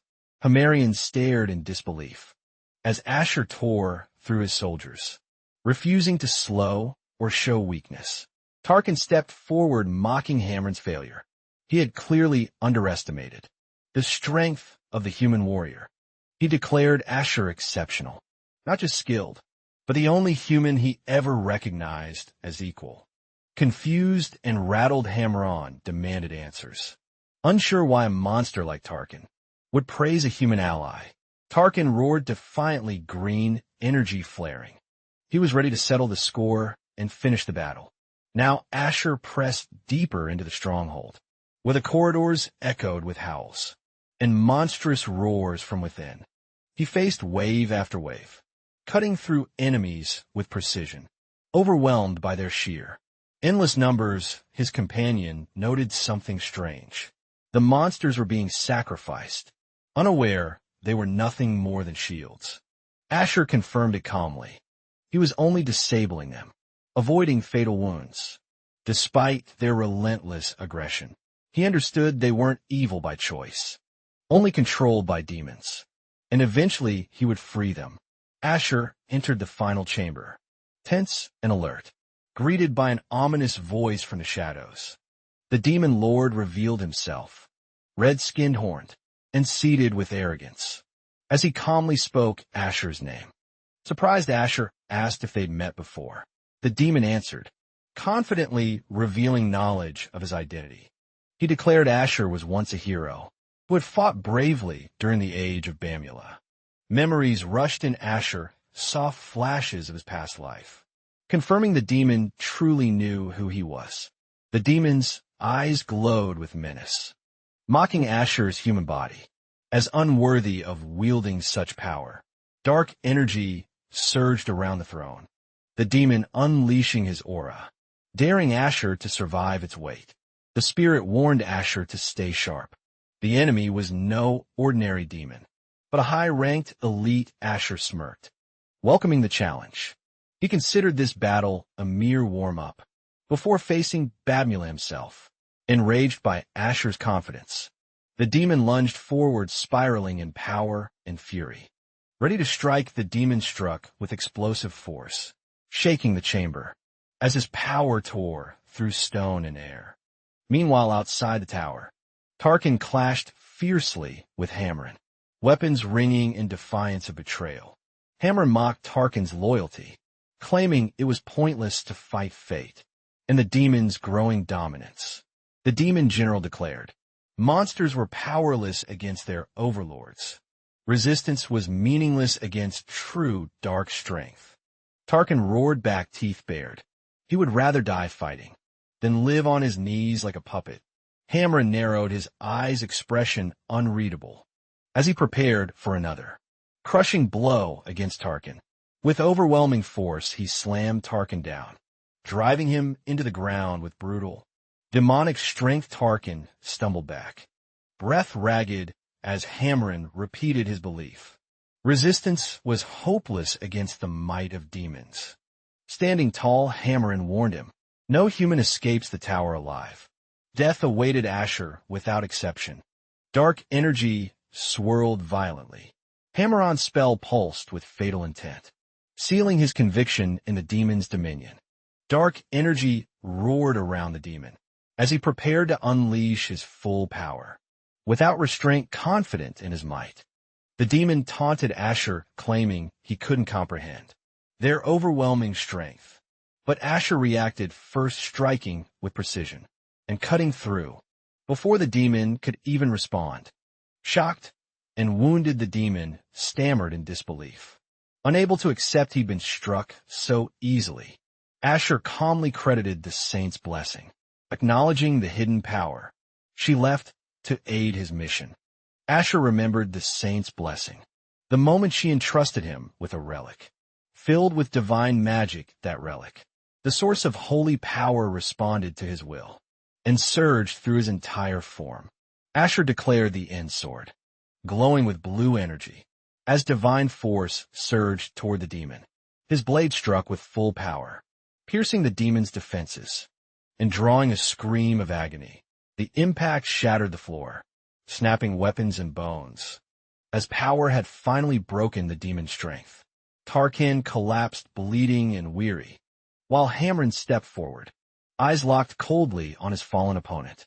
Tarkin admitted defeat, acknowledging Hamron's strength, now that he wielded corrupted power, drawn from the demons, accepting his fate. Tarkin invited death without fear, choosing dignity over begging for mercy in defeat. Hamron sneered grudgingly, respecting Tarzan's final stand, even though he claimed he had no other choice. With power gathered, Hamron prepared his finishing blow, his expression unwavering, as magic surged through his weapon. Tarkin clenched his fist and rose again, declaring the fight wasn't over, while Hamron prepared to strike. Hamron grinned, impressed by Tarkin's resilience, but remained focused, convinced his power guaranteed a final victory. Elsewhere, Asher descended with divine force, sword glowing blue as he delivered a crushing blow. From above, his blade struck true, ending the demon's reign. The battle concluded with Asher standing over his fallen foe. A surge of blue energy surrounded Asher as he awakened hidden strength to confront the advancing demons. With precise movement, he drove his sword through the demon's heart, spilling dark blood across the ground. Smoke curled around fallen bodies while Asher watched, knowing the demon horde would soon gather for revenge. He stepped forward steady and silent, preparing to challenge the armored general, who commanded the remaining troops. Asher lifted his blade again, determined to end the threat, before more innocent villagers were senselessly slaughtered. The lizard warrior mocked his allies' defeat, unaware how quickly the human had gained the advantage. He groaned in frustration, realizing that careless pride would not stop Asher's precise, relentless counterattack this time. The orc commander lunged forward, weapon raised high, determined to break the human's growing confidence and momentum with a powerful upward strike. The orc sent his opponent crashing backward, armor scraping across broken ground. Standing firm, the orc commander warned Hamren sternly that distraction and arrogance would lead only to defeat. The orc commander stepped closer, questioning why Hamren's strength disappeared after the demon's sudden death earlier. Hamren laughed, weakly admitting defeat, and understanding how false power had hollowed out his warrior spirit. Clenching his jaw, the orc accepted his shame, declaring he had become worthless, even among the monsters. With a heavy breath, he lowered his guard and told Taken to end his miserable life. Taken paused, suggesting they should grant Hamren a final moment to consider surrender or die with pride. Hammeron screamed in confusion as sudden pain struck, unable to understand why his strength kept disappearing. He turned, shocked to see the other enslaved soldiers awakening, freed from the demon's cruel control. One by one, exhausted monsters staggered forward, amazed they survived, and no longer felt the demon's influence. The young healer explained calmly that their minds needed time to recover before regaining normal thoughts again. Hamren fell to his knees, questioning why Asher would show mercy to enemies who destroyed countless villages. Asher spoke firmly, stating he believed Hamren would eventually agree to the alliance without any resistance. He revealed the Demon King had returned, commanding legions, preparing to invade the human world again soon. Asher declared, humans and monsters must unite to face this enemy, threatening all life across the realm. Hamren lowered his head, admitting he had no choice but to accept Asher's offer of truce. With newfound respect, Hamren pledged loyalty, vowing to stand beside Asher against the rising demon threat. Taken stepped forward, declaring his commitment to fight alongside Hamren and Asher against their shared enemy. Hamren lowered his head, sincerely thanking Taken for offering forgiveness and a chance to start over. Curious, Hamren asked if Asher planned to return south to the Empire after this mission ended. Asher explained calmly he would travel north instead, searching Rapinia Castle for answers about her disappearance. His expression serious, Asher said he must discover the truth, hidden within the Queen's abandoned stronghold. Asher recalled how the Grand Master had entrusted him with a mission to uncover the hidden truth. He approached the towering temple of the Solar God, determined to find guidance for his journey. Inside the vast hall, two priests knelt before the radiant figure, seated upon the golden throne. The high priestess praised their dedication, acknowledging the sacrifices they made, fulfilling the sacred duties assigned earlier. With a knowing smile, she turned her gaze to Asher, silently recognizing his unwavering resolve and purpose. The priestess raised her gaze, addressing the Solar God directly, with eyes sharp and voice unwavering calm. The Solar God warned her not to interfere, claiming his actions were only for protecting all mankind. She stepped forward boldly, questioning whether endless slaughter of heretics could ever be justified as true salvation. Her tone hardened, declaring no power endures forever, and arrogance always ends in inevitable, complete downfall. The Solar God glared, vowing those who defied his will would soon face righteous, divine retribution. Verka entered the hall, defiantly. Determined not to let the solar god's threats weaken her resolve, the solar god reminded Verka. He granted her divine power, proving he never truly despised mortal humans. Verka bowed her head respectfully, acknowledging his words, and vowing to remember where her strength originated. The solar god declared his purpose was granting Asher salvation before darkness consumed his spirit completely forever. He warned that Asher's unmatched skill would not prevent madness or death from demons unending. Cruel attacks, the solar god proclaimed. Asher would gain eternal life and peace if he surrendered his soul willingly.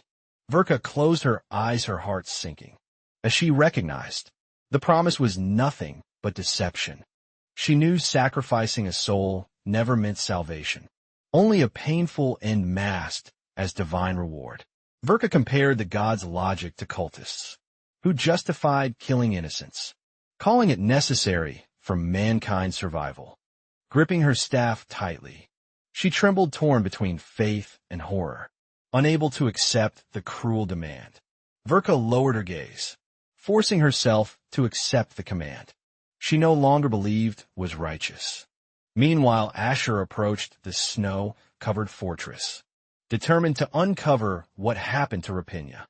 The northern hero, he spoke calmly, admitting he was not eager to meet someone with such a difficult reputation. His companion noted that Asher and Rapinia clearly had a strained history that remained unresolved between them.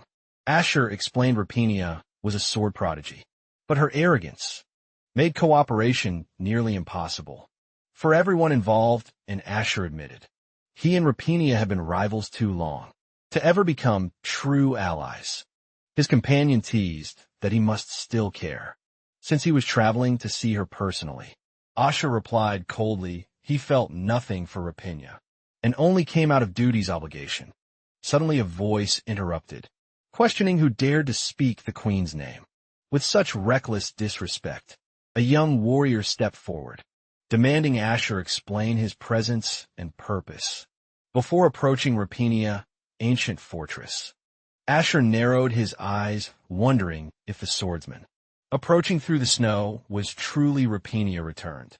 The young warrior's heart raced, recognizing Asher's stance, and suspecting the stranger might be the legendary hero. Asher faced the determined young warrior, realizing a fight was unavoidable.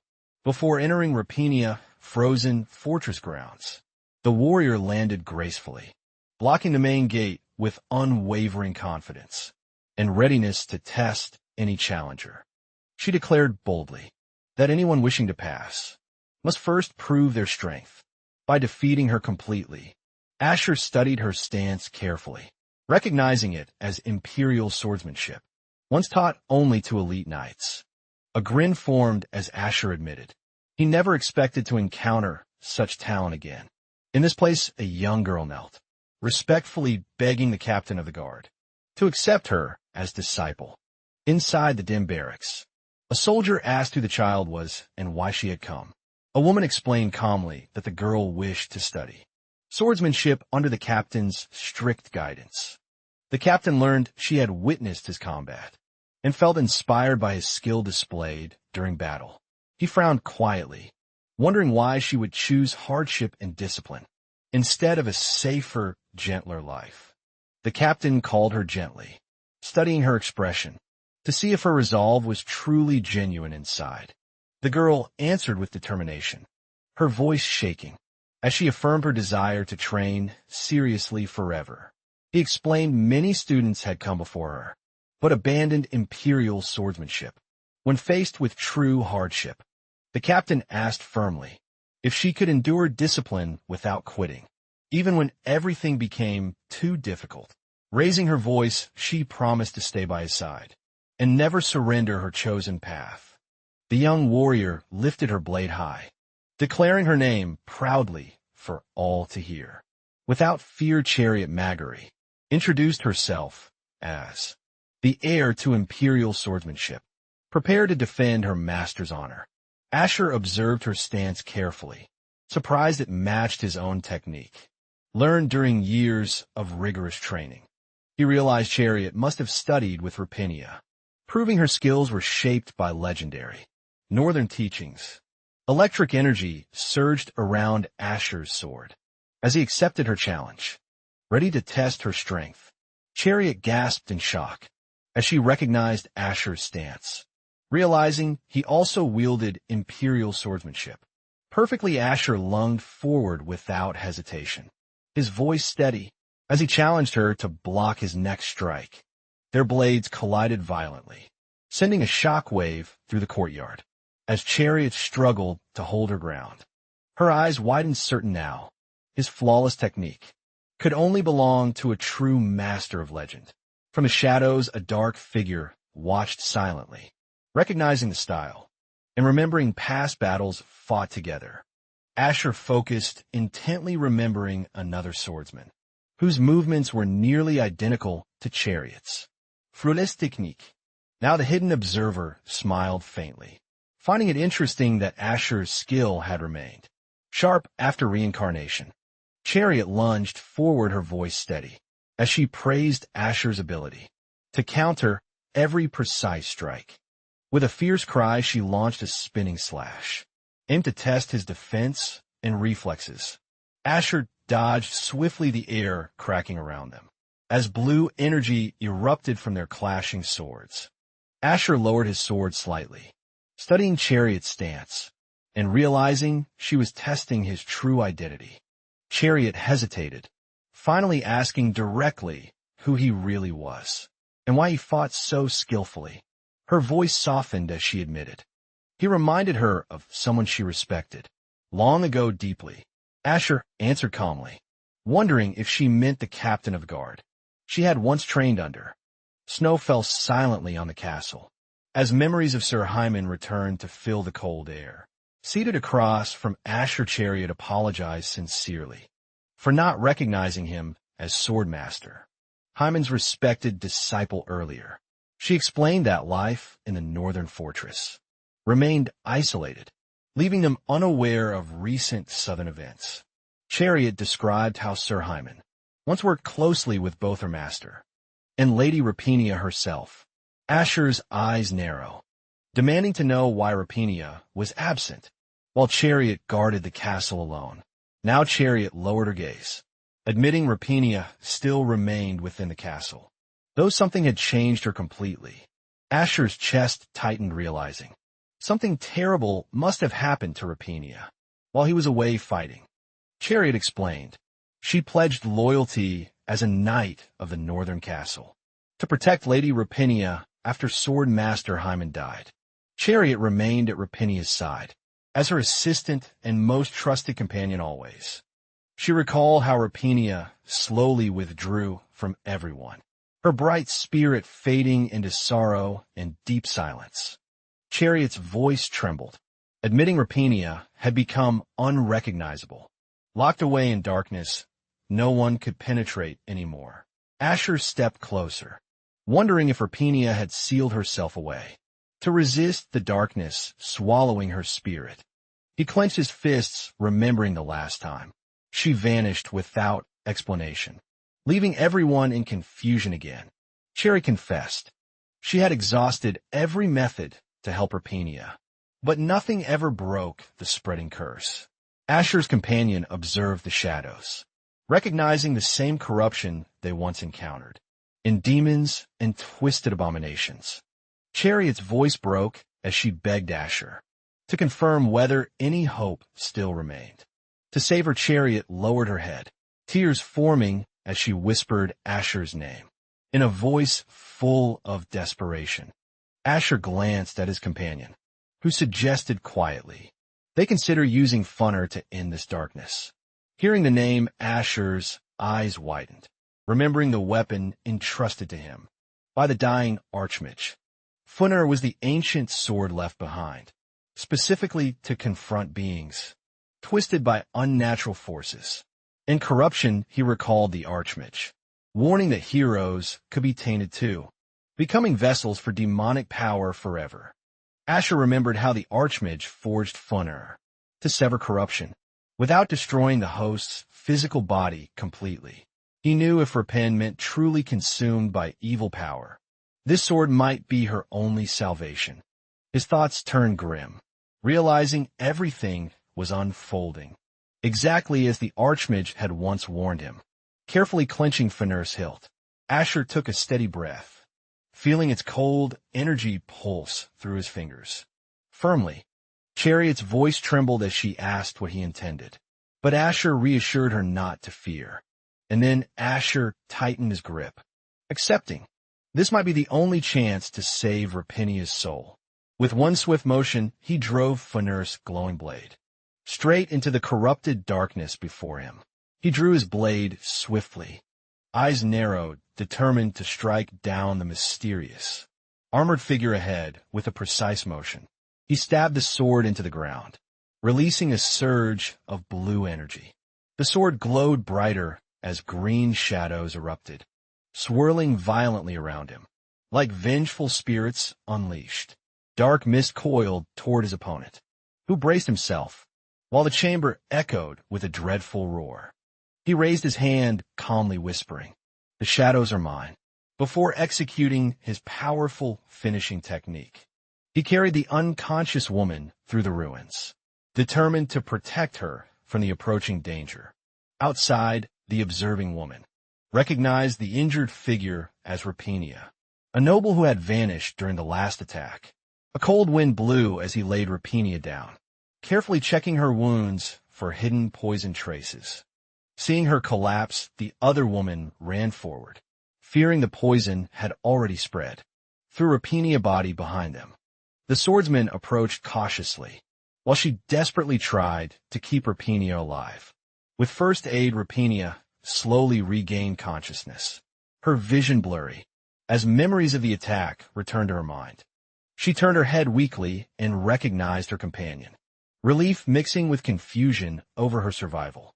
Struggling to sit up, she tried, recalling the last moments. Before everything had faded into darkness, a tall, armored figure approached, his presence steady, assessing her condition with a calm, watchful expression. She looked up in disbelief, realizing the captain of the guard had arrived to question her. Asher flinched as the spirit beside him stirred, reacting to Rapinia's sudden and piercing stare.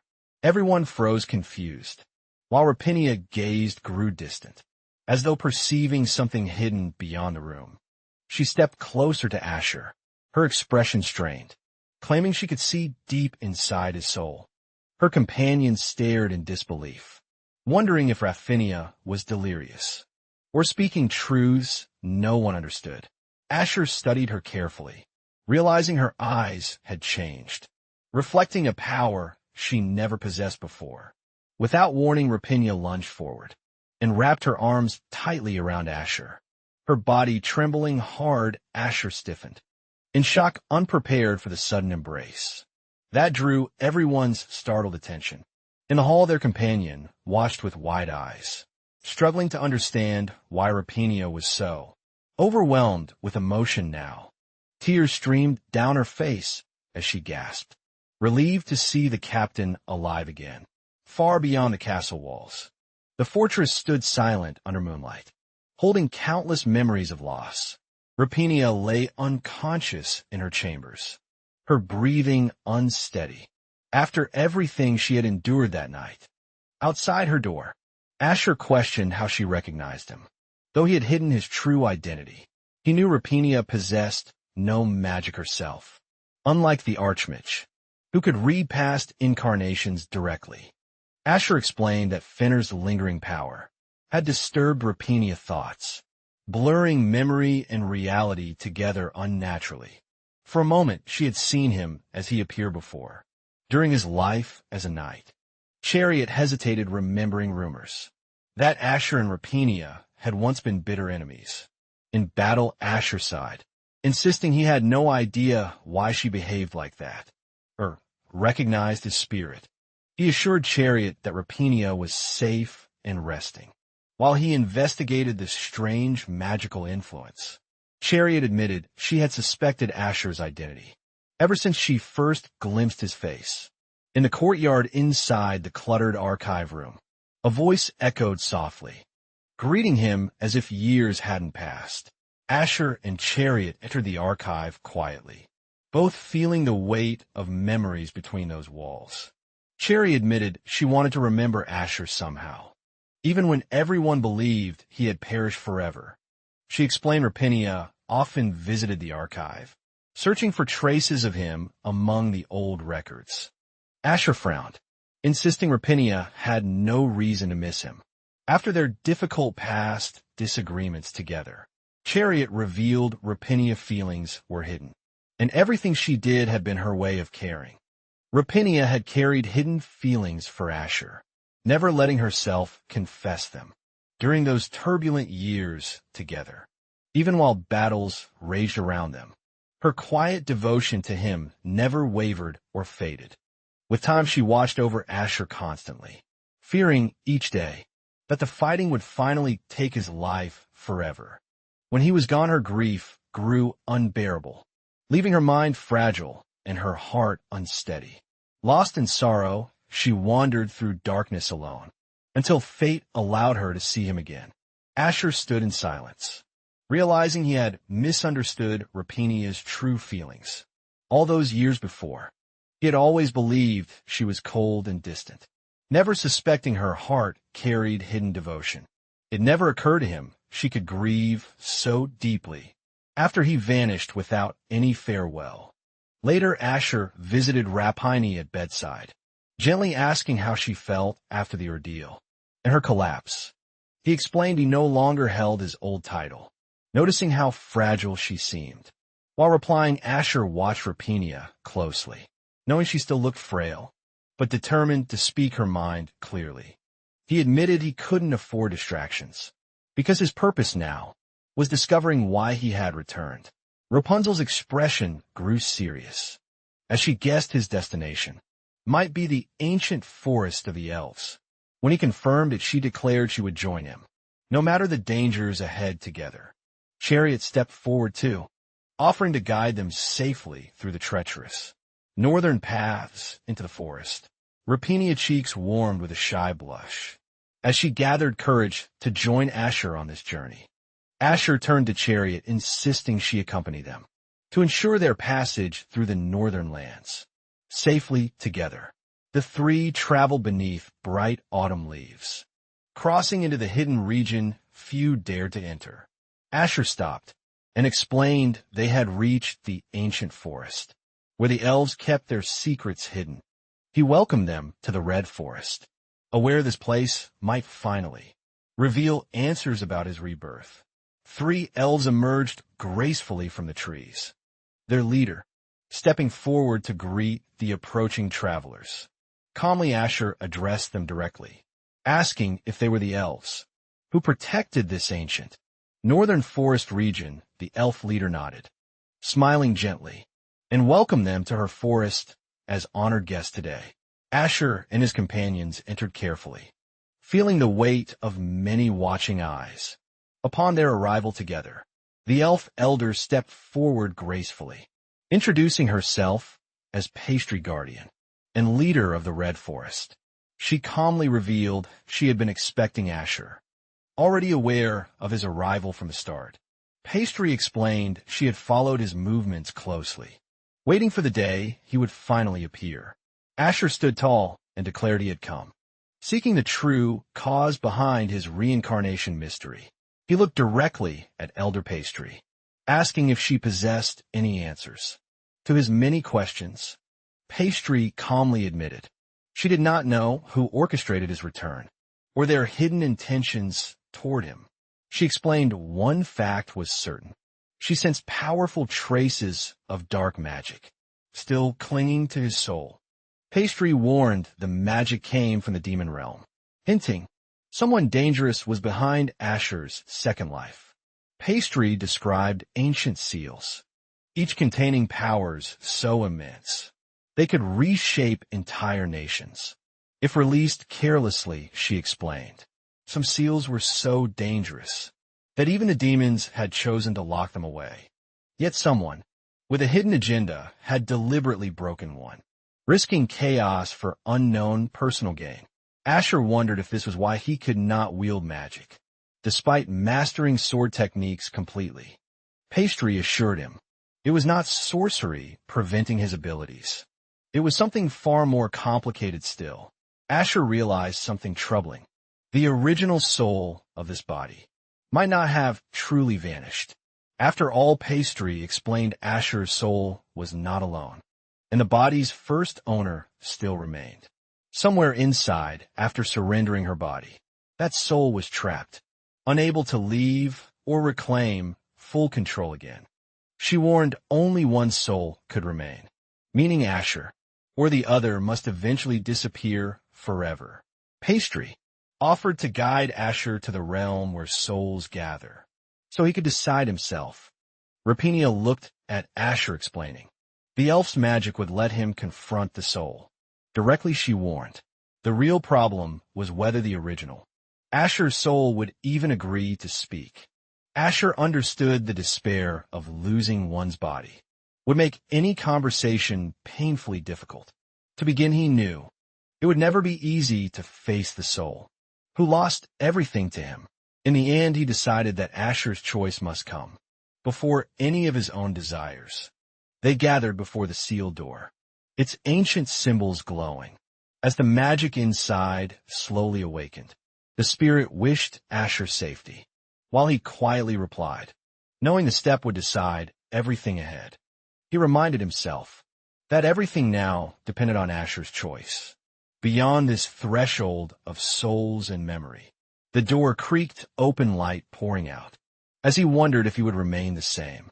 With resolve, Asher stepped forward alone, determined to face whatever waited for him. Beyond the door, inside the void, Asher prepared himself to finally face the original soul of the guard's body. The armored figure stood calmly, greeting him as though they were old acquaintances. Meeting after many years, Asher watched cautiously, while the other soul remained seated, observing every movement with careful, measured attention. He acknowledged this was their first true meeting, face to face, unsure how the conversation might end now. With hesitation, Asher finally asked if the original soul held resentment over losing everything to him. The original soul confessed that watching Asher steal his body in life had once been unbearable suffering, but over time he gradually accepted it, realizing no one had ever valued him in life anyway. Asher hesitated, then asked if the soul had lost memories during the long years of confinement. The soul admitted it didn't matter, believing it was better this way, without regrets or burdens left. He urged Asher to take care of the body, acknowledging he had truly become its rightful owner. The original soul reflected quietly, feeling how little he had truly mattered before. Asher's arrival changed everything. He admitted Rika seemed happier after he vanished, as though his absence brought peace to her heart. Even his mother never noticed the difference, never realizing her son had been replaced by another presence he realized only after disappearing. That people finally cared, though he himself never mattered from the start. With calm acceptance, he thanked Asher for giving this body a place and purpose he never found. The original soul began to fade away, his final strength leaving. As he prepared to depart forever, with his last breath, he asked Asher to protect the world with the life he'd gained. The spirit reassured him his existence was never meaningless, and he had grown stronger through hardship. Asher listened, hearing the words that acknowledged how far he'd come to become the man now. Before disappearing, the soul lifted his gaze, asking Asher to grant him just one final request. With fading strength, the original soul asked Asher to tell his family he was truly sorry. Asher nodded solemnly, promising he would carry those words to the ones who deserved to hear them. The spirit assured him that he would not be alone, while carrying the burden of remembrance. As the soul dissolved into countless lights, Asher felt a powerful energy, concentrating in his own hands. Streams of bright magic wrapped around him, binding the final remnants of the soul deep inside. Forever Asher opened his eyes slowly, feeling an unfamiliar warmth and power steadily building inside his chest. He pressed a hand over his heart, sensing energy spreading through every limb. With growing intensity, Asher wondered aloud if he had finally regained the aura that once defined his fighting strength. He called out to Inser, hoping for confirmation that something within him had truly been restored. Turning back, Asher waited in silence, determined to understand what this power meant for his future. Asher stood in silence, feeling the restored strength flowing steadily through his armored body, without resistance anymore.